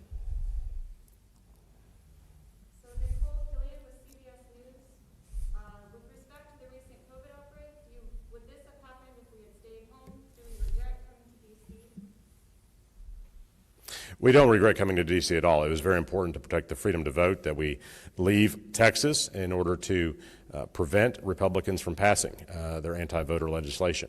It was equally important that we use this moment to highlight the need for federal voting rights legislation. And that's what we have been doing nonstop for the last 8 days since we've been here in our nation's capital. With respect to COVID, I refer back to my previous comments that it's clear there are breakthrough infections happening in large parts of the population. We've seen it with Olympic athletes, we've seen it with Major League Baseball and other populations. And frankly, I mean, the reason we know that we've had some of those breakthrough infections here, fully vaccinated people who are suffering 0 to mild symptoms, is simply because we are proactively testing. If we were not proactively testing, we probably wouldn't even know about it, and probably in many parts of the population there are some breakthrough infections occurring, but those who are vaccinated don't realize it. And this is an important point as it relates to vaccines in Texas. We're talking about Governor Abbott's misplaced priorities. If he wanted to be focused on something important and something serious, he'd be focusing on our abysmal vaccination rate in the state. We're not even halfway vaccinated yet in Texas. And we have cases rising again, hospitalizations are up again, and this Delta variant is serious stuff. And the governor, as our chief executive, should be showing leadership on that issue, but I haven't heard him talk about vaccines. And just a heads up, some of you are going to be seeing a quick 2-minute break.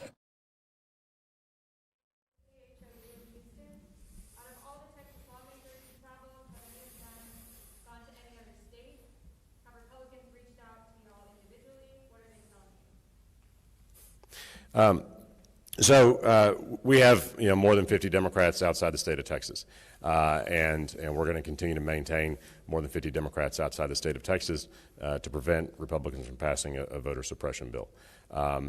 Sure, colleagues reach out all the time. I haven't really heard from anyone. I think maybe I got one call last week. But members have checked in, I think, on members who to see if they are okay health-wise, and I think members appreciated that. So some of those calls are happening, and that's not uncommon in the Texas House. All right, last question. Priscilla Thompson with NBC. Did you discuss the filibuster carve-out with Representative Clyburn and the strategy for that? And Biden has been reluctant about filibuster changes. Do you think Clyburn can move the needle? James Clyburn can move the needle on just about anything, I think. He can, as President Biden knows, given his victory in the South Carolina Democratic primary last year, that Mr. Clyburn's endorsement had a lot to do with. And we all know and respect Mr. Clyburn for his lifelong work of fighting for justice and equality. With respect to the filibuster carve-out, I think that's one tool, one option that leaders on Capitol Hill are pushing for. I said that in my comments last night in a town hall meeting. that we certainly are excited about how I would describe Mr. Clyburn's elegant solution to getting voting rights legislation done in the U.S. Senate by having a carve-out from the filibuster for purposes of passing voting rights legislation. But I also want to lift up the concept of Section 5 of the Voting Rights Act and the pre-clearance mechanism that it's very important that we get back, and I think that's very much in discussion too. Procedurally, we'll leave the procedural decisions to the U.S. Senate and the U.S. House. They know best how to move legislation through their chambers. What's important is that they get something done and get something done soon to protect the freedom to vote for all Americans. Thank you very much. All right, so the Democratic leaders from the Texas House, they're speaking out, again, addressing some of the concerns about COVID-19, also some of the other items that they do wish that the governor would pass. What we're going to do is show you just this quick look at the latest fire going on in California. This is coming to us out of Solano County, California. This is the Gibson fire. Last update that we'd gotten from crews there was that it had been 10 acres, 20% contained, but as you can see here from this video, Skyfox was just flying over it moments ago, and it does look like they do have that very contained there, as we aren't seeing any flames. So that is some good news for folks there as we continue to see some dry conditions across the U.S. I know that drought has been affecting quite a few people. So it's good to see here that firefighters were able to work ahead of that fire. And hey, let's just go ahead and take a look at the stocks for the day, since we continue to see those green. Yesterday, again, as Mike Page pointed out, what a difference one day can make. You're seeing us getting close to that up 600 mark. So yesterday we were down more than 800 points. Today we're looking like we're trending upwards, continuing to move things in that green. So we like to see that always here on the Dow. So what I want to do is play back for some of our folks who weren't up early this morning, because this did take place earlier here this morning. It was that historic launch of Blue Origin. Again, the first of their human flights going up into space. That rocket taking off with 4 civilians inside. So not only did we have Bezos, but his brother, as well as 2 others. The youngest and the oldest people to go up into space, all in that capsule up there. What we want to do is play this out for many of our viewers. I'm going to send some of you off into a quick 2-minute break again here on Live Now from Fox. And then when you return, we're going to be listening in to just some of that coverage that took place before they took off.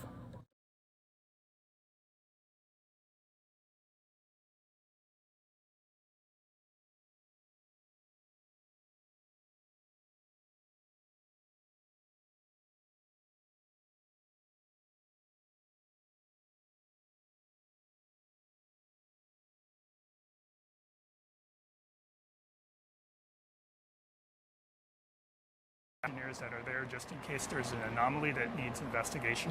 But you can actually see it through those back windows. That's it. That is all that is needed to launch New Shepard. We have some support staff on call in Washington State in case of an anomaly, but for the most part, that's it. And we architected it that way. So Look, we got catch. You said catch there Wally. she is. She was waving at you, Gary. Oh, and is that? I think that's the postcard that she promised everybody she was going to be bringing up to space with her. So not only is the crew ready, but we got the props ready. We've got the photo shoot all set up. But getting back to the crew and crew operations that we've set up, as you said, lean and mean, but also. We talked about it earlier, in addition to the safety and critical to safety are redundant systems, backup systems, backup to the backup. And, we were talking about the team that we have back in Kent. So that is part of it. It's not just in, let's say the mechanical systems, the engineering that goes into the capsule, but from an operational standpoint, we've built that in from the very beginning. Some beautiful shots there of the capsule. So the window with the white square there, that is Wally Funk. To the left, that is Mark Bezos. Jeff Bezos' brother. And in fact, to the left of him, a little harder to see off of that other window, that will be Jeff Bezos. And Oliver Damon on the other side of the hatch. He's also harnessed in, ready to go to space, ready to become the youngest person to have ever flown in space. Again, he comes from the Netherlands. So beautiful. Again, as we talked about at Blue Origin, we really want to open up this experience to the world, and it's so wonderful that he is not just representing the next generation, but also more flags as we fly to space. Standing by here from Capcom. New Shepard, this is Blue Origin Mission Control. Good morning, astronauts, and welcome aboard the RSS First Step. Let's get things started with a comm check. Astronaut Oliver, how do you read? Oliver, how do you read? Blue Control, Astronaut Oliver, loud and clear. Copy. Astronaut Wally, how do you read me? Wally, how do you... Wally, push the button and answer. Push the button and tell you're good. Wally, loud and clear. Copy, Astronaut Wally. Astronaut Demo. Blue Control, this is Astronaut Demo. I have you loud and clear. Copy. Astronaut Bezos. Astronaut Bezos. Blue Control, Bezos. I read you loud and clear. Thanks for everything, Sarah. We appreciate it. It's my honor and my pleasure. All right, astronauts, we are at T-minus 21 minutes and counting. As we proceed, I'll keep you updated. For now, just sit back and relax. Fantastic, and there you heard it. All 4 astronauts are ready to go to space. They just had a quick comms check with Sarah Knights on Capcom, one of our crew member 7 there. You heard all 4 astronauts are jazzed. You know, Wally there was, I'm sure she's a bit distracted again. We've said this before. She has waited over 60 years from the days that she was part of the Mercury 13 program to go to space. That program to get women into space was canceled. But you know what? She is canceled no more, everybody. She is going to space. Such an honor to be able to help her realize this dream of going to space after so long. What a moment, what a woman that that really personifies perseverance and pushing through it. All right, and here we go. We are closing the hatch. Gary, do you want to talk a little about what happens when you close the hatch? Obviously, it's a pressurized vehicle. What does that mean with regards to closing the hatch there? So the hatch has a double seal on it. There are 2 sets of seals. So what they're going to do when they close the hatch to make sure it is properly sealed is they're actually going to pull a vacuum in between both of those seals and make sure that vacuum doesn't decay. And that checks the integrity of both seals. Fantastic. Now, I understand that we've got Caitlin Dietrich again on the ground. We've got an update from her. Caitlin, what's going on? She's almost ready. So let's hold off on just a moment for our update from Caitlin Dietrich. In the meantime, let's watch here as the tower crew continues to close the hatch, make sure that the pressure seals are all ready to go. There we see Mark Bezos giving the thumbs up. There's Jeff in the background waving. What an experience to do with your siblings, your best friend. What a day for this 4 crew. Gary, you we mentioned again that you have gone through the astronaut experience. You went through it. Actually, here we go. I think we've got Caitlin. Just a moment, Gary. Hold that thought. Caitlin, what's going on out there at Mission Control? Hey everyone, so basically we've actually left Mission Control, the porch, and now we're at what we call fallback 3. It's on basically the entrance to the road to space, and right here is where the astronauts drove by. They went all the way to the tower. You can probably see it there in the very distance. Here we just closed the hatch and everything's looking nominal.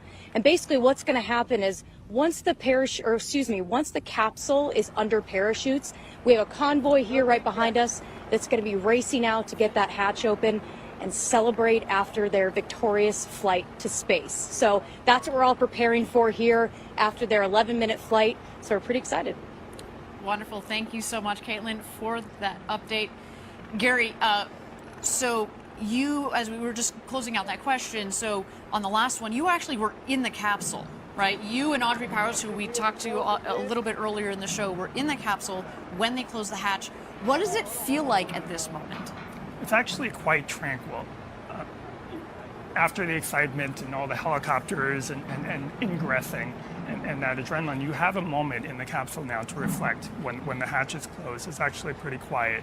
You've got hearing protection in just in case. You can still hear Capcom, but you have a moment to reflect. The fact that you're seated, reclined in a seat next to a window, directly next to a window that is so big, you can just turn your head and feel like you're floating right on the edge of the rocket. And then we've designed it that way so that when you are actually in space, you don't have to turn your head. You can look right out and have the sensation of actually being outside. And it also kind of adds to the voluminous feel of the capsule. We said earlier it's 10 times the volume that Alan Shepard had on his flight, but it is big, and the windows make it look big, that light acoustic padding make it look big, and then once you're floating up there in space over the Kármán line in zero-G, it kind of adds a third dimension to it. Yes, we wanted that spaciousness, we wanted that sensation of floating. Really, if we were able to do it, we would have made the entire capsule transparent. That is kind of a cool idea. Is that for the next iteration? You working on that? Is that in secret? All right, we're not going to release that information on our webcast, but stay tuned, everybody. All right, we're going to toss it back to Capcom. I understand that we've got a special message from Christina Bezos, sister to Jeff and Mark Bezos.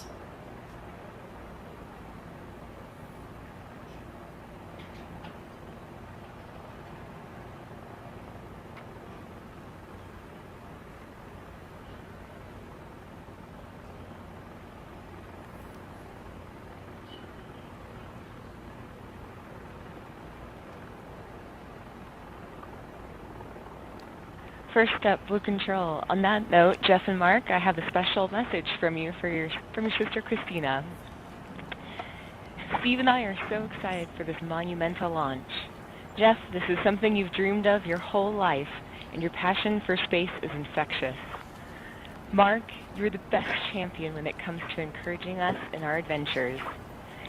As you buckle in, I'm reminded of when Jeff was Captain Kirk, Mark, you were Sulu, and I took the role of Lieutenant Uhura.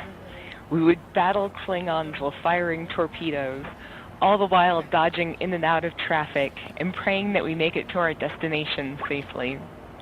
Mark, be prepared to fire those torpedoes if ordered to do so. Now hurry up and get your asses back down here so I can give you a huge hug. We love you, and Godspeed, New Shepard.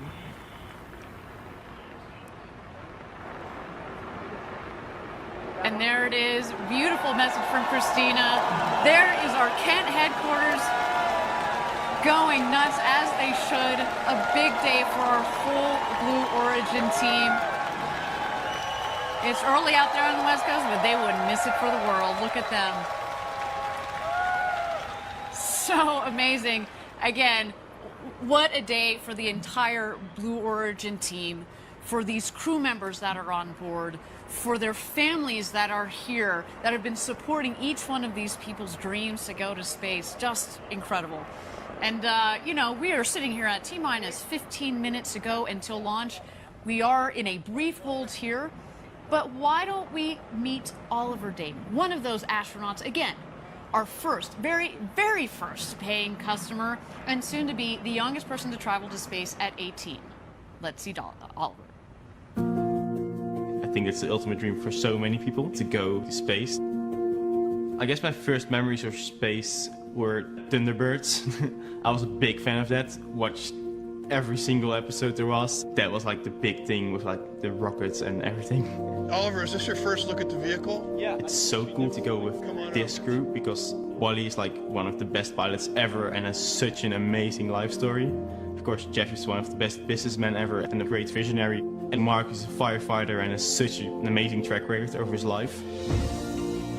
I feel a responsibility because I'm the youngest in space, and to get more people interested in space, and not even just space, but science, would be such an opportunity for me to do. when I touch down and I get out of the vehicle, I think I'm just speechless. Now, Oliver also has his pilot's license and will be studying physics in college. And in just a bit, he'll officially be an astronaut. But Gary, did you talk to Oliver? I did. I had an opportunity to meet him. Did you start recruiting? Did you get on that? What are you doing sitting here? Come on, man. We were like that guy. Not only is he going to study physics, but also innovation. So we can only imagine what is in store for Oliver in the years to come. But I can tell you what is in store for him in the next couple of minutes here. He is going to go to space, over the Kármán line, up 100 kilometers up the internationally recognized line of space, and he is going to come back a freshly minted astronaut. Cannot wait for that. Now, we are at T-minus 15 minutes to go until launch. We are in a brief hold here. And while we're in a hold, why don't we turn it over to New Shepard and watch the rocket as she gets ready to take these 4 astronauts to space and back.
Thank you again, everybody, for joining us live from West Texas. We are here at T-minus 15 minutes to go until launch. We are in a brief hold. We've got our astronauts that are loaded into the capsule. You saw there just a moment ago, we had Oliver Damon on the left, in the left window. To the right of the hatch is our founder, Jeff Bezos. Coming around him is Mark Bezos, and on the opposite side of the capsule is Wally Funk. And again, we're just here in a brief hold, but while we have a moment, let's throw it back to the pad and catch out some of those shots of our astronauts as they get ready for their flight to space and back this morning.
Thank you again, everybody, for joining us live from West Texas for New Shepard's first human flight. We are at T-minus 15 minutes. We are in a brief hold here. This is okay. I mean, to say, Gary, you can appreciate this. We spent years designing this rocket, months and months designing the mission. And if we need to take a couple of minutes more to make sure that the team is aligned, that we're all set and sorted, that our astronauts are happy, that the weather both on the ground and up aloft is within green zones, then we're going to do that. How do you guys think about holds when you're in mission control? What is happening right now? There's really two kinds of holds. There might be a hold while they investigate an anomaly, and very often that is not the case, though. There are sometimes holds just to catch up in the timeline. The thing about New Shepard that's distinct from orbital vehicles that you might have seen is that we don't need to launch at a precise time to meet some launch window because we're trying to intercept something in space. We have a lot of time. We can take our time. It's better to pause and hold if there's any reason to, if there's a sensor reading that you want to investigate or you just want to catch up in time. So that's why we tend to take these holds. Otherwise, we bias to launching as soon as possible so we don't otherwise have a lot of buffer in the normal count. Absolutely. So again, well, actually, now I understand the hold is lifted. Yeah. So it sounds like that we have gotten the timelines all aligned, our teams are all sorted, and we are continuing our countdown. While we have a moment here, again, let's throw it back to the pad, check out our astronauts in the capsule as they get ready for their launch to space and back this morning.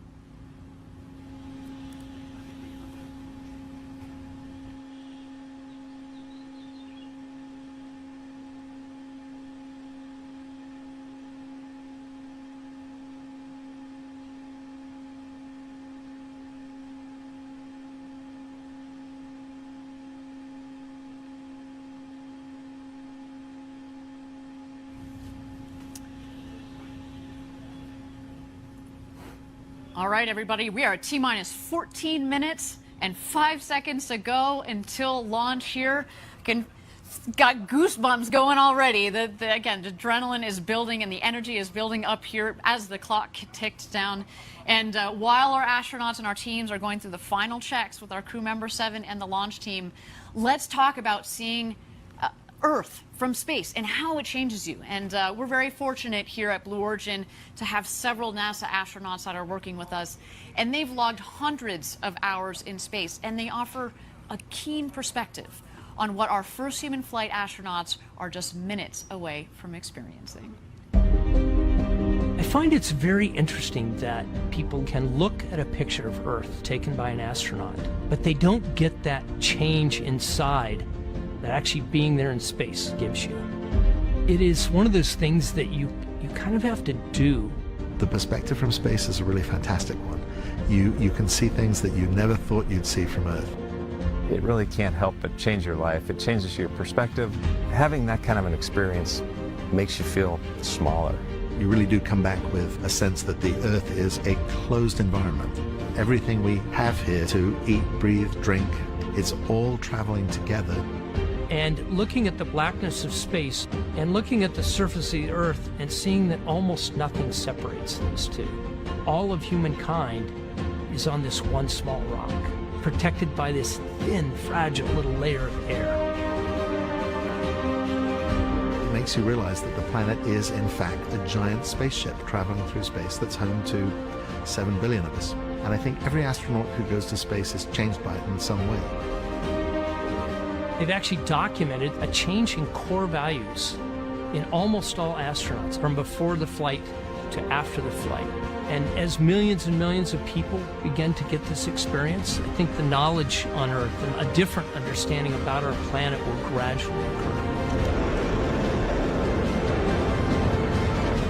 The experience of something that changes who you are on the inside, it's very powerful. It is so memorable and so unique that people walk away speechless.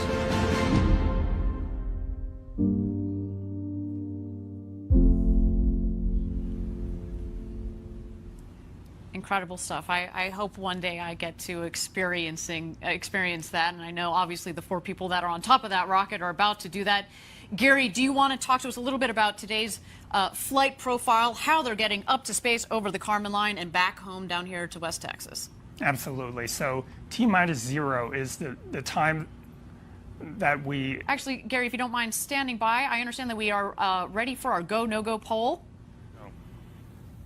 This is the flight director. New Shepard is go for launch. Booster, commence similar count. Wilco flight. Controllers, drop UHF voice.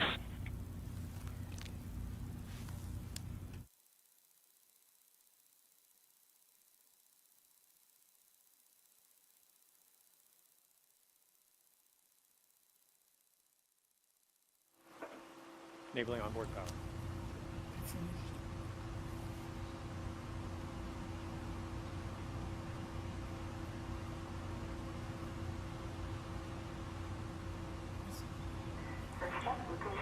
All right, thank you everybody for joining us again. Sorry about that. So we got so caught up in the flight profile and the perspectives from our NASA astronauts. We just caught the tail end there of the go no go poll. But I'm hearing that we're looking good for flight today. So let's get back into that flight profile, Gary, that you're telling us about here. Again, how are they getting up to space over the Kármán line, the internationally recognized line of space, and then back down here to Earth in West Texas? Okay, so T-0 is actually not the point of liftoff. It's when we send the command to start the engine. It lifts off about 7 seconds later. It will ascend for about 2.5 minutes and then shut off. It goes through what we call MECO, main engine cutoff. About 20 seconds after that, the capsule will separate, and that's when the fasten seatbelt light on their panels will turn off, and they'll be able to float around the capsule for 3 to 4 minutes. During that time, both vehicles are still ascending, and they will ascend above 100 kilometers. The Kármán line today, we're headed for about 105, 106 kilometers, and then start their descent. The capsule, the booster will actually re-enter first. It's more aerodynamic. Before it hits the atmosphere, it deploys wedge fins on top to stabilize it, and then uses those aft fins to steer back over the pad. Just over the pad, about 20,000 feet above, it deploys drag brakes to slow itself down, and then restarts its engines just seconds before hitting the ground to slow itself down to a soft landing.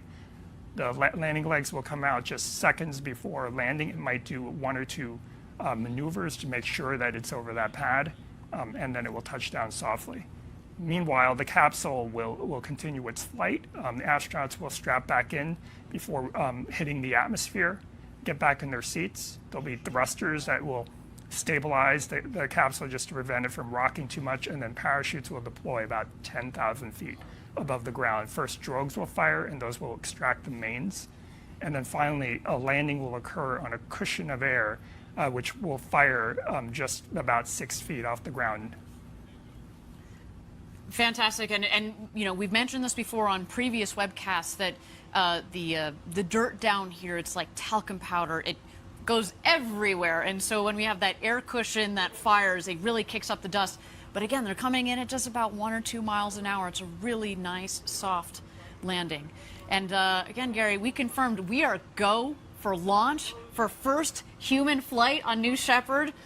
My goodness, I mean, you've been waiting for this day for 17 years since you joined Blue Origin. What are you feeling right now, Gary? It's still hard to believe that it's actually here. I don't know if it's set in yet, but the main thing I'm feeling is I'm thinking about the entire team, past and present, the hundreds and hundreds of people that have worked on the New Shepard program, and what this must mean to them. Absolutely. It's, you know, we talked about the team here. It's a lean and mean team, obviously, but each one of those people has contributed so much to this program. It's, again, a special shout out to all of our Blue Origin team members watching around the world. Now, for the others that are watching around the world, if you want to experience spaceflight for yourself, if you want to do what Jeff and Mark and Wally and Oliver are doing today, and you're serious about it, send us an email at astronauts@blueorigin.com. We are open. We're open for ticket sales to send you all to space. What just an incredible, incredible day. And, you know, we're so lucky to have this particular crew on board today, Gary. And I feel like, you know, not only do we have this beautiful story about the Bezos brothers that are going up, and Wally and Oliver, soon to be the oldest and the youngest astronauts who have ever flown into space. Oliver, that's representing our international friends out there, taking the Dutch flag to space, you know, and then again Wally, who has been thinking about going to space, well, her entire life, but certainly since the 1960s, and she was part of that program that got canceled, and she just kept, you know, fighting until recently we said, hey, Wally, why don't you join us for this first crew? And I can only imagine our future customers that are going to go on board. They're going to represent the world. They're going to represent many different backgrounds, and we certainly look forward to that. As we mentioned, we're going to have 2 more flights in 2021 for a total of 3, and again, many more to come in the future. And that is just fantastic. And I can imagine, again, as you were building the system, Gary, as you were thinking about, okay, this is not just a 1 or 2 flight, you know, operation with New Shepard. You've built it for a long-term program. We've built it to continue indefinitely and to take hundreds and hundreds of astronauts in the future. We hope to be into the thousands soon. And just think about that, right? There have only been about 560, 570 people that have ever been over the Kármán line, up 100 kilometers up over the internationally recognized line of space. And today we're going to add 4 more to that list, which is so cool. Yes, and someday in the near future, we will be over 570 just on the New Shepard program. Can you imagine? You're going to go up? Absolutely. You're going to go up with me? Sure. You in, man? Awesome. Okay, we are T-minus 4 minutes and 20 seconds to go until launch. What an incredible moment. Let's check out New Shepard on the pad here. We are awaiting, the rocket is going to go into some last-minute checks on the vehicle. At T-minus 2 minutes is when the vehicle, we throw the show over to her. It's all on her. It's an autonomous vehicle. But Gary, do you want to talk to us about what are some of those last-minute checks that the vehicle is going through, and that we're going to see especially on our screen? Right, so as you mentioned, the last 2 minutes are auto sequence, and that is executed entirely by the vehicle itself through an automated checklist.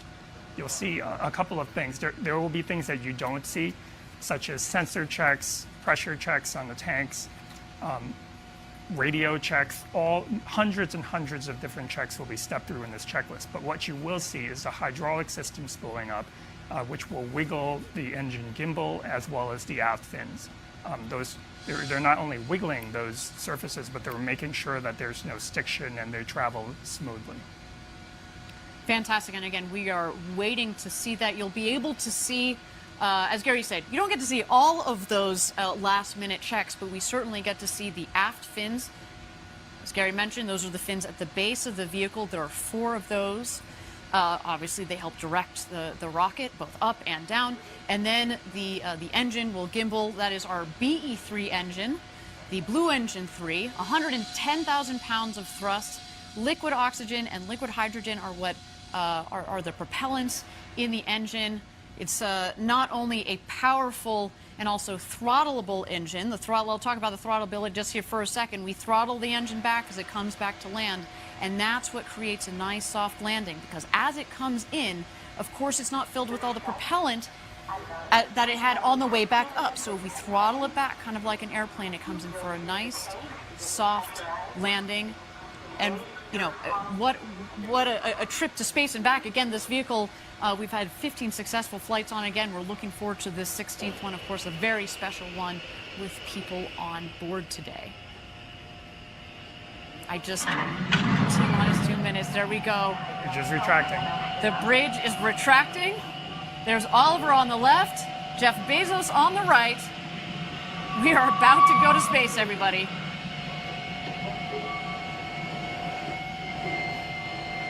We are in auto sequence.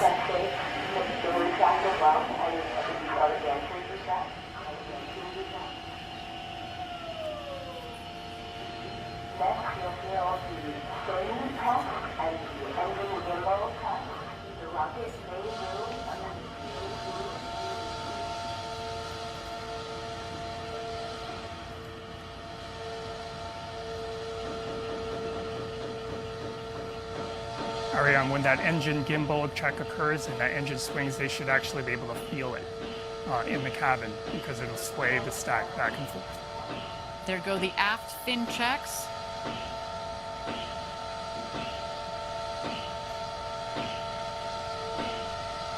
There you see the engine gimbal check just peeking out at the base of the rocket.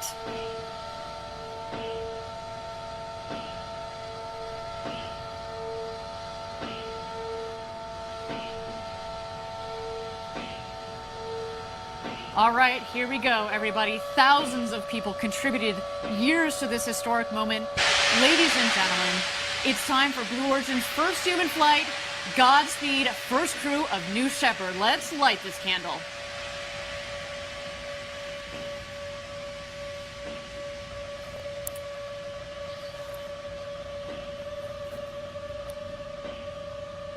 T-minus 16, guidance internal. T-minus 10, 9, 8, 7, 6, 5, 4. Command engine start. 2, 1.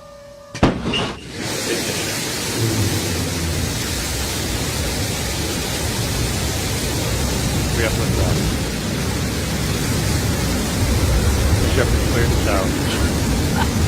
And New Shepard has cleared the tower on our way to space with our first human crew. Go, Jeff. Go, Mark. Go, Wally. Go, Oliver. You are going to space.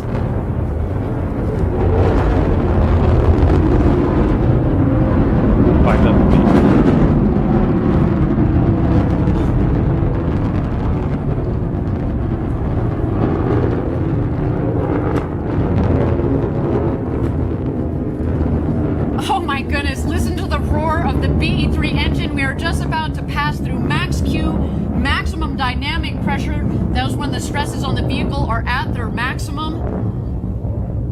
Max Q. Max Q is confirmed. Beautiful burn on that BE-3 engine. Liquid hydrogen. Mach 1. And liquid oxygen as the propellant. It's a nice, not just clean in terms of beautifully performing, but what comes out of it, it's steam, right? Whew. To see the glow of the engine underneath the rocket, just under our shoulders, and to know that we've got a crew that is going to space, it just feels different, doesn't it, Gary? It is totally different.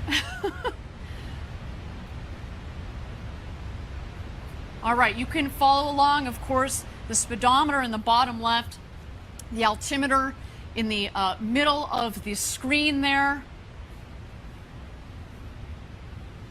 So far appears to be a nominal flight.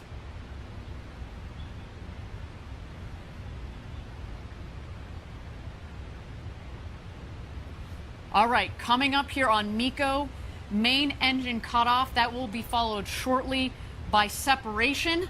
And at that point, after separation, we're going to let the astronauts unbuckle and take in the freedoms of zero-G. There is MECO, main engine cutoff. A beautiful shot down the New Shepard rocket. Look at that view.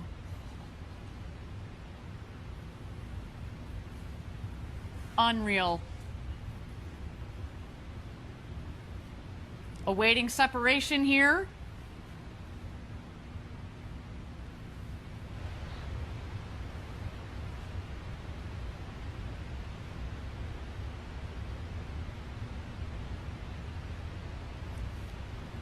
And here we are. You can start to see, stand by. You're going to see the separation of the capsule from the booster itself.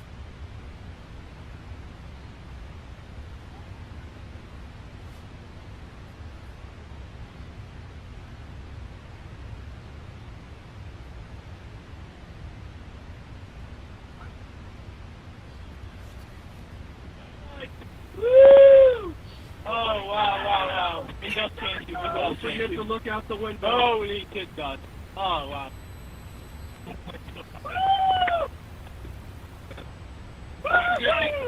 forget to get upside down.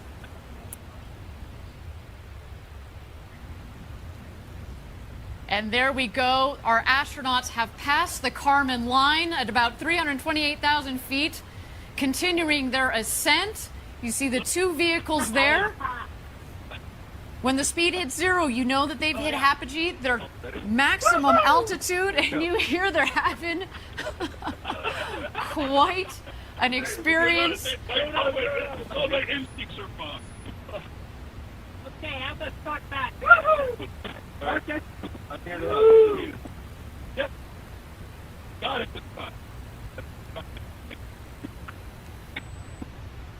Yeah, you just have to wait for it. Who wants a Skittle? Oh, yeah.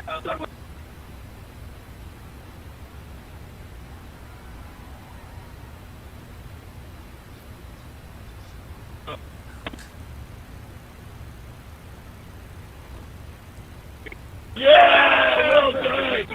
Here, talk. 1 minute warning. 1 minute warning. Go! Oh, sorry. Let's try again. Oh, no. So good. Yep. Get that one? Got it. Let's see if I can see the boost. Yeah. A little bit. I cannot. Oh, wow. You got to take a moment to do that. Okay, get in. We got to get in.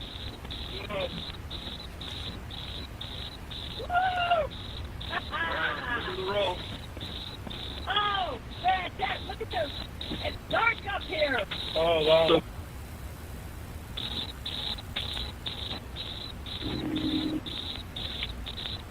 2,000 miles an hour. Everybody in? First step, status check. Astronaut Oliver. Oh, wow. Let's go more. Oliver, status check. Oh, sorry. Blue Control, Oliver, status perfect. Nancy. Copy, Astronaut Wally. Wally.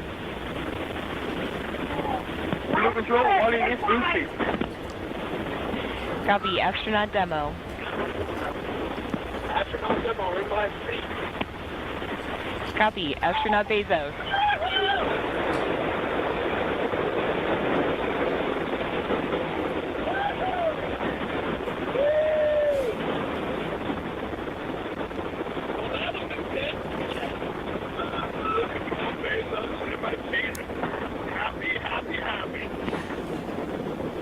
Copy.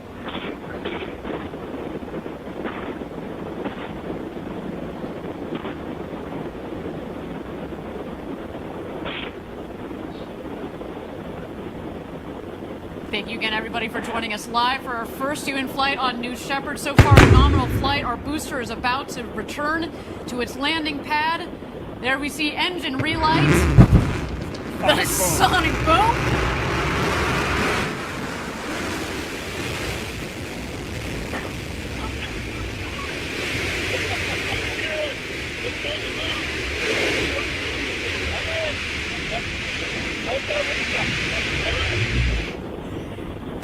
And booster touchdown, welcome back, New Shepard. A beautiful rocket that provided a beautiful flight to space. First up, your booster has landed. Booster landed. Blue Control, Bezos, that's great to hear about the booster. And there it is, our crew capsule with our 4 crew members on board. You have a very happy crew up here, I want you to know.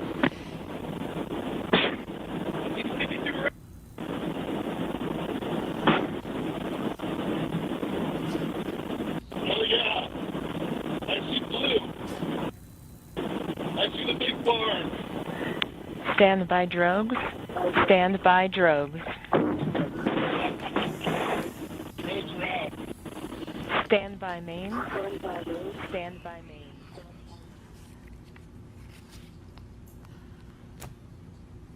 Oh, so far, a nominal flight. Here comes the crew capsule back from space.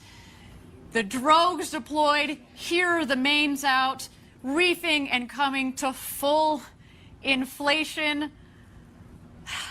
Our rocket went over Mach 3, and now they're coming floating back down at just about 15 or 16 miles an hour, about to join us home. Back here in West Texas, after having gone over the Kármán line, the internationally recognized line of space, the world's newest astronauts. Gary, how you holding up, friend? I am speechless. Wow. And those big, beautiful windows. We've just got about a minute and a half of floating before the activation of the skirt jet for a soft touchdown. At this point, there are sensors on board that are detecting how high they are above the ground, multiple sensors. And just 6 feet above the ground, that cushion of air will puff, and they will have a soft touchdown, almost like just sitting in a chair. But I'm sure their adrenaline is pumping now.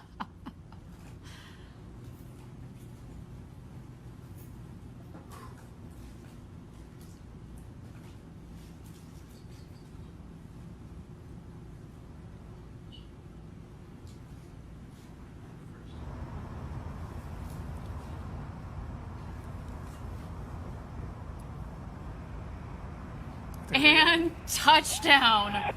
Welcome back, New Shepard's first human crew. What a flight. Welcome back to Earth, first step. Congratulations to all of you. Oh, what a day, what a day.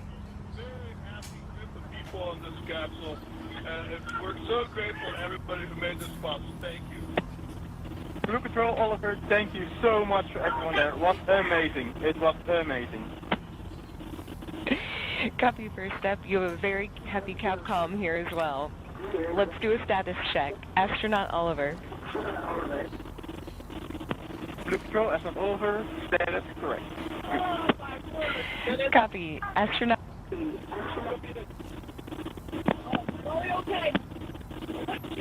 Copy. Astronaut Demo. Astronaut Demo, I am unbelievably good. Copy.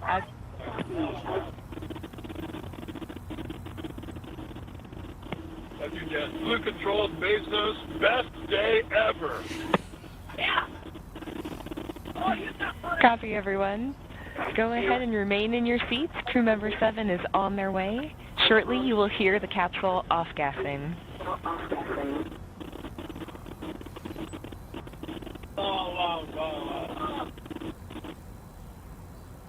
Did anybody have to our altitude or altitude? I didn't.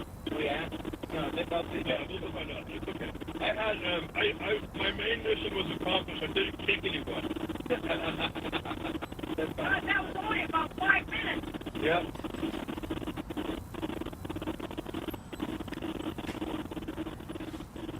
First up, Blue Control, your apogee was 351,210 feet. Blue Control, could you say that in meters? 50.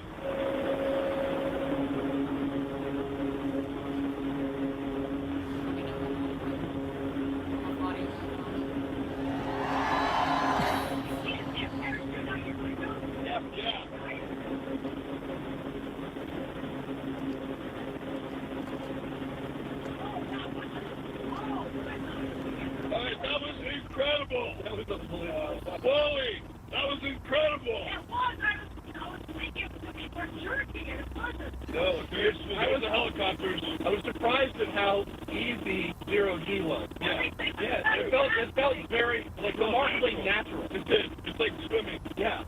Yeah, it's not, it's weird. It actually feels good. It felt...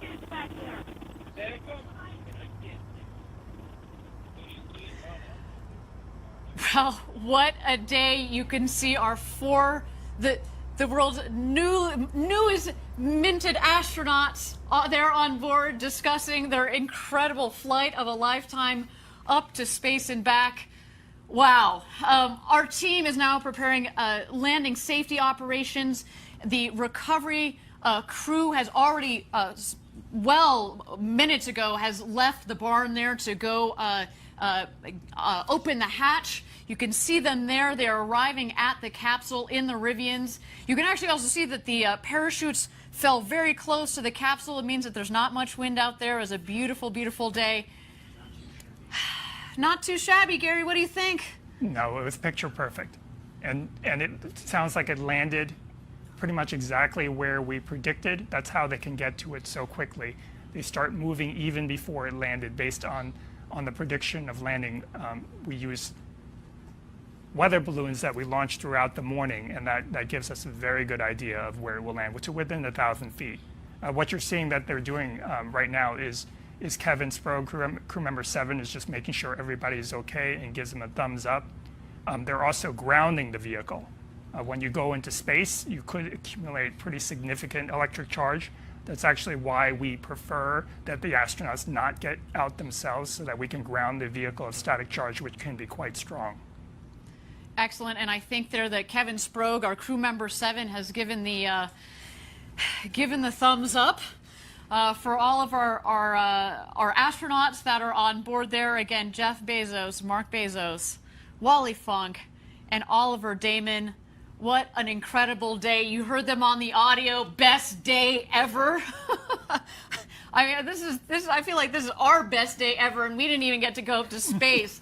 I mean, what a day. Again, congratulations to the entire Blue team, our astronaut crew, and of course the friends and family of these incredible astronauts. They're just about to exit the capsule here.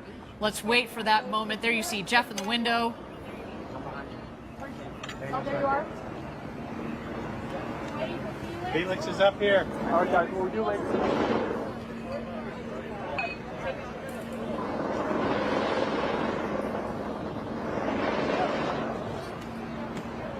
I got a main line in front of the hatch.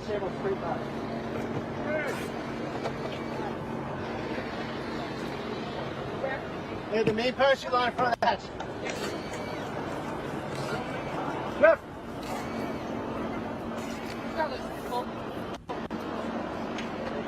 Okay, take the side, take the side. You can't find the bush. They're just moving one of the main parachute lines to make sure it doesn't snag the hatch when it opens. And there's Jeff. Thumbs up.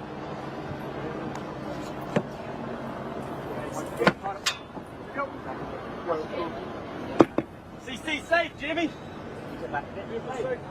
You heard there, the CC is safe. No, I got it. No, I still had open front of the slide.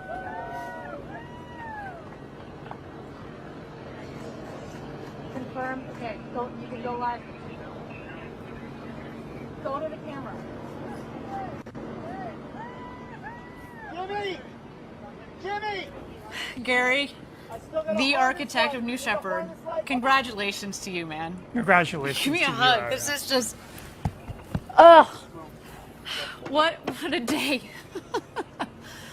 Again, thank you everybody for joining us live for our first human flight of New Shepard.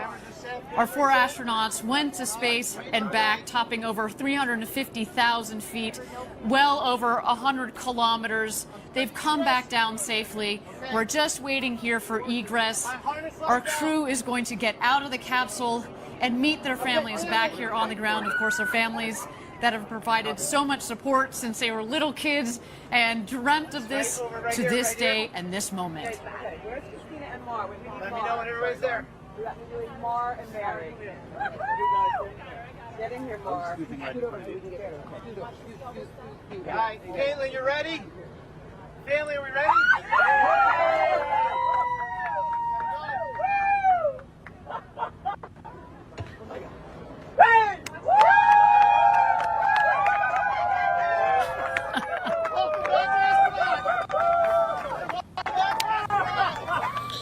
And what a moment that was there in Texas, a historic flight there, the first one there of Blue Origin. You're watching Live Now from Fox, everybody. We are going to now go to an event that just wrapped up. It's tape playback. You have President Biden doing a cabinet meeting celebrating 6 months in office.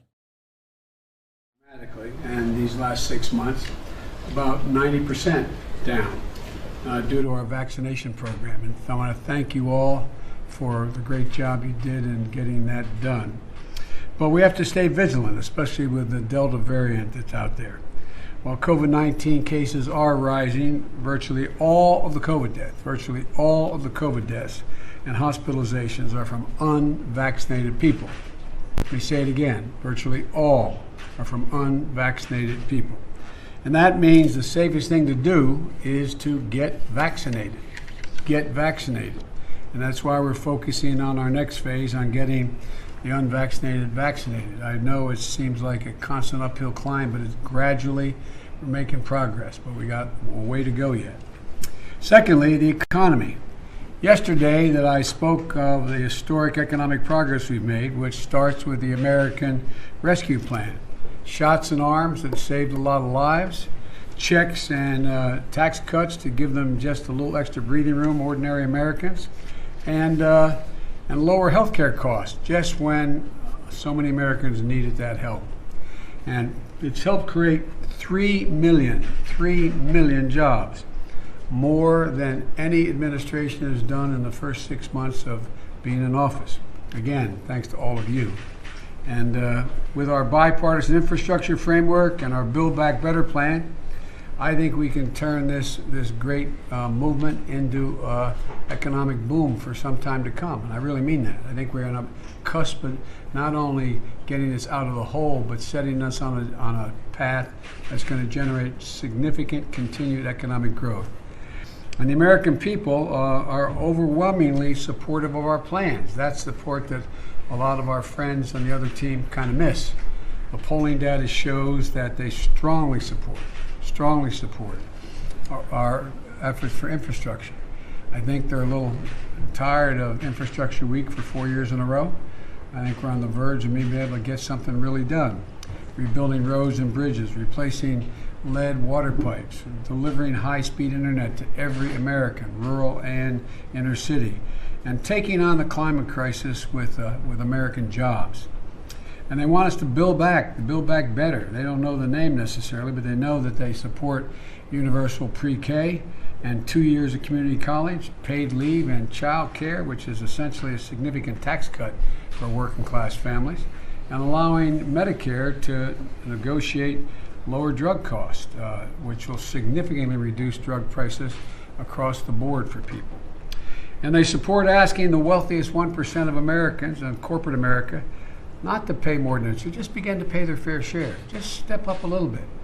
The idea that 50 of the largest corporations in America pay no tax, I think people should be able to be millionaires and billionaires if they have the ideas, but Lord's sake, the idea, let's start paying your fair share. And third thing is, and by the way, there's overwhelming evidence in the polling data, they support what we're doing is how to pay for these programs. Thirdly, restoring American leadership in the world. I know you all have, those of you who've traveled around the world, I know our ambassador to the United Nations knows it full well, that America was really behind the 8 ball the last 4 years. We've lost a lot of our standing. I don't have to tell that to my buddy sitting to my right here, the Secretary of State. He understands it well. And as I said before, we are defining in a defining competition right now for the 21st century, for the second quarter of the 21st century with China and many other nations. And many of these nations believe that autocracy is the future, that democracies cannot compete with autocracies because it's so hard, things are moving so rapidly, technologically and otherwise, that democracies can't get the act together enough to get a consensus how to move. Well, I reject that notion completely, and I think the vast majority of American people do as well. You know, in my conversations and meetings with world leaders, just coming back from, I guess, 8-9 days over there, ending with a meeting with Putin, You know, I'm making it absolutely clear that democracy is more capable, and America is back. Whether it's helping vaccinate the world, and we're not just vaccinating ourselves, we'll get into it, we're going to help vaccinate the world. We're building back better to create jobs and grow the middle class, not just at home, everywhere. It's in our interest that the economies of these other nations grow. And we're going to lead the fight against the climate crisis and tackling the challenges of cybersecurity. We've been very clear to our other nations as to what we expect in terms of their conduct. And finally, there's much more to be done and so much more to do. Tackling voting rights, which is an existential threat to democracy right now. The things that are being asked are just beyond the pale. And the Vice President has been working hard on this issue and going to continue to. We all are, but there's much more to do. We have to tackle the immigration problem, which we're working really hard to get done in a humane and serious way. Police reform and crime. And the bottom line is we're delivering on our promises. We have to deliver on all the promises we made, because I think we're in a situation where the vast majority of the public agrees with the essence of what we're trying to do. And so I just think that we're showing there's nothing that America is unable to do when we do it together. And so, you know, I think it's time for us to stop now so we can get started with our meeting. So, are you ready, folks, to go to work? Mr. President, quickly, vaccinated people to start Thank you. Let's go. We're going to work now. We'll have plenty of time. Masks for vaccinated people. Let's go. Thank you, guys. Thank you.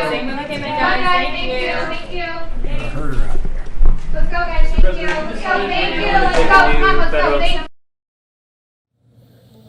President Biden taking no questions right there, but celebrating the 6 months in office, talking about where his administration is right now and where they have been, and hoping that Americans continue to get the vaccinations if they haven't already done so. You're watching Live Now from Fox. We're going to take a quick 2-minute break.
Welcome back, everyone, here to Live Now from Fox. I'm your host, Mike Page. Always great to be here with you as we continue on to this Tuesday afternoon. Pretty soon, we will be getting a live update from the New York Police Department there, giving an update on a motor vehicle collision that occurred in the 110th precinct here. This is going to be an update here involving a child injured, so we'll be bringing that to you as soon as it gets going right here on Live Now from Fox, bringing you the live events as they're happening in real time right here. In the meantime, we are going to go to D.C., where no stranger, unfortunately, in D.C. to violence and crime and shootings, and the police chief as well as other city officials coming together to see what they could do about it.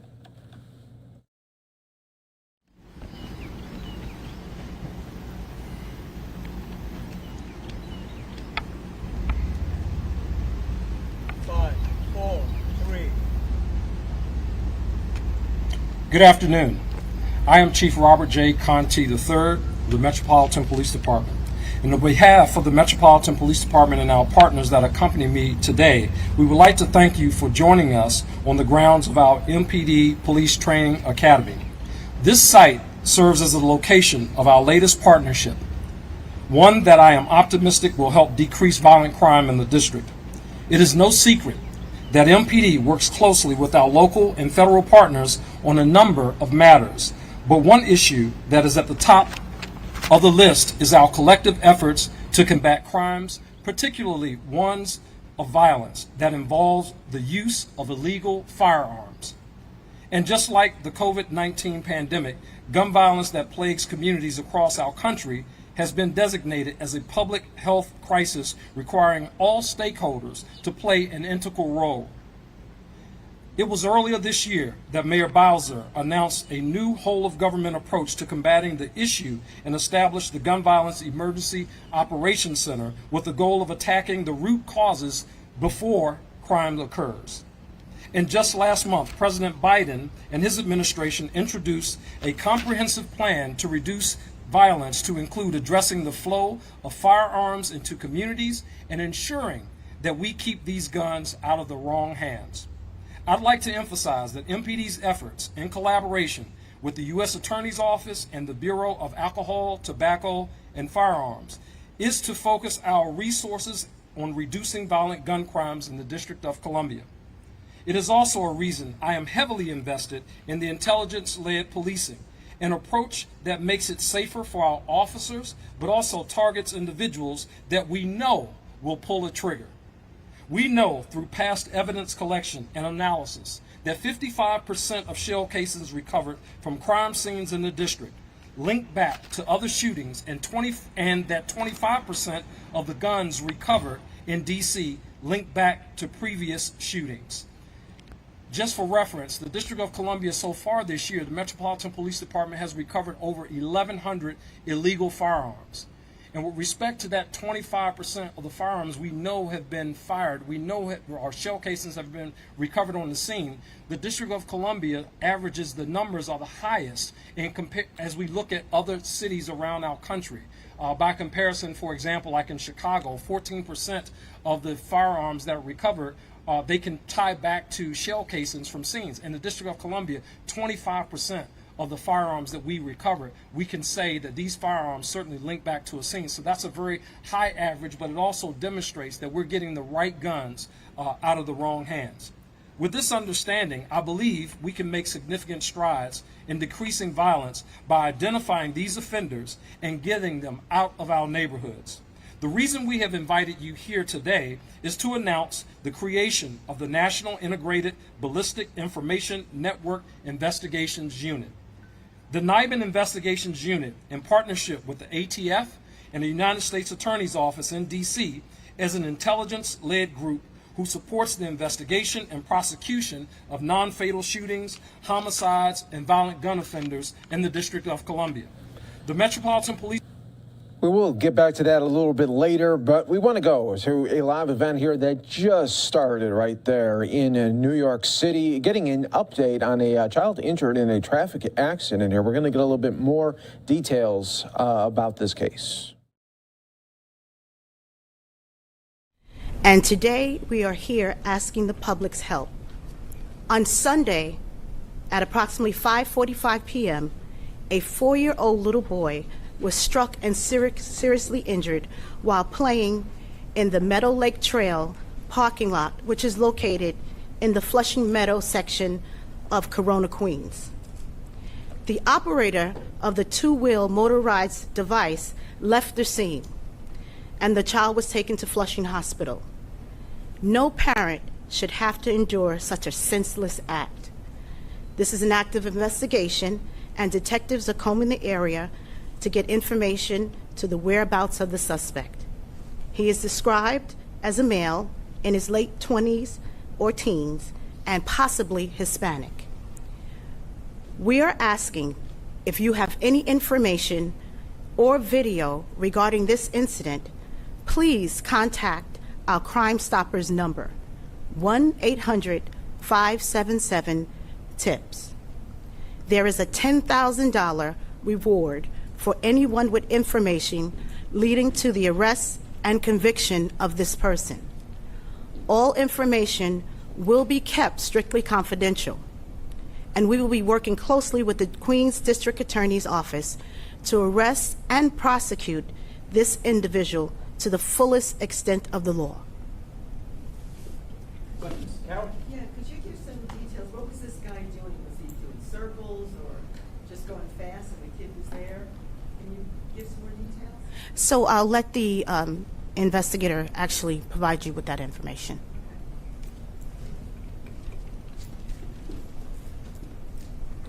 From the information that we have, he was traveling at a higher rate of speed than you should be traveling in a parking lot when he struck the child. He was just going fast and then Correct. Yes. Can you tell us the make and model of the vehicle that was That we don't know at this time. Can you tell us how that 4-year-old boy is doing? His condition, he's improving from what it was the day of the collision. What were his injuries? I don't want to get into the medical injuries. He did have a head injury, and he was unconscious at the time of the crash. Is he still hospitalized? Excuse me? Still hospitalized? He is. Is he still critical or? Yes. Is there any video of him afterwards or beforehand? Can you place him anywhere before or after? We because it's a park, there's no video that we know of at the time. There's some videos on the parkway that we're looking at to see if we see the vehicles come in or out of the park. You know, I see a lot of these motorized scooters and skateboards and are they supposed to be licensed? What's the status of that? Because it seems like there's a proliferation of them all of a sudden.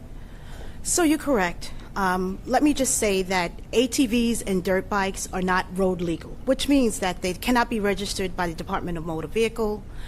The person cannot get a license. The actual vehicle cannot be registered. And they don't have the proper signaling device that would be required as a motorcycle would. So that's what makes these bikes illegal. And they're dangerous because people are using them to speed through the streets, which are very populated.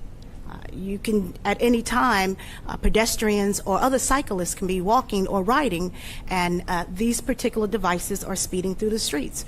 So what we have been attempting to do throughout the city, and with the help of the precincts that are experiencing this type of activity, is making sure we directly enforce this particular situation. And what I mean by that is that we are not going to tolerate these bikes being used on our streets. As you can see, when a 4-year-old child is playing in a parking lot and you have people that are racing in a parking lot with these illegal instruments, these vehicles, it's dangerous. It's dangerous, and something like this will occur. So what I'm saying is that we will be seizing them. We will be making sure that wherever they're stored, we will make sure that we actually find out where they're stored, and we will be seizing them, and also we will be destroying them. I think you received some video before of us destroying the bikes. We will continue to do that. Those that are housed on NYCHA property, we will be taking them, removing them from the property. If they're stored in a storage facility, we will be removing them. They're illegal in that storage facility because they have gas. you know, and this is combustible. So we're asking for the public's help, and we're also asking for your help. This is a 4-year-old child that was left there once he was struck by this bike or this motorized vehicle. So we're asking for your help. What does it say if it was a dirt bike or a scooter, or any clarity on that at all? So we're still developing the investigation to determine what type it was, but we do know that it was a motorized vehicle. John? Mr. Has anyone come up with any kind of cell phone video or anything to that effect that might have been shooting something and got it in the background? So we're asking the public if they were at that location and they do have video to provide us with that video. If they did see anything that will help in the investigation, we welcome you to provide it to us and make sure that we get everything that's out there to make sure that we get justice for this 4-year-old little child. Jennifer? Can you talk about what the current fines or penalties are if you are caught on one of these bikes? Well, it ranges. You know, we're working with the district attorney's office to determine what the actual charge will be. But there are fines and Yes. Yes. Carol? If I could just clarify, so you said originally ATVs and dirt bikes, but it also includes the motorized bicycles. I mean, they're not pedaling, they're going fast, and it's got to be motorized. So let me make a clarification. E-bikes and e-scooters are legal. And there is a certain mileage that makes them legal. One, they're electric, they're e-bikes, and 2, they can go a certain speed. I think it's up to 30 miles an hour. What's the plan to apprehend them safely once they're out there? We see them all over the 5 boroughs going extremely fast. How can you stop them safely while protecting people that are walking by, protecting them and protecting the police officers as well? Great question, because safety is paramount. We're always thinking about safety, and not just safety of our officers, but safety of the public. So the plan is a layer effect. What we're looking at is where they are actually posting up, we call it, throughout the city. If they are on corners, if they are on gas stations, our officers are going to be there. And this is a citywide outcry for making sure we remove these devices off the street.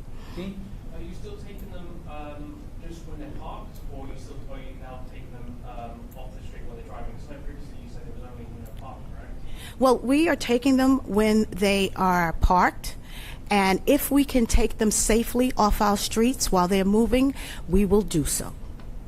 Do you have a rough estimate of how many of these vehicles happen to be in the city? I know that a number of them has been seized in the last 2 days. That's somewhat of a large ask because they're not registered, so we don't really have any data on how many of them are actually in the city. But we do know by our community calling 311 and 911, they are in various areas throughout the city. All right, we have time for 1 or 2 more. Tina? Hi, what are police officers told to do when they see these? So that they're given instructions to not do anything, or what? Police officers are here to make sure that everyone is safe. That's the number one thing. And they're instructed to actually remove those vehicles if they can move them safely and actually get information, because we're leveraging technology to actually tell us where these things are, and actually leveraging technology to actually tell us who's driving them. Officers have body-worn cameras. We are using that footage to determine who's riding these bikes and where they're stored. So I would say that officers are told proceed with caution, but definitely make sure everyone is safe. Last question, John. How successful has the recent crackdown been so far this summer for the Army? So if I could say, we've seized over 500 of those bikes within the last week or two. Okay, and we have actually destroyed over 5,000. All right, last question right here. Where are the bikes coming from, and is there any way to have permits when they buy the bikes where they buy? So as I mentioned before, they are not street legal. That means that they cannot be registered with DMV. So there is no license, no registration, no insurance, and they could be coming from all over the city. We don't have the data to indicate where a permit, as you would say, who's permitted for them. There is no permit, you know. And let me just say this, is that traffic safety is public safety. Thank you, everyone. Thank you.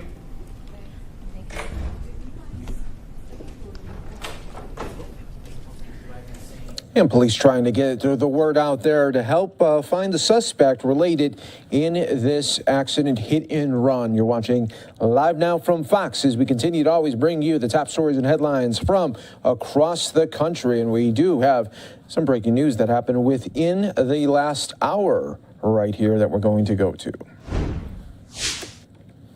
Trump friend and confidant Tom Barrack has been arrested. The Department of Justice today said that Tom Barrack, the former head of President Donald Trump's inaugural committee, was arrested and charged with conspiring to act as an agent of the United Arab Emirates and lying to investigators. The Justice Department also arrested Matthew Grimes, a 27-year-old from Colorado, and Rashid Sultan Rashid Al Meek, a.k.a. Rashid Al Meek, a UAE national, in connection with the investigation. Prosecutors say the three are facing similar charges. According to a press release from the Department of Justice, the three used Barrack's influence in the Trump campaign to advance the interest of the UAE at the direction of UAE officials between April 2016 to April of 2018. And the defendants repeatedly capitalized on Barrack's friendships and access to a candidate who was eventually elected president, high-ranking campaign and government officials, and also with a foreign government without disclosing their true allegiances, said Acting Assistant Attorney General Mark Lesko of the Justice Department's National Security Division. Barrack was an informal advisor to Trump's campaign back in 2016 before leading the inaugural committee. After the inauguration, Barrack reportedly informally advised senior U.S. officials on issues related to U.S. foreign policy in the Middle East there. Before joining the Trump campaign, Barrack was the executive chairman of a global investment management firm in Los Angeles. Grimes was also employed at the firm and reported to Barrack. He and the other co-defendants will make a court appearance later this evening. You're watching Live Now from Fox, everybody. Let's take a quick 2-minute break.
And we return here to show you just a little bit more of that D.C. violence update. 5, 4, 3. Good afternoon. I am Chief Robert J. Conti III, of the Metropolitan Police Department. And on behalf of the Metropolitan Police Department and our partners that accompany me today, we would like to thank you for joining us on the grounds of our MPD Police Training Academy. This site serves as the location of our latest partnership, one that I am optimistic will help decrease violent crime in the district. It is no secret that MPD works closely with our local and federal partners on a number of matters, but one issue that is at the top of the list is our collective efforts to combat crimes, particularly ones of violence that involves the use of illegal firearms. And just like the COVID-19 pandemic, gun violence that plagues communities across our country has been designated as a public health crisis requiring all stakeholders to play an integral role. It was earlier this year that Mayor Bowser announced a new whole-of-government approach to combating the issue and established the Gun Violence Emergency Operations Center with the goal of attacking the root causes before crime occurs. And just last month, President Biden and his administration introduced a comprehensive plan to reduce violence to include addressing the flow of firearms into communities and ensuring that we keep these guns out of the wrong hands. I'd like to emphasize that MPD's efforts in collaboration with the U.S. Attorney's Office and the Bureau of Alcohol, Tobacco, and Firearms is to focus our resources on reducing violent gun crimes in the District of Columbia. It is also a reason I am heavily invested in the intelligence-led policing, an approach that makes it safer for our officers, but also targets individuals that we know will pull a trigger.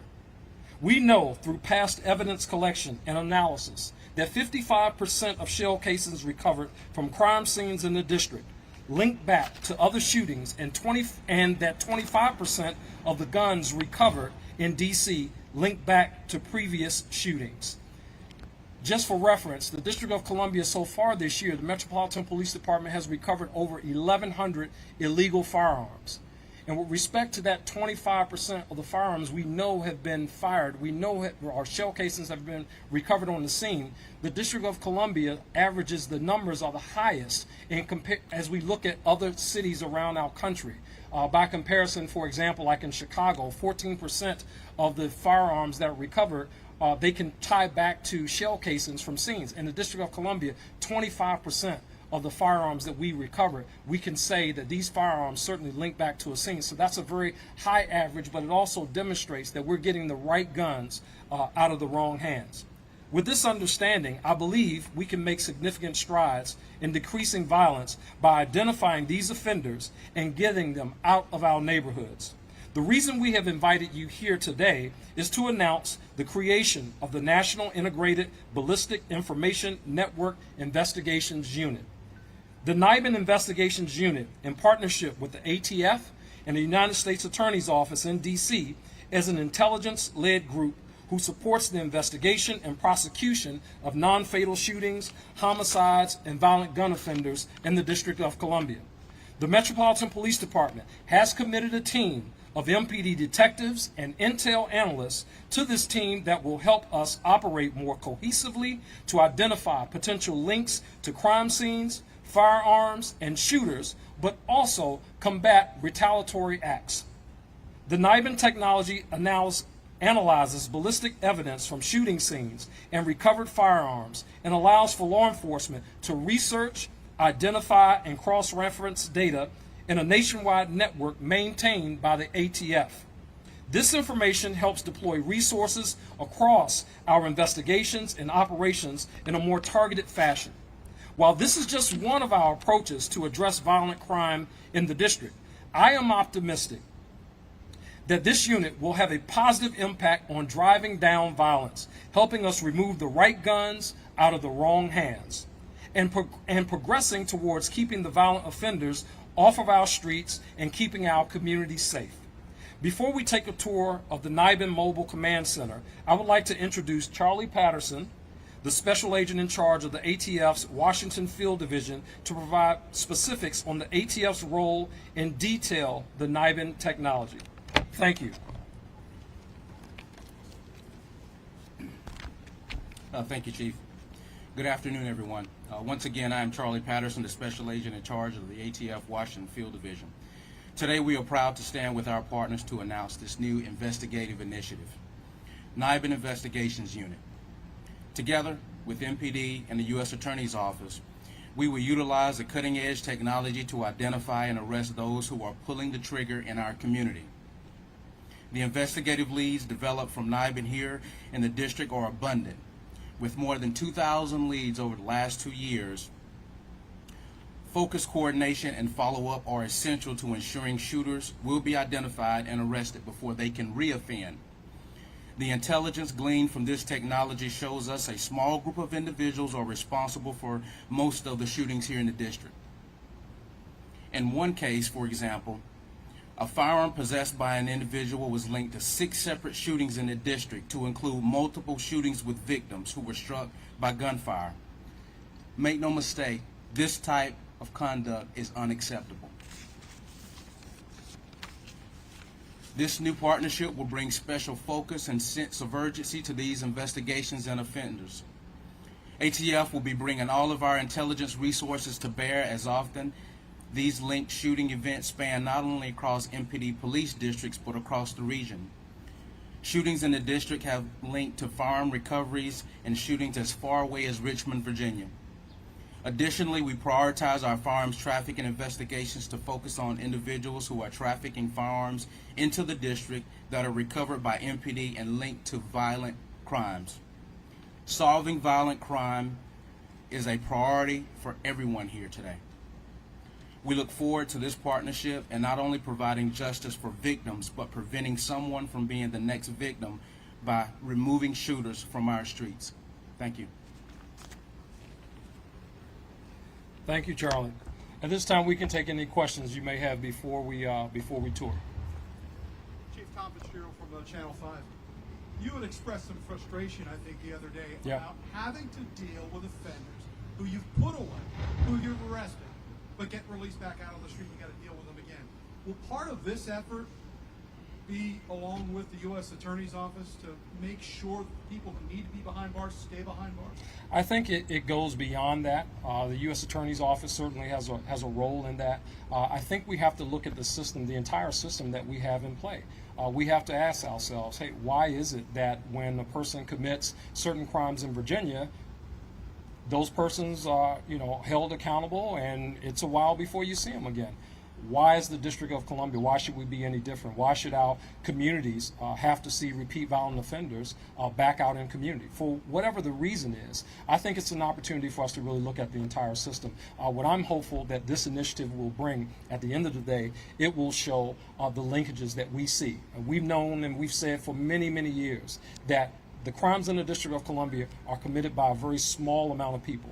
Well, this technology, this helps us to really link in on those individuals when we see firearms used in this neighborhood, and really kind of better understanding. We want these detectives, these ATF agents, to work very hard to really identify what those links are, identify the sources of how these firearms have been trafficked into the District of Columbia, and really hold people accountable. Thank you for the question. Darcy.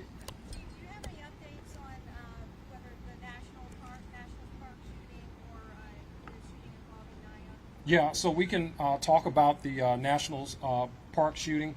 Yesterday, I think we did a press conference yesterday, and again, I got to continue to thank the community for the tips that are coming in. I want to thank our patrol officers. Yesterday, we had some very alert patrol officers. We were able to recover that vehicle, that Toyota Corolla, the vehicle that we talked about, the vehicle that we released in the image as being involved. The vehicle as being the vehicle occupied by the shooters. That vehicle was recovered yesterday on Water Street over in the 2nd District up in Northwest. So that vehicle is being forensically analyzed, and now our investigation continues.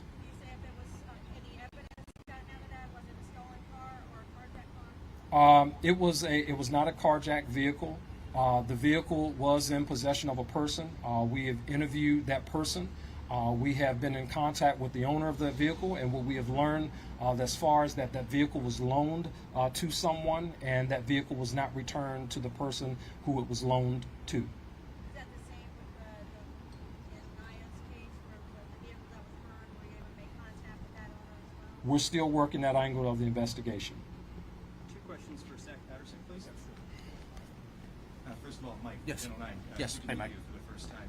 Absolutely. So 2 years ago, I had the opportunity to interview your predecessor, Sean Benedict, now with the department. Right. So we were talking about how there was going to be a new partnership between ATF and MPD with greater access to NIBIN. So, Zach Patterson, can you illustrate how this is different? Is this sort of the same movie from 2 years ago? I don't mean to put it that way, but is it the creation of dedicated detectives to interface with NIBIN that's different?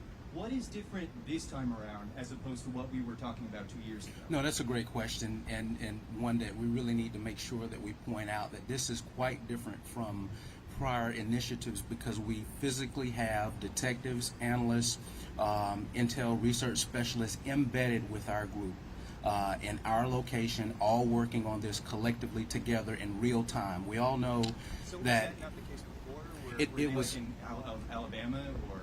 Yeah, it was not the case before in terms of having investigative resources actually embedded with our group. Now, with respect to the ballistics evidence and how that gets correlated, the NIBIN National Correlation Center is in Alabama. So, for example, the evidence that you'll be touring today and seeing, some of the correlations will be conducted by our folks in Alabama to confirm whether or not this evidence is actually correlated with the shootings as we think they are, which is a little bit different. But in terms of the difference in what we're doing investigatively, we have a team together, a unit together working in real time to address these shootings. So to just be clear, in 2019, that was not the case. Like if MPD needed the full resources of ATF, would those resources come from Alabama to the district? Just help me out here to illustrate. No, those investigative resources will actually be embedded with our office. Right, but so in they're 2019, they were not. They were not. And just one more question, if I could. So in your remarks, you said that over the past 2 years, you've had 2,000 leads that NIBIN has developed. Do you have any metrics as to the percent of cases closed out of those 2,000 leads? I can get that information for you in terms of what that looks like. Prosecutions, not prosecutions, and closed cases versus active investigations. Do you happen to have a ballpark that you know off the top of your head? I wouldn't want to disclose a ballpark right now. I just don't have it in front of me. Yeah, absolutely. All right, Chief, this is Nick Minock with 7 News. Hi. Your time this afternoon. I want to get your thoughts. Do you think MPD is understaffed, and do you think the department has a morale problem among your officers? I think I do think that the Metropolitan Police Department is understaffed right now. I mean, last year this time we were at 3,800 officers. This year we're at 3,584 officers. I mean, we're almost 300 officers less than where we were this time last year. So that certainly is a concern. I don't think that's anything new. We've been talking about that. We've been talking about, how attrition is, or how the separation of members from our agency, either through retirement or members resigning from the agency, that has been an issue for a while. With respect to morale, I'm certainly sure that there are some individuals whose morale is impacted by having to work longer than normal hours, perhaps not being able to spend as much time in community as they would like because they got to go to the next call. I'm certainly sure that impacts morale, but there are police officers that I encounter each and every day that are out here, just excited to be. I was with a group of officers earlier today that were just excited to be at work, engaging in community, dealing with the communities. We have another group that we'll be unveiling tomorrow, our community-focused patrol groups, 24 mountain bike and scooter officers who will be out there engaging community, and they're excited about the work to be done in community. So I think in an agency this large, certainly you can find some individuals who may be dissatisfied about the way things are. Certainly we have those, but I believe the majority of the officers here are proud to serve this city, and they go out every day and they do it faithfully. So you said MPD is understaffed, and what's that magic number? How many officers would you like to see out patrolling the streets? What's your message to the city council? Yeah, I think at the end of the day, when we talk about the magic number has evaded us for years, right? It's been 4,000, it's been 3,800. If we're below 3,700, then that's an issue. I think that we, every year, we need to make sure that the department is properly staffed. At the very minimum right now, we should be in the posture where we were this time last year. I do not think that we should be making drastic changes and things while not having the infrastructure in place to really support some of the changes that that are on the horizon for our city. It's very important that we have police officers out here that are doing their job. But I haven't been to one community yet in my 7 months as chief of police here. I haven't been to one community that says, hey, yeah, chief, yeah, just take my officers. We don't need them. You can send them over, over there. I have not been to that community yet. And if you happen to encounter folks in that community, please, I'll be more than happy to go out and visit with them. But I have not encountered that community yet. Yes. Just a brief news of the day, Chief, off topic. It's being widely reported that somebody you probably know, Tom Manger, is being considered as the next chief of the U.S. Capitol Police. You've obviously been intimately involved in these hearings that have gone over the past week. Everybody knows Tom Manger in this region. What have you had thoughts on Tom Manger assuming duties as possibly the next police chief of the Capitol Police? Yeah, I think Tom is an excellent choice. He's familiar with the area. He's been chief of police of 2 major city police departments, Fairfax County, Montgomery County. His reputation is impeccable, and I think that if he is the one who has been chosen for this job, I think he'll do a great job. I certainly know his work in those two places, but also his work with the Major City Chiefs Association, which I also am a member of. Tom has just done an incredible amount of work for law enforcement. And if he is the guy, I look forward to working with him. Thank you, Chief. Yep, absolutely. A couple other questions. You got one more question and then we're done. Okay. Yep. Where's Mayor Bowser? Because we had a weekend of violence and we have not heard from her on Sunday, Monday, Tuesday. I know she put out a statement on Sunday or Monday, but where is she? I thank you for your time answering our questions, but where is the mayor? Well, sir, I would push back on that a little bit. I know I spent quite a bit on Saturday with Mayor Bowser. With respect, I don't know if you were at the press conference, but I was there, and certainly she spoke very passionately about the issues that we're facing with respect to gun violence. She talked very passionately about what we are expecting from the community, as well as what we want to see from the police department. One of the things that was mentioned to her was the liquor store across the street from where the shooting occurred. There were complaints from residents. We wanted to see that shut down. That happened. The mayor has been intimately involved in what's been going on since that day and even before then. I spoke with the mayor early on. I can't account for where she is every second of the day, but I can tell you that she's tuned in, and there's nothing that I'm talking about here today that the mayor's not aware of. So thank you for that question, sir. Yes, this fellow here. Chief, Yes, sir. On the shooting, the fatal shooting of the little girl. Yes. What about the condition of the mom and the other adults? And you were pleading yesterday for information. Yes. So how helpful in both these shootings have you determined whether the individuals, the grown-ups, were targeted, and have you been able to achieve any success in getting some information there? So information continues to come in. Like I mentioned, both vehicles have been recovered, which is huge for us.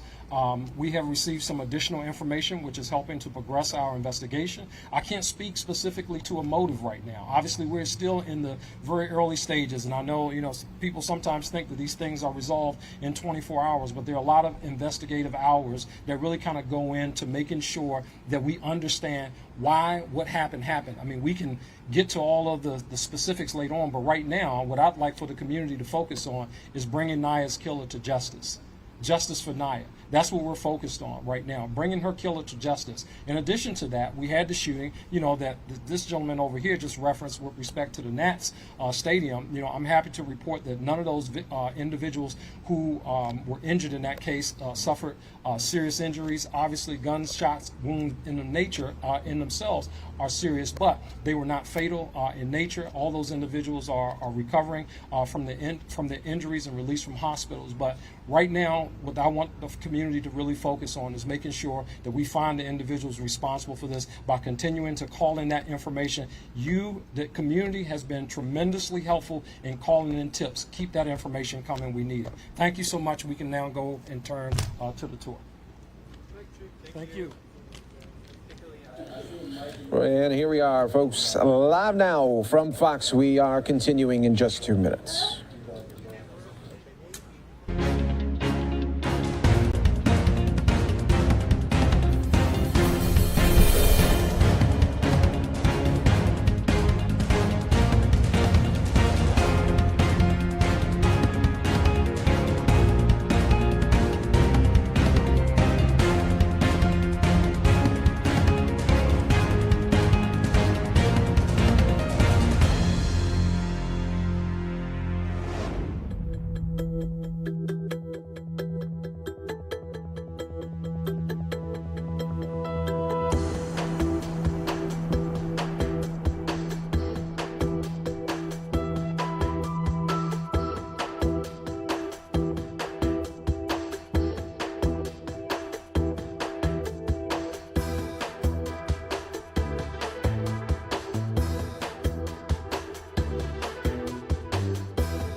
And welcome back, everyone, here to Live Now from Fox as we continue on this Tuesday afternoon, bringing you the top stories and headlines from across the country. Our next story takes us out to Los Angeles, where we are going, where the community continues to come together to talk about the explosion that rocked the one street there and really hurt several people in the mix there, as well as damaged property, all in the mix on that late June afternoon there in Los Angeles when an explosion happened, dealing with fireworks as well. So let's listen right here to community members voice their concerns and their opinions. It damaged 22 homes, 13 businesses, 37 automobiles were destroyed, which means this is a working class neighborhood. How are people going to get to work? Where are people going to live? It is not a miscalculation. It cannot just be explained away. There's no reason, there's no excuse, there is no rationale. You do not detonate explosives in a neighborhood. And we believe, as so many believe, if this had been another neighborhood, not a working class black and brown neighborhood in South LA, they would not have detonated those explosives. So there is no reason for it. When we stand up, we are against it. We say over and over again, Chief Moore must go. This is just another in the series of mistakes, harm, situations that LAPD does and then cannot explain. Does and then has no rationale. Does and then no one, absolutely no one, is held accountable. And this one is very serious. People have to reconstruct their lives. The city is notoriously slow in resolving liability issues. The city has never been expedient in resolving even their own accidents, even their own claims, even their own settlements when they murder people. We know this is going to take a long time. People have to be made whole. This must be expedited. So again, this is an example of negligence, harm, and disrespect. So today you're going to hear more from other people, hear from some people who've been directly involved with that neighborhood. So I'm going to pass it over to Adriana Cabrera from the South Central Mutual Aid. All right, Adriana. Yeah, try to speak into the mic as close as you can. Okay. Thanks. Hi everyone, my name is Adriana Cabrera and I am founder of South Central Mutual Aid. The heart of South Central is hurting. On June 30th, the Los Angeles Police Department planned and orchestrated an explosion in the middle of our community.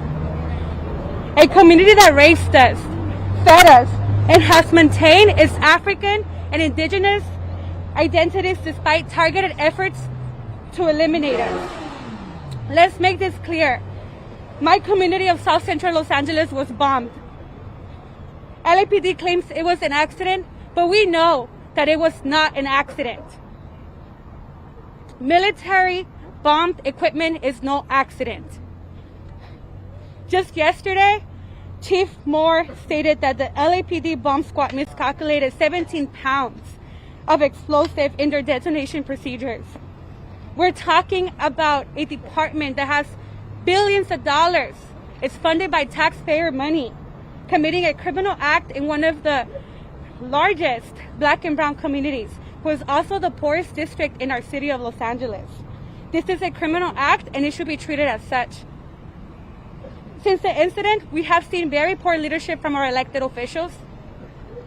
So we took matters into our own hands, and our South Central Mutual Aid is a collective that's composed of local residents who has been on the ground organizing during the pandemic, but also during this incident. Families are demanding immediate support. Reparations of the city will take a while to process their claims. According to the LAPD, the explosion destroyed more than a dozen small businesses, over 3 dozen residential properties, and 37 vehicles. Those numbers are not accurate, as they only account for the block on 27th Street in San Pedro. They do not account for the surrounding blocks. The surrounding blocks where my neighbors are also facing health challenges and property damages due to the explosion. All people responsible for this criminal act should be held responsible for the damage they caused in the lives of hundreds of children's parents and elderly people. I remember when I first canvassed the area, I spoke to families with children, and I particularly remember one of the mothers telling me how, and describing how the incident took place when they heard the bombing. She was with her child, and her child has autism. Her child, just threw herself to the ground, and he was crying after because he thought that his ear was going to bleed. It was going to bleed out. Families with children ask for healing circles before the 4th of July. Because if you live in South Central or have been in South Central on 4th of July, it's like a war zone there during the 4th of July. So we organized ourselves, partnered with other organizations in creating a space for healing. My community was already suffering through a pandemic, as many people were facing hunger and housing insecurity. A lot of families were already struggling to survive. This incident only worsened their conditions. Impacted families are currently facing severe PTSD, potential homelessness, and were left without transportation. How are they supposed to go to work? Where are they supposed to go to live? We will not stop until we have justice for the impacted families and the people responsible for this criminal act. This is about the survival of Black and brown people who have been historically criminalized by the LAPD.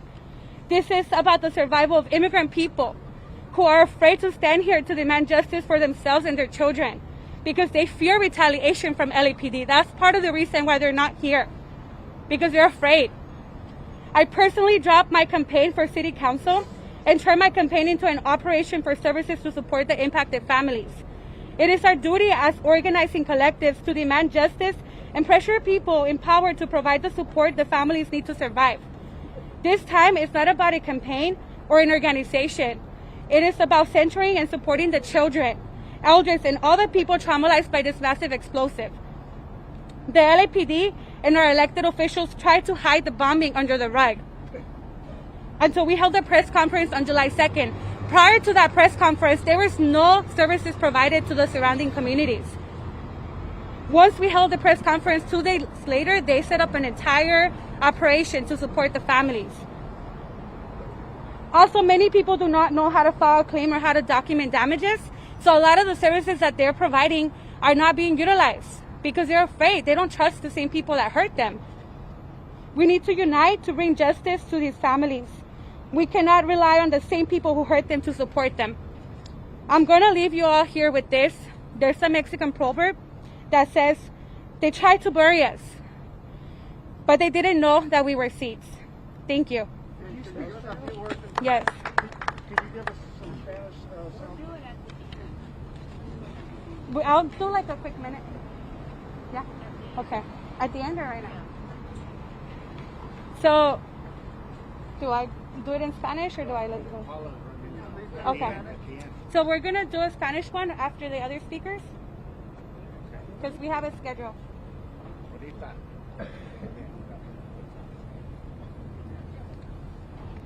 Good morning. My name is Jamie Garcia, and I'm with the Stop LAPD Spying Coalition. The detonation of explosions that occurred on June 30th is and was just another example of LAPD's mode of operation. Their mode of operation is always to engage and intervene within the community with violence and complete disregard for life. It cannot be seen as nothing else but an intent to cause harm. This is not public safety.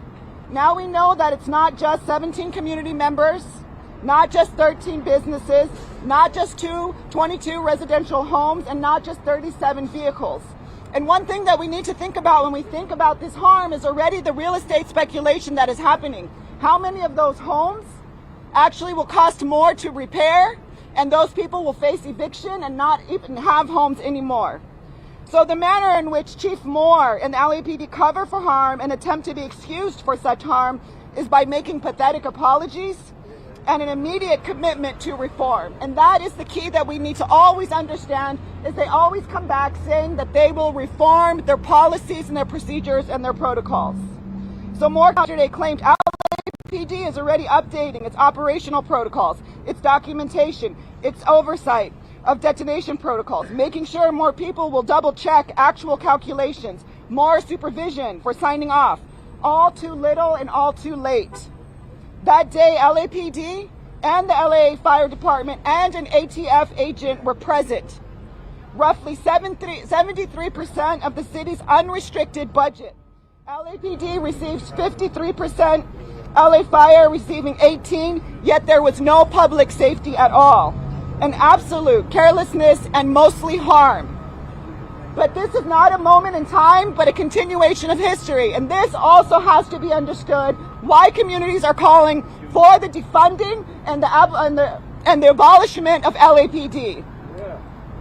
From that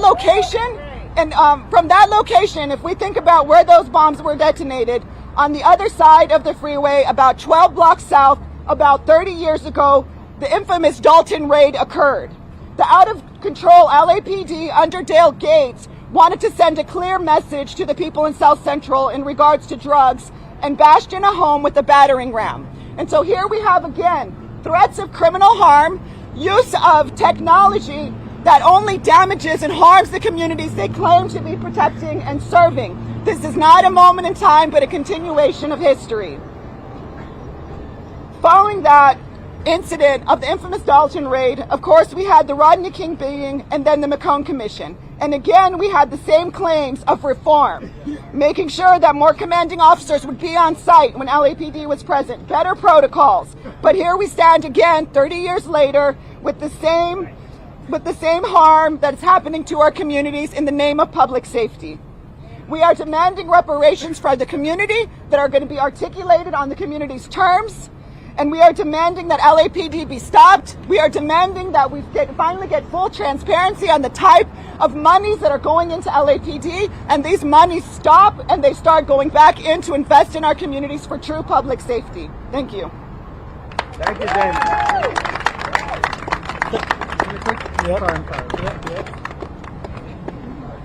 Thank you, Jamie. Pete White, repeat after me. We are not safe. We are not safe. We are not safe. We are not safe. We are not safe. We are not safe. We are not safe when the LAPD pulls up in a residential community, calls all of you to detonate explosives on a whim, on a guess. We are not safe when the LAPD calls all of you to come and watch the detonation, a PR stunt in our communities. The moniker to protect and serve does not equal our communities. It equals detonation. When we hear the numbers of families, the numbers of businesses, right? The numbers of individuals impacted, not just in the black zone or the blast zone, but outside the exterior, we must be afraid. What Chief Moore has for us is the same old trope, that reform will follow, that we will take care of it. Just trust us, the same people who detonated a bomb in the middle of your community, to fix it. If we follow that logic, we will remember just after the George Floyd rebellion that the LA Police Department hired their own consultant to evaluate all of the things that went wrong. All of the things that went wrong was that they weren't trained and that they're violent, and you can't train away a culture of violence, but that the non-lethal weapons that they use should be grounded. Over the weekend, what do we see at the Wee Spa in this tradition of reform? Those same weapons that a judge said you can no longer use was pointed point blank at the faces of protesters and shot just this weekend. And so what we see is a continuation of this rhetoric called reform, but the continued disrespect, the killing, the murders, and the bombings in our community. So again, repeat after me. We are not safe. We are not safe. We are not safe. We are not safe. We are not safe. We are not safe. As long as the people controlling these two buildings are in office, as long as they get to decide what accountability is, we are not safe. Thank you. Thank you, Pete.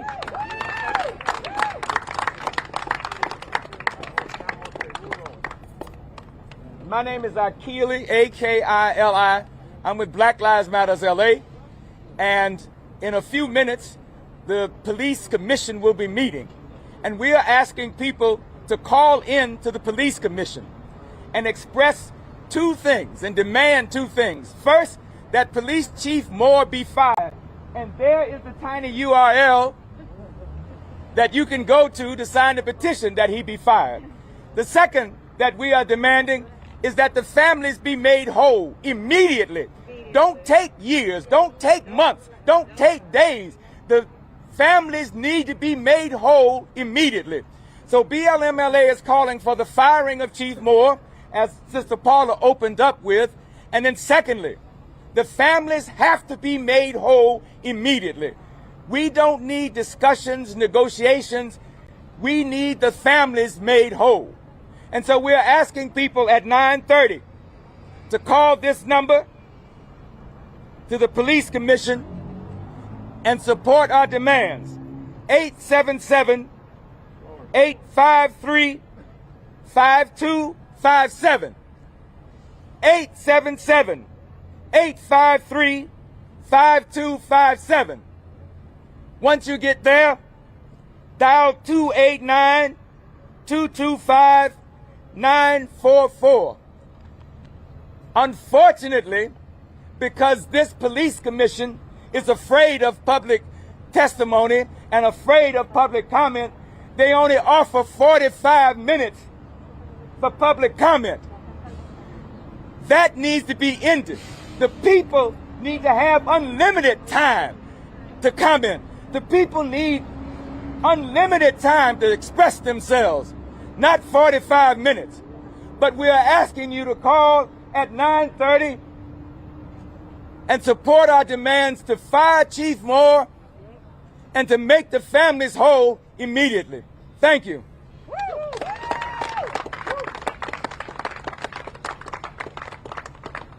And so that's the end of our press conference today. Again, as Pete White said, we understand that what happened on June 30th at 27th and San Pedro began as a PR stunt. It began as LAPD wanted to show the city what they were going to do if they found illegal fireworks. We know what it was. It was an experiment, and it was to show off, and it failed miserably. So we'll take questions or interviews off camera, and I would like our group to just close out. If I can have some Black Lives Matter people step forward and lead us in a sada so that we can close. Come on, Jason. Hurry up, hurry up. It is our duty to fight. Okay, so this is something we do at the end of all of our Black Lives Matter meetings. It's called the Sada for the revolutionary leader Sada Shakur. So I'm going to start in a whisper, and I'm going to ask you to repeat after me. It is our duty to fight for freedom. It is our duty to fight for freedom. It is our duty to win. It is our duty to win. We must love and protect one another. We must love and protect one another. We have nothing to lose but our chains. We have nothing to lose but our chains. It is our duty to fight for freedom. It is our duty to fight for freedom. It is our duty to win. It is our duty to win. We must love and protect one another. We must love and protect one another. We have nothing to lose but our chains. We have nothing to lose but our chains. It is our duty to fight for freedom. It is our duty to fight for freedom. It is our duty to win. It is our duty to win. We must love and protect one another. We must love and protect one another. We have nothing to lose but our chains. We have nothing to lose but our chains. Ashe! Ashe!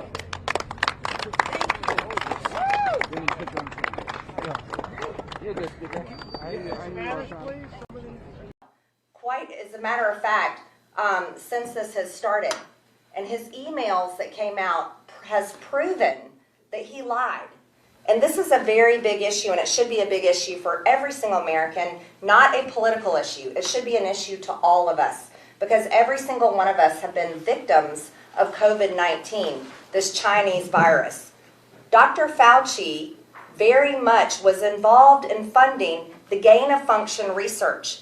This is a virus that has been made. It's a man-made virus, and the proof is coming out more and more. There was a hearing today in the Senate, and I went and listened to the hearing, and I've watched a lot of the video from the hearing, and we are finding out, and it's becoming conclusive, and I think we need to see China share more information with us about COVID-19, but this very much looks to be what we would call a bioweapon. Otherwise, why would we have Dr. Fauci funding gain of function, which takes a virus that's spread from animal to animal and then turns it into a virus that can be spread from human to human? That's what a bioweapon is. And now it has sickened the countries all over the world and killed so many people. Yet Dr. Fauci is sitting up on the grand stage and being treated as if he's some sort of hero, when in fact he played a part in funding COVID-19, and then he lied to us over and over and over. You can look back in 2020, early in the year, where he is saying on CNN that COVID-19 is going to kill millions and millions of Americans. And this is exactly how he was advising President Trump. Millions of Americans are going to die. But yet in his personal emails, he was stating that it was going to be several 100,000 people. You see, you can't say one thing in private and then advise differently in public. This man is the highest paid employee in the federal government, more than the President of the United States. Yet, he's not elected.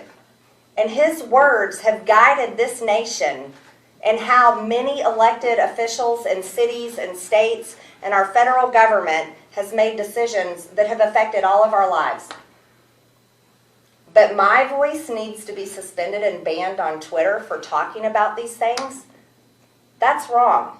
Do you know where this happens in the world, everyone? Communist China. When China doesn't like someone, when they don't like what they're saying, they don't like their political beliefs, and they don't agree with them, they silence them. And you know, that's what happened on Twitter. Acting like corporate communists. When we have social media platforms, when we have any kind of organization that is silencing our voices simply because they don't agree or they don't like it and they don't like the discussion, that's a violation of our First Amendment, our free speech.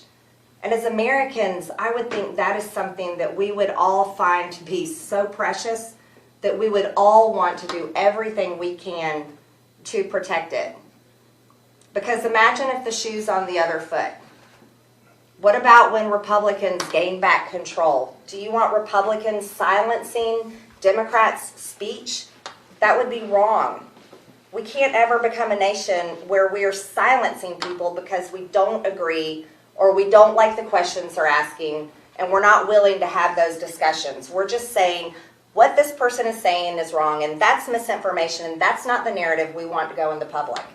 But this is where we are. Conservatives are banned, censored, and kicked off of social media every single day. Our former president, President Trump, is banned from social media everywhere because no one wants to hear his voice in the social media circles. Big tech does not like what President Trump has to say.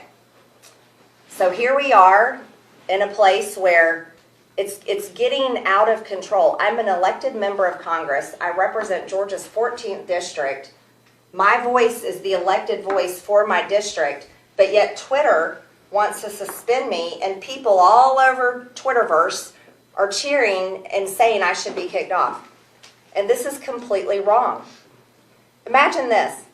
Not too long ago, I was sued by a communist PAC for banning them from my page because of the horrible, nasty things they were saying to me on my Twitter page.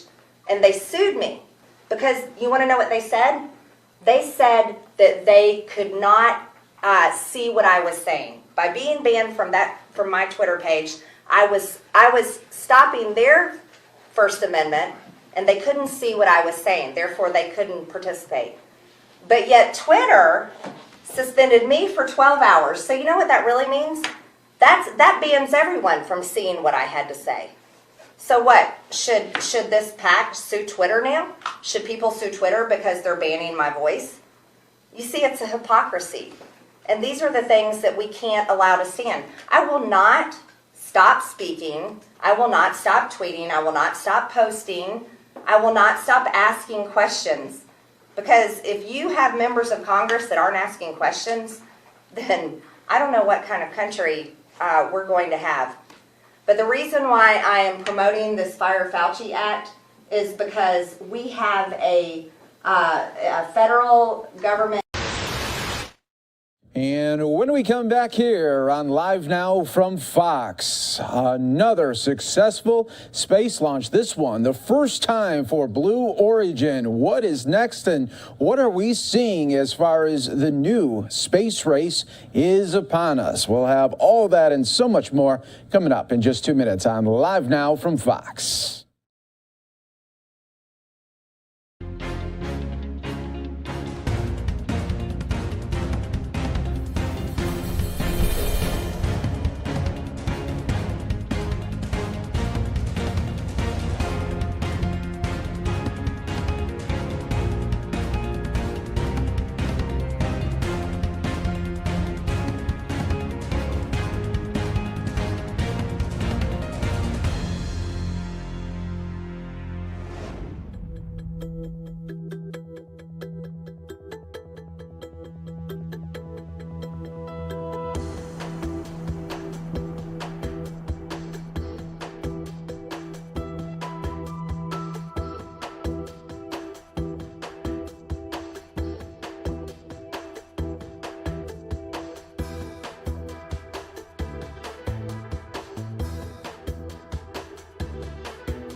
And this was from earlier today. What a moment it was. Blue Origin making their first big launch there, and it was a moment there with Jeff Bezos and the other crew members right here. But to give us a little bit more context of what we are seeing as far as so many different launches are happening in our country, and it's all in the private sector. Let's go out right now to Lloyd Sowers, joining us live here on Live Now from Fox. Thanks so much for joining us. This is such a moment in history, isn't it, Lloyd? It really is, Mike, and consider this 52 years to the day since man first set foot on the moon. I was 9 years old when I watched it, and few of us could have predicted back then that it would lead to today. That's one small step for man. In 1969, that giant step made us wonder where we would go in space. What would be the next step? I think that we all thought that we'd have bases on the moon, go on to explore Mars. John Bisney of Seminole was 15 in 1969, pictured here at the Cape with First Lady Pat Nixon. He would go on to cover NASA as a network reporter and co-author books on the space program. But the concept that Joe Sixpack might be able to someday get in a rocket and go up into space, that seemed to be pretty extreme only because you didn't see the market for it. But as Blue Origin's first flight joins names like SpaceX and Virgin Galactic, Bisney sees a much different view than 52 years ago. You or I could have walked up to that capsule this morning in our street clothes, gotten in, blasted 66 miles up in space, landed 10 minutes later, gotten out and said, hey, wasn't that cool? He says a journey to distant worlds was his vision as a teenager. But space tourism is a different journey. A way to get off the planet and see it with different eyes. This is not about necessarily going to the moon or Mars. It's about better appreciating our planet by seeing it from high above. It may not be what we imagined 52 years ago, but if given the chance right now... No question, in a minute. Bisney says he would go in a heartbeat. He may not have seen it coming back then, but he sees where space tourism is going now.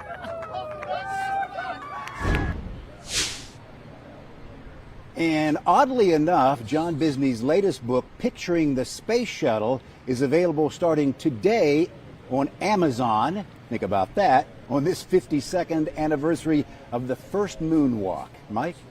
Yeah, it's such a moment in history, and I just can't really, it's just going to be exciting the next 10, 15, 20 years, what is going to be possible with space launches. Sure is, yeah. If we can all save up enough money to go. I know, yep. Lloyd Sowers, thank you so much for breaking it all down for us. So what an exciting time it is, definitely. We appreciate it. And thanks so much for continuing to watch with us right here on Live Now from Fox, always breaking it down for you, giving you the live events as they are happening in real time. Everybody, I do want to go out still to the news conference there of Marjorie Taylor Greene. It is still going on right now, and what we'll do is play it back from the top for you so you can see it from the beginning. Fact, since this has started, and his emails that came out has proven that he lied. And this is a very big issue, and it should be a big issue for every single American, not a political issue. It should be an issue to all of us, because every single one of us have been victims of COVID-19, this Chinese virus. Dr. Fauci very much was involved in funding the gain-of-function research. This is a virus that has been made. It's a man-made virus, and the proof is coming out more and more.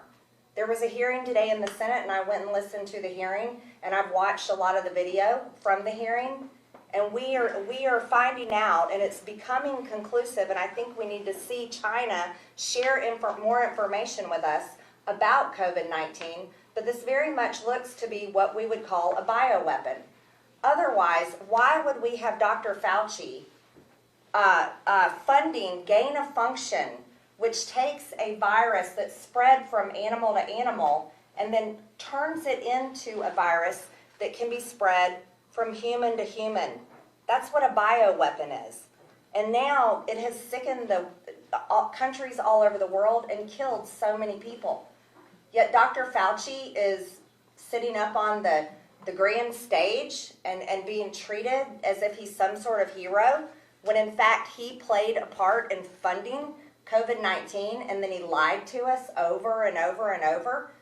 You can look back in 2020, early in the year, where he is saying on CNN that COVID-19 is going to kill millions and millions of Americans. And this is exactly how he was advising President Trump. Millions of Americans are going to die. But yet in his personal emails, he was stating that it was going to be several 100,000 people. You see, you can't say one thing in private and then advise differently in public. This man is the highest paid employee in the federal government, more than the President of the United States. Yet, he's not elected. And his words have guided this nation and how many elected officials in cities and states and our federal government has made decisions that have affected all of our lives. But my voice needs to be suspended and banned on Twitter for talking about these things? That's wrong. Do you know where this happens in the world, everyone? Communist China. When China doesn't like someone, when they don't like what they're saying, they don't like their political beliefs, and they don't agree with them, they silence them. And you know, that's what happened on Twitter. Acting like corporate communists. When we have social media platforms, when we have any kind of organization that is silencing our voices simply because they don't agree or they don't like it, and they don't like the discussion, that's a violation of our First Amendment, our free speech. And as Americans, I would think that is something that we would all find to be so precious that we would all want to do everything we can to protect it. Because imagine if the shoe's on the other foot. What about when Republicans gain back control? Do you want Republicans silencing Democrats' speech? That would be wrong. We can't ever become a nation where we are silencing people because we don't agree or we don't like the questions they're asking and we're not willing to have those discussions. We're just saying what this person is saying is wrong and that's misinformation and that's not the narrative we want to go in the public. But this is where we are. Conservatives are banned, censored, and kicked off of social media every single day. Our former president, President Trump, is banned from social media everywhere because no one wants to hear his voice in the social media circles. Big tech does not like what President Trump has to say. So here we are in a place where it's getting out of control. I'm an elected member of Congress. I represent Georgia's 14th district. My voice is the elected voice for my district, but yet Twitter wants to suspend me, and people all over Twitterverse are cheering and saying I should be kicked off. And this is completely wrong. Imagine this. Not too long ago, I was sued by a communist PAC for banning them from my page because of the horrible, nasty things they were saying to me on my Twitter page. And they sued me because you want to know what they said? They said that they could not see what I was saying. By being banned from my Twitter page, I was stopping their First Amendment, and they couldn't see what I was saying. Therefore, they couldn't participate. But yet Twitter suspended me for 12 hours. So you know what that really means? That bans everyone from seeing what I had to say. So what? Should this PAC sue Twitter now? Should people sue Twitter because they're banning my voice? You see, it's a hypocrisy. And these are the things that we can't allow to stand. I will not stop speaking. I will not stop tweeting. I will not stop posting. I will not stop asking questions.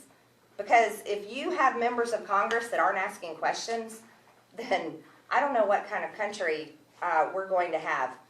But the reason why I am promoting this Fire Fauci Act is because we have a federal government employee that has lied, and it is public record this man has lied. Senator Rand Paul talked about it today in the hearing, in the Senate hearing. But yet he is still running the show as if he is center stage, and that is a problem. You see, in the private world, when people lie and they mislead people in their jobs, they get fired. All of you are members of the press and you work for media companies, and if you were to lie on the job and you were to mislead people or you were to do something wrong, and someone might argue and say you do mislead people, but your company would fire you. However, here we are, we have Dr. Anthony Fauci that just continues to keep doing his job and saying whatever he wants, but yet he funded to the Wuhan lab the gain-of-function research that allowed COVID-19 to become what it is to kill people. And I think he needs to be fired. And so do millions and millions of Americans. And I think it's perfectly fine to talk about this on social media. After all, that's what social media started as, a place for people to meet, to communicate, to share thoughts and ideas. And there's nothing wrong with it. And with that, I'll go ahead and let you guys ask some questions. In that same vein, Congresswoman, do you think that you should resign for misleading people about Identify coronavirus? yourself after the question. Jackie Alamany from the Washington Post. Okay, no, I think that's absurd. I have not misled anyone. I've not put out misinformation. So no, that I would not even consider it. That coronavirus was not dangerous for people under the age of 65 who are not obese, which is factually inaccurate. You know what? There's all kinds of things that are dangerous for people under 65 and not obese. Car accidents are dangerous. The flu is dangerous. Pneumonia is dangerous. There's many things that are dangerous for people under 65 and people that are not obese. I was talking about the highest amount of deaths, the highest risk factor is for the older people and the people that fall into obesity. And those are the facts that you can simply look up. Are you worried about Next your question, rhetoric? yes. What's your reaction to the House Ethics Committee rejecting your appeal of the mask fine? Well, number one, 4 out of 5 of the Democrats on that committee have their name on a resolution to expel me from Congress. And so when I went in for that hearing, I asked for them to recuse themselves, which I don't know if they did recuse themselves because they didn't produce a record of their vote. So that is something I would like to find out, because I think it's wrong. If they're signing a resolution to expel me, then they shouldn't be the people voting on the committee. I think that's definitely a conflict of interest. Yes. Alex Nazarian, Yahoo News. Did President Trump lie when he said the election was stolen from him? That we're here talking about my tweets, we're talking about Twitter suspensions, we're talking about Anthony Fauci, and I'm looking forward to all of the election audits to see what happened. There's a lot of evidence, you know, thousands of people have signed their name on saying at risk of perjury in court, saying that they witnessed election fraud, and I think those people should be heard. Yes. Hey, Robert Draper with the New York Times. How many times now over the last 4 years have you been suspended or banned from a social media company? That is a very good question. I don't remember the exact count. Voice of God.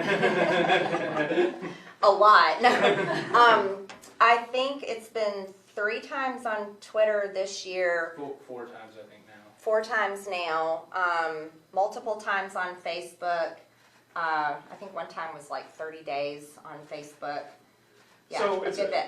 Yeah, is your objection to a private business doing what they're doing like this, that they should not be allowed to establish these kinds of rules of the road over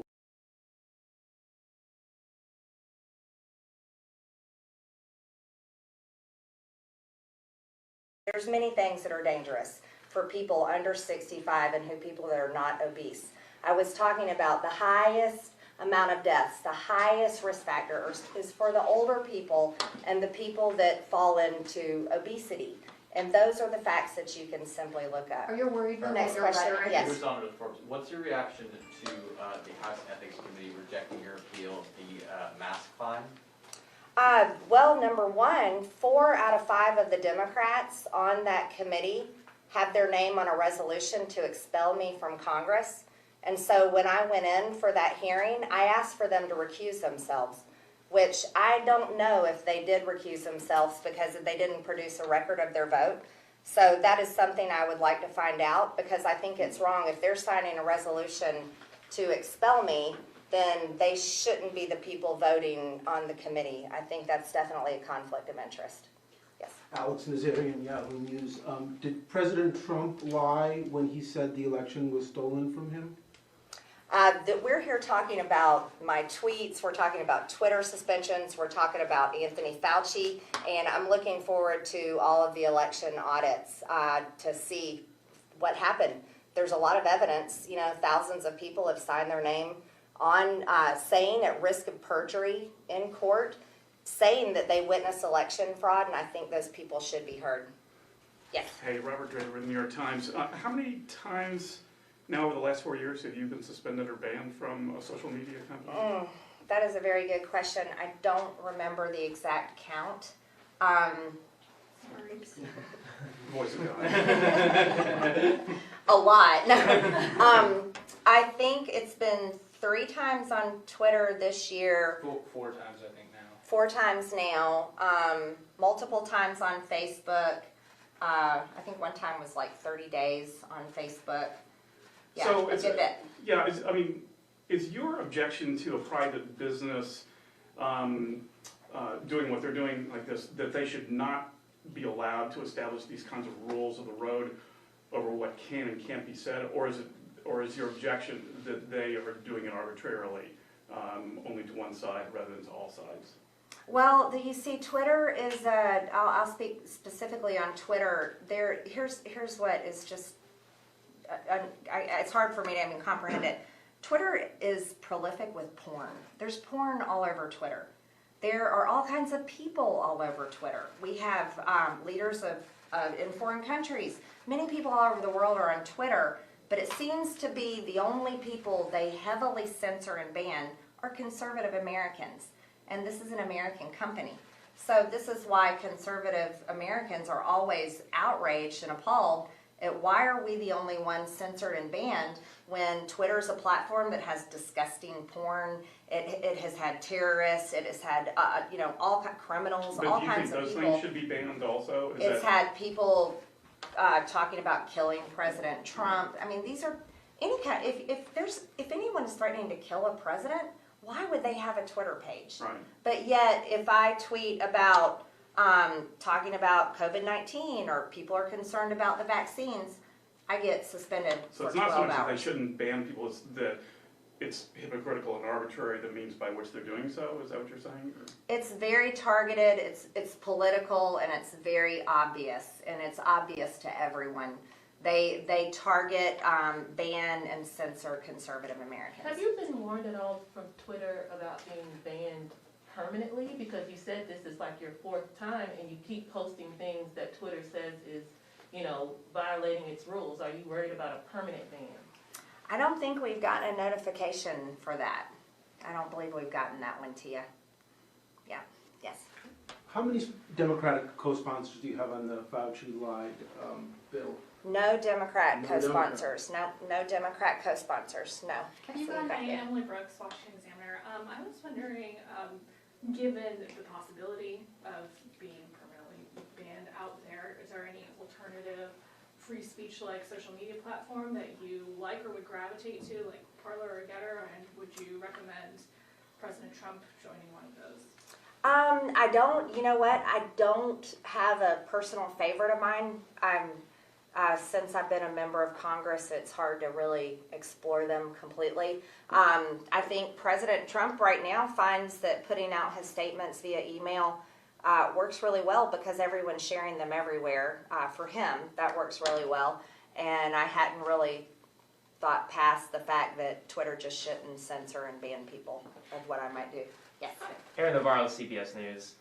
Whip Scalise said today he got vaccinated, citing this Delta variant that's going around, and said he's confident that it's safe and effective.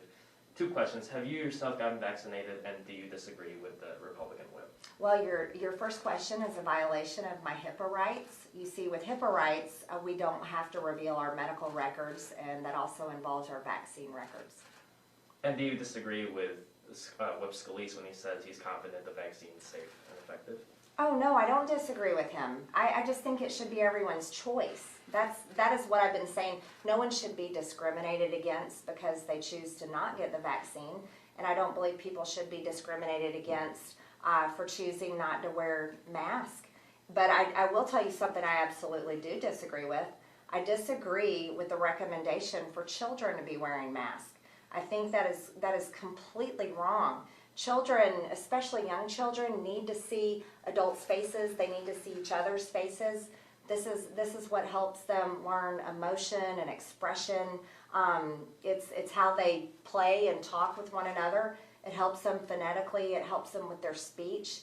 And I think it's more harmful, specifically harmful to children, for them to wear masks. And our kids are healthy. Most children are extremely healthy. And most children are not at risk of having serious problems or death from COVID-19. And on Twitter, have you been in contact with them in terms of appealing this latest ban? I have not been in contact with them yet. I've tried to contact them in the past, and I don't really get any response. Congresswoman, Leader Yes. McConnell said today that he wanted to encourage everybody to get a vaccine and to ignore all of those other voices that are giving demonstrably bad advice. Do you encourage your constituents to get vaccinated? I encourage people to make up their own mind.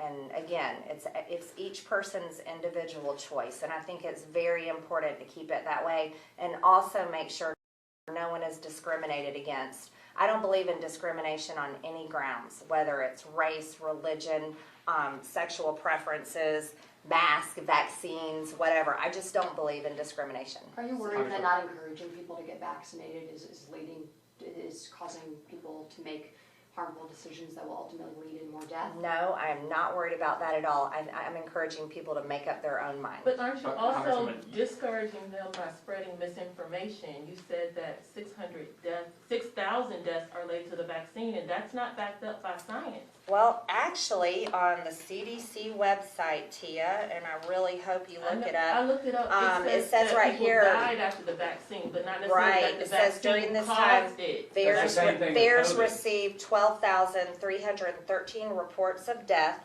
among people who received a COVID-19 vaccine. But that doesn't mean the vaccine caused it. But it may mean that it caused it. We don't know, and I think this needs to be investigated. I think it's important to investigate it, don't you? Don't we want to know the truth? The question As is, a journalist, you definitely want to know the truth, right? So you can report that, because after all, you're reporting a lot of information, which means what you report makes you responsible as well. And the question, the Twitter tagged your tweet that said the vaccine caused death as misinformation.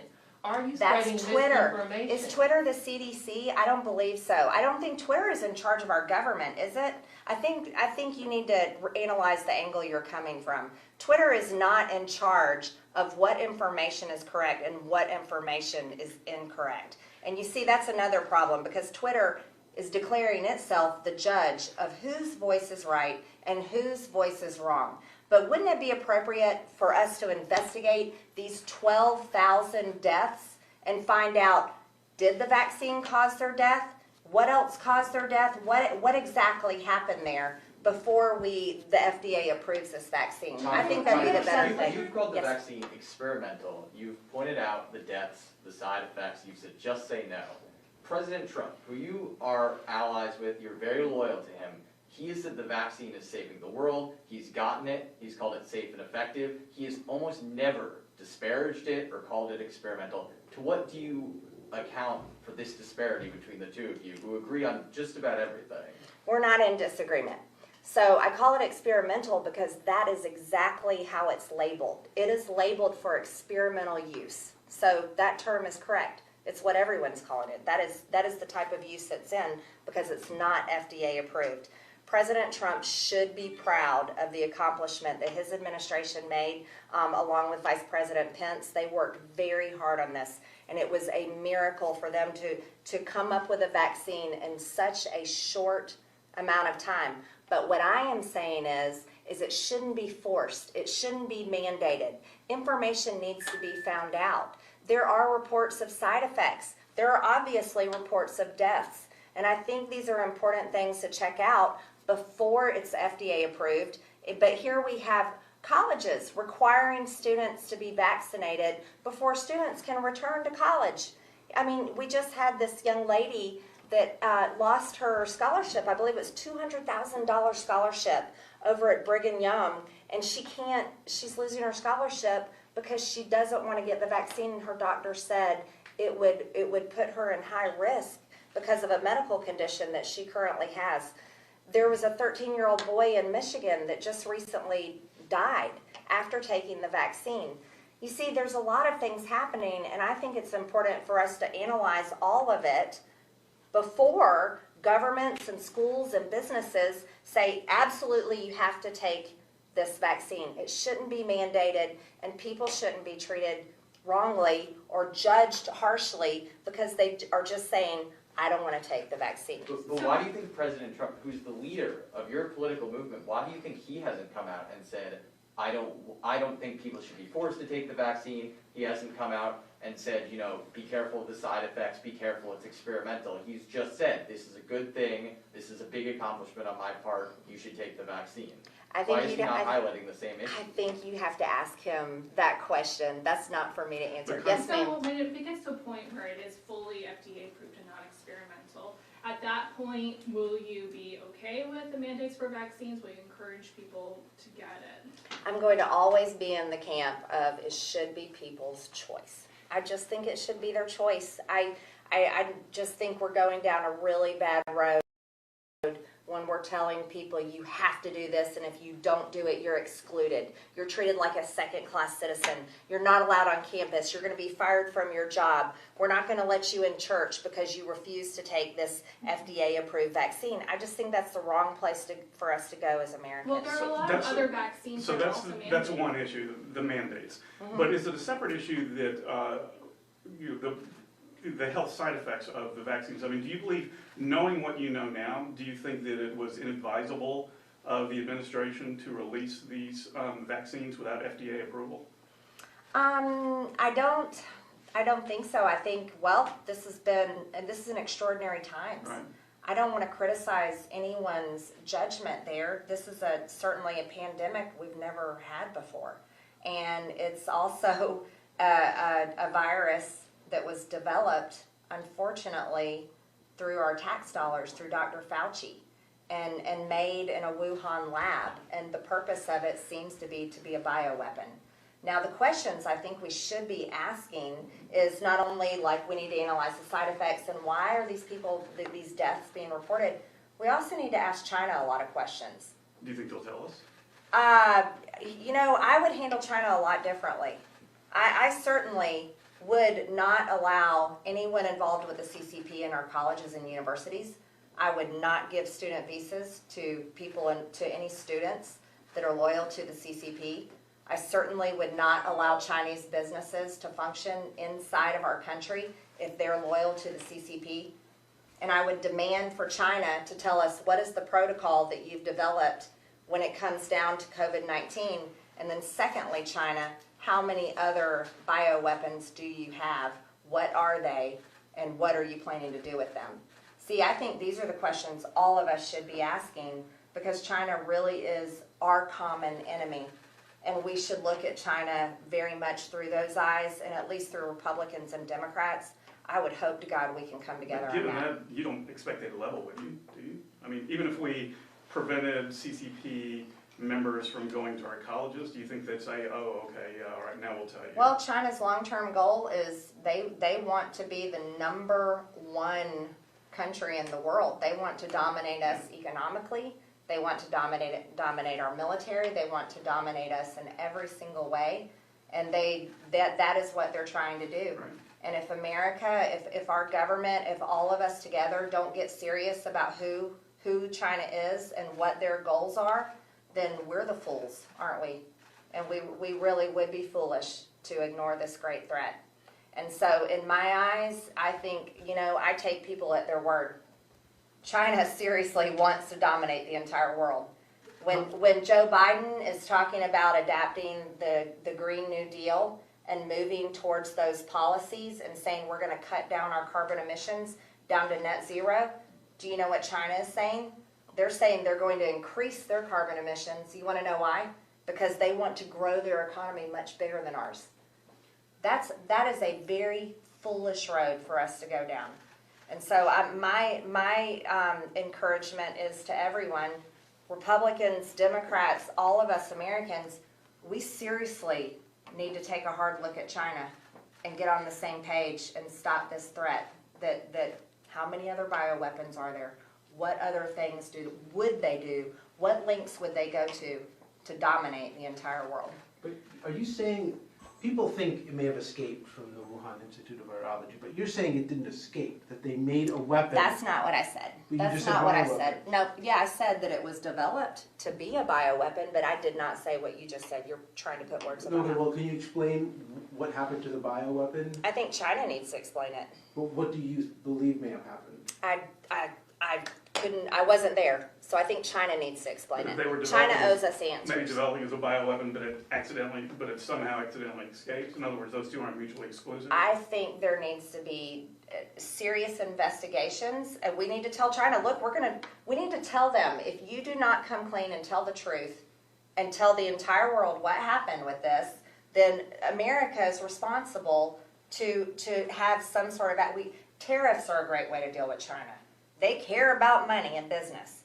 They want their students in our country. Send them back. Send these people back out of our colleges. Stop them. We should stop their ability to fund our universities. We should put rules in place to protect our country until China is willing to be honest and truthful. I think that's what we should do.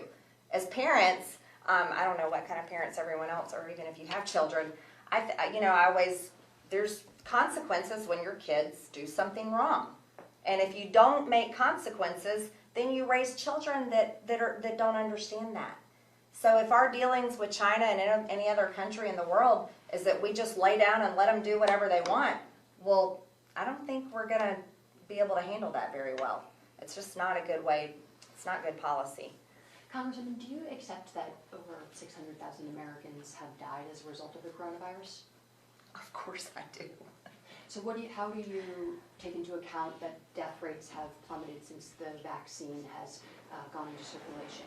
And that the only people who have now been in hospitals and who have mostly been hospitalized are people who have not been vaccinated? I think it's a big combination of herd immunity, right? And there's how many millions of people, is it 30-something million, I believe? I apologize, I'd have to look the number up, that were tested positive for COVID-19. And that happened before everyone was vaccinated. So we've got millions and millions of people who developed immunity naturally, and then we're getting millions and millions of people that are developing immunity through the vaccine. Again, I'm not denying any truth. I'm just saying it should be a choice. That's all I'm saying. It should be a choice. And no one should treat anyone bad or discriminate against them or reject them from a school or a business or anything just because they're choosing to allow their body to develop natural immunity. There's nothing wrong with that.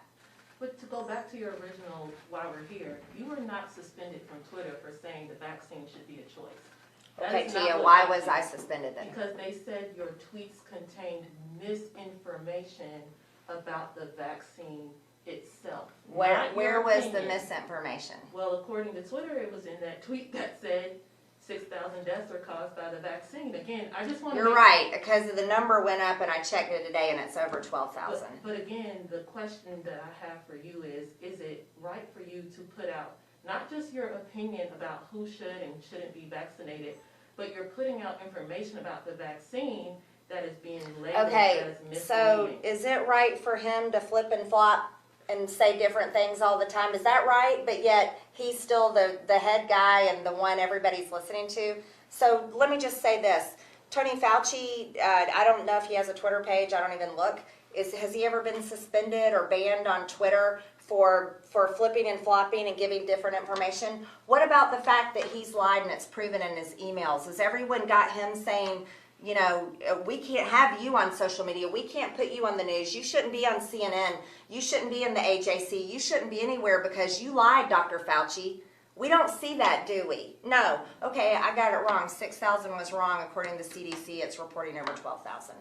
You also claimed that defeating obesity is going to protect people from the coronavirus. Do you still believe that? Obesity is known to be the highest risk factor. Like 78% of people that were hospitalized and died were obese. And that is part of the statistics and the data. Yes, I believe if we can reduce obesity, I think we are going to help people be protected from COVID-19. We're also going to help them be protected from a host of many, many other problems. I think that's a good thing, don't you? Yes. What are your proposals to reduce obesity? Well, I used to own a gym, exercise and eating healthy. Those actually work. And they're maybe not fun to eat healthy all the time and exercise a lot. Not everybody likes it, but it actually works. It reduces obesity. Even walking a lot every day. There's been great stories. I don't know if you've seen them. A lot of people have been talking about how during the shutdowns, they walked a lot and they lost a lot of weight. These are great things. Those are success stories. So I would love to see, instead of investing an unknown amount of money in big government health care, I would love for us to invest in, especially our kids. If our kids in school are raised with great healthy eating habits and good exercise programs, that's teaching kids to become adults with good lifelong habits. I think First Lady Michelle Obama had That's right. Yeah, she did. Yeah. I just wanted to clarify, when it comes to requiring vaccines for things like colleges and schools, Is that your position on all vaccines? Because a lot of them are mandated for a lot of people. But people can also say due to religious reasons they can choose not to take vaccines. And I think it's really, it's people's choice. It's definitely should be a choice. And we also have to remember, we're talking about a virus that I think it's nearly around 99% of people survive it. And so this, thank God for that, right? So what I'm saying is, it's not wrong to say it should be people's choice. And it doesn't make someone a bad person because they don't want to take the vaccine. It doesn't make them a bad person because they don't want to wear a mask. And they're not responsible for other people's health. Because when we start going down that road, then where does it end? That means if we say people are responsible for spreading COVID-19, then we're saying people are responsible for spreading every kind of germ there is. And that's an impossibility. We can't live in a world where we are actually blaming people for causing anyone else to get sick. We've never lived that way in any time of history that I know of. And I think that's dangerous. Do you feel any responsibility for keeping people in Georgia safe? There are children, skinny people who have died of the coronavirus. Do you feel any responsibility? Tia, you crack me up. You know what? I think people's responsibility is their own, to read the information, and it's everywhere. You can't go by any street corner practically and not see something about COVID-19. I believe in people's own individual responsibility to read, to find out, and to make their own decision. Do you believe in science, though? I believe in God, and of course there is science. I don't worship science or think that science rules everything. I believe that God rules everything. Congresswoman Marie Newman called you a deeply broken person and hoped that you would get some help. Do you have any response to this? I think my colleague, Democrat Marie Newman, that is across the hall from me, should probably get some help herself, because she's the one that attacked me on a video by planting a flag out there in the hallway, but starting on my nameplate. You see, she started that. You do understand that, right? She started by a video on my nameplate, and then it pans to her where in a militant fashion she plants a flag. But and then she talks about her biological son, who she calls her daughter, and she talks about she wants her son to be able to go in women's bathrooms and have all the same rights as women. But you know what? I have daughters too, and I don't want men in my daughter's bathroom. What about our rights? Don't you believe in your rights, our women's rights?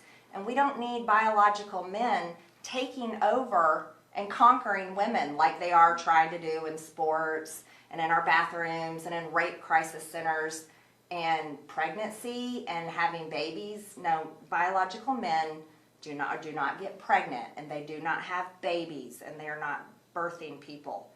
Mothers give birth, and mothers are biological women. Talk about science. Yeah, that's science, right. There's 2 sets of chromosomes. If you want to believe in science, 2 sets of chromosomes, and that's perhaps something that Marie Newman should explore. Why then not repeat the science when it comes to the coronavirus if you're able to believe in it when it comes to the right. being transgender? I have. There's reported side effects and there's reports of death, and I'm saying those should be investigated. But I'm also caring about our individual rights, which we as Americans have and we should really appreciate. And that's the right to Since we're veering slightly off topic, yes. Did you speak to Leader McCarthy about wanting to be on the January 6th committee? Yes, I did. I saw you handing out pieces of paper a couple weeks ago during the January 6th vote to Republican members. Was that to you? Was that basically a message asking them to? No, that had something to do totally with another bill.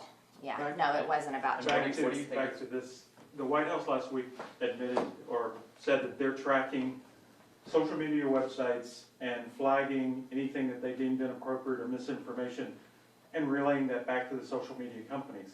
1, should the government be doing that to the American people? And 2, do you think you were a victim of possibly somebody is tracking your website?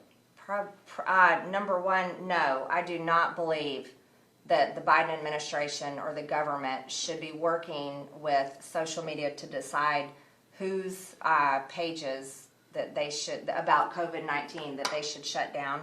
I don't know if it was my page or not. Maybe, perhaps that's why my Twitter page got suspended, but I think that had to do with Facebook. And I think it's a dangerous place when you have the government saying, these people need to go, these people need to go, these people need to go, but yet they're unwilling to look maybe in other places and say, oh, this, you know, we think that Antifa and BLM riots are bad. That's what a lot of Republicans and conservatives care about. We care about the damage and the billions of dollars and the cities that were burned and targeted and police officers and monuments and federal buildings. We care about those things, but we aren't seeing that talked about as it's hard to imagine that most of the time those were called peaceful protest. But as far as the Biden administration telling Facebook what they should and shouldn't do, I think that's a big problem. Just like Facebook telling conservatives what they should and shouldn't say or kicking them off their platform is also a big problem. It's a violation of speech. Two more questions, guys. Have you requested an audience with any of you? Yes. Hi, Hugo Lowe with The Guardian.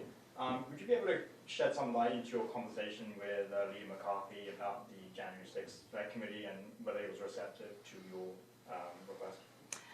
We just talked briefly, and he asked me why I wanted to serve on it, and I had just told him that I was interested in serving on the January 6th committee because I didn't want to see another witch hunt, and that's what the Russian collusion conspiracy, that all of that was nothing but a witch hunt, and now we know that that didn't happen, and I believe that we're at risk of that happening again with this January 6th committee, and those were my concerns, and that's why I wanted to serve on there. Do you think you made good picks for the committee, McCarthy? I hope so. We'll see. Well, he's announced his picks. He's got Jim Jordan, Jim Banks, Troy Nels. I mean, presumably you would have liked to see yourself on the committee as well. Of course. I'm just saying I hope they do a good job. I hope so. The people who are wearing yellow stars in protest of vaccinations, what message do you have for them? I haven't seen that. I'm sorry. I don't know anything about that.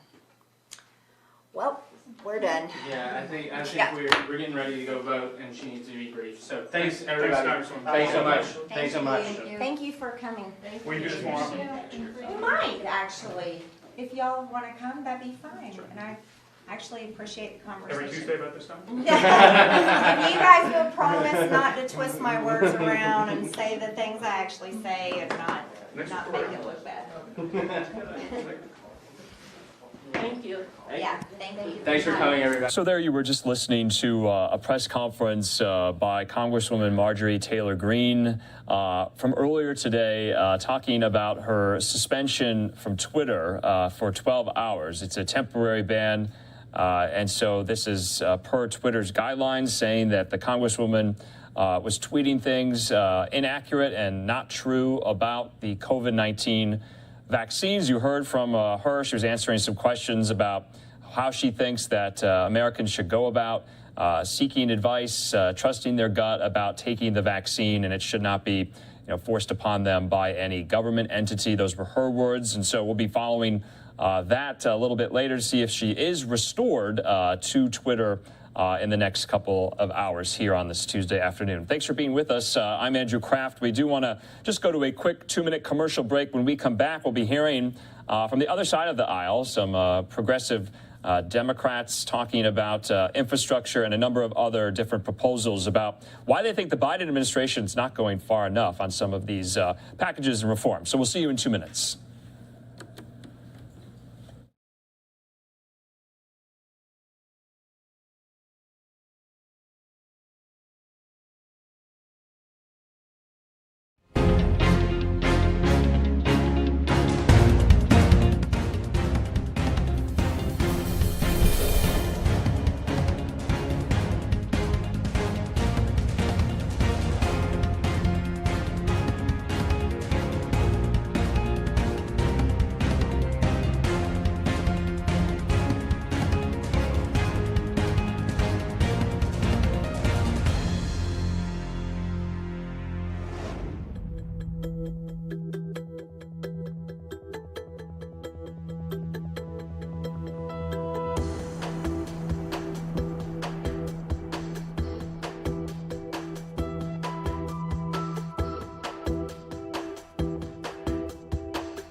Welcome back here to Live Now from Fox. That's a live look right there at the U.S. Capitol building. What we want to do now is go out to this event that happened from earlier. A lot of progressive Democrats are somewhat unhappy with the Biden administration. Remember, a lot of them, like Senator Bernie Sanders and members of his caucus, they wanted $6 trillion for this budget reconciliation bill.